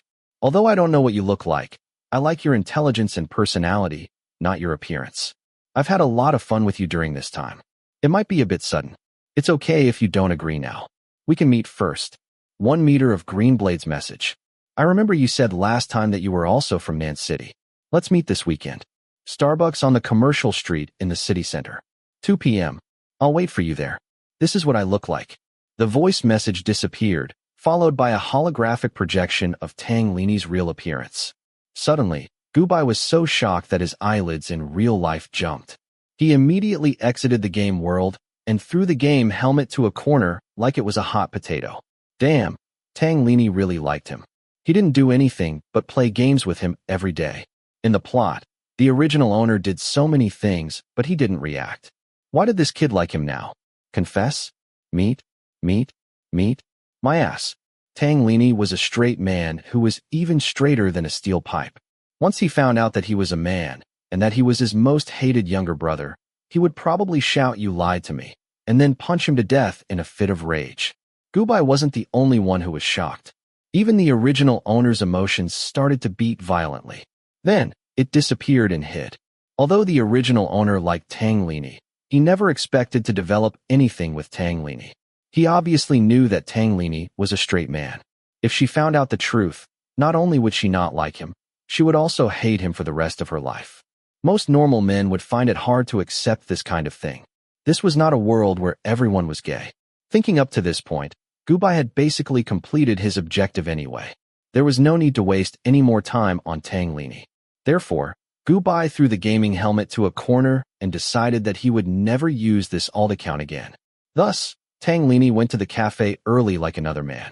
He waited from 2 in the afternoon until 8 in the evening, but he still didn't see Gubai. Just as he was about to leave in disappointment, he suddenly saw 2 girls staring at him not far away. He didn't know what they were talking about. One of them was wearing a white dress and had a lively expression. She was very cute and pretty. Instantly, Tang Lini was excited and happy. That lively and cute look was exactly like the image of Gubai in his mind. Bai's nickname was Bai. She should like white, right? At the same time, the 2 girls were also very excited as they stared at him. One of the girls wearing a green dress said excitedly, "Xinshuan, look, isn't that Senior Tang? Our school's ice prince. He's even more handsome in person than in the photos. He's indeed my idol." Yes, yes. Senior Tang is really handsome. Song Xinshuan nodded in agreement, staring at Tang Lini with bright eyes. "Hey, Xinshuan, you already have Senior Ling Chun. Senior Tang is mine. You're not allowed to peep. Wang Lele, you're so annoying. I already said that I don't like Senior Ling Chun. I only see him as an older brother. Why do you keep talking about him? If you keep talking about him, I'll ignore you." "What? It's true. All right. Senior Tang is mine anyway. You're not allowed to fight with me." "Ah, he's walking towards us." Before she finished speaking, Tang Lini couldn't help but walk over. He originally thought that Bai would not come today. After spending some time together, he understood Bai's personality very well. Although Bai was sometimes lively and enthusiastic, she was actually cold and aloof. Furthermore, she was a loner. The chances of her not coming were very high.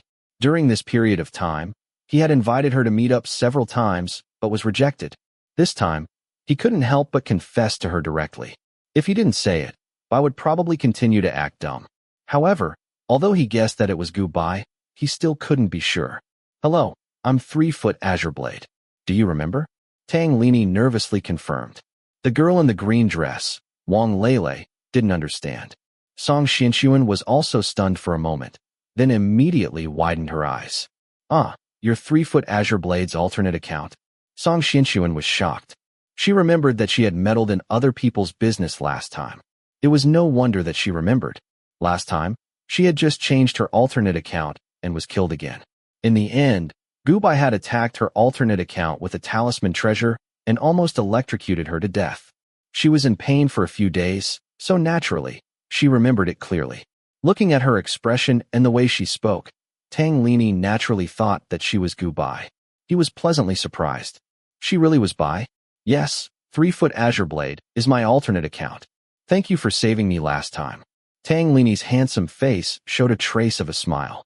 "You're welcome. I'm just helping when I see injustice."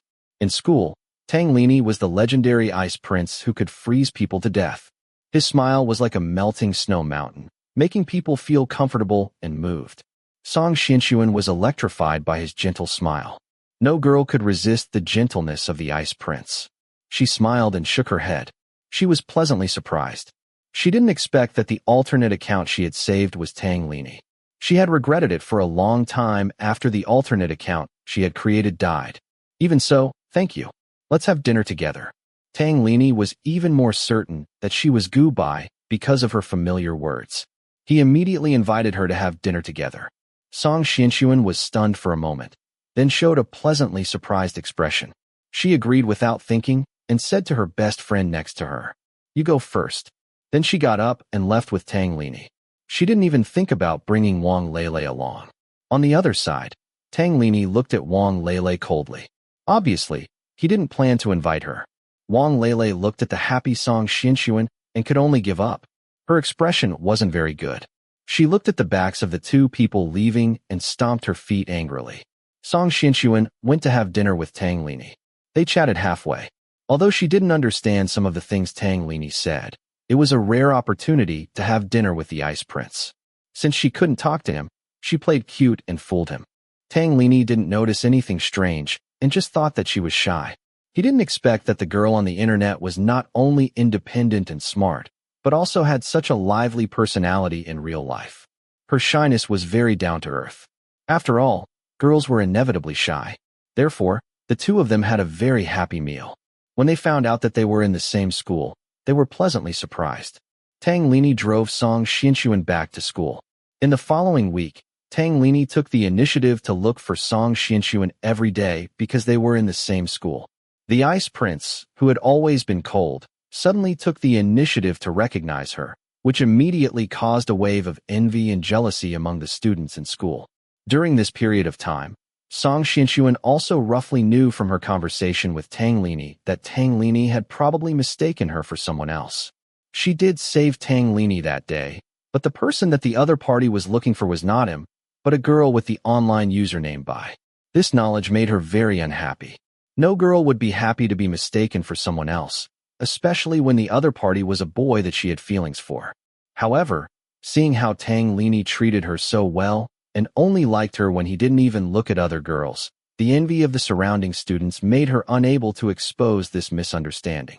Moreover, when she heard Tang Lini mention Gubai again, she decided to just misunderstand him to the end. Senior Tang, don't help Bai anymore. If others know that I'm so violent, they'll definitely give me the nickname Dinosaur Girl tomorrow. I want to be a little bird. I don't want to be a big bird relying on people. Song Xianxuan pouted shyly and coquettishly as she requested. That girl with the username Bai was so violent even when she was playing a game. She was definitely a dinosaur girl. She didn't dare to meet Senior Tang because she was too ugly. Didn't many online relationships die when they saw the light? This cute and naughty expression made Tang Lini stunned for a moment before he nodded.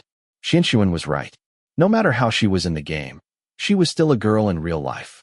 Naturally, she would have the soft nature of a girl. It was natural that she didn't want others to know about her tomboyish side. Okay, as long as you're happy. Although he didn't mind that his girlfriend was tomboyish, and actually liked the way she was online more, no matter what, as long as it was her, he would like it. Under this misunderstanding, the relationship between the two developed rapidly. Even in the game, Tang Lini and Song Xianxuan's username, Fairy Ning Bo, became in-game husband and wife. Tang Lini was a gaming god who ranked second on the leaderboard in the game. After becoming his partner, Fairy Ning Bo became popular in the game world immediately. With Tang Lini's protection, no one dared to go after Song Xianxuan's username anymore.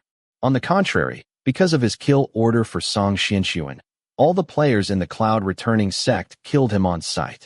When Gubai saw this news in the World Channel, he almost stumbled and fell to the ground. His eyes widened, and he was annoyed in his heart. Damn, he spent so much effort and went in such a big circle, and Tang Lini still got together with Song Xianxuan. What kind of ill-fated relationship was this? Song Xianxuan's halo as an idol Mary Sue was too strong. Gubai didn't know that he had stood her up and pulled the wrong track back to the right track. After being depressed for a while, he could only give up. Since he couldn't avoid it, he could only face it head-on. Luckily, he wasn't as stubborn as the original owner in the story. Now that his username had been trained, he wasn't afraid of losing. If it were a normal keyboard MMORPG, he might be worried. However, this was a holographic MMORPG that changed according to the player's own data. He wasn't afraid of a fight at all. After all, even if he died, he wouldn't really die. What was there to be afraid of? In the story, the Arcane Realm treasure hunt that made Song Xianxuan famous was about to begin. This was a mysterious clearance prepared by the game company. It was said that whoever could defeat the final boss would get a mysterious piece of equipment. It was very expensive and was worth 3 million. 3 million was enough to tempt most of the players who were only working class in real life. Moreover, while getting the reward, the name of the victorious player would forever stay on the honor list of this game world. This was a great honor. The original owner wanted to become a god in the game. The best way now was for him to get this honor. Chapter 45. The mission to fight the super boss of the secret realm had been released in the game world a month ago, and many people had already started preparing for it. Today, Gubai had rested enough, had an early dinner, and went back to his room to put on his gaming helmet and enter the game world. When he entered the game world, it was only 7:30 p.m. The mission would start at 9 p.m., so there was still half an hour to go. However, there were already many players in the game world, and it was very lively. In front of a huge valley simulation scene, other than those who didn't join a sect, and came in groups of 2s and 3s. The rest were all the big sects in the game world. Obviously, these sects wanted to do their best to get rewards and glory, and the temptation of $3 million and world glory was not small. Looking from afar, those sects players all controlled their game characters to wear the same colored clothing of their respective sections. It was very shocking when they gathered together, and the solo players could only shake their heads. It seemed that they could forget about getting the big prize this time, and it would be good if they could get some other benefits from this big mission. Among them, Tang Lini's cloud returning sect was the most eye-catching. Therefore, Gubai's gaze naturally fell on the cloud returning sect's team, and he saw Song Xianxuan at first glance. It wasn't that Gubai specifically went to look for her, but she was wearing the best equipment of a Mahayana realm god-level player, and had a golden core smurf account, so it was impossible for her not to be noticed. When he saw Song Xianxuan also saw him, and immediately walked to the front with her good friend Wang Leilei's Green Baron Eyebrows game account. Fairy Ning Bo's message. Why are you here? Song Xianxuan was obviously very surprised. She thought that Gubai didn't appear for a few months because of the bounty Ling Chen put out, so he didn't dare to come out. She didn't expect Gubai to appear again today, and looking at his level, he was already a god-level account. Shang Guanyu's message. If you can come, why can't I? It's really unexpected that your account is still alive. Gubai smiled and crossed his arms as he spoke. The originally lively world quietened down because of the conversation between the two of them. All the players turned their attention to the lively gossip. After all, the two bounty orders regarding Shang Guanyu and Fairy Ning Bo had caused quite a commotion in the world channel for many days. In addition, Fairy Ning Bo was the partner of Tang Qingyun, who was ranked on the experts' ranking. Such a resounding name naturally attracted a lot of attention. Let go of that nun's message. So they are Shang Guanyu and Fairy Ning Bo. Oh my god, I finally meet the two people on the communication wall. Stay deep naturally cute's message. Yes, the grudge between the two of them is very deep. Jiomei's message. Song Xianxuan was furious when she heard Gubai's words. If it weren't for Gubai's order to kill her, her account wouldn't have only been at the golden core level. Tang Lini had spent a lot of money to help her level up so that she could participate in the mission. Song Xianxuan's temper flared when she thought of the previous two bounties. Wang Leilei beside her also spoke up. Green Baron Eyebrows message. You disgusting transvestite. If it weren't for your bullying, we wouldn't have reached this level. Shang Guanyu's message. I'm a transvestite? Which eye of yours saw it? Watch your mouth, or I'll sue you for slander. Do you believe that I won't beat you up first? The word transvestite made Gubai's original owner's emotions surge up. He couldn't help but talk back. In the plot, Song Xianxuan and her friends always called the original owner that way. The original owner was so angry that he couldn't control his temper and fought with them. Fairy Ning Bo's message. Shang Guanyu, don't be too arrogant. Don't think that I'm afraid of you. Green Baron Eyebrows message. That's right. This isn't your territory. You're a transvestite. Everyone on the communication wall is hunting you down. You're a man using a female account to play games. Disgusting. Ugh. Song Xianxuan was angry. Wang Leilei also interrupted. She scolded and made a vomiting gesture to annoy people. If it were the original owner, he would definitely be angry. However, this was child's play for Gubai. He wasn't angry. Instead, he smiled and spoke in a light tone. Shang Guanyu's message. I like to play female accounts. I like it. Who said that men can't play female accounts? Who am I disgusting? Besides, I've reached this level by myself. You too, on the other hand, dare to wear the best equipment of a god. Sure enough, no matter how good you are, it's not as good as hooking up with a rich man. This sentence is not unreasonable. It wasn't that no man had ever played a female account in this game. In fact, many men would create female accounts to flirt with pretty girls. The crowd didn't feel it before. Now that they heard it, some male players' expressions became strange. Wasn't it true? Who said that men couldn't play female accounts? There were even girls who played male accounts.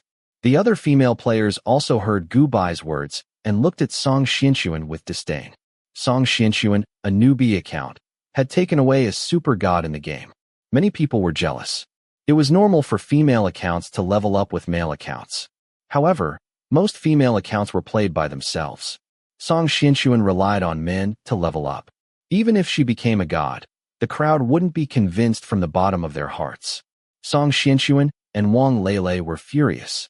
They were about to ask Tang Lini for help when the whole game world suddenly shook. A group of people slowly walked over from afar. The group of game players had all changed their equipment to black. Looking from afar, there were thousands of people densely packed together. It was very shocking. A game guild was limited to 1,000 people at most.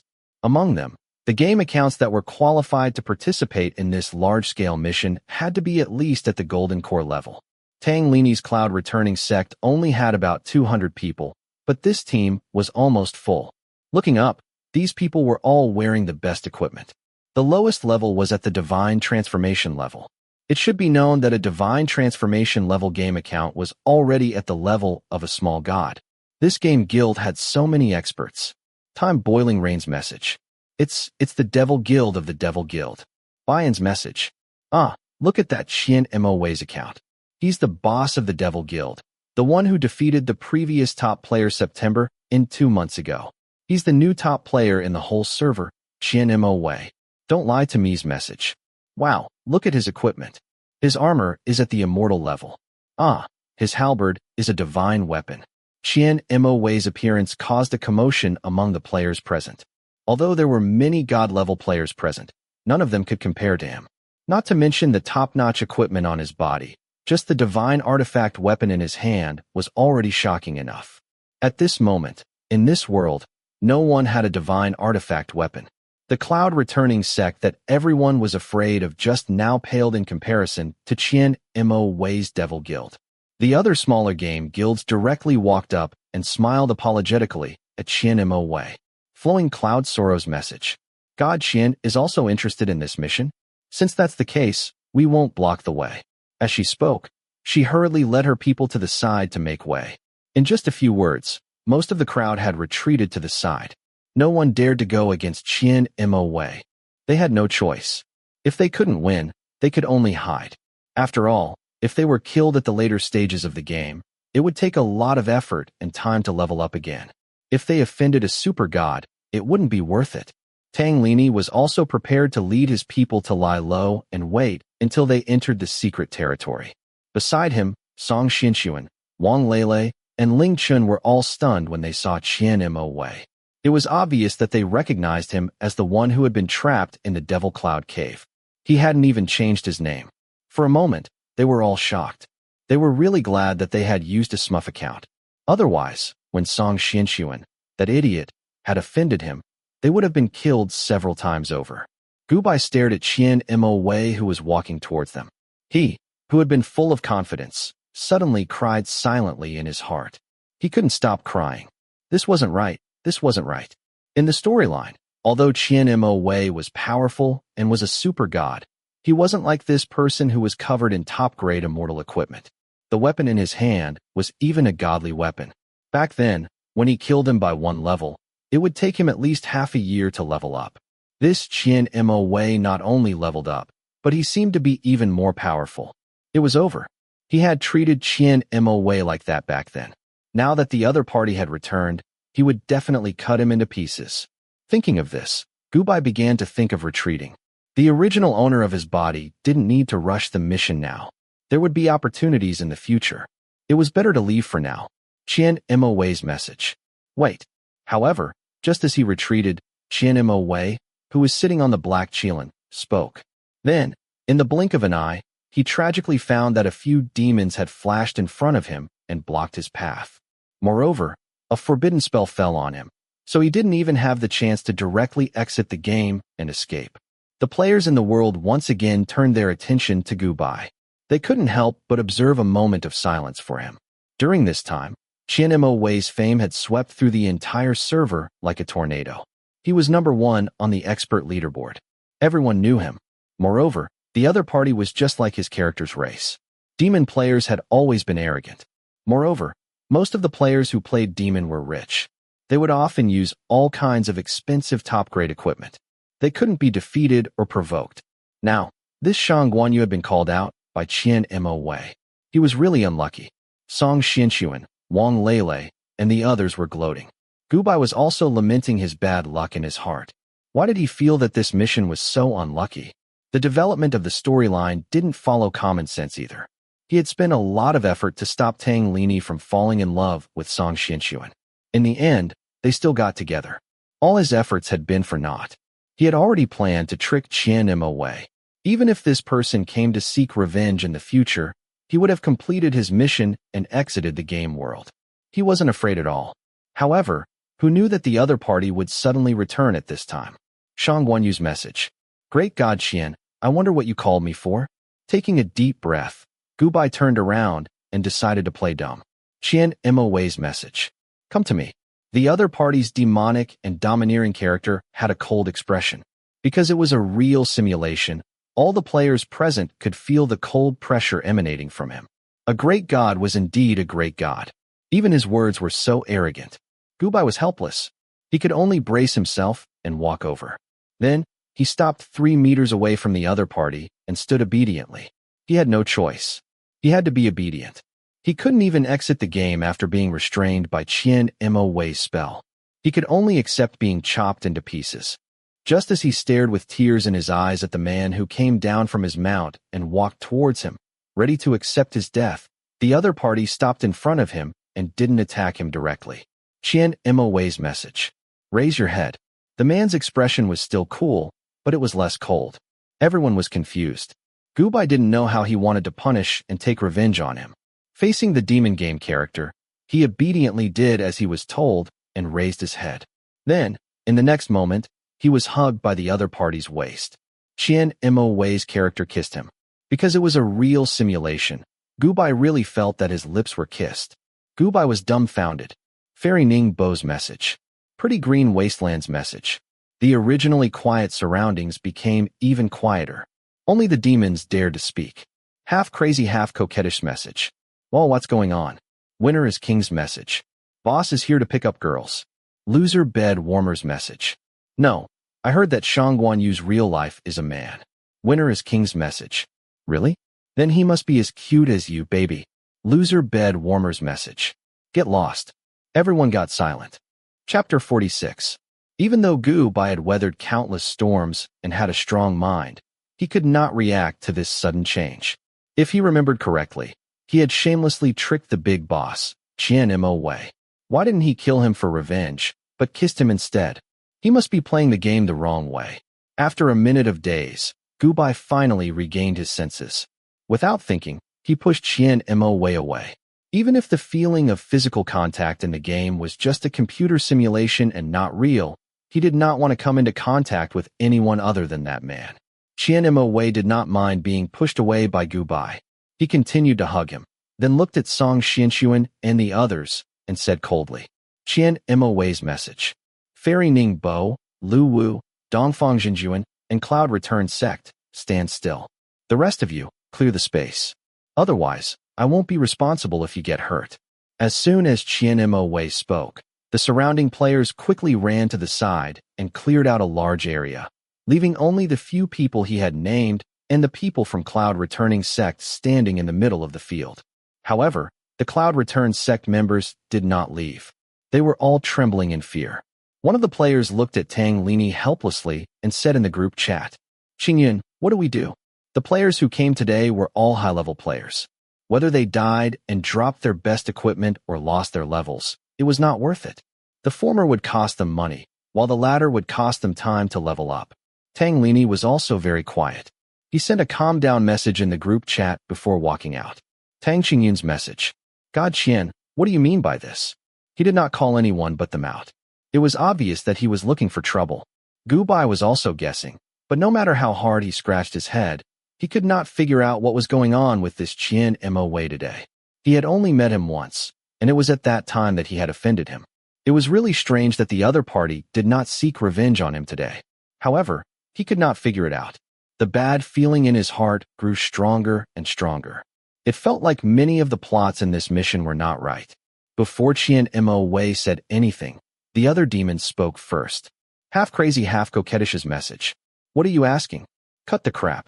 Just come over when our boss tells you to. One of the Nephilim players was very arrogant. However, there was nothing they could do. Their boss was number 1 on the expert ranking board. The players who could join the sect could not be underestimated. Any one of them was an expert. They had the right to be arrogant. Meanwhile, Qian Mo Wei was even more arrogant than the people he had brought with him. He immediately cast an offensive spell at Tang Lini before speaking. Qian Mo Wei's message. That's exactly what I meant. Just now, you bullied my wife. Now, I'll bully you on behalf of my wife. Tang Qingyun's message. Lu Wu's message. Fairy Ningbo's message. As soon as he said that, everyone was stunned once again. Because in this game, apart from speaking, there would be words floating above everyone's head. Therefore, at this moment, there was a series of bubbles above everyone's head. Gubai also spat out a series of bubbles. Although the situation seemed to be in his favor, he still felt that something was wrong. Qian Mo Wei's words were too clear. In other words, he was saying, I'm here to beat you up today. Although Tang Lini's personality was cold, it did not mean that he was indifferent. In the game, he was the leader of a gaming sect. He had a godly account. It was too much for Qian Mo Wei to not give him any face. Especially now that his girlfriend was among the people he was looking for trouble with. Even if Qian Mo Wei's combat power was high and his level was not bad, he had no reason to back down. Tang Qingyun's message. Great God Qian, although you're strong, it's not certain who will win if we really fight. Fairy Ningbo's message. That's right. If you have the ability, then fight one-on-one. What's the point of bullying others? Shang Guanyu's message. As soon as Song Xianxuan said that, Gubai could not help but spit out another series of bubbles. He finally realized that the enemy for his mission this time was completely retarded. In this situation, he, a golden core alt, dared to fight one-on-one with a godly expert. There must be something wrong with his head. On the Nephilim's side, a game account with fiery red hair directly released an attack and took away more than half of Song Xianxuan's HP. Winner is King's message. One-on-one. You dare to fight one-on-one with our boss. I can take care of you all. Loser Warm Bed's message. Winner, don't be so impulsive. Get over here. Winner is King's message. Yes, baby. Then, the fiery red-haired Nephilim instantly fell to the ground in front of everyone. He rolled all the way to the side of a seductive Nephilim with long blue hair. The Nephilim who was with him could not bear to look and turned their faces to the side. Qian Mo Wei glanced at his two subordinates, then leaned over to kiss Gu Bai's forehead. Only then did he stare at Tang Lini, Song Xianxuan, and the others on the opposite side, and directly gave orders with a cold smile. Qian Mo Wei's message. A few of you, go and turn them white. Remember, don't die too quickly. It won't be fun if they die too quickly. In this kind of game, it's fun to get electrocuted every time you get injured. A few Nephilim players in the team showed evil smiles on their faces. Then, they jumped out and attacked without saying anything. Although Tang Lini was a godly account, there were still differences between godly accounts. Especially since this was a holographic simulation MMORPG that used real data as a reference. The truly powerful experts relied on more than just equipment. Moreover, the Nephilim players had always been labeled as rich. How could their equipment be bad? Gubai knew Tang Lini's skills very well. He was a professional Taekwondo mafia. He was already very powerful among normal people.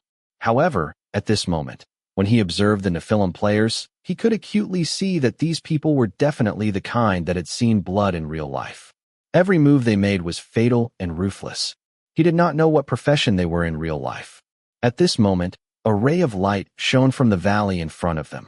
A scene that looked like a dragon gate appeared in the sky. Obviously, it was time to fight monsters. Qian Mo Wei's message. You guys continue to turn them white.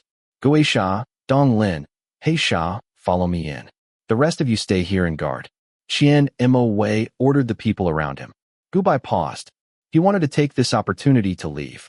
Then, without waiting for him to move, the man stared at him and sent him a friend request. Qian Mo Wei's message. Add me. Rejecting in front of everyone was asking for death. Gubai could only bite the bullet and agree. Then, he thought that he could delete the friend request anyway. He would think about it later. But in the next moment, the man sent him a private message. Private message from Qian Mo Wei. You better wait for me here obediently. Also, if you dare to delete the friend request again, I will. Private message from Shang Guanyu. What will you do? Gubai had a bad premonition, so he raised his head and said nervously. Qian Mo Wei's message. I will spank your butt. Qian Mo Wei showed an interested expression. He didn't send a private message. Instead, he said it in front of everyone. Then, he pinched Gubai's, but hard before flying into the secret realm. Gubai stood there in a daze for a while before he reacted. Then, his face turned red. No matter how thick-skinned he was, he wanted to crawl into the ground under the gazes of the people around him. What the hell was going on? He wanted to run away now, but Qian Mo Wei didn't give him the chance. As someone who had been tricked twice by Gubai, he had the foresight. Other than warning him, he also sent people to guard the secret realm. Helpless, Gubai could only stand there and wait for Qian Mo Wei to return. About 10 minutes later, Qian Mo Wei came out of the secret realm under everyone's gazes. At the same time, he was holding a shining golden dragon in his hand. However, it looked dispirited and only had a bit of health left on its head. Then, he threw it in front of Gubai. Qian Mo Wei's message. Kill it, and the mysterious reward is yours. Gubai was stunned again. Human player's message. Shifter player's message. Nephilim player's message. Damn, 3 million plus the mysterious reward. I also want to be hit on by boss. Hit on a girl. Gubai glared hatefully at the Nephilim who didn't know what to say. He took a deep breath and finally couldn't help but speak up. Shang Guanyu's message. Great God Qian, what are you trying to do? Qian Mo Wei's message. Chase you. Shang Guanyu's message. Gubai's voice paused for a moment. A string of bubbles appeared on top of his head. Then, he continued speaking. Shang Guanyu's message. I'm a man. Qian Mo Wei's message. I know. Shang Guanyu's message. I even tricked you before. Qian Mo Wei's message. I know. Shang Guanyu's message. I'm very shameless. Qian Mo Wei's message. I know that too. Shang Guanyu's message. You still chase me even though you know. Aren't you looking for a beating? Gubai stared at the man in front of him and said as if he was asking for a beating. The man in front of him didn't hit him. However, he was so angry that he laughed. He showed an evil expression and pulled him in front of the giant dragon. He grabbed his hand and helped him kill the legendary boss monster with a sword. Then, the scenery of the surrounding world began to change. A dazzling golden light appeared in the sky. System message. Congratulations to player Shang Guanyu for killing the ancient murderer. You are rewarded with 30 million top-grade spirit stones. System message. Congratulations to player Shang Guanyu for killing the ancient murderer. You are rewarded with a set of god-level equipment. System message. Congratulations to player Shang Guanyu for killing the ancient murderer. Your name will forever remain on the World Honor Roll. Accompanied by the system's congratulatory notification, a colorful ball of light fell on Gubai's body and turned into a set of white armor. Because he was a female character, the appearance of the armor was more feminine. At the same time, it was accompanied by the discussion of the players who were watching the show. Natural Airhead's message. Wow, God level equipment. I'm not mistaken, am I? Let go of that nun's message. You're not mistaken. That is indeed a god-level equipment that costs 1 million. It's not 1 million spirit stones, it's 1 million RMB. Damn, I might not even be able to buy it. Cute Bunny's message. I've decided. I'll find a male friend from the Nephilim tomorrow. Official certified Little Tsundera's message. 1. Meow Meow Sauce's message. Sister Shifter, I'm also 1. Filthy Hopeless message. I'm 10,086. All liars are liars message. Hey, Filthy Hopeless, you're a male character, right? Filthy Hopeless message. It's okay. I'll create a female character tomorrow. Every got silent. Chapter 47. Gubai was also speechless, but seeing the million in prize money and the mystery prize, he temporarily put the speechlessness to the back of his mind. Although he was not short of money, he did not plan to stay in the Tang family and live under Tang Dahai and his son's whims. After all, the original owner was not Tang Dahai's biological child. Who knew what would happen if the truth was exposed? He was prepared to leave the Tang family with Zhang Li after completing the mission. Anyway, Zhang Li and Tang Dahai did not have a marriage certificate, so there was no divorce. Moreover, she only wanted to live the life of a rich wife. This was something that her son could definitely satisfy in the future. He did not dare to say anything else, but after completing so many missions, he had learned a lot, especially in the first world where he learned a lot about the company by the man's side. As long as he had the startup funds, he could start a small company to ensure that he and the original owner's mother could live a prosperous life, even if he did not start a huge company with tens of billions in assets. Although he did not know what was going on with Wei, in general, the original owner's wish to be famous in the game was fulfilled. The pursuit of a super god, a god account with god-tier equipment, and a player's honor ranking that would never be removed. This was enough glory. The mission in the game world was completed perfectly. As for Wei, Gubai instinctively felt that this person was not to be trifled with. In front of all the players in the game world, he did not have the courage to leave without giving face. He could only stay silent and wait for the other party to speak. Anyway, this was just a virtual game world. Now that he had achieved his goal in the game world, he would not play this game in the future. He could also create a Smurf account to play. In short, he had to secretly get rid of this strange guy. Moreover, Wei had restricted his attacks, so he could not leave the game. However, Wei was not in a hurry to speak. Instead, he hugged him and continued to watch the demons kill Song Xianxuan and the others. Although those demon players did not have names on the expert ranking, they were definitely not weak. Moreover, the expert ranking was not only ranked according to level, but also through challenges. If others were too lazy to challenge them, it was normal that they did not have names on the ranking. It had been almost an hour since then. Tang Lini, Song Xianxuan, and the others were also restricted by magic and could not leave the game voluntarily. Since they couldn't exit the game, they could only fight. However, they couldn't beat the other party either. The other party was obviously playing with them. Tang Lini, Song Xianxuan, and the others felt very aggrieved. Moreover, Tang Lini could barely take care of himself and did not have the time to protect Song Xianxuan. Moreover, in his impression, Bai was a very good fighter and was not inferior to the male characters. Therefore, he was not worried. But in reality, Song Xianxuan did not know how to fight. Normally, she relied on the system's radiation spells to attack. In close combat, she would only be abused. At this rate, Song Xianxuan would have to sleep at home for 2 days when she woke up the next morning. But today, Wei was here to mess with them. When he saw that they were about to die, he helped them replenish their HP and continued to beat them up. This went back and forth a few times, and the surrounding players felt their hearts ache. They were glad that they didn't provoke God Qian. This was too humiliating, and they couldn't die even if they wanted to. Gubai's eyes twitched when he saw this. He finally couldn't help but send a private message to Wei. Private chat with Shang Guanyu. Guru Qian, tell me honestly, how do you want to torture me? I'm sorry for what happened last time. Can you go easy on me? Private chat with Wei.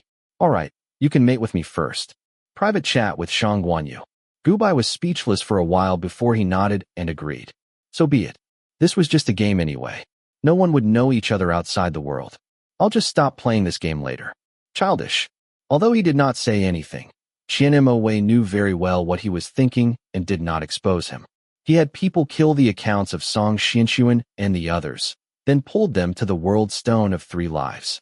In front of almost all the players in this server, she quickly mated with Gu Bai's game account.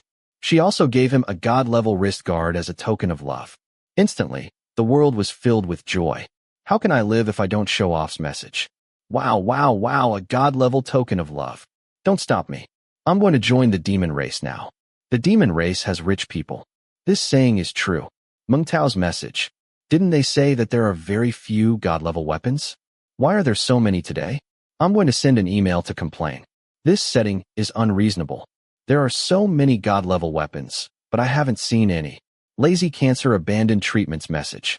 Sigh, boss is really not on the same level as us. The other demons don't even dare to mate. We can't even take out a god-level weapon as a token of love. It's so embarrassing. Bed warmer loser's message. I agree. Winner is king's message. Baby, why are you praising us? If you want to mate, go create a Smurf account. If I mate with you, I'll give you a god-level weapon too. It won't be worse than boss.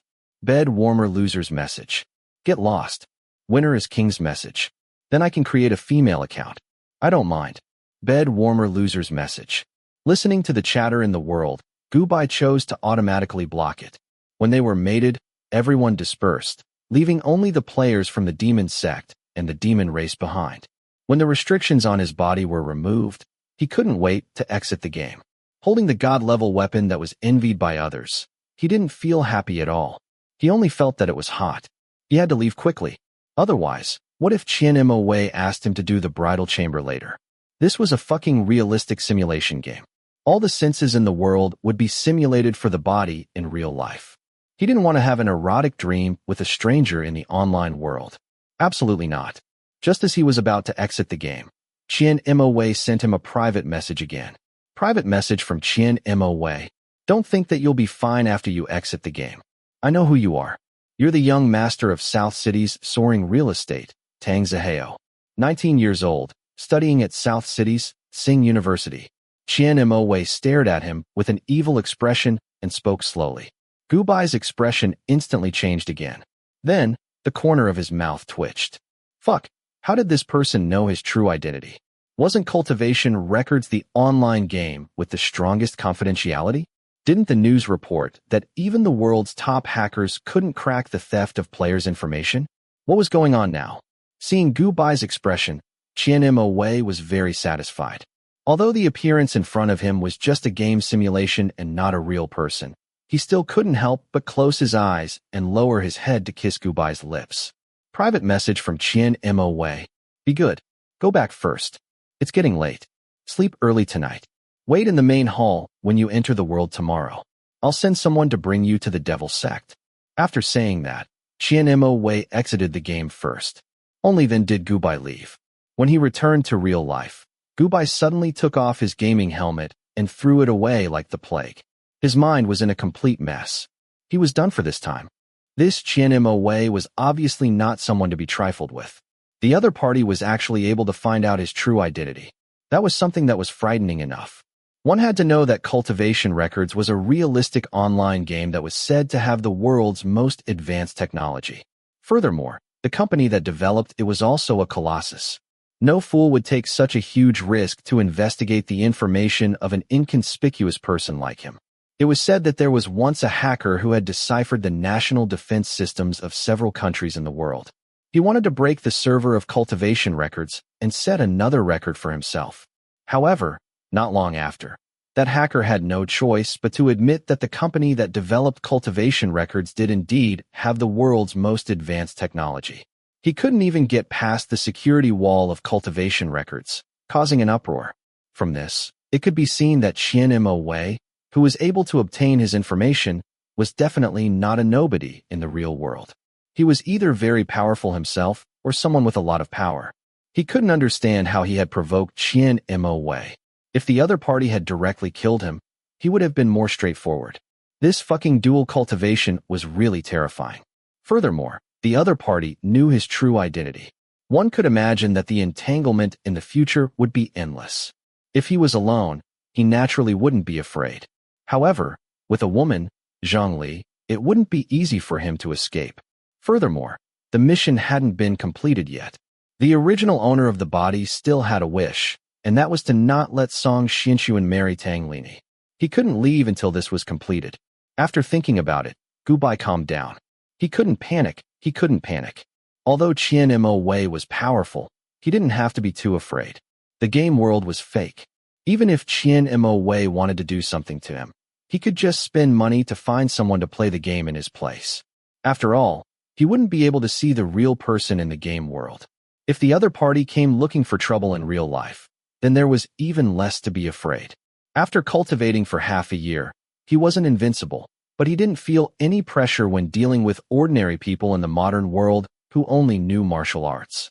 After thinking about it, Gubai's mind spun twice. He might as well do it.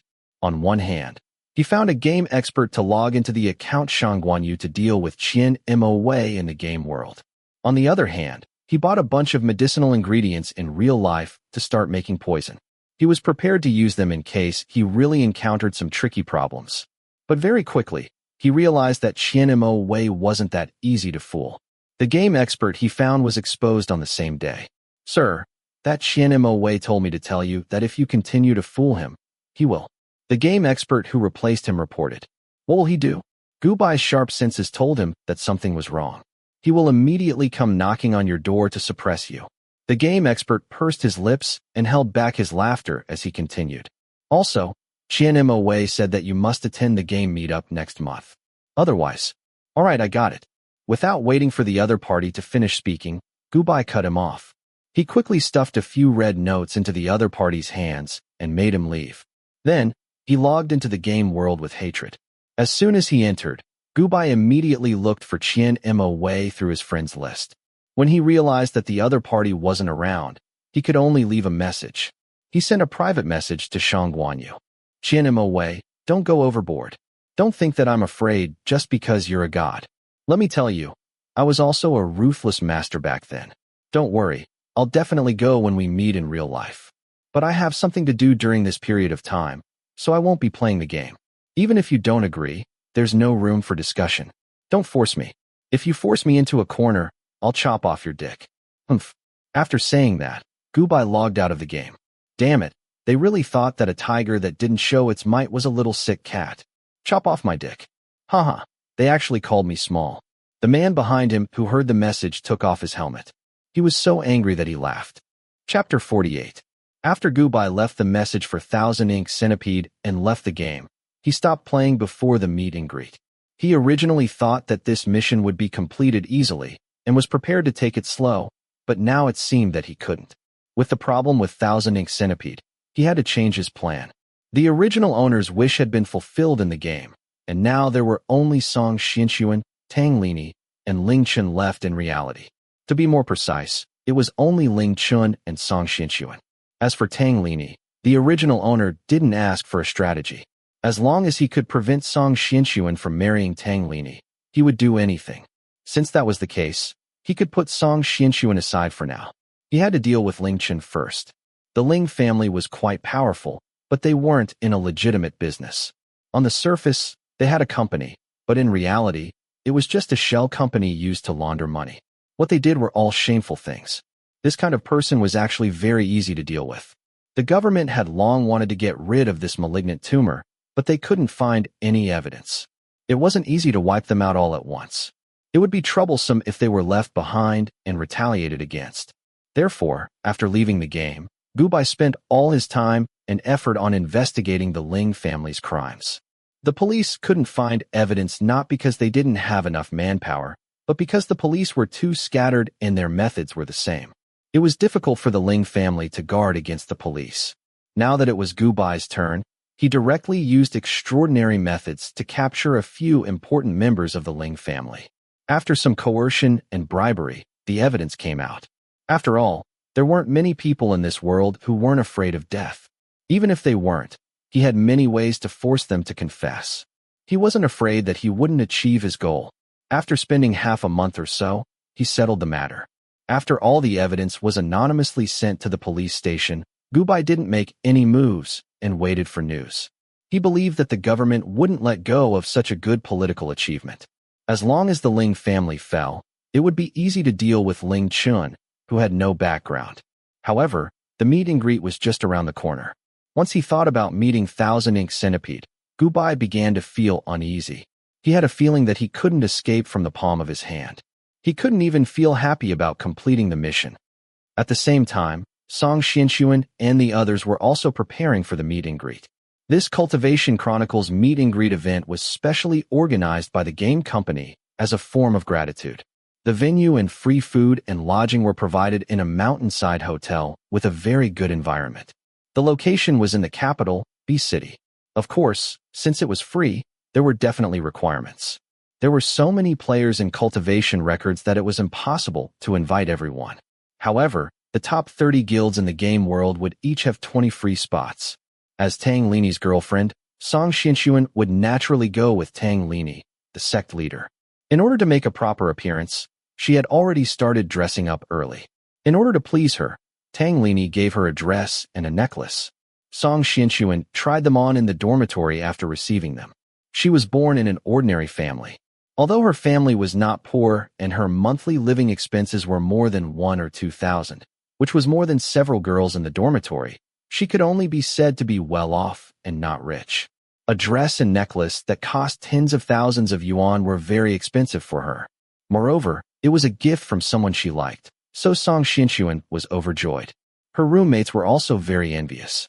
Wow, Xianxuan, this dress is so beautiful. I've seen it at the counter. It costs tens of thousands. That's right, it's a gift from Senior Tang. Xianxuan, you're really amazing. You even managed to win over Senior Tang, who's known as the Ice Prince. Hurry up and tell us how you managed to win over Senior Tang. The girls in the dormitory looked at her with envy and chattered nonstop. Only Wang Lele, who had always been Song Xianxuan's best friend, sat in the corner and did not say anything. She stared at Song Xianxuan with an unpleasant expression. She was an impulsive person. When she heard her roommate's words, she finally snorted and turned her face to the side. When they noticed her movement, the girls in the dormitory awkwardly shut their mouths. The dormitory, which had been lively just a moment ago, suddenly quieted down. Recently, the relationship between Song Xianxuan and Wang Lele had been a little tense. Everyone in the dormitory naturally knew why they were living in the same dormitory. A large part of the reason why a pair of best friends would fall out with each other was because of men. Everyone knew that Wang Lele liked Tang Lini from the moment she entered the school. She came to Tsing University to pursue her idol. But now, of all people, her Prince Charming had to date her best friend. Of all people, it was only natural that he would be unhappy about it. Lele, I know you're angry, but you can't force a relationship. We've been good friends for so long. I feel bad seeing you like this. Seeing Wang Lele's expression, Song Xianxuan could not help but walk up to her and console her. That's right, Lele. Why hurt your relationship over a man? The other classmates also helped to persuade her. They still had to be together for a few years before graduation. It would be hard to continue living like this. Wang Lele did not say anything.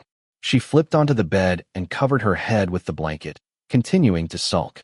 Seeing her attitude, her roommates were helpless. Song Xianxuan hesitated for a while and did not say anything. After a while, Song Xianxuan's phone rang. Even though she spoke softly, Wang Lele's bed was closer to hers, so she could clearly hear the words Senior Ling Chun. Then she saw Song Xianxuan dawdle for a while before changing and leaving the dormitory.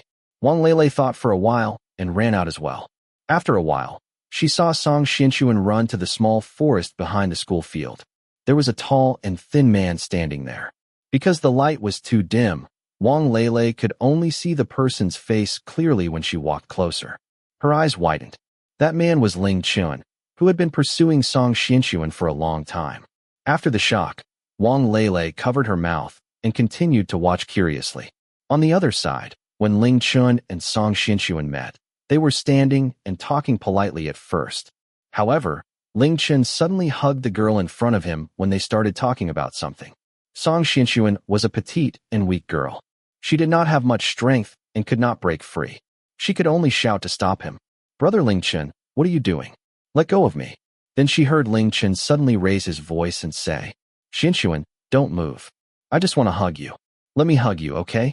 I won't have another chance. Song Xianxuan gave up struggling.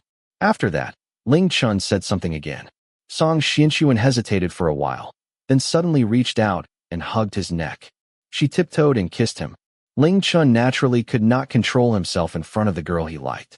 He hugged Song Xianxuan tightly and took the initiative. The two of them started an intense kiss.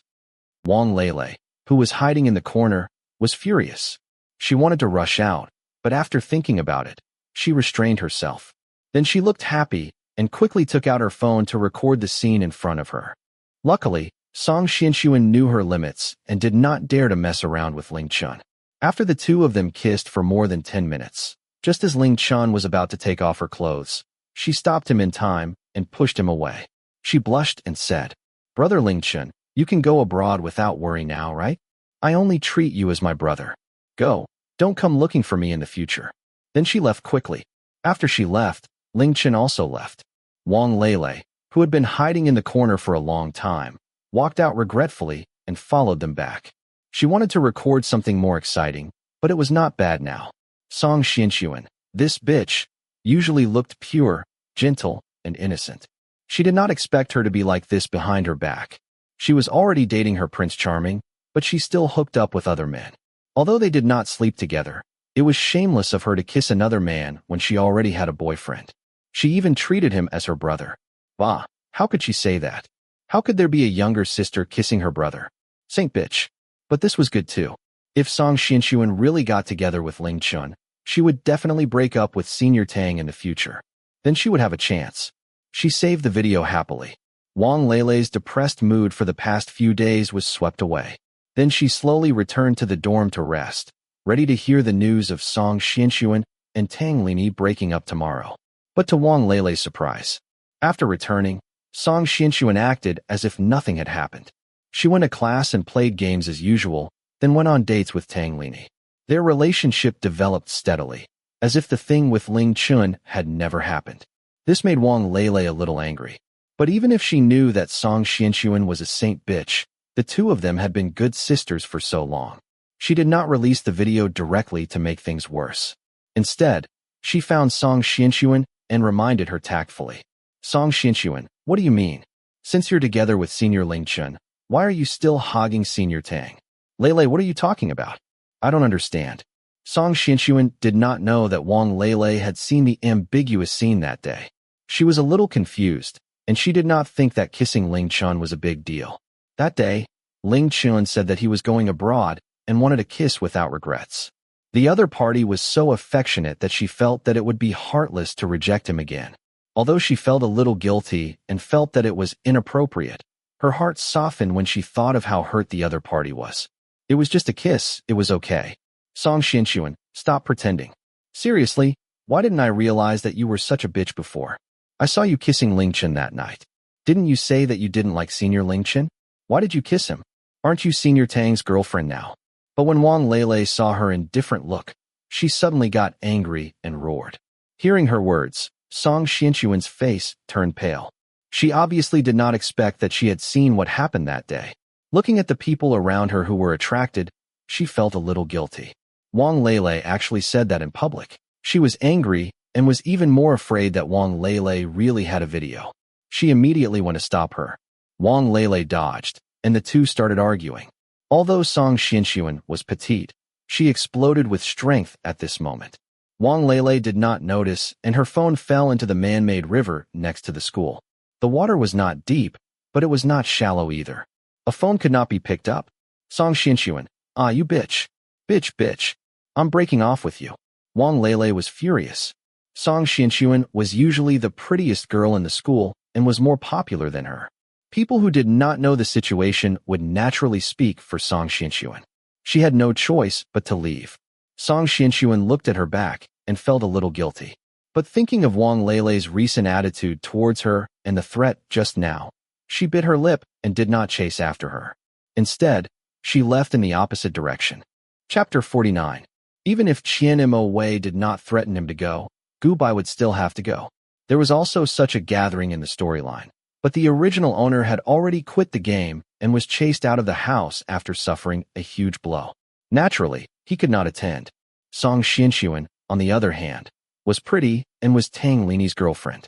She was the wife of the Cloud returning sex leader, so she stole the limelight at this gathering. To fulfill the original owner's wish, he could not let Song Xianxuan continue to be in the limelight. Because this gathering was in B City, which was very far from Nan City, and he was still a student, Gu Bai could only ask for leave and fly over. After entering the mission for so long, Gu Bai did nothing but play games and go to school. He was very obedient and his grades had improved. Tang Dehai was very satisfied. He naturally agreed to go out and play for 2 days. He gave him a card and did not ask any more questions. He even asked his assistant to help Gu Bai book the plane tickets. Once he arrived in B City, because it was still early, the gathering would officially start at 7 p.m. Gu Bai first went to the Forbidden City to walk around and relax. He had been immersed in the game for half a year and did not go out much. Now that the mission was about to end, he planned to walk around after completing the mission and see if he could meet that man in this world. Although he did not show it, in his heart, he missed him all the time. It was as if a feeling that had been suppressed for thousands of years suddenly burst out and could not be controlled. Hello? Suddenly, a deep and magnetic male voice sounded from behind. Gu Bai turned around and saw a very handsome and tall man standing behind him. He was about 27 or 28 years old and wore a dark suit. He had the aura of a superior, especially his eyes. They were so sharp that people did not dare to look directly at them. This aura was very similar to the man he missed, but it was not because he did not feel the man's aura on this person. What's the matter? After a few glances, Gu Bai retracted his gaze and returned to indifference. After experiencing it a few times, he was sure that no matter how the man's appearance and name changed, The aura of the soul was the same. The moment his gaze changed, the man narrowed his eyes. He was sure that the boy was thinking about someone else. Who was he thinking about? Are you a game player of Cultivation Records? Are you here for the meet and greet? The man's aura turned cold, and only then did he recover. His handsome and cold face showed a trace of gentleness that was different from his fierce aura. He pointed at the game helmet backpack that Gubai was wearing. Cultivation Records was currently the most popular and only virtual reality online game. As long as someone was seen carrying a backpack with a gaming helmet on it, that person was definitely a player of Cultivation Records. Yes, you too? Gubai nodded and did not deny it. Yes, I play too. What's your IGN? Maybe we know each other. Let's go to the meeting tonight. The man invited her warmly and smiled pleasantly. However, Gubai was keenly aware of the other party's emotions as he stared at him. This gaze made him feel a little uneasy. My name is Bai. I'm just a new player here to join in the fun. Bai? The man obviously raised his eyebrows, and the smile on his face widened, revealing a little evil smile. What a coincidence. I seem to know you. Gubai paused. My IGN is extremely arrogant. What? You're that unlucky star. Gubai suddenly widened his eyes. Although they had only known each other for a day, he had a deep impression of extremely arrogant. Fuck, he met this person again. Was he going to be unlucky again? Unlucky star? Is that why you deleted me from your friend list? The man laughed angrily. No, my hand shook. Gubai answered very seriously. He could not tell this guy that he did it on purpose. Otherwise, he would be in trouble if this unlucky star was unlucky again. There was no need to explain that their 8 characters were incompatible. However, his explanation was obviously unreasonable. Cultivation Records was not an ordinary keyboard MMORPG. Everything was controlled by the brain. How could he make such a low-level mistake as hand shaking? However, the man did not expose him. He gently curled the corner of his mouth. Oh, so that's why? We're so fated to meet here. It's better to meet by chance than by invitation. Let's have dinner together and go to the meeting tonight. No need. I have something to do. I'll take my leave first. Gubai firmly rejected him. Once he finished speaking, he turned around and prepared to leave. He was very sure in the game last time that this guy was an unlucky star who was his nemesis. He always felt that nothing good would come out of meeting this man. Wait, I saw that you were here to visit the Forbidden City just now. That's great, so am I. Let's go together and get to know each other. My real name is Pei Maqian. What about you? You played the game very well last time. Let's talk more. Gubai wanted to leave, but Pei Maqian directly grabbed his arm and pulled him along passionately. No matter how Gubai shook his head to reject him, he did not let go. He was extremely enthusiastic. They were in a tourist area, and the other party's attitude was very good. Gubai didn't feel it was appropriate for him to get angry. He could only keep his mouth shut and let the other party talk. He walked quickly, hoping to get rid of the other party. However, what troubled him was that this man called Pei Maqian was like an electric radar. Every time he shook him off, he would find him again in less than a minute. After a few times, Gubai could not shake the man off. He simply stopped playing and reported to the real person meeting in advance. When the time came, everyone would sit in their own team's seats. He did not believe that this very arrogant human would dare to come to the demon's side. Although the meet and greet only started at night, many people had already arrived in the afternoon. The game company was very thoughtful. Every team that was invited in the game world had a special seat. The name of everyone's sect was placed in front of them. It was very easy to find. Are you still following me? I'm going to the demon sect. When he arrived, Gubai realized that Pei Maqian was still following him. He could not help but remind him. He remembered that the very arrogant account was a human. It was not in the same group as the demon players. Why was he still following him? At that moment, one of the demons with dyed red hair and dressed very fashionably looked surprised. He pulled a gentle-looking boy with a cold expression and ran over. Boss, you're really here. Boss. Gubai had a bad feeling in his heart. Then, he saw the man opposite him give him an evil smile. Oh right, I forgot to tell you. Very arrogant is only my side account. Qianmo is my main account. Fuck. So it's you, you bastard. Gubai could not help but cry out in horror. No wonder he kept feeling that something was wrong. No wonder this person looked at him differently just now. This person was Qianmo. Qianmo was the main account. Very arrogant was a side account. Would a gamer who could become a god repeatedly make mistakes when playing side accounts? The answer was no. In other words, very arrogant was deliberately messing with him that time. Qian him away. Pei Ma Qian, weren't they all this guy? Gubai glared at Pei Ma Qian fiercely. He suddenly had the urge to hit someone. Pei Ma Qian stared at his expression and could not help but laugh. Then, he introduced to Gubai. This is Winner Takes All, Vice Sect Leader. His real name is Lu Tian. Yes. I'm Winner Takes All, and this is Loser Warm Bed. You can tell from her name that she's my wife. She also has a very cute name, Ming Ming. The red-haired man did not wait for Pei Ma Qian to finish and introduced her passionately. Ming Ming, your sister, get lost.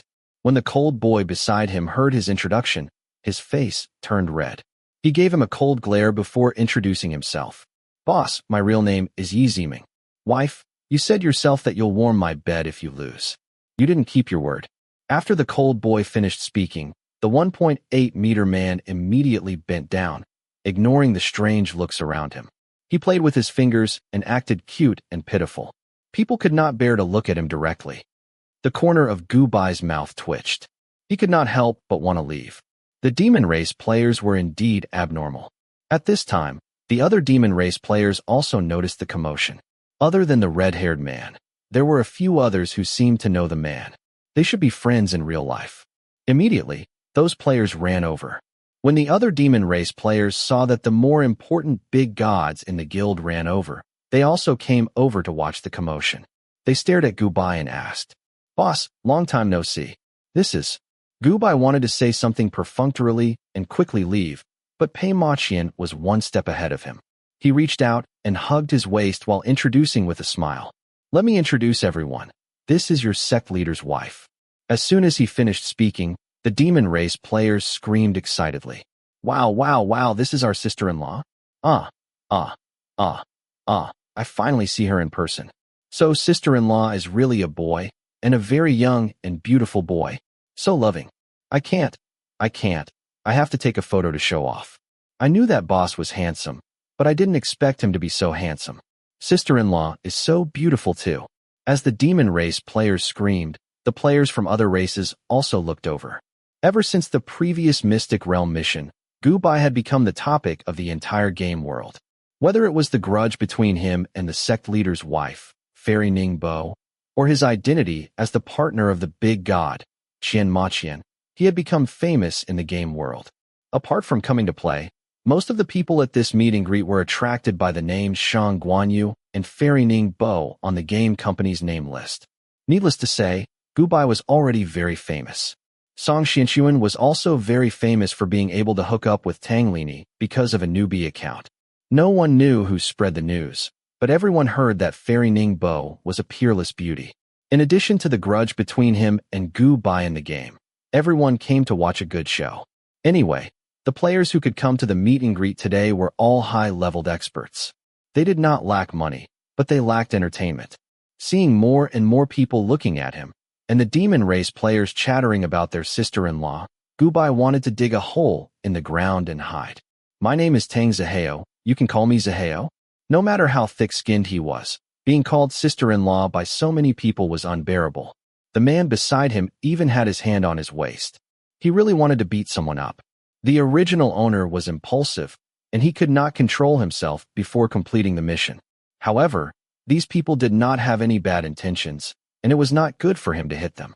He could only grit his teeth and correct them while pinching Pei Ma Qian's waist to vent his anger, telling him to stay away from him and not to take advantage of her. Baby, are you hinting at something? Don't worry, my waist is fine. He used quite a bit of strength, but the man was even more thick-skinned. Not only did he not leave, he even moved closer to whisper to him. His intimate gesture caused the demon race players to scream again. Gubai did not know how many times he was speechless. There were too many people here, and he could not show his power. He would slowly deal with this annoying guy later. After pushing Pei Ma Qian away, Gubai walked directly to the demon race's table and sat down. The man was not angry, and followed with a smile. Chapter 50. After sitting there for a while, before Gubai could find Tang Lini and Song Xianxuan, Tang Lini caught sight of him and walked towards him with Song Xianxuan. Zaheo, why are you here? Tang Lini walked over and asked with a frown. The original owner liked to stick to him like a shadow since he was young. He even wanted to go to the same school and major as him in university. Now that he saw Gu Bai, he naturally thought that Gu Bai wanted to follow him. Before Gu Bai could answer, Pei Machin spoke first. Baby, who is he? Baby. Tang Lini's eyes widened. Even if he was straight, he knew that the term baby was not suitable for guys. Tang Zaheo, what are you doing now? He stared at Gu Bai and Pei Machin sitting together intimately and frowned even more. Although he did not like this younger brother of the original owner, they were brothers after all. They were family outside. If Gu Bai embarrassed himself, he would be embarrassing the entire Tang family. Gu Bai was also annoyed by Pei Machin's closeness. Although Pei Machin's appearance and temperament were similar to the person he was looking for, he was not. He could not stand this person's constant pestering. Gu Bai pushed Pei Machin away again and stood up. He glanced at Song Xinshuan beside Tang Lini before speaking. Brother, I'm here for the game meet and greet, of course. Why else would I be here? Aren't you the same? Oh, right, who is she? The last sentence was naturally directed at Song Xinshuan. You don't need to know who she is. Since that's the case, you can play on your own. Don't look for me later. Tang Lini did not introduce much. He really could not have a good impression of the son of his father's mistress. As long as this younger brother did not pester him later, he did not care how the other party played. He did not want to say much, but Gu Bai would not let him go so easily. He was here today to embarrass Song Xinshuan. Seeing Song Xinshuan's curious gaze, Gu Bai walked out and stopped Tang Lini. He seemed to be talking to Tang Lini, but he was actually talking to Song Xinshuan beside him. Brother, wait a minute. I still have something to tell you. What game are you playing? Later, the game company will have a 2-player competition game. Let's team up as brothers. Don't worry, I won't drag you down. I'm very good. I'm a great god. You should have heard of Shang Guanyu's account. Gu Bai observed Song Xinshuan's expression as he spoke. She did not disappoint. She cried out in shock as soon as he finished speaking. What? You are that transvestite Shang Guanyu. Song Xinshuan's voice was not soft. As soon as she finished speaking, the surrounding players quieted down and turned their heads to look at her. When Gu Bai first arrived, he only attracted a small portion of the players' attention because not everyone had arrived. Now that almost everyone had arrived, the players who did not know him immediately perked up their ears and looked over to watch the show. Transvestite? How dare you say that about my people? Then you must be that fairy Ningbo, right? Gu Bai's expression changed, and he sneered. Tang Lini stopped in his tracks and looked over again. Although he was surprised that Gu Bai was the legendary Shang Guanyu, he frowned when he heard Song Xinshuan call him a transvestite. No matter what, Tang Zaheo was his younger brother. The infernal players' expressions changed as well. So what if Gu Bai was a man in real life? It was not like there were no men who played female accounts. Moreover, this was their sister-in-law. How could he call her a transvestite in front of so many people? How disrespectful. Oh, so this is the legendary prettiest girl in the entire server? She's nothing special. She's not as good as the rumors. How could he call her a fairy? A few hot-tempered infernal players could not help but retort. Actually, Song Xinshuan was quite pretty, but she was not a real beauty. At most, she was a pretty girl from a humble family. Moreover, she was good at acting cute, which was why many guys liked to praise her. In addition, there were very few girls who came to the meet and greet in the storyline. Those who could reach a high level in real life were all tough girls. Only those who were not very good-looking would have the time to play games in the game world. That was why Song Xinshuan was in the limelight. However, for some reason, a few pretty girls came today. They were all great beauties in terms of appearance and dressing. As a result, Song Xinshuan was not as eye-catching. Of course, she's a saint bitch. No, a White Lotus bitch. Suddenly, an even more sarcastic voice was heard. Everyone looked over and saw a round-faced girl in a green dress. No one recognized her, but Gu Bai's eyes lit up. Wasn't that Song Xinshuan's best friend, Wang Lele? In the storyline, the two of them were so close that they could wear a pair of pants. Why was Wang Lele scared of Song Xinshuan today? Wang Lele, why are you here? Song Xinshuan's expression darkened when she saw Wang Lele. Wang Lele looked at her with fire in her eyes and said angrily with an ugly expression, Song Xinshuan, why can't I be here? Let me tell you, don't think that you're done after throwing my phone into the river. I'm here today to expose your true colors, you White Lotus bitch. Song Xinshuan's expression changed when she finished speaking. Looking at the expressions and atmosphere between the two, Gu Bai's heart jumped. Although he did not know what was going on, it seemed to be very advantageous for him. He was about to add fuel to the fire when Wang Lele was more cunning than he thought. She walked out and said to Tang Lini before he came out, "Senior Tang, I'm here today to tell you about Song Xianxuan's true colors. Don't be fooled by her. She's a fickle woman. She's obviously your girlfriend, but I saw her kissing Senior Ling Chun in the woods with my own eyes that night." "Nonsense," Song Xianxuan said anxiously with a red face. This time, Wang Lele did not argue with her. She took out the new phone she just bought, clicked twice, and found a video to show everyone. She sneered. "Song Xianxuan, luckily I have a backup. Look, Senior Tang, this is the evidence. This woman is not worthy of your love at all." Because it was played on the phone, the screen was too small.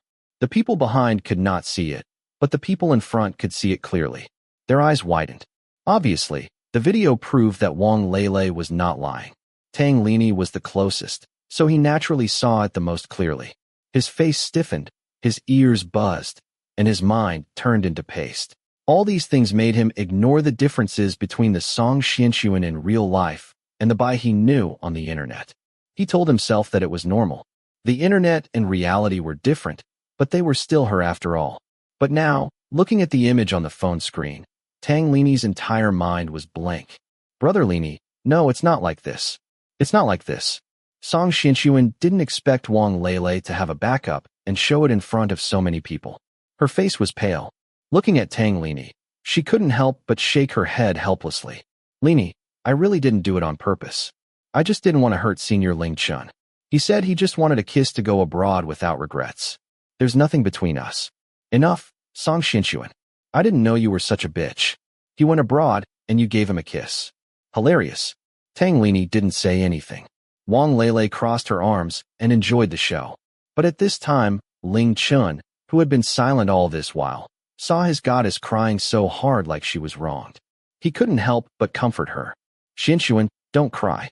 I'll be responsible for you. I'm not as good as Tang Lini. I'll treat you well." It was fine if he didn't say anything. Now that he said it, it seemed like there was really something between the two of them.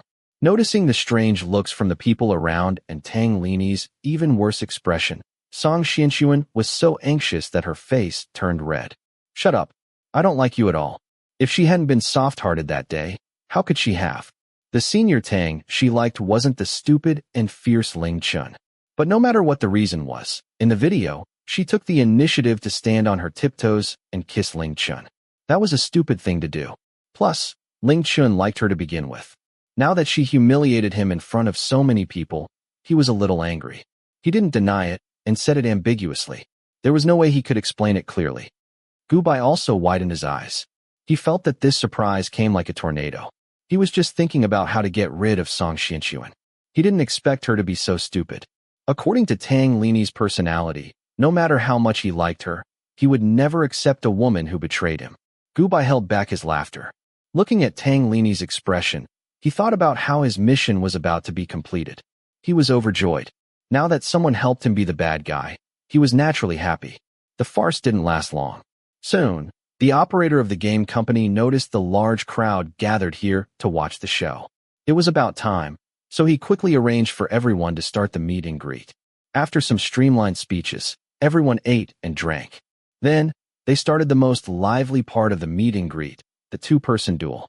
Since it was a game party, it had to be themed around the game. Throughout the meal, Gubai's eyes were fixed on Tang Lini. Tang Lini's expression was ugly.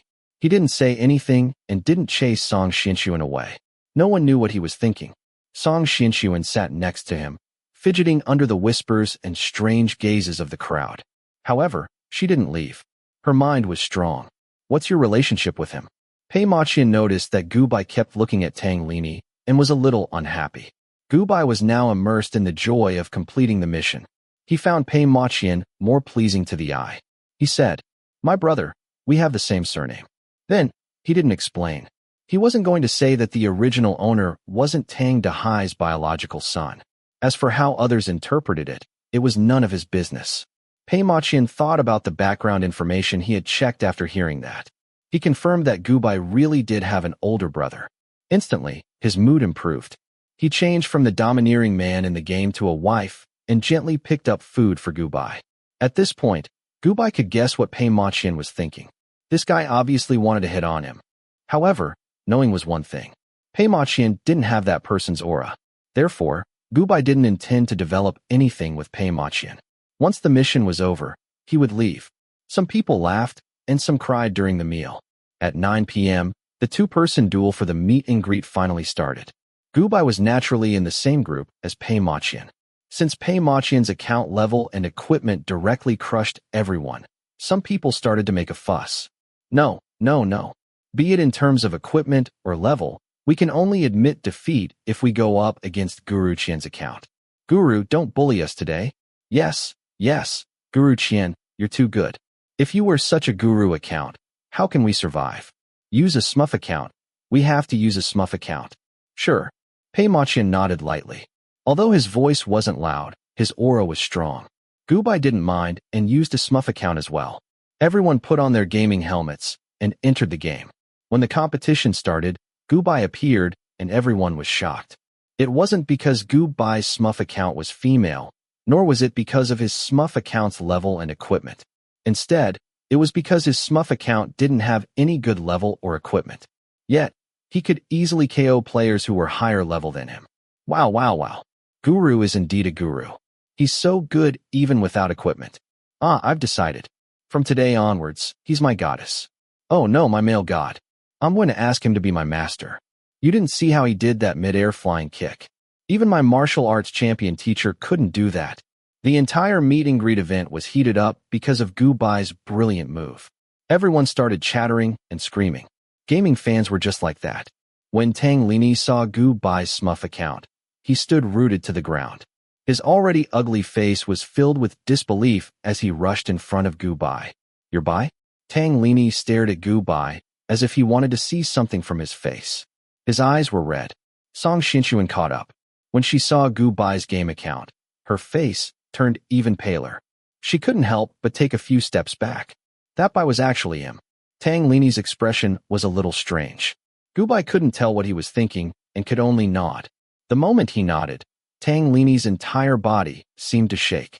His voice was a little hoarse. You didn't come to the appointment that day, right? What appointment? Gubai paused for a moment. He looked down and pretended to be dumb. He did not know anything. Of course, he knew. After all, Tang Lini had confessed to his Bai account back then. Looking at the situation now, Tang Lini must have thought that Song Xinchuan was him. Now, he realized that he had recognized the wrong person. Song Xinchuan had even cheated on him. Would he vomit blood? Gubai discreetly observed Tang Lini's expression from the corner of his eye. You're actually Bai. Impossible. Tang Lini's expression seemed to have suffered a huge blow. He muttered a few words with a pale face, and then turned around and rushed out of the hotel. Song Xinchuan wanted to follow, but was chased away by an angry scram. Tang Lini looked at her so coldly that it seemed like he wanted to freeze her to death.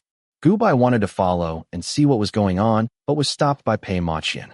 Under Pei Maqian's dark and inexplicable gaze, he only felt that his anus was in danger.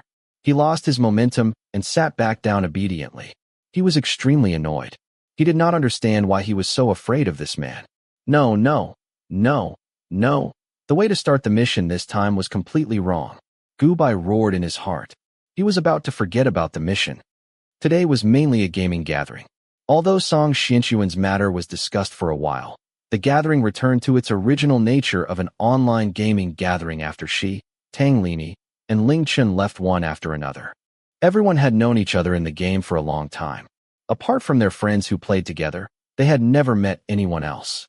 They had known each other for a few years in the virtual world. Naturally, they were very excited to meet each other for the first time. They had a lot of fun at night.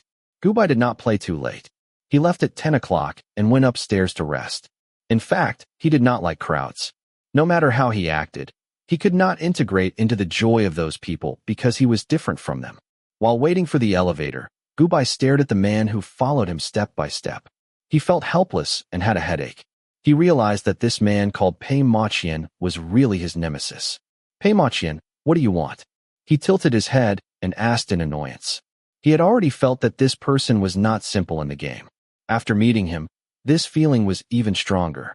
He had always been very confident in doing missions and other things. Even if he was not very confident, he had never been afraid or troubled. However, Pei Ma-Qian had surprised him this time. He realized that no matter what he did, it seemed to be under the control of this man. Even if he was not an ordinary person, he did not have the confidence to win against this man. Gubai had a feeling that if he did not find a way to escape from this man as soon as possible, he would be doomed from now on. I think what I mean is very obvious. I hope that you can be my partner in real life. I'm pursuing you. Haven't I been obvious enough before? Pei Ma-Qian's lips curled into a smile as he walked closer. He reached out and placed his hand on the wall, trapping Gubai between himself and the wall. His hot breath hit Gubai's face, and his voice was low and magnetic. He did not know why, but the moment he met this person in the game, he felt that this person was the one he was destined to be with. There was no reason. Impossible. I already have someone I like. Gubai turned his face to the side and pushed him with his hand. Who is it? Pei Ma-Qian's eyes darkened. His voice was obviously cold. He reached out and wrapped his other hand around Gubai's waist. He pulled him close to himself and leaned over to bite Gubai's ear. The boy's body was very soft and had an indescribable faint fragrance. His slender neck was white and attractive. He could not help but open his mouth and bite Gubai's neck. Then, he laughed dangerously. No matter who it is, from now on, you can only like me. It was supposed to be a punishing bite. However, when Pei Ma-Qian touched Gubai's skin, he could not bear to let go. He felt as if his soul was excited. He did not want to let go of this feeling. In fact, he did as he thought. He retracted his hand from the wall and hugged Gubai's body tightly. He greedily smelled Gubai's scent. Gubai trembled from the bite. This body liked men to begin with. It was still a virgin and could not withstand teasing. It was easy for the body to go soft when it was young and hot-blooded. Gubai took in big breaths of fresh air and regained his senses. He lifted his leg and kicked Pei Ma-Qian in the stomach. Then he swung his fist. Pei Ma-Qian was immersed in the beautiful atmosphere. He did not notice that he was punched. Gubai did not use any strength. The corner of his mouth was torn. He could not help but gasp in pain. If anyone else had dared to hit him, he would not have let them off. However, he could not get angry at all when it was the boy in front of him. Pei Ma-Qian touched the corner of his mouth and smiled. He said, "How ruthless." Then, he moved forward to fight with Gubai. The kitten was too wild. He could not catch him without fighting. This was not a game. Without the restrictions of the game, Gubai could show his strength. After a few short exchanges, Pei Ma-Qian's smile became serious. The kitten was not as simple as he thought. How many secrets did he have that he did not know? Gubai did not care about what he was thinking. Pei Ma-Qian was an accident in his mission. He knew very well that he could not afford to offend this person. However, no matter who the other party was, he would not give in when it came to relationships. He could be shameless and heartless. However, there was always a bottom line in his heart. He was waiting. He was waiting for that person. The mission was about to end. When Tang Lini left just now, he felt that most of the original owner's emotions in his body had disappeared. He was just one more step away from success. He decided that since he could not afford to offend Pei Ma-Qian, he would return to the galaxy immediately after the mission was completed. He did not believe that this person would be able to find him in the galaxy. As he planned, Gubai attacked Pei Ma-Qian with all his might. The other party was powerful, but no matter how powerful he was still an ordinary person. He was quickly subdued. Grabbing Pei Ma-Qian's neck with one hand and holding a sharp knife to Pei Ma-Qian's crotch with the other, Gubai sneered and warned him. "I can't beat you in the game, but that may not be the case in reality. I'll warn you again. Don't try to hit me. Otherwise, I won't be merciful next time. If you really want to be a eunuch, I'll fulfill your wish." Humph. With that, Gubai gestured with the knife in his hand and snorted before entering the elevator. Pei Ma-Qian was stunned. He stared at the elevator door that was already closed. He looked down at his bulging part and recalled Gubai's threatening gaze. He was so angry that he could not help but laugh. How many times had this kitten done? He snorted and laughed. He did not take Gubai's threat to heart at all. He curled his lips and ran up the stairs at the side. Gubai thought that Pei Ma-Qian would not dare to bother him for the time being, even if he did not give up. Who knew that he would be attacked again just as he stepped out of the elevator and walked to the door before he could take out his room card. A warm, tall, and very strong body suddenly hugged him from behind. Before he could struggle, his hands were quickly handcuffed. "Pei Ma-Qian, fucking let go of me." Gubai struggled with all his might. He was flustered and exasperated. He was also shocked. That was impossible. He had already cultivated his body for more than half a year. Even if he was not a peerless master, he was not someone ordinary people in the modern world who only knew how to fight. Moreover, his five senses were very sharp. He did not realize that someone was approaching him just now. His hands were even cuffed. How could this happen? Pei Maqian, if you dare to touch me, I will really chop you up. He forced himself to calm down from this accident. As he threatened Pei Maqian, he anxiously gathered his internal energy and tried to shake off the handcuffs. However, Pei Maqian was still unmoved. After restraining him, he carried him into another room and placed him on the soft bed. Chop me up. Even if I die under a peony, I will still be a romantic ghost. Pei Maqian chuckled softly. His low and hoarse voice rang in Gu Bai's ears. He opened his mouth and sucked on Gu Bai's earlobe. He was so satisfied that the person in his arms could not help but tremble slightly. He bit it gently with his teeth and grinded it for a while before letting it go reluctantly. Then, he rubbed the tip of his nose against Gu Bai's warm, slightly red cheeks. His hands were restless as he grabbed Gu Bai's buttocks. Take your hands away. Gu Bai was so angry that his entire body was trembling. He could not see Pei Maqian's expression because of the angle, but he could clearly feel the hot dog's paw on his buttocks. At this moment, the dog's paw was restless on his buttocks. It was rubbing, touching, and pinching. It was so embarrassing that he wanted to die. However, he was powerless and could not resist at all. He could only let Pei Maqian do whatever he wanted. He gritted his teeth and continued to gather strength to break free from the handcuffs. At the same time, he was thinking about how angry that man would be if he saw that he was being touched by another man, even if it was someone else's body. Who are you thinking about? Pei Maqian's eyes darkened when he realized that Gu Bai's eyes were drifting. He pinched his chin and asked in a low voice. He was also a man. Naturally, he could tell what Gu Bai was thinking. Gu Bai's chin hurt from being pinched. He could only show weakness since he could not resist. Pei Maqian, let me go. How did I offend you? I'll apologize to you, okay? Why do you have to make things difficult for me? I'm not making things difficult for you. I'm just interested in you. Pei Maqian laughed softly as he reached out to touch Gu Bai's fair face. His fingertips rubbed against his soft lips for a moment with a smile in his eyes. Interested my foot. Gu Bai's face turned red with anger as his mouth was being rubbed against. The original owner's appearance was not bad. He was fair and beautiful. At this moment, his face was red. Coupled with his lively eyes, he looked very cute. This appearance made the man's eyes turn red. His gaze was extremely dangerous. Gu Bai was shocked. He knew that something was wrong and worked harder to circulate his internal energy. However, the seduced man could no longer hold back. He reached out and grabbed Gu Bai's chin with dark red eyes. He turned Gu Bai's face and planted a lingering kiss on it. The sweet breath instantly bewitched Pei Maqian's mind. He was willing to lose his life in the next moment. The moment Gu Bai was kissed, flames of anger appeared in his eyes. Then, a sense of familiarity came over him. The flames in his eyes disappeared, and the genuine qi gathered in his body also dissipated. He opened his eyes in disbelief. This familiar feeling was. Before Gu Bai could think further, Pei Maqian's kiss became more and more intense. It was as if he could not wait to bite off Gu Bai's lips and swallow them. Oh, Gu Bai was kissed until his body went soft. His face flushed instantly. His cold eyes became blurred. He was addicted to the strong and familiar masculine scent. No matter how long they were apart, or whose body it was, the scent from the depths of the soul would not change. Although he did not know why he had not sensed it from Pei Maqian before, the feeling at this moment could not be wrong. Pei Maqian was that man.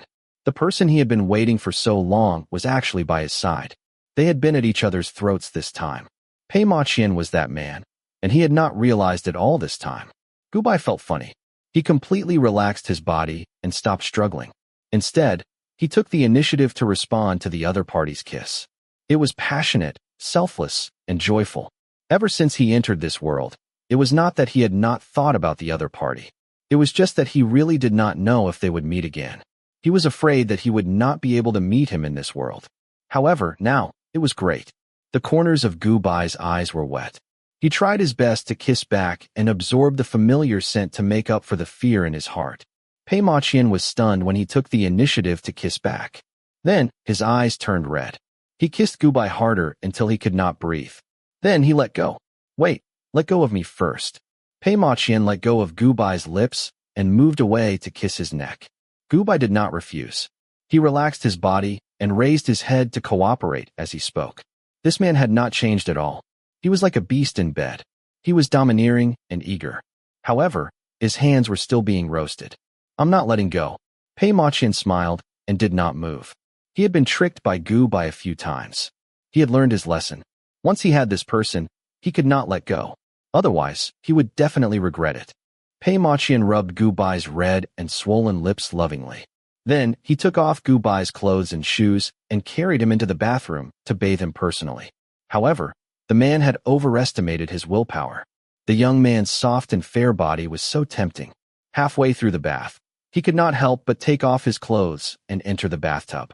He kissed Gubai's lips forcefully. Bastard! Gubai pushed him away and scolded him. He broke the handcuffs on his hands in front of Pei Maqian's shocked eyes. He did not leave. Instead, he took the initiative to grab Pei Maqian's shoulders and kiss him again. Pei Maqian was not stunned this time. He was in disbelief. However, he reacted immediately. His emotions were in turmoil as he reached out to hug Gubai again and kissed him passionately. Ever since he met this person in the game, it was as if he was possessed. There was a voice in the dark telling him that this was the person he had been looking for. Even if he did not know what the other party looked like, even if the other party provoked him time and time again, he could not feel the slightest bit of anger. It was only when they met for real that he saw his eyes. They were so clear and bright. They were like the stars in the sky, emitting unparalleled light. The night became theirs alone. In a daze, Gubai leaned on Pei Maqian's shoulder with blurred eyes. His heart that had been empty for a long time had a kind of peace. It was a peace that invaded his soul. It was as if his empty heart was being filled little by little. Bai? Pei Maqian hugged Gubai lovingly. His dark eyes were a little moist. His one and only Bai was finally back. At the same time, in the ninth heaven, in the sacred palace, a man wearing a golden robe and a golden crown suddenly stood up as if he suddenly felt something. After dismissing the guards beside him, the man in the golden robe took out a fist-sized bead. When he saw that the originally weak red flame in the bead suddenly grew bigger, his face was filled with ecstasy. Chapter 51. The next morning, Gubai woke up in Pei Maqian's arms, sore all over. Recalling the passion last night, he couldn't help but hug the man again and breathe in his familiar scent. Although he didn't know why he didn't feel the familiar scent from Pei Maqian before, the intimate contact at this moment told him that Pei Maqian was that person. No matter what, it was a good thing to be able to meet him. There was no need to think so much, just focus on every moment. After the gaming party ended, the two of them took a plane and left in the afternoon. Pei Maqian didn't ask why Gubai was acting so different from before. Gubai didn't explain much either and let the other party lead him away in a good mood. Tang Lini took a plane back to South City the night before. When Gubai returned home, he only knew that Tang Lini had stayed in his room ever since he got home. Tang Dahai and the others obviously didn't know about the gaming party. Some went to the company, some went to the beauty salon, and some went to the kitchen. As the last bit of the original owner's emotions still lingered in his chest, Gubai thought for a while and boldly knocked on Tang Lini's door. "Brother, it's me." After knocking for a while, Gubai called out to the other party before opening the door. When he opened the door, Tang Lini saw Gubai standing at the door. His face was haggard and his expression was complicated. He didn't say anything and didn't let Gubai in. He was silent for a while. Gubai didn't know what he was thinking, but the emotions in his chest told him that Tang Lini was definitely thinking about him. "Brother, are you okay?" "Yesterday." "Zaheo, I want to ask you a question." Tang Lini suddenly interrupted Gubai's voice. Gubai nodded and gestured for him to speak. He was a little moved. Tang Lini actually called him Zaheo so intimately. The sun must have risen from the west. "When did you start using that game account called Bai?" "About 3 months ago." "Why?" 3 months ago, the timing was just right." Tang Lini's expression became even more complicated. His hands that were hanging by his sides started to tremble. It was as if something had been broken at this moment. It turned out that the person who worked well with him was Zaheo. The person who talked and laughed with him was Zaheo. The person who resonated with him was also Zaheo. The person he liked was Tang Zaheo. At the same time, Gubai felt the emotions in his chest slowly disappear. In other words, his mission was finally completed. Ziheo, give me that by account in the future. After a long while, Tang Lini said, then turned around and went back into the house. There was an indescribable decadence in his back. At this moment, the aura on his body was no longer so cold. Gubai looked at her back and sighed apologetically. Actually, he had more or less guessed that Tang Lini did not like Song Xianxuan. Instead, he mistook Song Xianxuan for Bai in the game. Now, not only did Song Xianxuan embarrass him, but the girl he liked turned out to be a man and his own brother. This blow was enough for Tang Lini to recover for a long time. He guessed that Tang Lini's love was the last remnant of the original owner. This was his wish that he did not say out loud. That simple-minded young man was in love with the person he could never have. He longed for her, but was afraid. He could only hide this love in his heart. Gubai took a deep breath before leaving. After that day, he realized that Tang Lini seemed to have changed. However, he still treated people coldly. He broke up with Song Xianxuan. No matter how she explained, his expression did not change at all. He only replied, "You were never the person I liked," and left coldly. He did not even look at her. Song Xianxuan went to find him twice and did not dare to go again. She left with red eyes. In less than 2 days, she got together with Ling Chun. Both Tang Lini and Ling Chun were famous for being tall, rich, and handsome in school. Therefore, when Song Xianxuan became their girlfriends one after another, it naturally attracted the attention of the school's classmates. In addition, because of Tang Lini, she had a falling out with Wang Lele. Wang Lele hated her to death and told everyone about her two-timing. Suddenly, Song Xianxuan became a name that everyone in Tsing University knew. Everyone looked at her strangely. Song Xianxuan, who had always been regarded as a goddess and had good relationships with people, suddenly could not stand this kind of treatment. However, she was already in her 3rd year and could not transfer schools. Moreover, Tsing University was the best university in Nan City. Therefore, she could only bite the bullet and continue to stay in school. Every day felt like a year.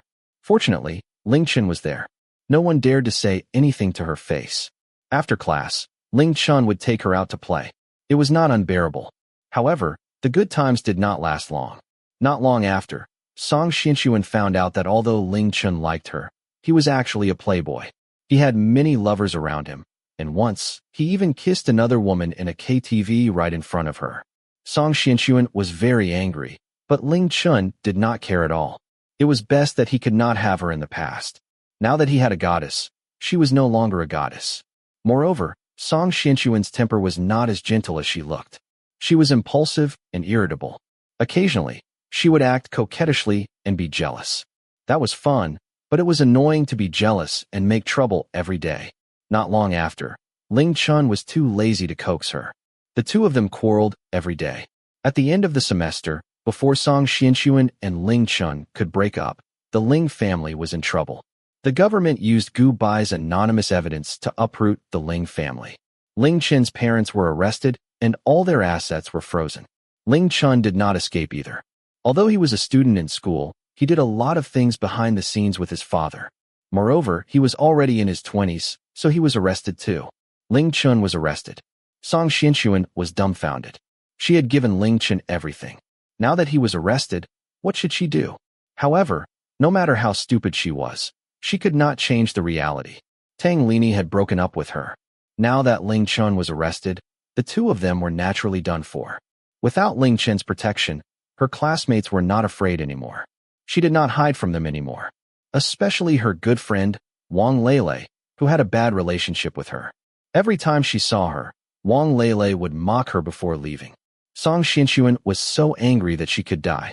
She was full of resentment and could not help but spread some of Wang Lele's private matters. The two good friends were in a terrible fight. Finally, it was time for her internship. Song Xianxuan went through the procedures and left school as fast as she could. However, she did not know if it was because she was too unlucky. A few of her classmates were interning at the same company as her. Naturally, her matter was spread out again. As a result, she was not very popular in the company. After that, no male colleagues in the company pursued her. She did not have the chance to meet any outstanding men outside. She always felt that the men introduced by her family were not good enough for her. She only got married when she was in her 30s.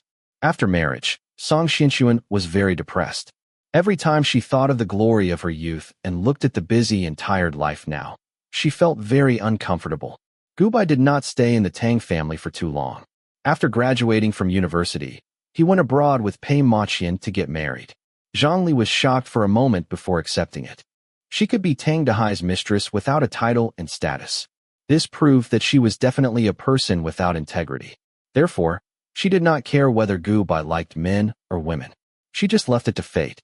On the other hand, Tang Dehai did not know that the original owner was not his biological son. Therefore, he still thought that the original owner was his biological son.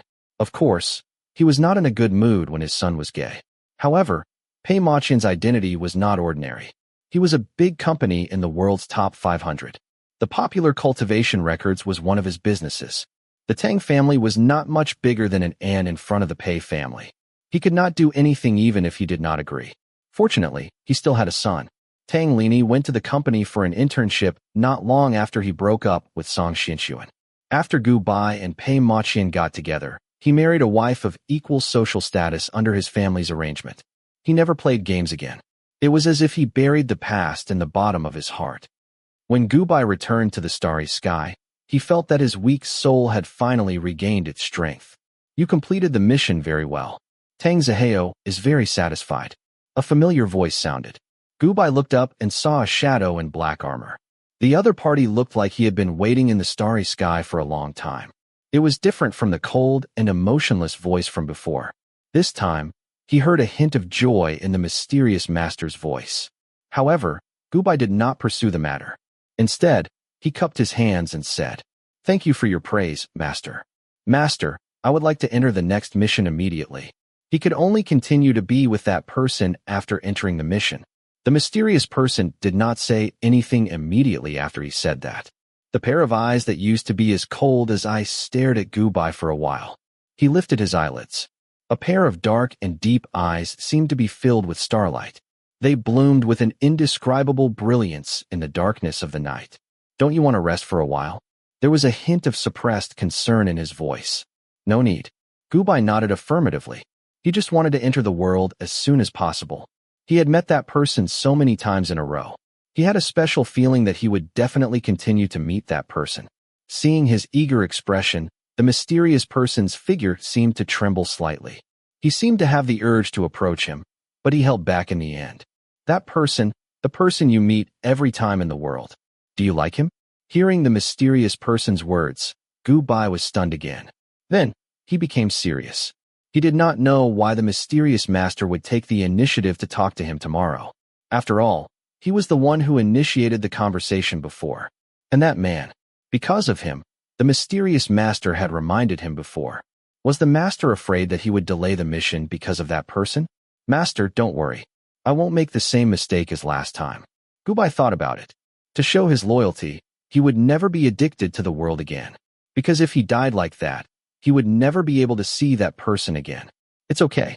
I just want to know your feelings for him." The mysterious person paused. His voice seemed to be a little hoarse. There was a hint of undetectable anticipation. "I chose you before because I was sure that you would not fall in love with anyone. But why did you only fall in love with him?" "I don't know. But, Master, don't worry. I really won't affect the mission. Please, Master, give me a chance. I want to see him again." Gu Bai shook his head. He did not deny his feelings. He knew that the mysterious master was very powerful. Since he could send him into the world to complete the mission, it was not strange that he knew about his actions in the world. Perhaps he used to be a person without a heart. But now he had one. That person was his heart. As long as he saw that person, he felt as if he was different.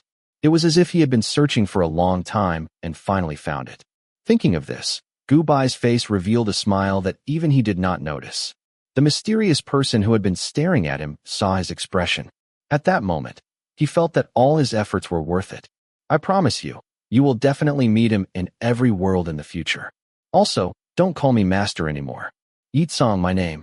After saying that, the mysterious master smiled. Then, he waved his hand and sent Gu Bai, who had not reacted yet, into the next world. After he left, the man floated to where he was standing just now. He raised his chin as if he was smelling something. Just like last time, a ball of black light flew out from his hand and turned into a human figure. It looked exactly like Pei Maqian. The other party was smiling. He really is Bai. There's no mistake. Hearing this, Yitsang's half-masked face revealed a smile. His cold eyes were filled with endless excitement and joy. His voice was hoarse and annoyed. I'm so stupid. I didn't realize it before, but why did the appearance and aura of Bai's essence spirit change? Could it be that guy? After all, he's... Pei Maqian frowned. His eyes, which were exactly the same as the mysterious person's, became bloodthirsty. No, he can't do it. Before Pei Maqian could finish, the mysterious person interrupted him with certainty. He looked up at the boundless sky and spoke after a long time. The only one in this world who can change the appearance and aura of Bai's essence spirit is Bai himself. No one can control his essence spirit. Even the underworld, which controls the reincarnation of all living beings in the 6 realms, can't do it. Bai, what is he doing? I don't know. No matter what Bai is doing, I believe him. The mysterious person shook his head and recalled Pei Maqian into his body. He felt the images and feelings of interacting with Gu Bai in the world and smiled. His fingers gently stroked the jade doll in his hand. His movements were gentle, as if he was caressing the skin of his lover. Chapter 52. The autumn air was refreshing, and the heat of summer had just faded away. The sky was as blue as filtered water, so beautiful that it was intoxicating. Somewhere in the Wei Kingdom's imperial palace, a beautifully built house was built in the northwest corner of the palace. The house's roof alone was built with 2 levels of blue tiles, and a pair of auspicious beasts were lying on the roof. Although they were carved out of wood, the carvings were very delicate and looked very lifelike. From time to time, the sounds of various cats and dogs could be heard from the house. Looking at the plaque at the door, such a beautiful house was actually a place to raise cats and dogs. The imperial palace was indeed the imperial palace. Even the livestock lived in such good conditions. 2 little eunuchs in green walked out from inside. One of them carried a small and exquisite golden cage with a snow-white, short-legged puppy in it. The other carried a bag filled with the puppy's necessities, and they chatted as they walked. What kind of breed do you think this dog from the western region is?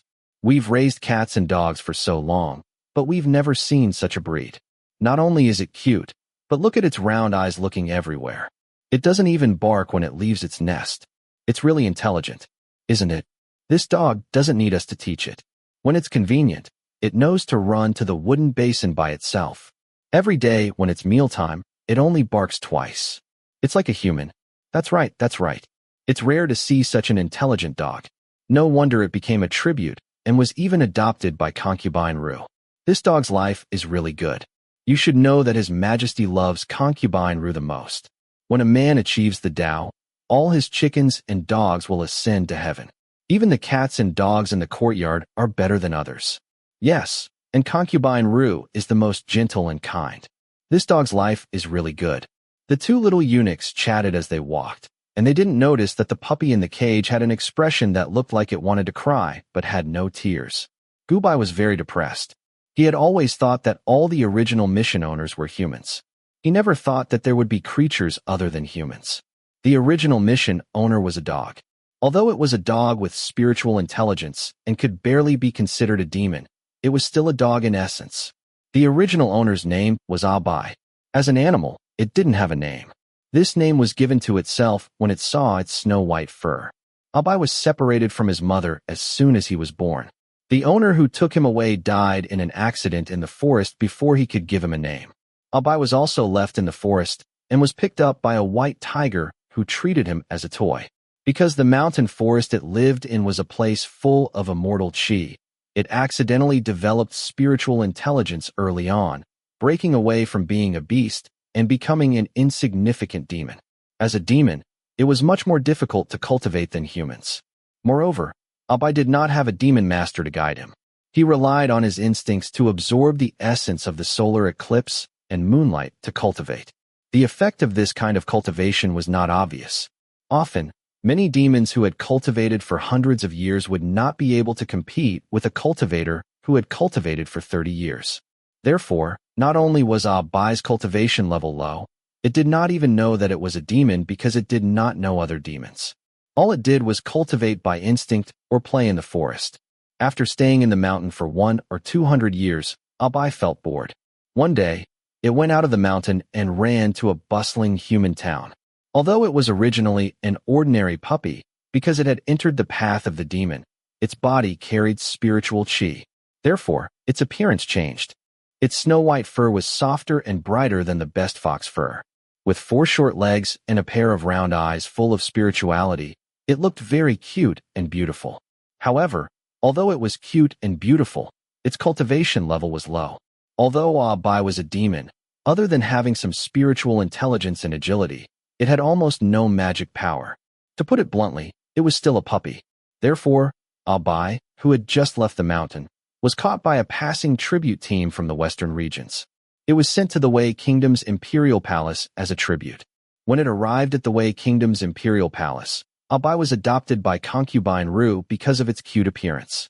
Speaking of which, concubine Ru's real name was Su Ru. Originally, she was just a little beauty. Her appearance could only be described as beautiful, but not a peerless beauty. In the harem of beauties, she was not eye-catching. However, at some point in time, Su Ru had started to change. Her skin was smooth and supple, and her features were as beautiful as a painting. She had become extremely beautiful. With such a charming face and gentle and understanding personality, she smoothly won the favor of the emperor. Once she was conferred the title of concubine Ru, she was the most favored in the harem. Therefore, as the favorite of such a concubine, Yaoi should have enjoyed a very comfortable life. In fact, Yaoi's life with concubine Ru was really good. There were people to serve it, and it was better than the lower-ranked concubines in the palace. Moreover, it could often see His Majesty the Emperor of Wei Kingdom, Tianqian Emperor, which opened the path of a puppy's crush. Seeing this, Gubai's mouth twitched a bit. He guessed some of the key points of this task. This Tianqian Emperor was originally a prince born to a small palace made in the Wei Kingdom's imperial harem. He did not have the support of his mother's family and was inconspicuous among the princes. However, he was skilled in martial arts and knew how to conceal his strength and bide his time. In the later stages of the struggle for the throne, he defeated the princes and killed or imprisoned his brothers, forcing the Wei Emperor to pass the throne to him before his death. Such a ruthless method of ascending the throne naturally gave him the name of a tyrant, but Tianqian Emperor did not care, and in addition to his tyrannical personality, the courtiers had to admit that Tianqian Emperor was a very capable ruler. And this Tianqian Emperor, in addition to his ability, his appearance was also very good. He had bronze skin, a tall and strong physique, a pair of slanted thick eyebrows, a chiseled face, a handsome man. So it was not surprising that the simple dog demon Yaoi, who had never seen the world, fell in love with this tyrant. And Yaoi found that because Tianqian Emperor was the emperor, he had the purple dragon true chi. This true chi was a taboo for ordinary demons. But it was not afraid. On the contrary, because it often met Tianqian Emperor, the other party's purple dragon true chi helped it cultivate. In a short time, it was equal to 100 years of cultivation in the mountains. Therefore, Yaoi liked to stick to Tianqian Emperor even more. It secretly hoped that it could quickly turn into a human form and be together with his beloved majesty. But imagination was plentiful, while reality was skeletal. He did not know when it started, but Yaoi realized that the cultivation he cultivated was like a funnel. It would cultivate one day and disappear the next. Until one day, when it realized that it had become an ordinary puppy, and all its spiritual energy and cultivation had disappeared, it panicked and realized that it was Ru Fei who had done it. Somehow, she had discovered its identity as a demon and tried to absorb all its cultivation. And from then on, Su Ru tore off the mask that had been camouflaged for a long time. Not only did she torture it in private, but she also colluded with the imperial court's princes to plot the throne. Every time she saw Ru Fei smiling and reaching out to hook Tianqian Emperor's neck, Tianqian Emperor pointed Ru Fei's nose with a smile that he had never shown to any of his concubines. His face full of love, the original owner's heart was both envious and worried. It was eager to tell the other party the truth, so that Tianqian Emperor would not be deceived by this woman's mask, but it was useless. Because it was a dog, who would believe a dog? And at this time, its life had come to an end. Ru Fei killed it with her own hands. Before it died, it suffered all kinds of torture. Finally, it was skinned alive by Ru Fei. When the soul consciousness flew out of the body, It saw Su Shinru's face full of blood and cruel color, and her mouth was murmuring something it could not understand. Fortunately, this old lady is now an imperial concubine. There is no animal protection law in this era. Otherwise, this old lady's behavior will be known by those who love dogs. Maybe I will be sent to prison for 2 years. Hey, system, didn't you say that you want to absorb resentment? Hurry up. This old lady has lived for half of her life in the 21st century with the red flag fluttering in the wind. It is said that the strange gods do not speak. I did not expect that these demons, spirits, and what dragon she are actually real. System, how long can Tian Shin Emperor live? Most of these words, I did not understand, but it understood one thing. That is, the emperor it loved was going to be killed by this witch. But at the moment it was dead, it could do nothing. So by chance, the original owner found its mysterious master to exchange. The original owner had 2 wishes at the moment. First, to stop the witch Su Shinru from murdering its emperor. Second, it wants to get the favor of Tian Shin Emperor. Fuck. After receiving the plot, Gubai could not help but be shocked. The first, to stop the witch Su Shinru from murdering Tian Shin Emperor, is no problem. But the second, to get the favor of Tian Shin Emperor, this difficulty coefficient is more difficult than making Tang Sanzang love Sun Wukong. Don't forget, the original owner is just a dog, even if it has been ranked as a demon, but it can't become a human in a short time. Under normal circumstances, will a person fall in love with a dog? And he is the emperor with a harem of 3,000 beauties. A dog versus a group of harem concubines, this. Is there a chance of winning? After doing the task for so long, Gubai felt tricky for the first time. In addition to the original owner's desire to make Tian Shin Emperor fall in love with it is somewhat difficult, the other truth shown from the plot also gave him a headache. Perhaps the original owner did not understand Su Shinru's inexplicable self-talk before he died. But as a task-taker from the modern era, and with the help of the plot, he is clear about Su Shinru's origin. From the other party's words, it is clear that this Su Shinru is a transmigrator, and the other party is not an ordinary transmigrator. Originally, Su Shinru was just an ordinary pretty girl from a humble family. However, she had suddenly transformed into a beautiful woman. Coupled with her last words, Gubai guessed that Su Shinru might have a very mysterious system. What is the system? Gubai lives in the modern network, and from various signs, Su Shinru's system is not simple. In addition to giving the host tasks to exchange things, it seems to have spiritual wisdom, almost a kind of demon. Obviously, it was not Su Shinru who saw the original owner's identity, but the system found that the original owner was a demon and swallowed the original owner's cultivation for its own use. In this way, he has to face such a powerful system enemy that he doesn't know the details of. After the whole plot was analyzed, Gubai felt a headache. But he is not a person who gives up easily. No matter how difficult the task is, he will try to complete it. It's just that this task, the original owner's body is just a dog. He wants a beautiful emperor to fall in love with a dog. Gubai can only smile bitterly and put this wish to the back. He still needs to complete the task of stopping Su Shinru from murdering Tian Shin Emperor. As for the task of making Tian Shin Emperor fall in love with him, he will try his best. If he can't, he can only admit defeat this time. It is not difficult for a human to fall in love with a demon, but a demon that has not transformed is difficult. The 2 little eunuchs carried Gubai's golden cage all the way to Imperial concubine Ru's Bichuan Palace. Gubai stayed in the cage and was a little anxious. Su Shinru has the system in her hands. He basically has no ability to protect himself. If he falls into the hands of the other party, he will have the same fate as the original owner. Seeing that they are getting closer and closer to the Bichuan Palace, Gubai was anxious. He simply did not stop. He slammed the cage. The little eunuch was not careful. The cage fell to the ground and opened. Gubai ran out. Hey, how can it run? Quick, catch it.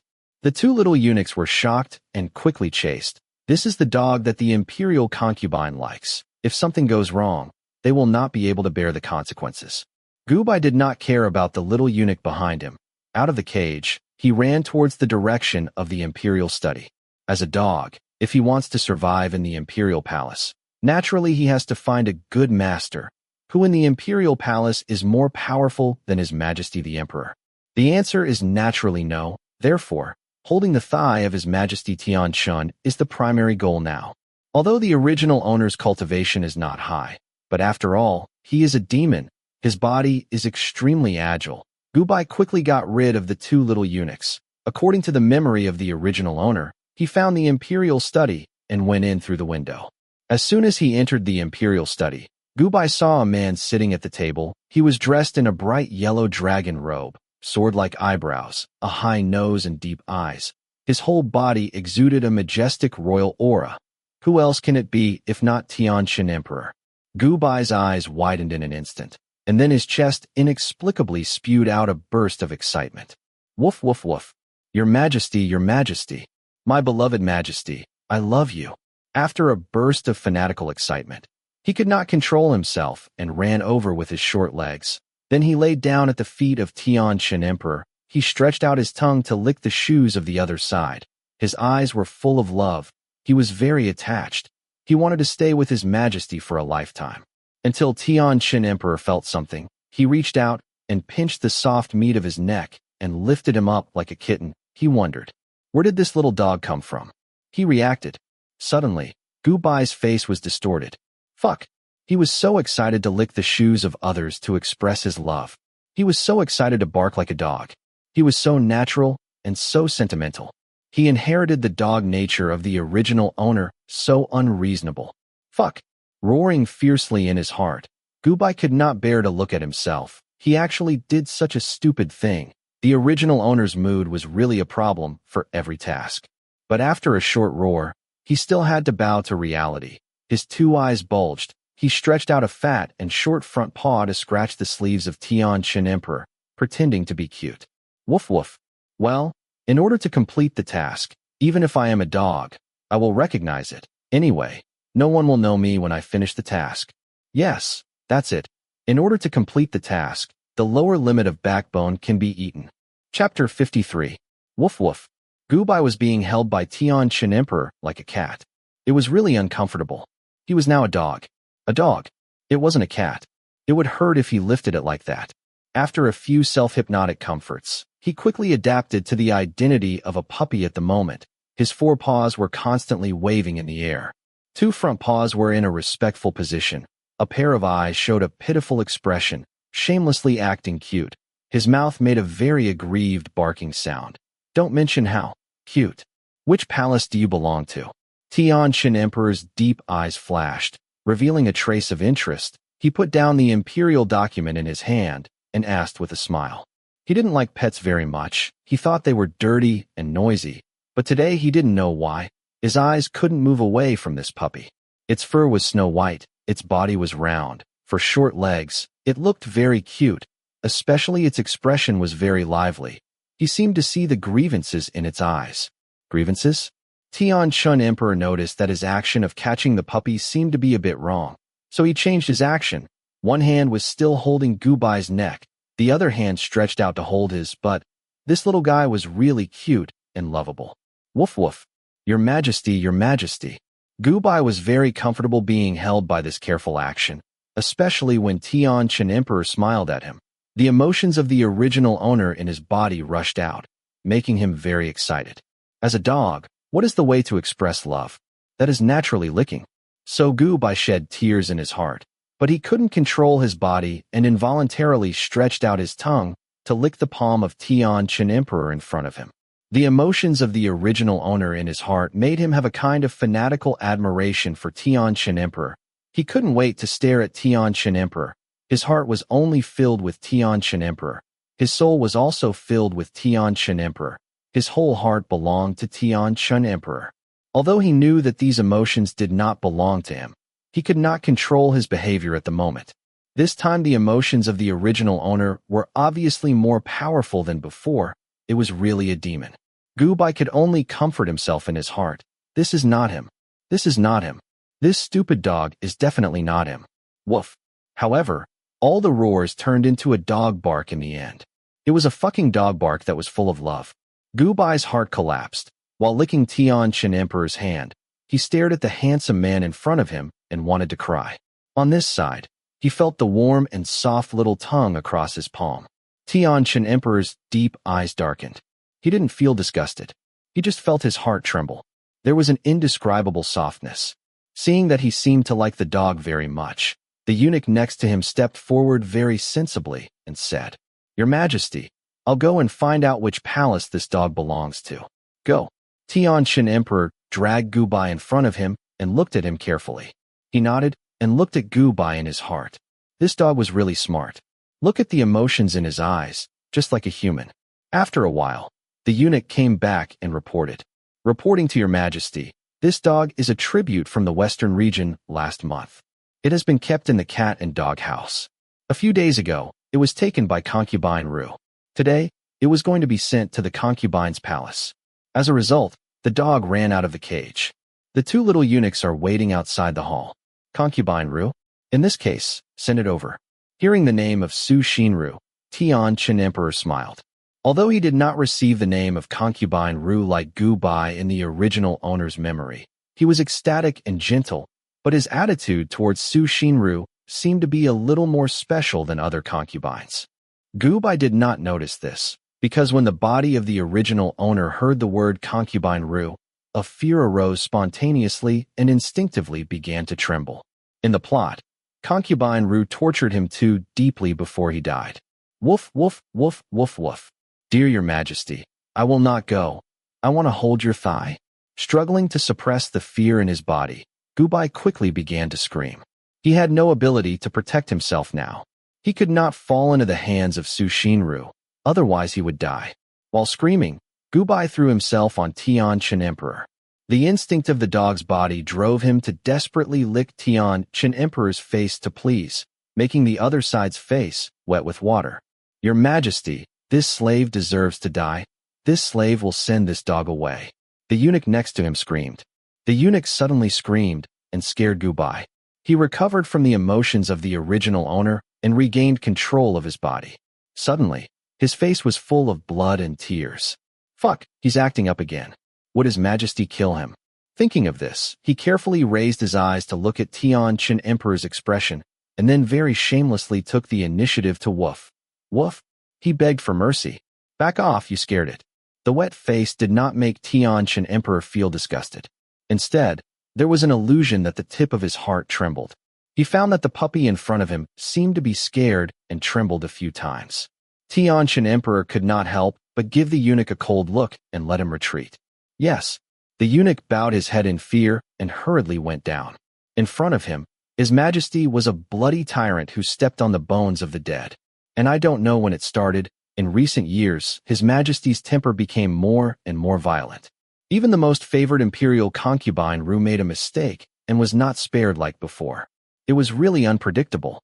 When the eunuch retreated, Gubai was relieved, but to ensure that he would not be sent away by Tianqian Emperor, he quickly continued to bark. While barking, he once again stuck out his tongue to lick Tianqian Emperor's hand. After licking, he rubbed his face. The emotion of dependence was very obvious. "Do you want to follow me?" Tianqian Emperor looked at his movements and guessed. Woof woof. Gubai's eyes lit up and he was happy. He quickly barked and nodded. He nodded like a human, which made Tianqian Emperor stunned. Then he put his hands under his armpits and raised him up to look at him. His deep eyes were smiling. "You nodded. Could it be that you understand what we are saying?" Of course. Gubai seized the opportunity and nodded quickly to show his special abilities. "Such a smart and high IQ puppy. Your Majesty, why are you still hesitating?" This time, Tianqian Emperor's eyes lit up. If he was not dazzled, the dog seemed to be able to understand him. It was the first time he saw such a spiritual dog. Thinking of this, Tianqian Emperor rubbed Gubai's head and continued. "If you can really understand my words, then tell me, what is your name?" Woof woof. This was his time to show off. Gubai was happy. He barked twice and motioned Tianqian Emperor to put him down. The other side understood and put him on the table and observed him. Gubai was not afraid of being treated as a monster by Tianqian Emperor. In the plot, Tianqian Emperor's temperament was not ordinary. His mind was very capable. If Su Xinru's system was not too mysterious and impossible to guard against, he would not lose the protection of the Emperor Purple Dragon True Qi and become a prisoner. On the imperial table, Gubai looked around, then bit the brush on the table, dipped it in ink, and laboriously wrote a crooked "by" on the rice paper. Woof woof. After writing, Gubai turned to Tian Qin Emperor and barked twice. His little tail was wagging happily but was shaking with pride. It seemed to express that such a smart dog was the only one in the world. Your name is Bai? You can really understand my words and can even write. Could it be that you're a demon? Tian Qin Emperor looked at the handwriting on the rice paper. Not only did he not feel that the puppy in front of him might be a monster, but he laughed loudly. His interest was greatly increased. Not only can he understand the human language, but he can also write words. What is the origin of this puppy? Tian Qin Emperor's interest was greatly increased. He was preparing to continue to tease Gubai and how smart he was. The eunuch who had just retreated came up to report.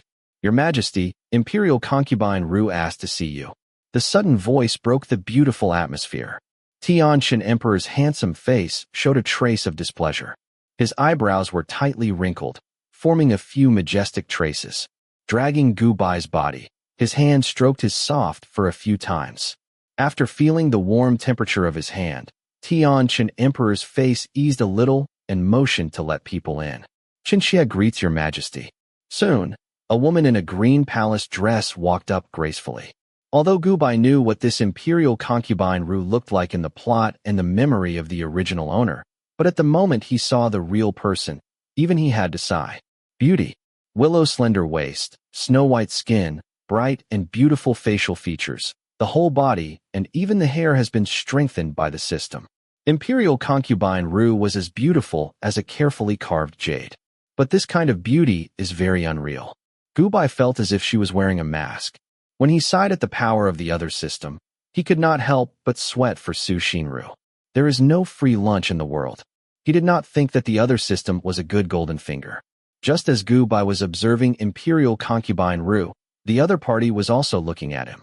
Su Xinru saluted and looked at Gubai. She looked at him and thought, is this the spirit dog that the system talked about? In addition to looking good, there is no difference with the ordinary dog.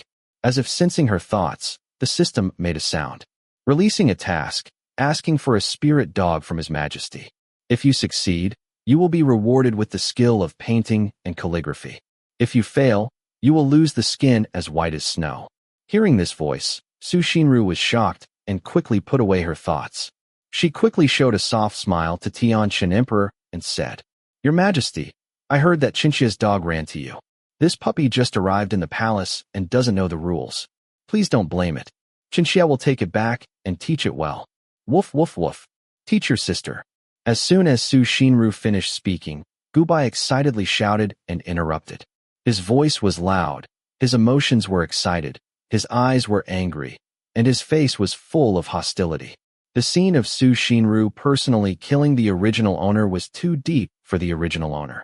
Even if the original owner's soul was not there, the residual emotions in the body were very strong, which made Gubai difficult to suppress.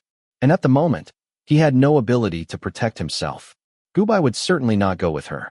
So after shouting, he quickly turned around and drilled his head into Tian Qin Emperor's arms. Tian Qin Emperor noticed the change in his mood. His deep eyes changed a bit. He continued to stroke his head as if to comfort him. Then he said lightly, I like this dog very much. I will raise it. Su Xinru's face changed a bit. She did not expect Tian Qin Emperor to refuse. There was a punishment for not completing the task. She quickly continued, Your Majesty, this dog. Before she finished speaking, Tian Qin Emperor's face became cold. His cold eyes made her unable to say anything. She did not dare to say anything. Don't look at her now as a concubine. She seemed to be very favored. But only she knew that Tian Qin Emperor was a cold-blooded and cruel monster. Being stared at by Tian Qin Emperor's cold eyes, Su Xinru could only choose to give up. Seeing her white skin lose its luster, she looked at Gubai and Tian Qin Emperor's arms and left with some annoyance. When she left, Gubai was relieved. Just now he also noticed the change in Su Xinru's appearance. His heart became more vigilant. Although he did not know what the other party's system was, but it could control people's changes at will. It was really not to be underestimated. And he clearly felt a sense of being peeped at. This was the original owner's instinct for danger. Obviously, Su Xinru's system was as he guessed. It was definitely not just a simple machine program. The other party also had spiritual wisdom. But one thing was certain. That is, the system could not take the initiative to attack. It could only achieve its goal by manipulating others. Thinking of this, Gubai raised his head. His eyes were hot. Once again, he decided that this task must be held by Tianqin Emperor's thigh. Noticing his fiery eyes, Tianqin Emperor's heart jumped. There was a smile on his cold face. He did not mind the hindrance. He held them in one hand and picked up the imperial pen to review the memorials. Chapter 54. Don't look at the emperor's glory. In fact, the emperor's position was to get up earlier than the chicken and sleep late. A lot of documents on the imperial table had to be dealt with. When Tianqin Emperor was reading, Gubai did not disturb him. He was obediently nestled in his arms. His tail was swinging from side to side. His eyes were also looking at the memorial. Although the Wei Kingdom was strong and the surrounding small countries did not dare to provoke them, it was inevitable that natural disasters would happen. In recent years, the Wei Kingdom's luck was not good. The northwest region has been dry for 2 years, and the east has been flooded. The people have no way to make a living. Natural disasters were easy to solve, but natural disasters were unpredictable. Even if Tianqin Emperor had the talent to govern the country, there was nothing he could do. In the plot, Rui Wang, who was in cahoots with Su Xinru, spread rumors everywhere that Tianqin Emperor was not the true emperor. The people who have never read books do not understand, and the people of this dynasty are superstitious, so they complained. Later, when Rui Wang took the throne, the natural disasters receded. The people did not object and supported the new emperor to ascend the throne. Tianqin Emperor stared at the documents and frowned. Gubai's heart was also very dignified. The original owner wanted to stop Su Xinru from harming Tianqin Emperor, so he must find a way to keep Tianqin Emperor's throne. It's just that natural disasters are really difficult to solve. Even if the demon can cast spells, the problem is that the original owner's cultivation is low. He can't even transform. It's difficult to move mountains and seas. It's difficult to summon thunder and rain. Every time he thought of the current situation, Gubai's heart was depressed. He couldn't help but sigh. What are you thinking? Tianqin Emperor, who was reading the memorials, suddenly noticed his movement. Seeing his human-like behavior, his frown suddenly disappeared. He was very sure that this puppy was not ordinary. It was either a goblin or a spiritual creature. He couldn't help but put down the documents again. His hand slowly and gently stroked Gubai's back. The animal's body is often more sensitive than humans. It brought a tingling feeling. Gubai couldn't help but make a sound like a puppy. After that, Gubai had a black line, but he quickly adapted to it. The mood of the original owner made him very fond of being close to Tianqin Emperor. And at this moment, in a short period of time, he found that as in the plot, he was not afraid of the purple dragon true chi of Tianqin Emperor like other goblins. Instead, he stayed with the other party and he had signs of energy growth in his body. In other words, Tianqin Emperor's dragon chi is very helpful for his cultivation. Thinking of this, Gubai suddenly rejoiced. If this is the case, then it will be easy. As long as he has Fa Li, then he can help Tianqin Emperor solve the problem of natural disasters. Tianqin Emperor did not know what he was thinking. Seeing him rely on his movements, his heart was very comfortable. There was a kind of happy mood. He felt that when his heart touched this little thing, it was like softening into a pool of water. Your Majesty, this dog likes you very much. The eunuch at the side saw this and began to flatter. It's getting late, Your Majesty. Do you want to call for a meal? This servant thinks that the dog is hungry. With the eunuch's words, Gubai heard about the meal. Suddenly the dog's ears moved. When he thought of the emperor's imperial meal, his eyes suddenly lit up. After staying in the cat and dog room for more than a month, the eunuch in the palace gave him either raw meat or dog food. He did not enjoy any human rights. He had enough. Woof woof. Gubai quickly flattered Tianqin Emperor and barked twice for his own benefits. He wanted to eat snacks, eat human food. He did not want to eat dog food. Oh, you want to eat? Then call for a meal. If the government affairs were not finished, Tianqin Emperor would never rest. But today he was in a good mood, as if the beauty of the country was not as important as the puppy in front of him. As an emperor, there are rules in clothing, food, housing, and transportation. Although Tianqin Emperor is not extravagant and wasteful, compared to the previous emperors, he can be called thrifty, but there are still 9 dishes on the table. Take those things away, he will eat with me. Sitting in front of the table full of dishes, Tianqin Emperor put Gu-bai directly on the table. When he saw the little eunuch coming with the dog food, he did not want to leave. Looking back at Gu-bai's happy eyes, he smiled. Since this dog is a demon or a spirit, naturally he can't eat the food of cats and dogs, and he is a little reluctant. Observing Gu-bai's expression, seeing him looking at the dish, Tianshan Emperor put the dish in front of him. Gu-bai has been drooling for a long time. After so many missions, the original owner's life was good. He has already developed his appetite. As the saying goes, it is easy to go from simple to extravagant, from extravagant to simple. Not to mention this time the body is a dog. His nature is like a dog. At the moment when Tianshan Emperor's chopsticks fell, he bowed his head with lightning speed, sticking out his tongue and eating a small piece of snack. That action is like thunder, agile and fast. As soon as the food entered his mouth, Gu-bai's mouth bulged. His eyes were also blurred, deeply intoxicated. There is a kind of happiness that wants to cry. Compared with the raw meat, it is too fucking delicious. It is better to be a human. Woof woof. I want more.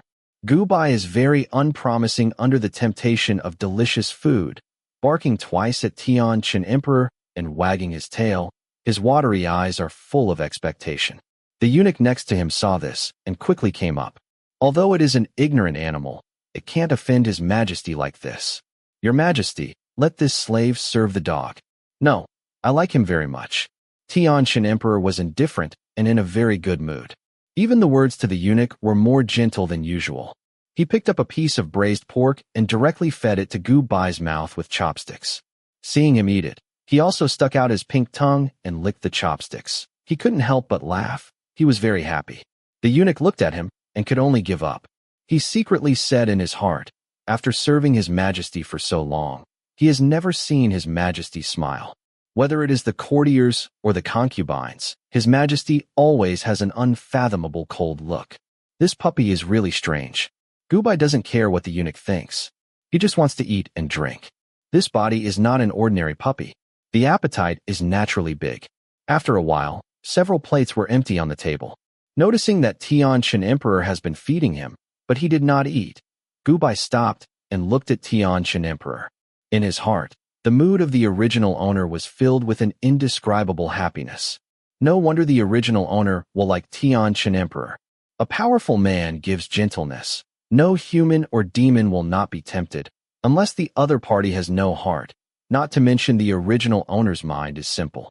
Thinking of this, Gu-bai wanted to pick up the food, but then he realized that he is now a dog. He can't pick up the food with chopsticks.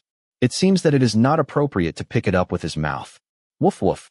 So after thinking about it, he crawled to a dish that had not been touched yet, pushed it in front of Tianshan Emperor with his paws, and barked twice to indicate that he wanted to eat it too. Now this was his golden thigh. He had to hold it tightly, and he must not be short of pleasing him. This little thing is very thoughtful. Ha ha ha. Tianshan Emperor was instantly pleased by Gu-bai's flattery. He gave him a lot of face and picked up the chopsticks. He did not mind that the chopsticks were just licked by Gu-bai. His eyes were full of joy. However, when Gu-bai heard this, his good mood disappeared. He could not help but reach out and cover his forehead. He is not a little thing. Can you not really treat him as a dog? Although he looked like a dog, his expression was too human. Tianshan Emperor saw his lifeless expression at a glance and understood what he was thinking very tacitly. Putting down the chopsticks, Tianshan Emperor could not help but rub his fur. He dragged him to the front and looked into his eyes. He kissed him mouth to mouth. Suddenly, the eunuchs and palace maids in the hall took a breath and had an impulse to rub their eyes. Gu-bai's body was also stiff and his eyes widened. If he did not feel wrong, the familiar feeling was, that person. What's wrong? Don't you like it when I kiss you? Tianshan Emperor soon found that his body was stiff and his expression was dull. The smile on his face faded. He was not angry, but a little cautious and worried. He did not want this dog to have any alienation from him. He liked his closeness and dependence very much. Woof woof. Gu-bai returned to his senses and whispered. He stared at Tianshan Emperor's eyes with excitement. In addition to the emotions of the original owner, his own emotions were also jumping. He remembered the last words of the mysterious master when he left the star. The other side promised him that he would meet that person in the world. This familiar atmosphere is the other side. In other words, The Tianqian Emperor of this world is him. Woof! Gubai shouted excitedly, then jumped up and threw himself on Tianqian Emperor. The other side was flustered by his sudden movements, but he still held him in time. He really can't restrain the joy in his heart. Before, he had been worried that the end of each task would be separation, but now they can keep going. How can he not be happy? How can he not be happy? At this moment, the distance was closer. Gubai happily stuck out his tongue and licked Tianqian Emperor's Adam's apple. It was warm and wet, but it didn't make Tianqian Emperor feel disgusted. Instead, it gave him an illusion of being capricious. He held Gubai and teased him while eating a few mouthfuls of food. Seeing that Gubai's belly was bulging, he took him to the Imperial Garden for a while before returning to the Imperial Study to review the memorials. There were too many natural disasters, and there were too many things in the Imperial Court. Tianqian Emperor was busy until the evening to deal with the government affairs on the table. Your Majesty, which concubine do you need to serve you today? The eunuch chief served the concubine's green head card according to the rules of the palace. Gubai, who was dozing off, suddenly opened his eyes when he heard the sound. His eyes fell on the tray in the eunuch's hand. He suddenly became excited. If Tianqian Emperor was only Tianqian Emperor, he did not care how many people he had. But now that he knew that Tianqian Emperor was the one he was looking for, he could not stand the other side's harem of 3,000 beauties. It had nothing to do with jealousy. It was the nature of a couple. Woof woof. He jumped up and rushed to the old eunuch. He knocked over the tray in the other's hand with his paw. Then he jumped to the green head cards scattered on the ground, especially Su Shinru's. He jumped and stepped on it a few times. Finally, he turned back to Tianqian Emperor and barked twice. Then he turned around and faced the other side with his buttocks. Your Majesty, this? His move came suddenly. The eunuch chief was a little embarrassed. Tianqian Emperor was stunned. Looking at his movements, he seemed to think of something and suddenly laughed. It's okay, take these things down. After dismissing the eunuch, Tianqian Emperor came over and hugged Gubai, who was facing his tail. His deep eyes were filled with a tender smile. Are you jealous? Tianqian Emperor came to the front of Gubai and observed his very human eyes. He was in a good mood and asked. Woof. Gubai barked and turned his face to the side. His attitude was very obvious. He was angry in his heart. When I was in love, I said that I would only have him in my life. Even if I reincarnate, my soul will definitely not forget. Now, I have a harem of 3,000 beauties. I'm not afraid of kidney deficiency. Although he didn't say anything, Tianqian Emperor understood his meaning. After this confirmation, Tianqian Emperor's heart was like a volcanic eruption of magma. He was actually paying attention to the emotions of a puppy. He was asking a puppy if he was jealous. If others knew, they would think that he was crazy. But at this moment, seeing Gubai's action, his heart was very happy. His handsome face was full of smiles, which softened his cold facial features. But he was happy. Gubai was very unhappy, especially when he thought of the man's harem of Su Shinru. His heart was full of jealousy. Sure enough, a man's words in bed can't be believed. But after the jealousy, Gubai still couldn't help but worry. In the plot, Tianqian Emperor was indeed confused by Su Shinru. Thinking of this, Gubai got out of Tianqian Emperor's arms, jumped to the royal table, once again biting the brush, dipped it in ink and wrote Su Yaofu on the paper crookedly. After writing, he shouted at the other side. His voice sounded very anxious and excited. Tianqian Emperor, who was originally happy, stared at the words on the paper and his smile faded. His deep eyes flashed a cold light, and then he looked at him. What do you want to say? Woof woof. Gubai couldn't speak now. He was so anxious that he could only scratch his paws and slap the word which. He must be on guard against Tianqian Emperor. But no matter how he signaled, Tianqian Emperor didn't seem to have any reaction except for his eyes. Instead, he picked him up and teased him. Little thing is very smart.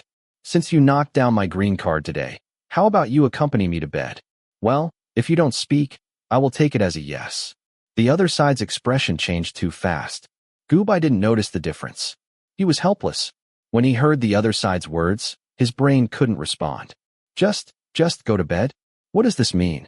Is it too heavy? Gubai immediately thought of some pictures. He was embarrassed. He couldn't help but stretch out two paws to cover his eyes shyly. His tail curled up. Chapter 55. While thinking about the discordant and heavy-taste picture without limit, he was shyly carried back to the palace by Tianqian Emperor until the other side personally bathed him, dried his fur, and hugged him to lie down and sleep very simply. Gubai reacted, and suddenly couldn't help but spurn himself. Gubai, narcissism is narcissism, but there should be a degree. Don't look at yourself now, what are you thinking? After the spurning, he was not shy. He stared at Tianqian Emperor's face and thought for a while, then curled up in his arms and closed his eyes to sleep. The instinct of the goblin will automatically cultivate. Now he is still a dog. It is useless to say more. It is better to cultivate into a human form and have magic power first. Gubai received in the plot, although Tianqian Emperor was also a talent in governing, but after really getting along with him, he knew that Tianqian Emperor was definitely a natural emperor. In addition to natural disasters, he handled other government affairs very well, strategizing. But natural disasters, even if he has the talent of an emperor, he can't do anything about it. And in just a few days, he found that the Tianqian Emperor he knew at the moment and the plot seemed to be a little different. On the surface, he seemed to be very fond of Ru Fei and gave her the title of imperial concubine. But in fact, he did not seem to be infatuated with her as the plot. A person's mood can be seen from the eyes. Every time Ru Fei is mentioned, there is no wave in the other party's eyes. He is sure Tianqian Emperor is definitely not like the surface. On the contrary, Gubai felt that Tianqian Emperor put Ru Fei in the position of the imperial harem as a kind of shield. After understanding, Gubai was relieved. As long as Tianqian Emperor is not confused by Ru Fei, then things will be much easier. However, Tianqian Emperor did not care about it, but Ru Fei was concerned. This day she inquired about the news, changed into a gorgeous palace dress, and ran to the imperial garden. Qinxia greets your majesty. Hearing the voice, the torture in the plot made Gubai's body instinctively tremble with fear, and then looked sideways. After a few days of not seeing, Ru Fei became more beautiful. She was not affected by the system's punishment before. Obviously, these days the other party must have done other tasks to create her perfect plan. The whole person is as unreal as the beautified photo on the mobile phone. Tianqian Emperor looked at her, nodded slightly, and then ignored her, as if the beauty in front of him was just a vase of porcelain. He continued to feed Gubai the osmanthus cake on the table. Gubai had always liked sweets.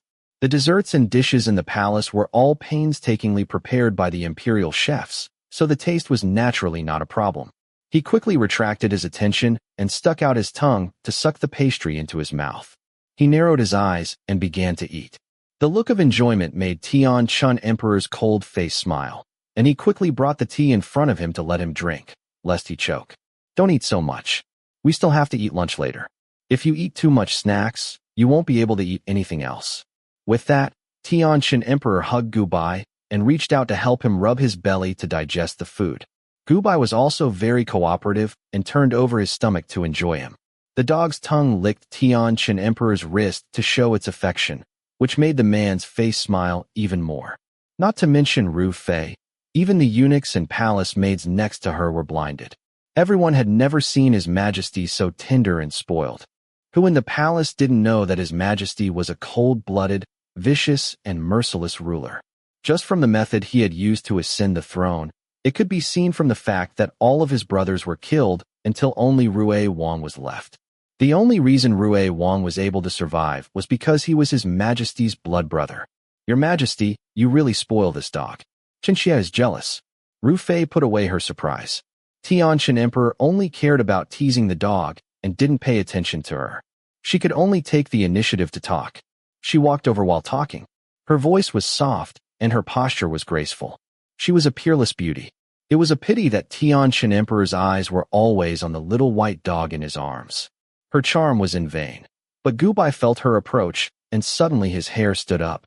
Half of it was out of fear, and the other half was out of fear towards his love rival.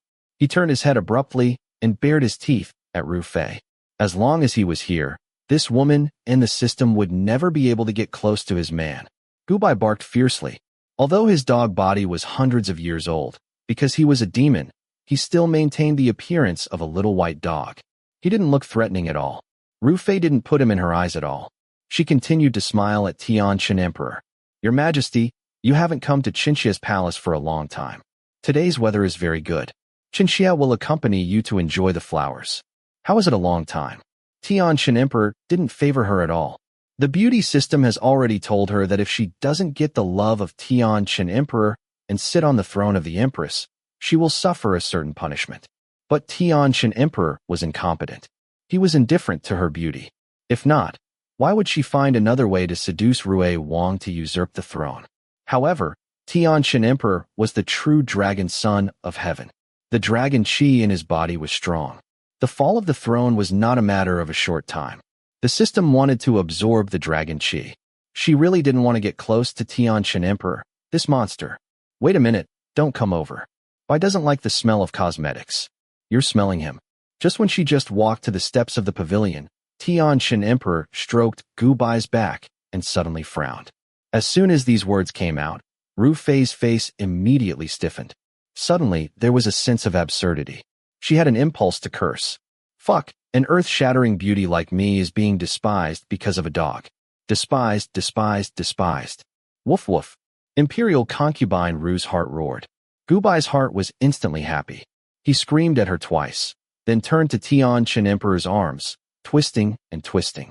His small tail wagged happily, trying to attract the attention of the Emperor. When Tianqin Emperor saw this, he chuckled and rubbed his head. He put his hands under his armpits and picked him up. He leaned close and kissed the tip of his nose. His face was full of smiles. The little guy was quite jealous. Your Majesty, this dog is not clean. There are parasites on his body. Seeing the intimate interaction between a man and a dog, Ru Fei's forehead was slightly bulging. She couldn't help but remind him. Tianqin Emperor really had a problem with his brain. She was such a beauty in front of him. He didn't kiss her. Instead, he kissed a dog. I'm not even as good as a dog. On the other side, when Gu Bai heard Consort Ru's words, his dog's tail paused. He turned his head abruptly and glared at her with fiery eyes. What did this woman say? She said he was not clean. Where was he not clean? He was the cleanest spirit dog in the world. You are not clean. Ever since he became a dog, Gu Bai's temper had become irritable, especially when the original owner of this body was afraid and hated Ru Fei from the bottom of his heart. He couldn't help but pounce and bite her the moment he saw her. Naturally, he couldn't calm down. Woof. Gu Bai's nose blew out 2 breaths. He jumped down from Tianqin Emperor's body. He left a white afterimage and rushed to Ru Fei. His 2 front paws were raised and scratched Ru Fei's head. He naturally knew that even if he scratched Ru Fei's head, the system could repair it for her. He couldn't hurt her. But it was also good to teach this woman a lesson so that she wouldn't hang around in front of Tianqin Emperor. Someone come and pull this little beast away. My face. Ru Fei didn't expect that Gu Bai would suddenly rush up. She was shocked. Although she had the system only helped her with her appearance. Her body was still that of an ordinary person.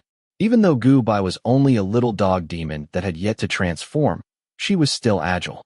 He scratched a few dog paw prints on Ru Fei's face. Ru Fei screamed. The system in her body was agitated at the moment when Gu Bai approached. It seemed that it was seizing the opportunity to absorb something. Gu Bai was shocked. He only felt that there was a sense of threat in his body. It seemed that something was being sucked away. He was so scared that he left and went back to Tianqin Emperor's arms to breathe. What the hell is this Ru Fei's system? He just touched it and it absorbed his aura. Woof woof. Gu Bai barked a few times at Ru Fei. Then he rubbed his head on Tianqin Emperor's body. He raised his small head. The dog's eyes showed a pitiful expression. His mouth made a woof sound, as if he was wronged. Tianqin Emperor also keenly found that Gu Bai's first seemed to be dim. His face that was still smiling suddenly became cold. Ru Fei's face was scratched with paw prints. She was in a panic. She did not see the change in his expression. She quickly winked at the palace maid beside her. The palace maid sensibly came up. Your Majesty, this little beast is so fierce. He can be so fierce at such a young age. Concubine's face was scratched. You can't raise it. You have to make a decision for Concubine. What if there are scars? Woof woof. Before the palace maid finished speaking, Gu Bai immediately whimpered. He stuck out his tongue and licked Tianqin Emperor's hand to please him. After licking, he bit the other person's finger and grinded his teeth to show that he would not hurt him. How could Tianqin Emperor not understand what he meant? He was reluctant to let the little guy be wronged. Now the other party was so flattering. His cold, handsome face could not help but smile. His hands held him tightly in his arms. Tianqian Emperor looked at Ru Fei and the palace maid beside her. His eyes were cold again. Bai is not a beast. He is my sweetheart. When is it the turn of a palace maid to tell me what to do? Come on, drag this palace maid down and behead her. Ru Fei is arrogant because of the favor. She will be punished 50 times. She will be demoted to 1 level and reflect on herself for 3 months. Your Majesty, Consort Ru's face paled, revealing a look of disbelief. If the palace maid died, then so be it. She didn't lack people to serve her. But if she were to be flogged 50 times, even if she didn't die, she would still be half dead. His Majesty actually punished her like this for a dog. Was there a mistake? Gubai was very happy because of Tianqian Emperor's sweetheart. He stuck out his tongue at her. Then he climbed and arched on Tianqian Emperor's body. His nose twitched, and he barked happily. His action of sticking out his tongue was too obvious and too human. Ru Fei's face was stunned and then turned red. Damn, this dog's expression was showing off right. Ru Fei was angry. She wanted to say something, but the guards next to her had already come up. They pulled her down and beat her without any mercy. The emperor's order was more effective than her reputation as a favorite concubine. When she was pulled down, Tianqian Emperor's face changed. He quickly changed into tenderness and love. He held Gubai in front of his face and kissed him gently on his face. He chuckled. Rest assured, I will be partial to you. You are not a dog. You are my Bai, my sweetheart. The favorite concubine in the harem is not as good as you. Woof woof. Gubai was pleased by these words. He could not help but bark excitedly. His tail swayed wildly. He stuck out his tongue and licked Tianqian Emperor's face. When the tongue crossed the other party's lips, the warm and wet touch made Tianqian Emperor's eyes darken instantly. The hand holding him was a little stronger. Then he leaned over and kissed him on the mouth. This intimate action made Gu Bai's mood agitated. His body and tail curled up again. His 2 paws covered his mouth. Then he broke away from Tianqian Emperor's hand and went into his lapel. Only a small buttocks and a small tail were exposed. He looked embarrassed. The surrounding eunuchs and palace maids widened their eyes. Then they looked away and felt awkward. They have never seen someone kiss a puppy like this. This person is the cruel and merciless His Majesty. Today the sun must rise from the west. Your Majesty, you. The chief eunuch was in tears. He was the old eunuch of Tianqian Emperor. Others did not know, but he knew the emperor best. There were 3,000 beauties in the harem. His Majesty did not even have a little princess. It was not that the concubines were not good enough, but that His Majesty did not work hard. He had long suspected that His Majesty had a problem, but he had never dared to ask. But now, he knew that His Majesty really had a problem. He did not touch the harem full of fragrant jade concubines. Instead, he kissed a dog. How could His Majesty say this? His brain was not enough. Here Gu Bai and Tianqian Emperor were sticky with a fake puppy. Over there, imperial concubine Ru, who was sent back to the palace after being beaten with a plank, almost vomited blood. Today, she could not get close to Tianqian Emperor. Because of a dog, she was beaten with a plank. She was really unlucky. She even became the concubine of such a crazy emperor. Lying in bed for a while, she used the points accumulated before to exchange with the system to repair her body. Only then did she calm down. The system always asked her to get close to the dragon Chi, but she had been here for several years. Her appearance was perfect. Tianqian Emperor was still indifferent. Now in the heart of the other party, she was even worse than a dog. How could she complete the task? As long as she thought of Tianqian Emperor's cold and ruthless appearance, she had a feeling of wanting to give up. But when she signed the contract with the system, the ultimate task was to be the Empress and absorb the Dragon Chi. If she could not complete it, she would be severely punished. Before Rui Wang became the Emperor, there was no Dragon Chi. As the Emperor, Tianqian Emperor did not give her a chance. She did not have much time. If there was no progress, she may be punished. Thinking of this, Imperial concubine Ru calmed down and began to think of a way. It was just a dog. Could it be that her favorite concubine was worse than a dog? Chapter 56. As a little dog demon with low spiritual power, Gubai can't do anything except stick to Tianqian Emperor to eat, drink, poop, and play. Even if he was anxious about the task, he had no choice but to be patient and be an ordinary dog. Fortunately, Tianshan Emperor doted on him, and his days were very comfortable. Tianshan Emperor not only removed the special kennel, but also put him to sleep in the dragon bed at night, eating and drinking with him, sharing bowls and chopsticks. Every day, he personally bathed him and did not let the eunuchs and palace maids touch him. The possessiveness was so strong that the palace maids and eunuchs could not bear to look at him. Even when he went to court, he took him with him. Even if he made a ruckus in court, made trouble several times, and even tore Rue Wang's court robes, Tianshan Emperor was not angry. He still pampered him. In just a month, the whole palace and the court knew that His Majesty raised a white puppy. Even the imperial concubines in the harem could not compare. If you offend Tianshan Emperor, you may live, but if you offend this puppy, you are absolutely miserable. Several times, there were court officials who advised the emperor not to play with things, but they were indifferent. Instead, they annoyed His Majesty and were taught a lesson. After a few days, the ministers did not dare to say anything, and did not have the mind to pay attention to a puppy. The northwest of Wei was dry, the east was flooded, and the disaster was getting worse. At this moment, some of the refugees had gathered to rise up against the court. The court officials were very worried and asked the emperor to solve the problem. Tianshan Emperor was very worried recently. Gubai was also very worried, but he could not help. For the time being, he could not think of any way to help. He could only try his best to practice, hoping to use the help of the Emperor Dragon Qi to turn from a small demon to a powerful demon as soon as possible. This morning, before dawn, there was an urgent report from the front line. Tianshan Emperor put on his clothes and immediately called a meeting of the ministers. Before leaving, the eunuch who served the court ordered, "Take good care of Bai. If he wakes up, let people prepare food and tell him that I will be back soon." Yes, the eunuchs and palace maids have been used to the emperor's love for a dog. They immediately responded. After Tianshan Emperor left, they still respectfully served him. After many days of observation, everyone was very sure that His Majesty's beloved dog was extraordinary. Not only was it cute and clever, but it was also very smart. Even if the emperor was not present, no one dared to neglect it. Looking at the puppy sleeping comfortably on the dragon bed, the eunuchs and palace maids were extremely envious. In this day and age, it was better to be a dog than a human. On the other side, Consort Ru, who was pondering her mistakes behind closed doors in her chambers, could not wait any longer. The emperor had ordered her to be grounded for 3 months. This was not a good thing. 3 months was enough time for her to be punished if she could not complete her mission.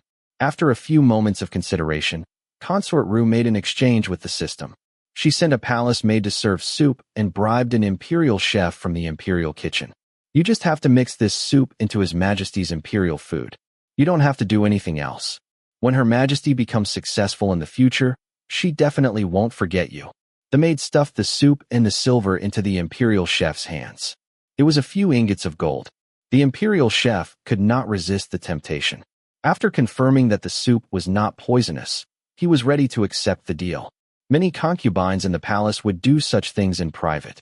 As long as it did not endanger His Majesty's life, he, as an imperial chef, could not control how these concubines fought for favor. As soon as the maid left, an imperial chef came to the imperial kitchen. "Hurry up, the Palace of Heavenly Purity is serving." Hearing the words Palace of Heavenly Purity, the imperial chef who had been bribed was quick-witted. He quickly mixed the soup into the dishes when no one was paying attention. Why haven't I seen this dish before?" The eunuch who served the dishes nodded and found that there was an extra bowl of soup. The imperial chef felt a chill down his spine and hurried up to explain. "I heard that His Majesty likes sweet things today. This is a new dish that has been developed. I hope that His Majesty can try it and see if he likes it." "Sweet soup? Well, that's fine." When the eunuch heard that it was sweet soup, he remembered that the precious puppy liked sweets. He nodded and did not suspect anything. He hurriedly ordered the eunuch to carry the soup away. He did not dare to delay. No one could starve His Majesty's beloved dog. When Gubai woke up in the morning, he found that the bed next to him was cold. He guessed that Tianshan Emperor must have gone to court because of the natural disaster. His heart was anxious to death. Even the temptation of the delicious food today was greatly reduced. The eunuch who served him saw that he did not eat. He was even more anxious than him. His Majesty had ordered him to take good care of this golden dog. If he was hungry, His Majesty would blame him when he came back. My little ancestor, just eat a little. If His Majesty comes back and sees that we didn't serve you well, he'll beat us with a plank or even kill us. Please take pity on me. Just one bite. Just one bite. The eunuch did not care whether Gubai understood or not. He put the soup in front of him and begged with a bitter face. Woof woof. Gubai was already annoyed. He was really annoyed by the eunuch. He barked at him twice. He did not want his ears to be destroyed again. He simply bowed his head and ate a few mouthfuls. After eating, he turned around and faced the eunuch with his butt, indicating that he wanted to expel him. The eunuch was not as tacit as Tianshan Emperor. He could see through the meaning of his expression at a glance. When he saw that he was not hungry, he was relieved and left. When the eunuchs left, Gubai calmed down again. His dog face showed a human-like serious thought. In the plot, this natural disaster was a major blow to Tianshan Emperor. It was the key to Rui Wang's throne. Since ancient times, the people believed in destiny. If Tianshan Emperor lost the people's hearts, then the throne would be suspended. But how could he help His Majesty? Even if the imperial dragon Qi was helpful to him, he was still far from being able to move mountains and seas and summon the wind and rain. What to do? What to do? What to do? What to do? Gubai's head was about to explode. The most annoying thing was this monster world. Cultivation was too slow. Without the ability, you can't do anything. The little dog was impatient. Gubai also could not calm down. The dog's nose moved and breathed. Suddenly, he felt hot all over and his head was smoking. What happened? Gubai shook his head. He only felt that his whole body was burning. His 4 dog paws were sore and he was short of breath. Before he could continue to think too much about it, the situation suddenly took a sharp turn. A bone-piercing pain came and instantly covered his mind, causing him to cry out involuntarily. Woof! A shrill dog's bark suddenly sounded in the palace of heavenly purity. Everyone was shocked. The face of the eunuch who was waiting outside the bedroom changed. He quickly pushed the door and went in. In an instant, his face was white. There were only 3 words left in his mind. It's over. On the emperor's dragon bed, the puppy, who had been fine just a moment ago, seemed to be experiencing some kind of pain. It kept rolling and twitching. Its snow-white fur was already dyed red with blood, and its barks were incomparably mournful. Quick, call the imperial doctor, call the imperial doctor. Reporting to His Majesty, hurry up, hurry up. In this situation, not to mention the eunuchs, the other palace maids and guards were also dumbfounded. Who in the palace didn't know that His Majesty loved this puppy more than the concubines? A few days ago, the most favored concubine Ru was beaten because of this puppy. At this time, the puppy was like this. If it died, everyone would be buried with it. It's over, it's over, it's over. Everyone had the same thought as the serving eunuchs. They all became nervous and hurriedly called for the imperial physician in confusion. Some called for the imperial physician, and some informed His Majesty. Tianshan Emperor, who was in a meeting, heard the news. He immediately left the courtiers and rushed back. When he saw that Gubai's white fur had turned blood red, his eyes instantly turned crimson red. His eyes revealed a frightening ruthlessness. How could it be like this? Where is the imperial doctor? Let him see, hurry up. Tianshan Emperor's eyes were red. He wanted to touch it with his hand, but he was afraid to make Gubai more uncomfortable. His hands were stiff in the air. He could only order the imperial doctor. Your Majesty, this. The imperial doctor was very embarrassed. They were skilled in medicine, but that was for people. Let them treat a dog. Their profession was not suitable. Treat it quickly. Tianshan Emperor was furious. The bright red in front of him made the always calm emperor lose his mind. The bloodthirsty eyes made the imperial doctors tremble. They did not dare to speak. They could only go forward to check. Woof. Feeling that someone was approaching, the severe pain made Gubai gritted his teeth. His body showed the ferocity of an animal. His mind was in a mess. He did not know anything.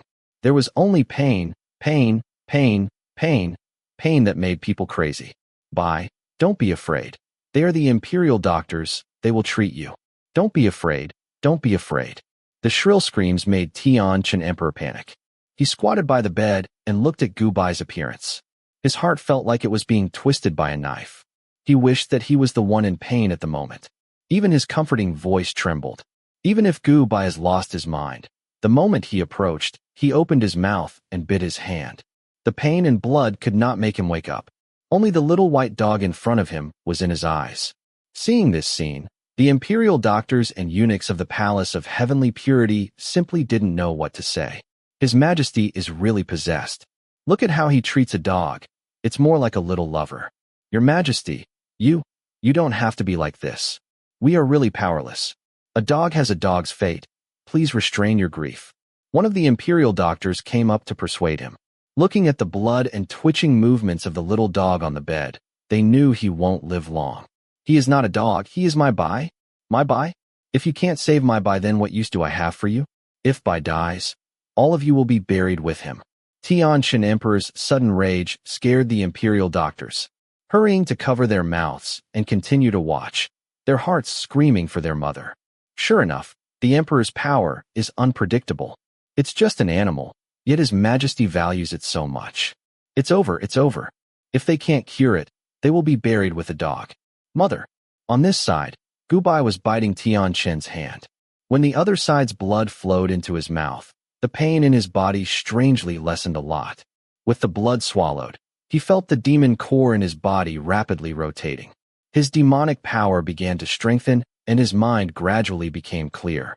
Vaguely, he seemed to see the figure of Tianqian. Woof, woof. Gubai opened his eyes and whimpered.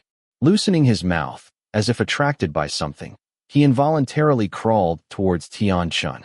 Seeing this, a group of imperial doctors hurriedly rejoiced. Your Majesty, it's fine. It's not barking anymore. Shut up. Tianqian scolded. How could he believe this? Although Gubai is not barking at the moment, he can still see the other side's body faintly trembling and twitching. His whimper is filled with painful emotions. His heart tightened. Holding Gubai with both hands, he asked in a trembling voice. Bai, is it very painful? What's wrong with you? Tell me what I should do to save you. His appearance once again caused the imperial physicians and palace maids in the hall to vomit blood. How could an animal understand human language, Your Majesty? Unfortunately, Gubai is not a real animal. At this moment, his mind is awake. Although his body is not as painful as before, there is another strange force in his body that seems to be changing his body. Transformation.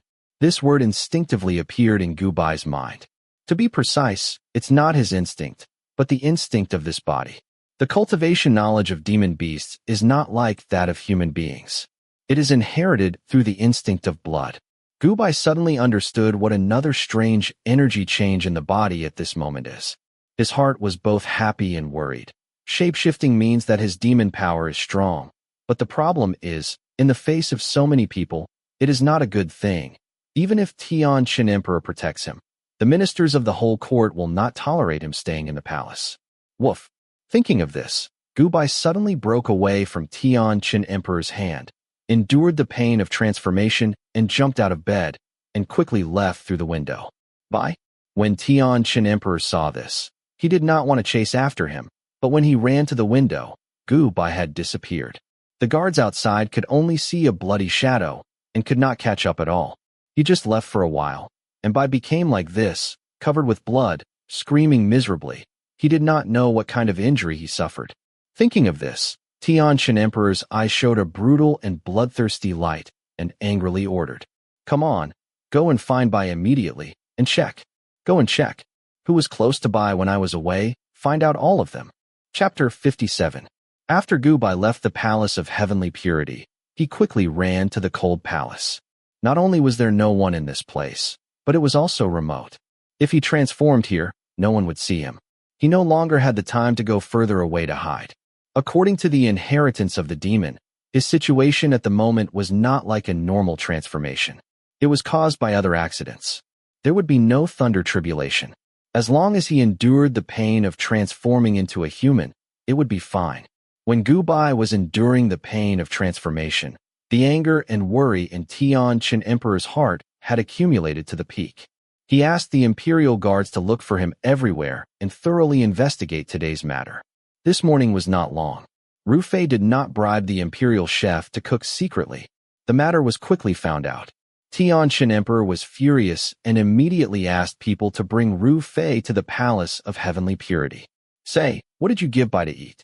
Tianqian Emperor wanted to cut Rufei into pieces at the moment. He had conferred this woman the title of Guifei just to use it as a shield for the Hogong. He knew very well that the other was secretly colluding with Rue Wang. He just pretended not to know until it was time to catch all of these rebels in one fell swoop. But who knew that this woman was so restless? Bai was just a puppy without any threat. These people even made a move on Bai. If anything happened to Bai, Tianshan Emperor did not dare to think about it anymore. He exuded a terrifying and dangerous aura. Your Majesty, I didn't do anything. I just want your Majesty to come to my palace and take a look. I just sent a bowl of soup. It was not poisonous. I don't know. Ru Fei knelt on the ground and did not dare to deny it. The evidence was in front of her. She could not lie, but she did not do anything. She just sent a bowl of special potion that she exchanged with the system. It was just something that could make a man estrus. How could she know that it would poison Tianshan Emperor's beloved dog? Besides, it was just a little beast. Tianshan Emperor actually made such a fuss. Not only did he let the Imperial Guards search the harem, but he also pulled her in for interrogation. It was too much of a fuss. When she thought that she was not even as good as a dog, Ru Fei had an impulse to vomit blood. Your Majesty, it's just a little beast. You actually treat me like this. Is it that in your heart? I am not even as good as a dog. Not waiting for Ru Fei to finish, Tianshan Emperor raised his hand and slapped her. His handsome face was full of anger, staring at her, and said in a deep voice, I'll say it again, Bai is not a beast. He is my Bai. From today onwards, if anyone dares to call my Bai a beast, I will immediately send them to the underworld to reincarnate. Su Xinru, I was the one who gave you the position of Imperial Consort, so I can take it back now. Men, lock this woman in the Imperial prison and torture her until she confesses. No, Your Majesty, you can't do this. You can't treat me like this. Ru Fei's face instantly turned pale. She did not expect Tianshan Emperor to torture her. She was really just an aphrodisiac. It was not that serious. What did he want her to explain? It was just a soup with medicine, but it angered Tianshan Emperor. She did not think that there would be such a psychopath in the world. For a dog, he made such a big fuss. The Emperor gave a death order. The officers and soldiers in the Imperial prison did not show mercy because of the peerless beauty in front of them. From the incident until now, His Majesty has beheaded several people. No one dared to touch him at this time, so they used torture to extract confessions. Su Xinru was just an ordinary white-collar worker before she crossed over. After crossing over, she had the system. With her peerless beauty, she did not use her brain at all. Her IQ was not much higher than ordinary people. After being tortured, she was thrown into a prison full of rats and cockroaches. She only felt that the future was bleak. She could not help but call the system for help again. System, you come out. Come out quickly. I want to exchange something. I want to exchange. After many times, the system finally moved. What does the host want to exchange? Is there anything that can help me? Tianshan Emperor is crazy. Su Xinru had already panicked and did not know what to do. The host can exchange for hypnotism. Hypnotism? Ru Fei's eyes lit up. She always thought that the system could only change her appearance.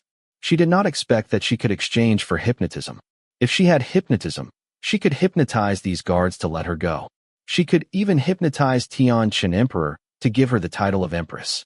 Such a good thing, the system actually took it out now. If it was taken out earlier, she would not have to go in such a big circle to complete the task. Thinking of this, Ru Fei was a little angry. System, why didn't you say that you can exchange for hypnotism? Hypnotism is worth 50 years of life. The system did not explain much. 50 years of life? So much. Su Xinru was horrified. Even if the modern people lived for 80 years, it was a long life. Most of the ancient people did not live long because of various reasons. She was now in her 20s. If she lost 50 years of life, how long could she live? But, looking at her bloody fingers, Su Xinru hesitated for a moment, gritted her teeth, and nodded. Well, 50 years is 50 years, I will exchange. If she did not exchange, she would have to die in the prison now. It was not a big deal to do a few more tasks and exchange it back. On the other side, Gubai finally transformed into a human after a whole day of pain. But because he did not cultivate by himself, it was an accident that led to the transformation, so the transformation was not successful. His face and 4 hands and feet have changed into the appearance of a human, but the 2 dog ears were still there. Isn't this cheating? Gubai scratched the two dog ears and was very distressed. Although this kind of cute appearance was very cute in modern times, in ancient times he could only be caught as a monster and burned to death. Even if Tianqian Emperor was not afraid, he could not stay with Tianqian Emperor for a lifetime with this appearance. The monster's cultivation was slow. If he wanted to retract his ears, in addition to going back to the mountains to absorb spiritual qi, he could only be like Su Shinru's system, swallowing the dragon qi of Tianqian Emperor and taking a crooked path. It was impossible to cultivate honestly. He did not have so much time. Absorbing Tianqian Emperor's dragon qi was even more impossible. After thinking about it, Gubai did not have a solution. He saw the noise outside the cold palace and the movements of the imperial guards. He thought of leaving the man's nervous face. He quickly left the cold palace and sneaked into the emperor's palace of heavenly purity at night. Although it was late at night, the people in the entire palace had not rested. The imperial guards were still looking for the most precious puppy in the world, while Tianqian Emperor was anxiously waiting in the palace of heavenly purity. Your Majesty, you should rest first. The imperial guards are already looking for it. If His Highness Bai did not leave, they will definitely find it. The eunuch was trying to persuade him. At this moment, no one dared to call Gubai a dog. Today, Tianqian Emperor's rage was too terrible. At this time, provoking Tianqian Emperor was looking for death. Bai will not leave me. Tianqian Emperor interrupted the eunuch. His face was gloomy to the extreme. He did not believe that Bai would leave him. Bai must have something happened. He would not run away by himself. Bai was not an ordinary puppy. The little guy was so clingy to him on weekdays. He would definitely come back. Something must have happened. Thinking of this, Tianqian Emperor, who had just calmed down, became impatient again. It's been so long. Why haven't you found it yet? What's the use of raising you? Go and find it for me. Even if you have to turn the palace upside down, you must find it. Yes, Your Majesty. The old eunuch did not dare to persuade again and quickly retreated. When he left, Tianqian Emperor got up from the dragon throne and kept walking in the palace of heavenly purity. He looked anxious. He wanted to go out and find it himself, but he was afraid that Gubai would run back and miss it. He was full of anxiety and entanglement. Your Majesty, Your Majesty. At this time, a clear voice of a young boy suddenly sounded in the hall. Although the voice was very strange, Tianqian Emperor had a very familiar feeling. It was so familiar that when he heard the voice, he quickly turned his head to find the source of the voice. Soon, Tianqian Emperor found the target. He saw a young boy hiding behind the mountain and river picture screen of the palace of heavenly purity. The other party's body was hidden behind the screen. Only a small head was exposed. His appearance was very delicate and his round clear eyes were very smart.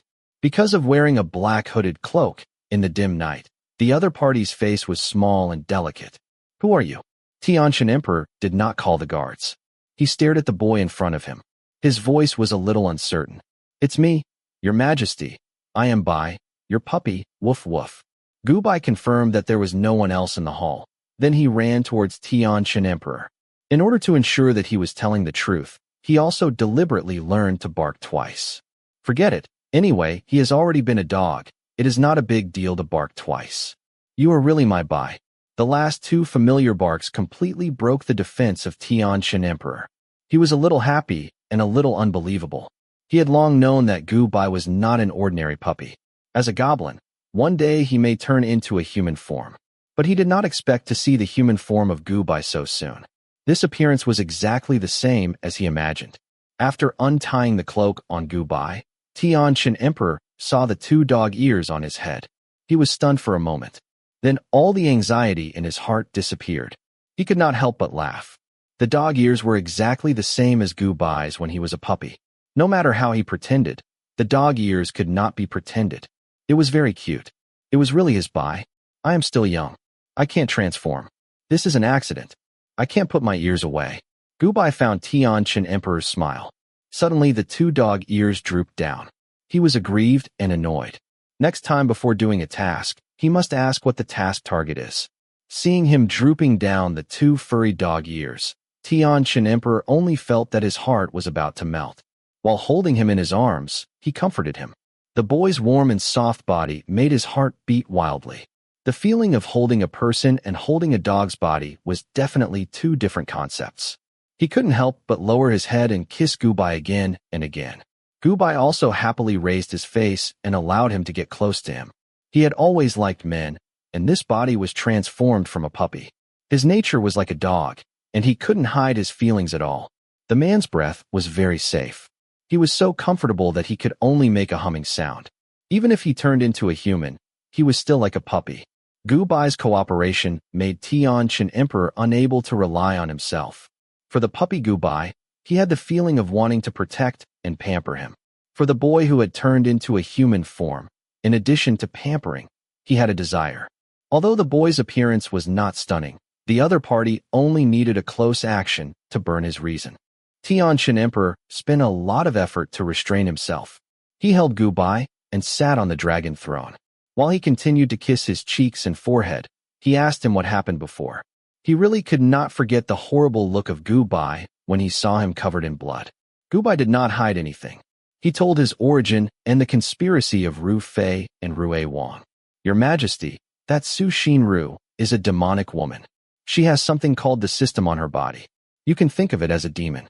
It wants to absorb your dragon energy because your dragon energy is a great tonic for demons to increase their cultivation. After Tianqian Emperor listened, his face darkened a few times. After confirming that Gubai was really okay, he was relieved. Most of these things he knew, but he did not think of the system in Su Xinru.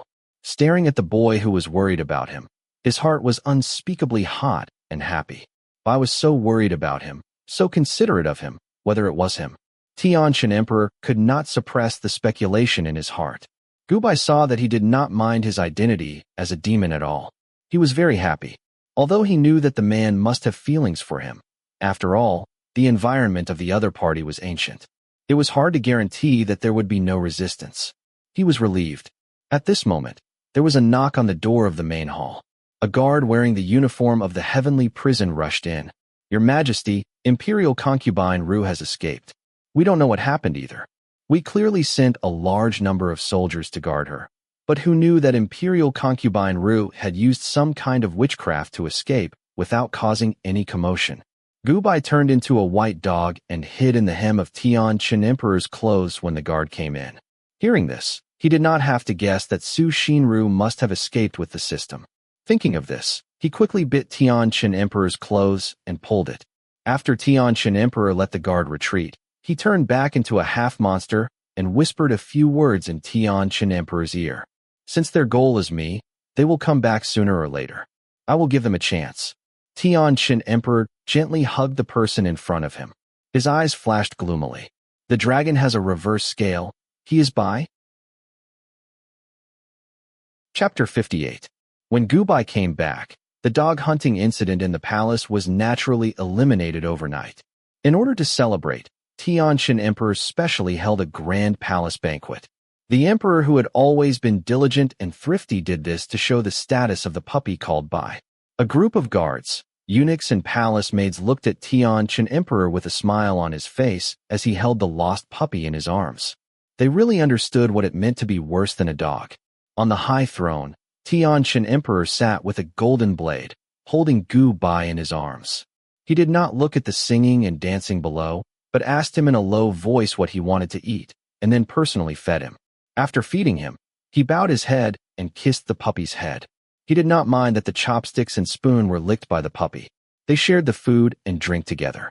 The court officials could not bear to look at him directly. The emperor of this generation spoiled a dog. This was not raising a puppy, it was clearly raising a lover. People and dogs eat and sleep together, and for a dog, there was a storm in the palace. What was this?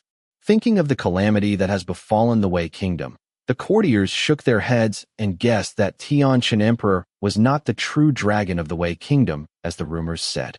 Some court officials could not help but stand up and say something. Your Majesty, now the Wei Kingdom is full of disasters. The people are living in poverty. We are sitting here holding a palace banquet for a puppy. If this news spread out, it would be cold to the people's heart.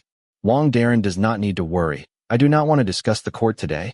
Tianqian Emperor did not care. He hugged Gu Bai and kissed his eyes and paws, smiling tenderly. After Gu Bai turned into a dog, his dog nature was particularly serious.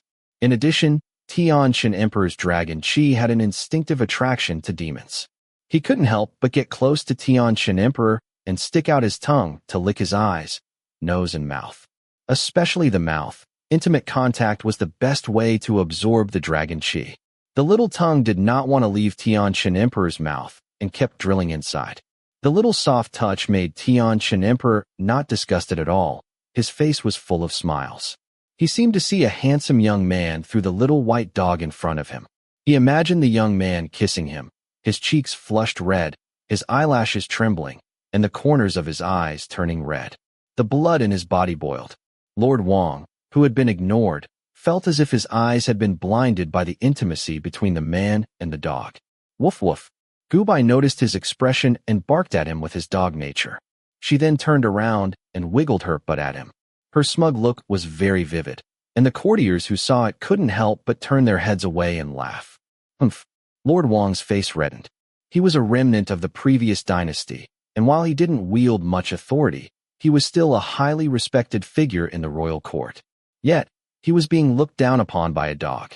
However, he couldn't possibly hold it against a dog, so he could only sulk and sit back down. Seeing this, Rui Wang handed over a cup of wine and respectfully comforted. Wang Darren, don't be angry, it's just an animal. Yes, it's just an animal. Your Majesty is so absurd. You see, the Emperor is eating with a dog. It's a disgrace to the royal family. If it weren't for the fact that he was the only prince left, this old man would never agree. Wang Darren, there are too many people, be careful what you say. Rui Wang reminded him out of kindness. Official Wang finally closed his mouth. Seeing a Wang Yi acting so respectfully, his impression of him increased. Gubai saw this scene and bit Tianqian Emperor's wrist, indicating that most of the courtiers in the Wei Kingdom had been bought over by Rui Wang. They were waiting for the time to usurp the throne. Tianqian Emperor's eyes darkened.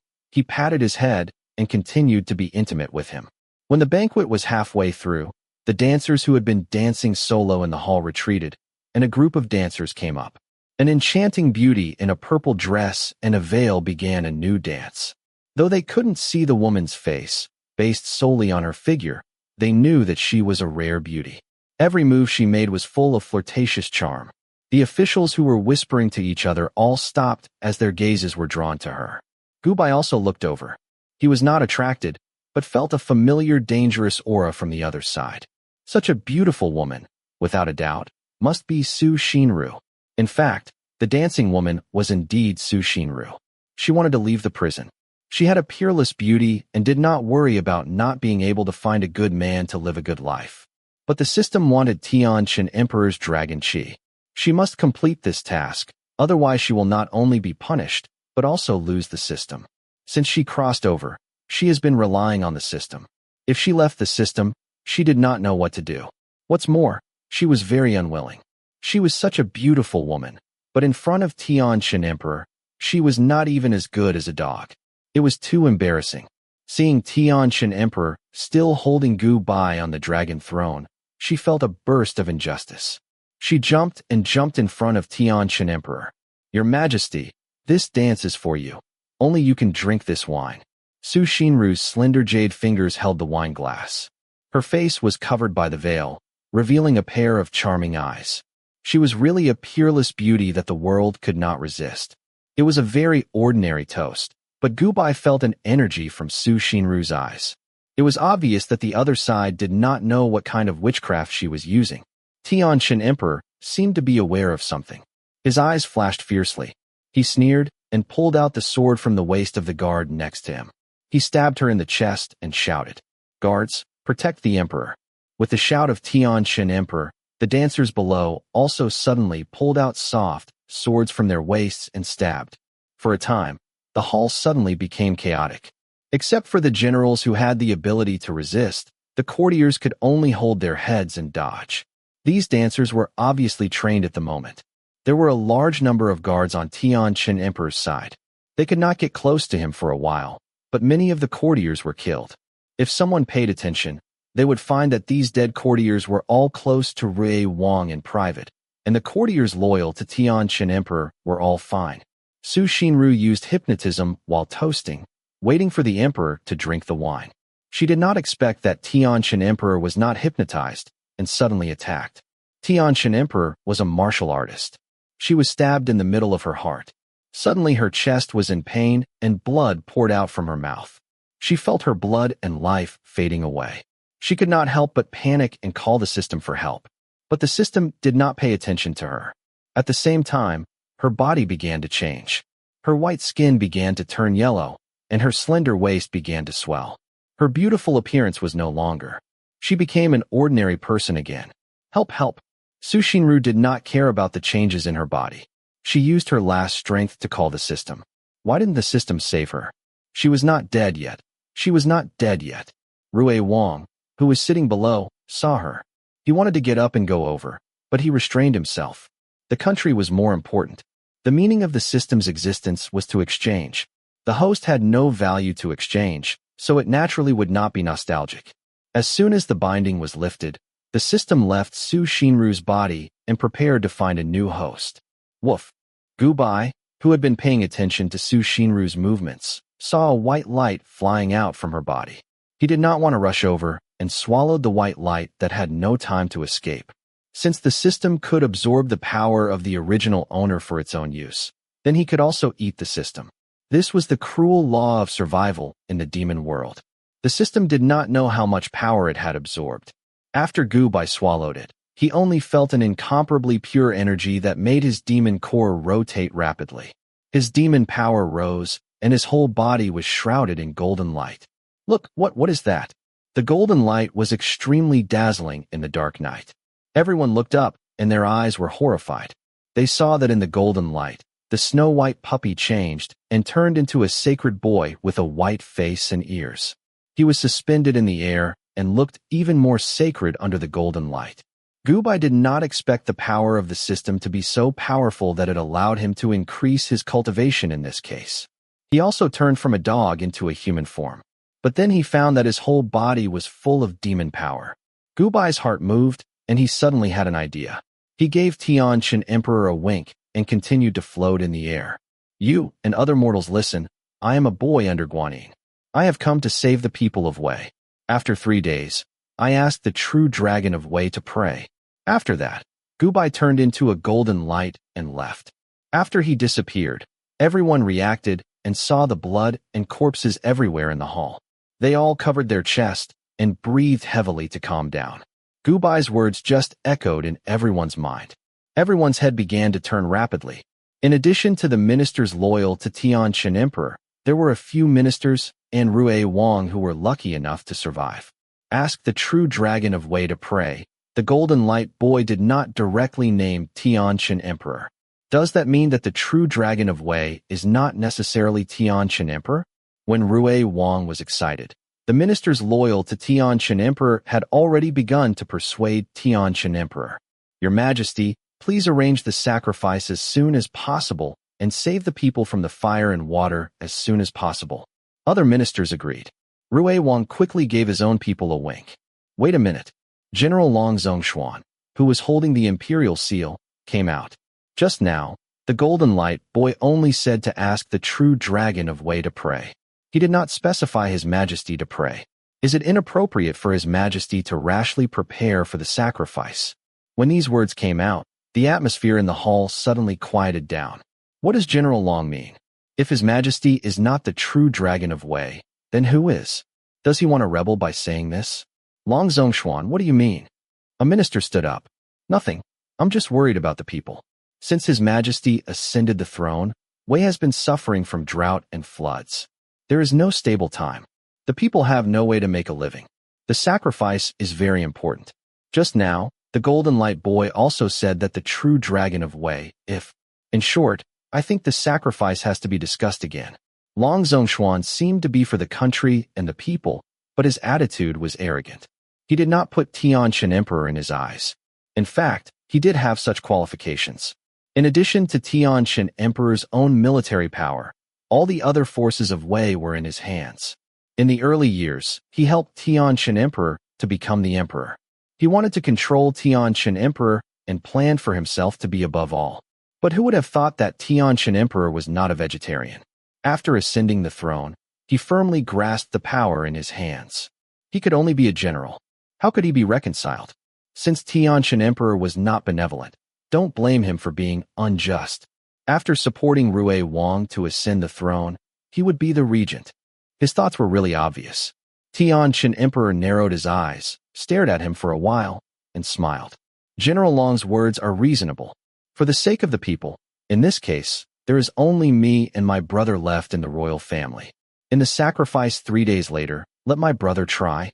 The faces of the ministers standing on the side of Tianqian Emperor changed. They were secretly anxious. How could His Majesty be so careless? If Rui Wang succeeded in the sacrifice, it would mean that Rui Wang was the true dragon.